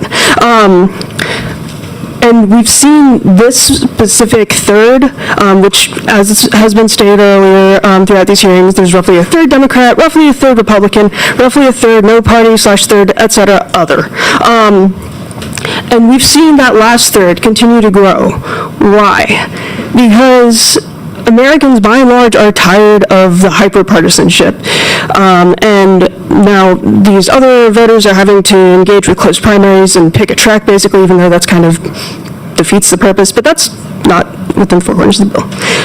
I digress. But it's worth noting that we are roughly thirds. So if there are 6 seats in the Congress, if it was proportional to the registration of the voters, it would be roughly 2 Democrats, roughly 2 Republicans, and roughly 2 insert Libertarian, insert Green Party, insert No Party Congress members there. And this body before me now, which if I've counted correctly, which I may not have, feel free to correct me, is 9 people. That would be 3 Democrats, 3 Republicans, and 3 no-party voters as well. So just to put into perspective the fact that, yes, independents, no-party, other are somewhat underrepresented, but more than that, a 4-2 map would still be to Republican advantage based on the registrar of voters. And we see that the number of voters that align with the other is growing. I personally know people who in the last year have changed their registration just with all the things that are going on in the world right now. So at a time when most Americans are tired of partisan politics, why are we throwing our hat into a partisan arms race? Why do you need another congressional seat? What would one extra Republican seat that could be a Democrat seat that may or may not be represented by a black Congress member. If you It could may or start may to not. close up your comments, I'd appreciate it. Sure thing. I'm going to say this. The White House, the Congress, the Supreme Court, they're all Republican-led. So what can they not achieve with the 4-2 split, which is already an overrepresentation of Republicans? I believe in y'all. Thank you. Next up, Amelia. Thank you.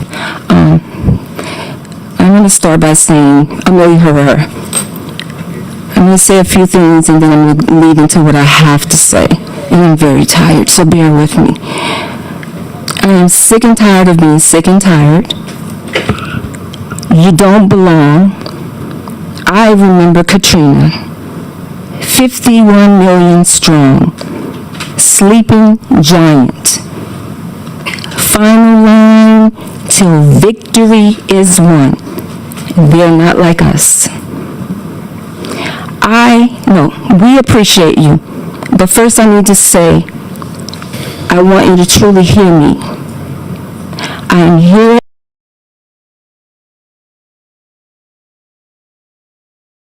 knows the look in people's eyes when I see hatred, the discomfort, the quiet disgust that says you don't belong, and still I am here because we have always been here. Beaten, we've been here. Weary, we've been here. Voiceless, we've been here. But never have we gone or capitulated. Weary, we will be here. Voiceless, I will still be here. But never will I go. I am a survivor, and I remember Katrina. I remember being left behind. I remember losing everything that I had, my memories, my everything, and I still stood. I still remained. We learned from each other how to stand and weather a storm when nobody else came. We learned how to rise, even when they said we were going to fall. So when I say I appreciate you all, I appreciate you because history, I'm living that now. I was born in the 60s. I thought this was over, but no. I'm here. I will teach my grandchildren how to read eyes instead of words. I will teach them how to hear what isn't being said.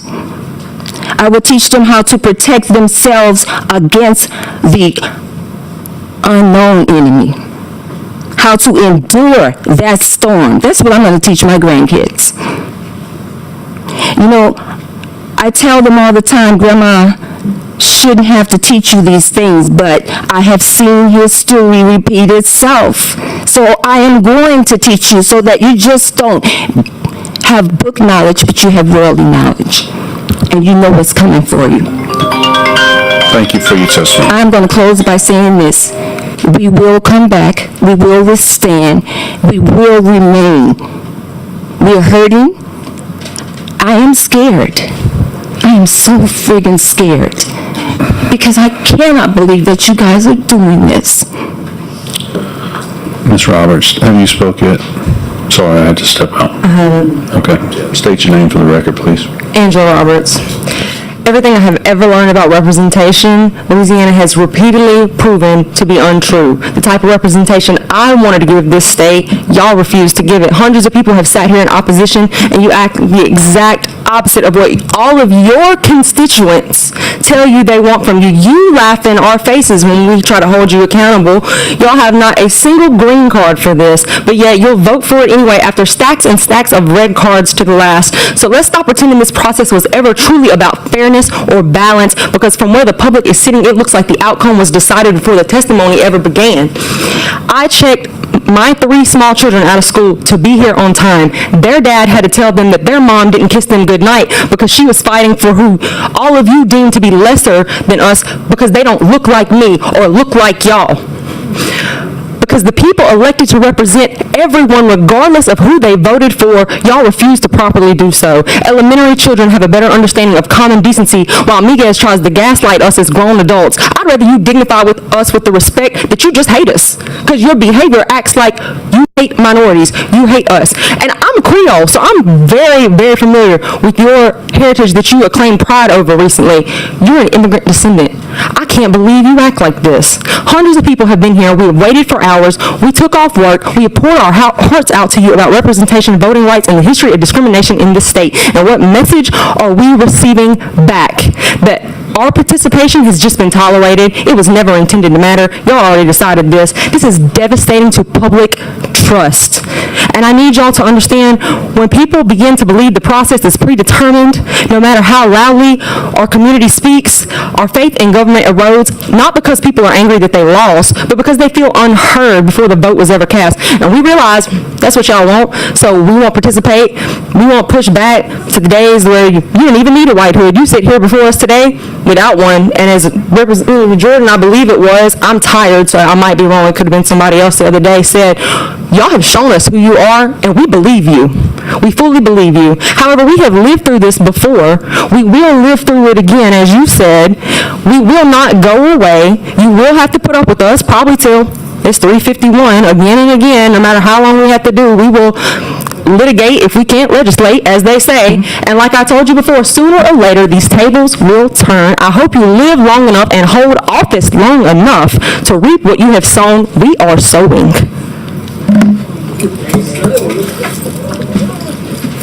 The board is clear. Next up, Mr. God bless y'all. Mr. Marshawn Cummings, Maria Harmon,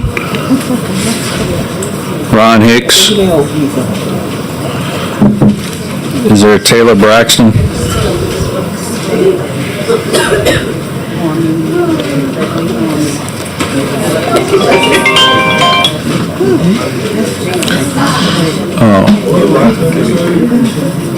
Is this Mr. Marshawn? And then Maria Harmon? And Ron Hicks? Is there Taylor Braxton in the room? Oh, I'm sorry, Mr. Braxton. Looked like a T. And then Commissioner Devontae Lewis. Is there anybody else that filled out a red card that wants to speak? You have red cards?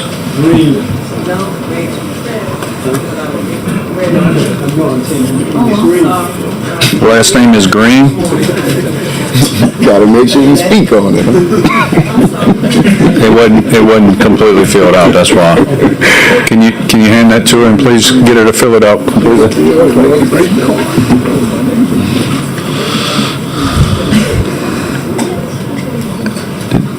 Gentleman in the back, did you turn your red card in?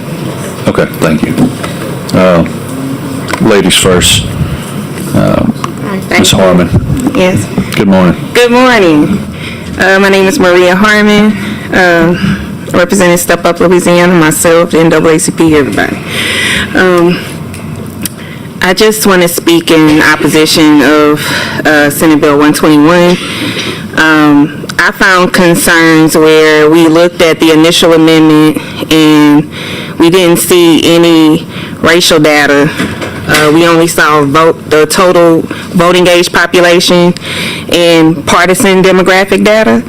I didn't see any racial data. Now, even though race is not the predominant factor in creating a map, if we're going to make a sound analysis, we have to look at the total picture.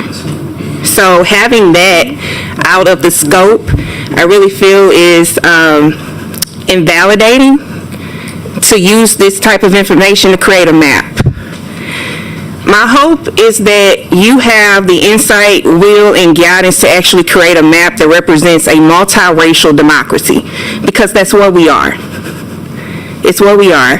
I've heard comments of communities of interest, and I'm trying to understand what is the context of communities of interest, because it sounds like a game of semantics. It sounds like communities of interest is replacing race. You know, so if we're really going to be in a progressive sense, of where the times are, where our future is going, we can't just look the other way, even though it's not the predominant factor in deciding this map. It still needs to be included with developing a sound analysis, because it's all about data that determines what our maps look like. So if you have a significant piece of data that's not counted, really you're not really working with a full, complete picture here. You're operating in the dark in some way or some lack of transparency. But it is concerning to hear when I heard from Senator Jenkins that looking at the map even closer, and I'm curious to know where he found the 60%, because I'm pretty sure it's probably accurate. Yep. But even not even including that, you're kind of like insinuating like we're just going to create this map and are not going to talk about race, but here it is. And I just find that to be very disingenuous to voters, and we're trusting you to be our public servants. And all I ask is that this map isn't necessarily going to be up to snuff. We're going to end up in court again. I'm pretty sure everybody's tired of dealing with all this litigious action, but when you make decisions like these, this will be the outcome. And we will not really have any sound stability with being able to keep an electorate of a congressional representation across this state. So I just ask that y'all come together, make some sound decisions of what a multiracial democracy can look like in this congressional map, because this is not it. Cracking and packing and fitting people into a specific area and calling it a community of interest is actually, I would call it akin to gaslighting, and this is nothing more than the Southern Strategy 2.0. That's what it is. Mr. Hicks. And I would hate to see y'all be active participants of that, because I'm sure you don't want that in your legacy. Mr. Thank you. Hicks, please state your name for the record. Ron Hicks, representing myself. I start with Proverbs 29:2. It says, when the righteous are in authority, the people rejoice. But when the wicked are in power or rule, the people mourn. I think that we've seen that in the halls and across, not only in Louisiana, but across the country. People are hurting.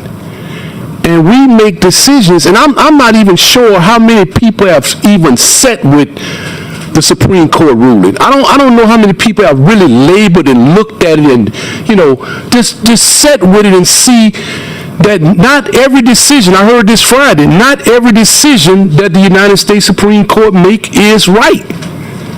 And I think Senator Plessis pointed out the Dred Scott decision. We know that's not right. You can go throughout the history of this country and decisions were made that were not right.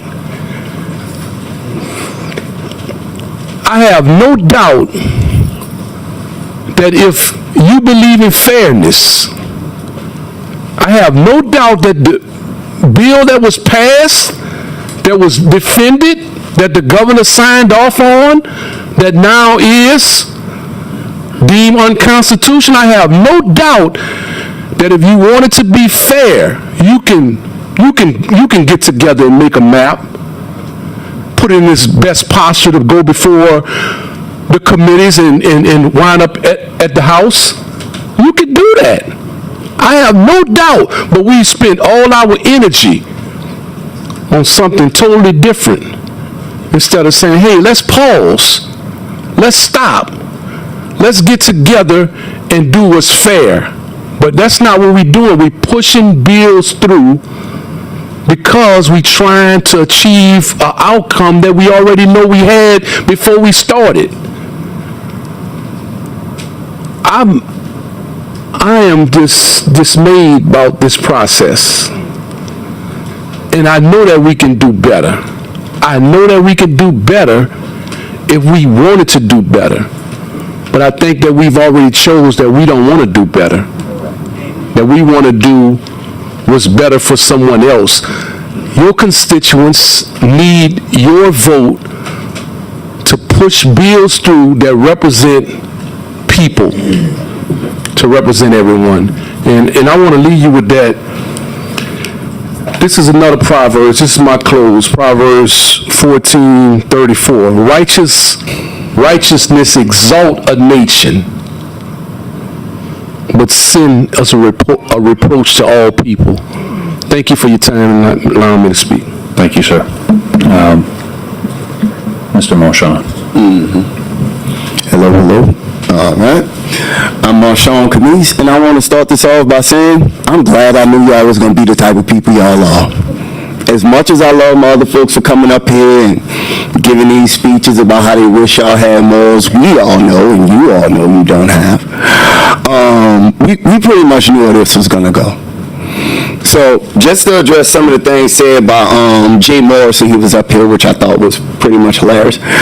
He said Mike Johnson is popular. Mike Johnson has negative 7% in polls.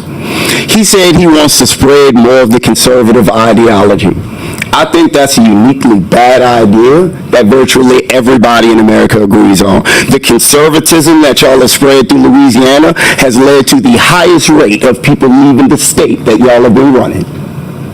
When you look at what's going on underneath the Donald Trump presidency, we have the highest amount of people that want to leave America.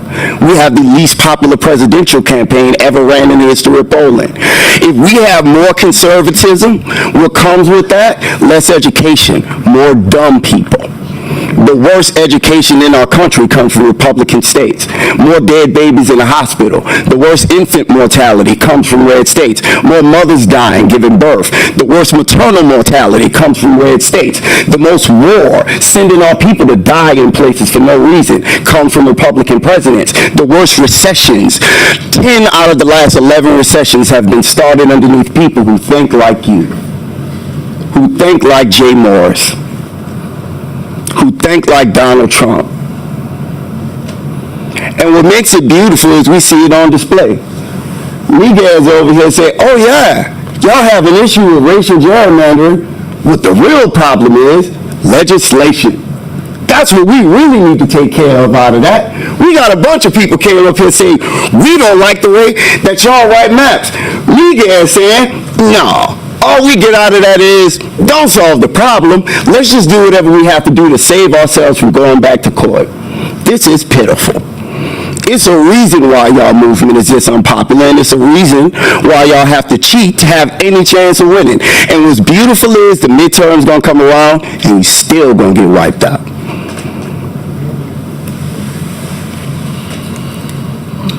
Vice Chairman. Yes. Thank you, Mr. Chairman. Thank you so much for mentioning your hat says Trump was wrong about everything. It should say you are wrong about everything. That's adorable. All right. The board is clear. The board is clear. Burn. Can Bondi want that for you?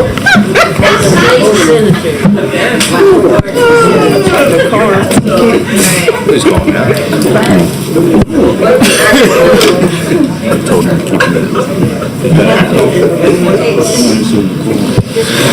All right, Mr. Braxton.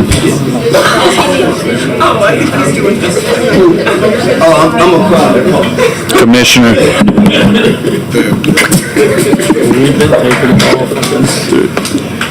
Mr. Braxton, Commissioner Lewis, Ms. Green, and then we have Pastor James Thomas III. Are you here? You can come up after these three, and then we have Dr. Sidney Epps. She's... Oh, okay.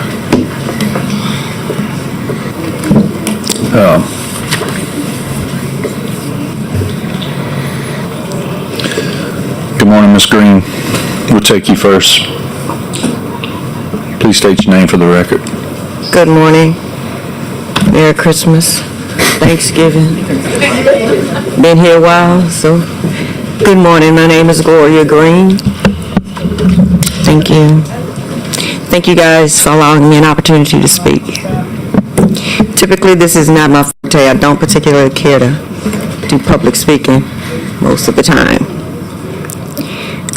But I decided to say something. Everything that has been said, y'all have heard it. You know who you are. I don't have to tell you that. But I want to talk to you about some young people. I have an opportunity to talk to young people, and I'm really here for you guys, and I applaud all of my youngsters in here. I'm on the backside of 100 right now, so I'm kind of old. But I'm so grateful to see the young people engaged in this process. I'm 62. I had no idea, and I was born in 1964. I had no idea that I would have the opportunity to see this in real time in my lifetime. I've traveled extensively all over the world, doing mission work, working corporate-wide, and I've had an opportunity to develop relationships with people of all walks of life, white, black, Mexican, just whatever, rich, poor, worked in D.C., worked in the White House, and I just never in my life thought that I would see what I see now. And what concerns me most is that this past weekend I had an opportunity to do a mini rally in the front of the library. And I was excited to see the young people engage and talk about their feelings and how hurt they are and how their anxiety is all over the place. Well, I understand that because I can relate to that, and over the last 5, 6, 7 years, I've been feeling that same anxiety. And I want you guys to understand that what's happening is breeding more divisiveness. Where I thought we had come so far in America that we had established relationships one with another, that some of the divisiveness was beginning to fade. But I see now that it's not, at least in the South, in Louisiana. And I pray for Louisiana, and I do pray for you guys, because that's my obligation as a Christian. But I want to just say this one thing, and I know my time is limited. I want to read you a little something about a basketball team, girls basketball team. It was the Acadia, is that my time? Okay. The gist of the story is there was a girls basketball team. They played the game. The opposing team shot the ball. They didn't get it, or the ball went in. The gist of it is the wrong team took the score for the game, and they were applauding, and they just felt like, okay, we won. I think it was that the clock had gone out, but the referees gave them the score. Y'all, the kids went back to their huddle, and they were like, no, after they looked at the TV screen and they, adjusted everything, the kids said, we didn't win. We didn't win. We have to give it back. We have to give the tournament to the other team.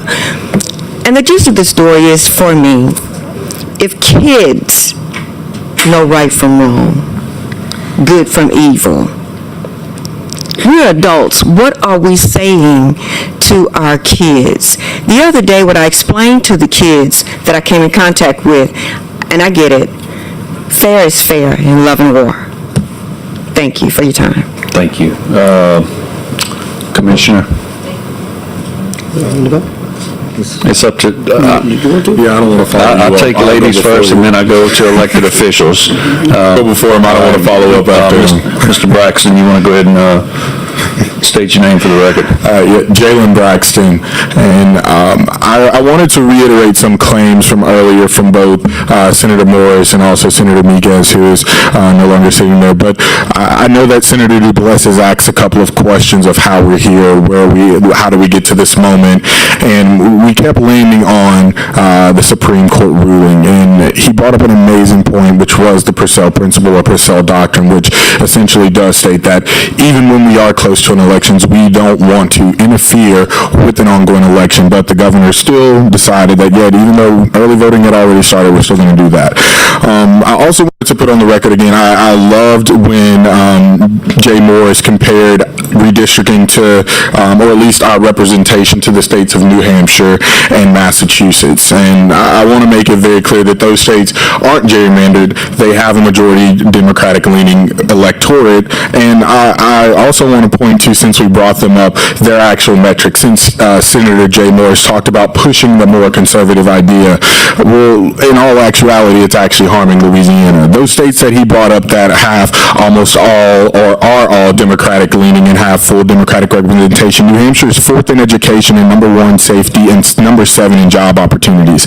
Massachusetts is number 1 in education, number 2 in safety, and number 1 in job opportunities. Along those same metrics, Louisiana, which has had supermajority Republican control, all of your policies, all of the Republican policies, we are number 46 in education, number 50 in safety, number 46 in opportunity, and number 49th in job market. Those are the Republican policies that we want to continue to push. Those are Republican failures, and I do not see that benefiting Louisiana. So not only is this redistricting map not fair to Louisiana's, but is actually harming your constituents and our growth as a state. So I just want to be clear with what's going on here. We talk about we talk about in areas of interest. We talk about these different words that are basically sugarcoating racial gerrymandering tactics. We need to be clear. If you're going to do it, let's go ahead and state what we're doing, because the people are fed up. And some people say they're tired here. I am fired up, because not only is all of these conversations on record, we are going to use this. We are going to continue to fight, because not only is this map going to continue to be challenged, and it will be litigated again, and it will go to court, but we will make sure that each and every one of you that are not only in just flippable districts, but think you're in safe districts, we will implement every single tactic possible to make sure whoever contributed to not having fair representation and to harming constituents in Louisiana will be challenged, and will have better representatives and senators put in place. All right, Mr. Braxton. Commissioner Lewis, please state your name for the record. Thank you, Mr. Chairman. Devontae Lewis, and I've been around this building a long time, longer than some of you on the committee. Got my start here in 2007 as a page, thanks to, at the time, Representative Barrow and Representative Franklin. I found my voice as an advocate in this building, thanks to Senator Peterson, who saw me. And my favorite picture that's in my office is a picture of me looking John Lewis in his face when I met him in the balcony of the Capitol. And he told me, "Don't ever let them tell you you don't belong." And when I sit here and think that I was one of the original plaintiffs suing Louisiana, hoping to fulfill the dream of John Lewis, that my name is attached to the nightmare that he didn't want to see. Because we're once again asking, do we belong? And I get emotional, which I've never done at this table, because it's tiring to keep asking a basic question of life. And I think of history, and it was, oh, well, just be glad you're on the plantation and you're not hanged. Just be glad that you have separate but equal. Just be glad you can go to a colored water fountain. And now you're saying, just be glad that I'll give you 5-1 because I could give you nothing. That's the fight that so many people that look like me have to do every step of the way. You go out on the steps of the Capitol. You looked as a slave, engraved, picking cotton on this building. There's a man picking sugar cane on this building. And you want to say we've moved on. You want to say it's different. You question a 40% black district, but you don't question a 70% white district. You don't have the same questions about community of interest when it comes to someone in Morehouse Parish with East Feliciana, but when somebody from Iberville and Ascension and St. Charles who are black, all of a sudden, wait a minute, that ain't a community of interest. We're still asking, do we belong? I am only here because of representation, because of that opportunity Senator Barrow gave me, because of the life Senator Peterson spoke into me, because of the words of John Lewis. And I sit here and say, I can't believe I'm doing the fight that I thought I was not going to do for him. Thought I was going to be here talking about a better America. An America that's moved on. An America that is great. But America is being very much what America has always been. A place that will not see me and will not let me belong. So you ask yourself, do you see us and do we belong? Or will you continue ignoring us like America has done? All right, Pastor Thomas and Dr. Sidney Epps. Is there anybody else that had a card that would like to testify? Anybody out there? All right. These will be the last two. And then we'll close.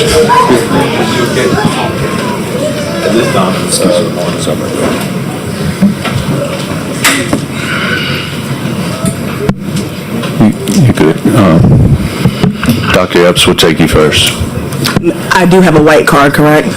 So I get to ask questions. You have are you for the bill or are you against it? I have questions.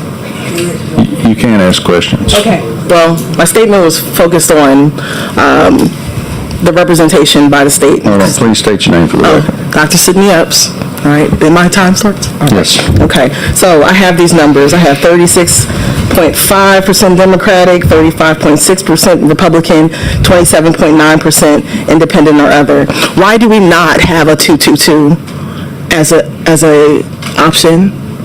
Why is a 3-3 not an option?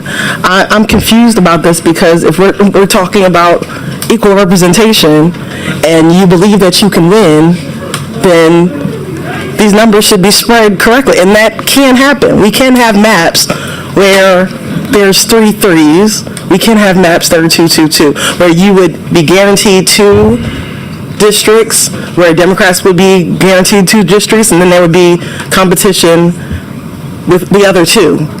Why can't that happen? I'm very confused about that. My other question that I'm going to put into this statement is that what is the voting to do? We had literacy tests, right? If we actually look at these maps and start breaking it down by educational level, I wonder what that would look like. I wonder what it would look like when we start looking at these maps and looking at occupational level, when we look at the income level of the families that are distributed throughout these maps as well. And actually tying that to the turnout and voter sentiment when it comes to getting their needs fulfilled, when it comes to all poor people, when it comes to all working class people. Another part of the Voting Rights Act is the grandfather clause. When you're talking about keeping or assuring that an incumbent gets to keep their seat, is that not a grandfather clause? Like, is that not you saying that you want to keep these same retired people over and over again without new competition, with maintaining ideologies for decades at a time? If we're looking at it from the standpoint of people losing their homes, facing violence, trying to register to vote. When you're looking at these demographics, I don't care about race. I don't need to use that at all. All right? If I'm living in an area where I'm the poorest of that demographic, am I going to be represented when I'm not a homeowner? And homeowners tend to be more conservative. Am I going to be represented when we're discussing the instability of my occupation and my ability to get a social safety net when I need it? There's so many other dynamics of the Voting Rights Act that aren't being addressed when we look at Louisiana versus Cali. Let's see. I also wanted to discuss what happens when we merge high and low occupations, when we homogenize diverse groups when it comes to education, when areas are homeowner dominated versus balancing out renters and homeowners. Things to think about. There's more on the table than just this. That's crap. Thank you, Doctor. Thank you so much. Pastor Thomas III, state your name for the record, please. Good morning. My name is James Thomas III. I am from New Orleans East. Quite honestly, I'm here tonight. I'm here this morning because my senator is here. I wanted to leave a long time ago, but I realized being in this room that this is what a fight looks like. That this is what fighting looks like. This is my first time at the state capitol. This is my first time on this microphone because simply I did not care until I became a pastor. My heart changed for people. So I'm here tonight because I care about people. I've been here, this meeting has been about 9 hours now. And to me, I don't know much. I can't threaten y'all as much as I want to. I can threaten you. I don't know enough to threaten you, but I do know I want to find out who these people are so I can get behind y'all and get some energy behind what y'all are here fighting for. It seems like to me we're just talking about lines, like lines on a map. Like I said, I don't know much, but looking at these lines determine who could vote. These lines determine who belong. These lines determine who could be heard and who could be counted. And I think what's the problem for a lot of us tonight is that we're feeling like it's not just about a map. This is my first time, so I don't have nothing. It feels like it's not just about a map. I'm hearing you telling me, let's do it without race. Let's not make it about race. And I want to believe you. I really want to believe you because I believe there are some great people in this world. But the outcome seems to end up right into the racial area.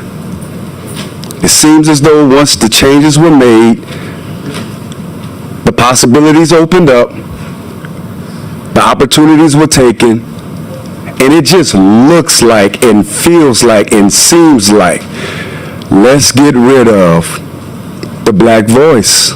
But it's not about race. It's not about race. No. It's not about race. Just long as we don't use the word race, but let's turn it into where there is just a particular race that has no voice, has no power, and has to be left with whoever they say we can pick from that's good for them.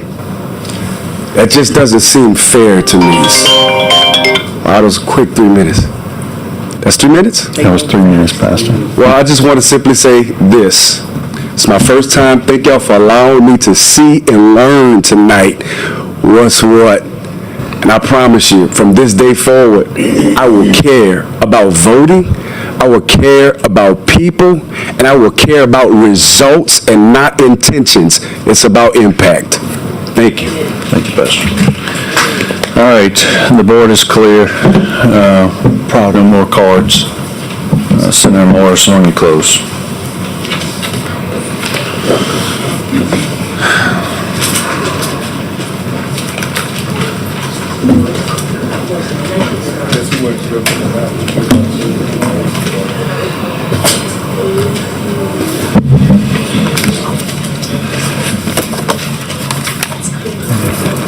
Good morning, Senator Morris. Thank you, Mr. Chairman, members. Thank you for your indulgence, all your hard work, and the long hours that you put in. I believe I've put before you a map that meets all the constitutional requirements, unlike the map of 2024 that was declared unconstitutional. Court in the Calais case, which was affirmed on appeal to the United States Supreme Court, says, quote, "The court grants plaintiff's request for injunctive relief. The state of Louisiana is prohibited from using Senate Bill 8's map of congressional districts for any election close quote. Affirmed on appeal. And not only that, the Supreme Court didn't even wait the 32 days in order to send the judgment of the opinion to the district court because to give us the time to create the maps. This map meets all the requirements of the Constitution. The Calais case said that the 2022 map did, and this is very close to the 2022 map. It preserves the core of existing districts, it's contiguous, and it represents communities of interest for each district. And with that, I ask for your final passage. Senator Fessy. I'll move favorable as amended. Senator Fessy has made a motion to report Senate Bill 121 with the amendments. Madam Pro Temp, was that you? Senator Jenkins? Objection. Senator Jenkins objects. A yes vote will move it to the floor. A no vote will keep it in committee. Madam Secretary, will you please call the roll? Senator Miguez? Yes. Yes. Senator Barrow? No. Senator Duplessis? No. No. Senator Fazy? Yes. Yes. Senator Jenkins? No. No. Senator Miller? Yes. Yes. Senator Reese? Senator Womack? Yes. 4 yes, 3 no. The yeses have it. We will report Senate Bill 121 with amendments. Thank you, Chairman. Thank you, Mr. Members. Thank you, Mr. Chairman.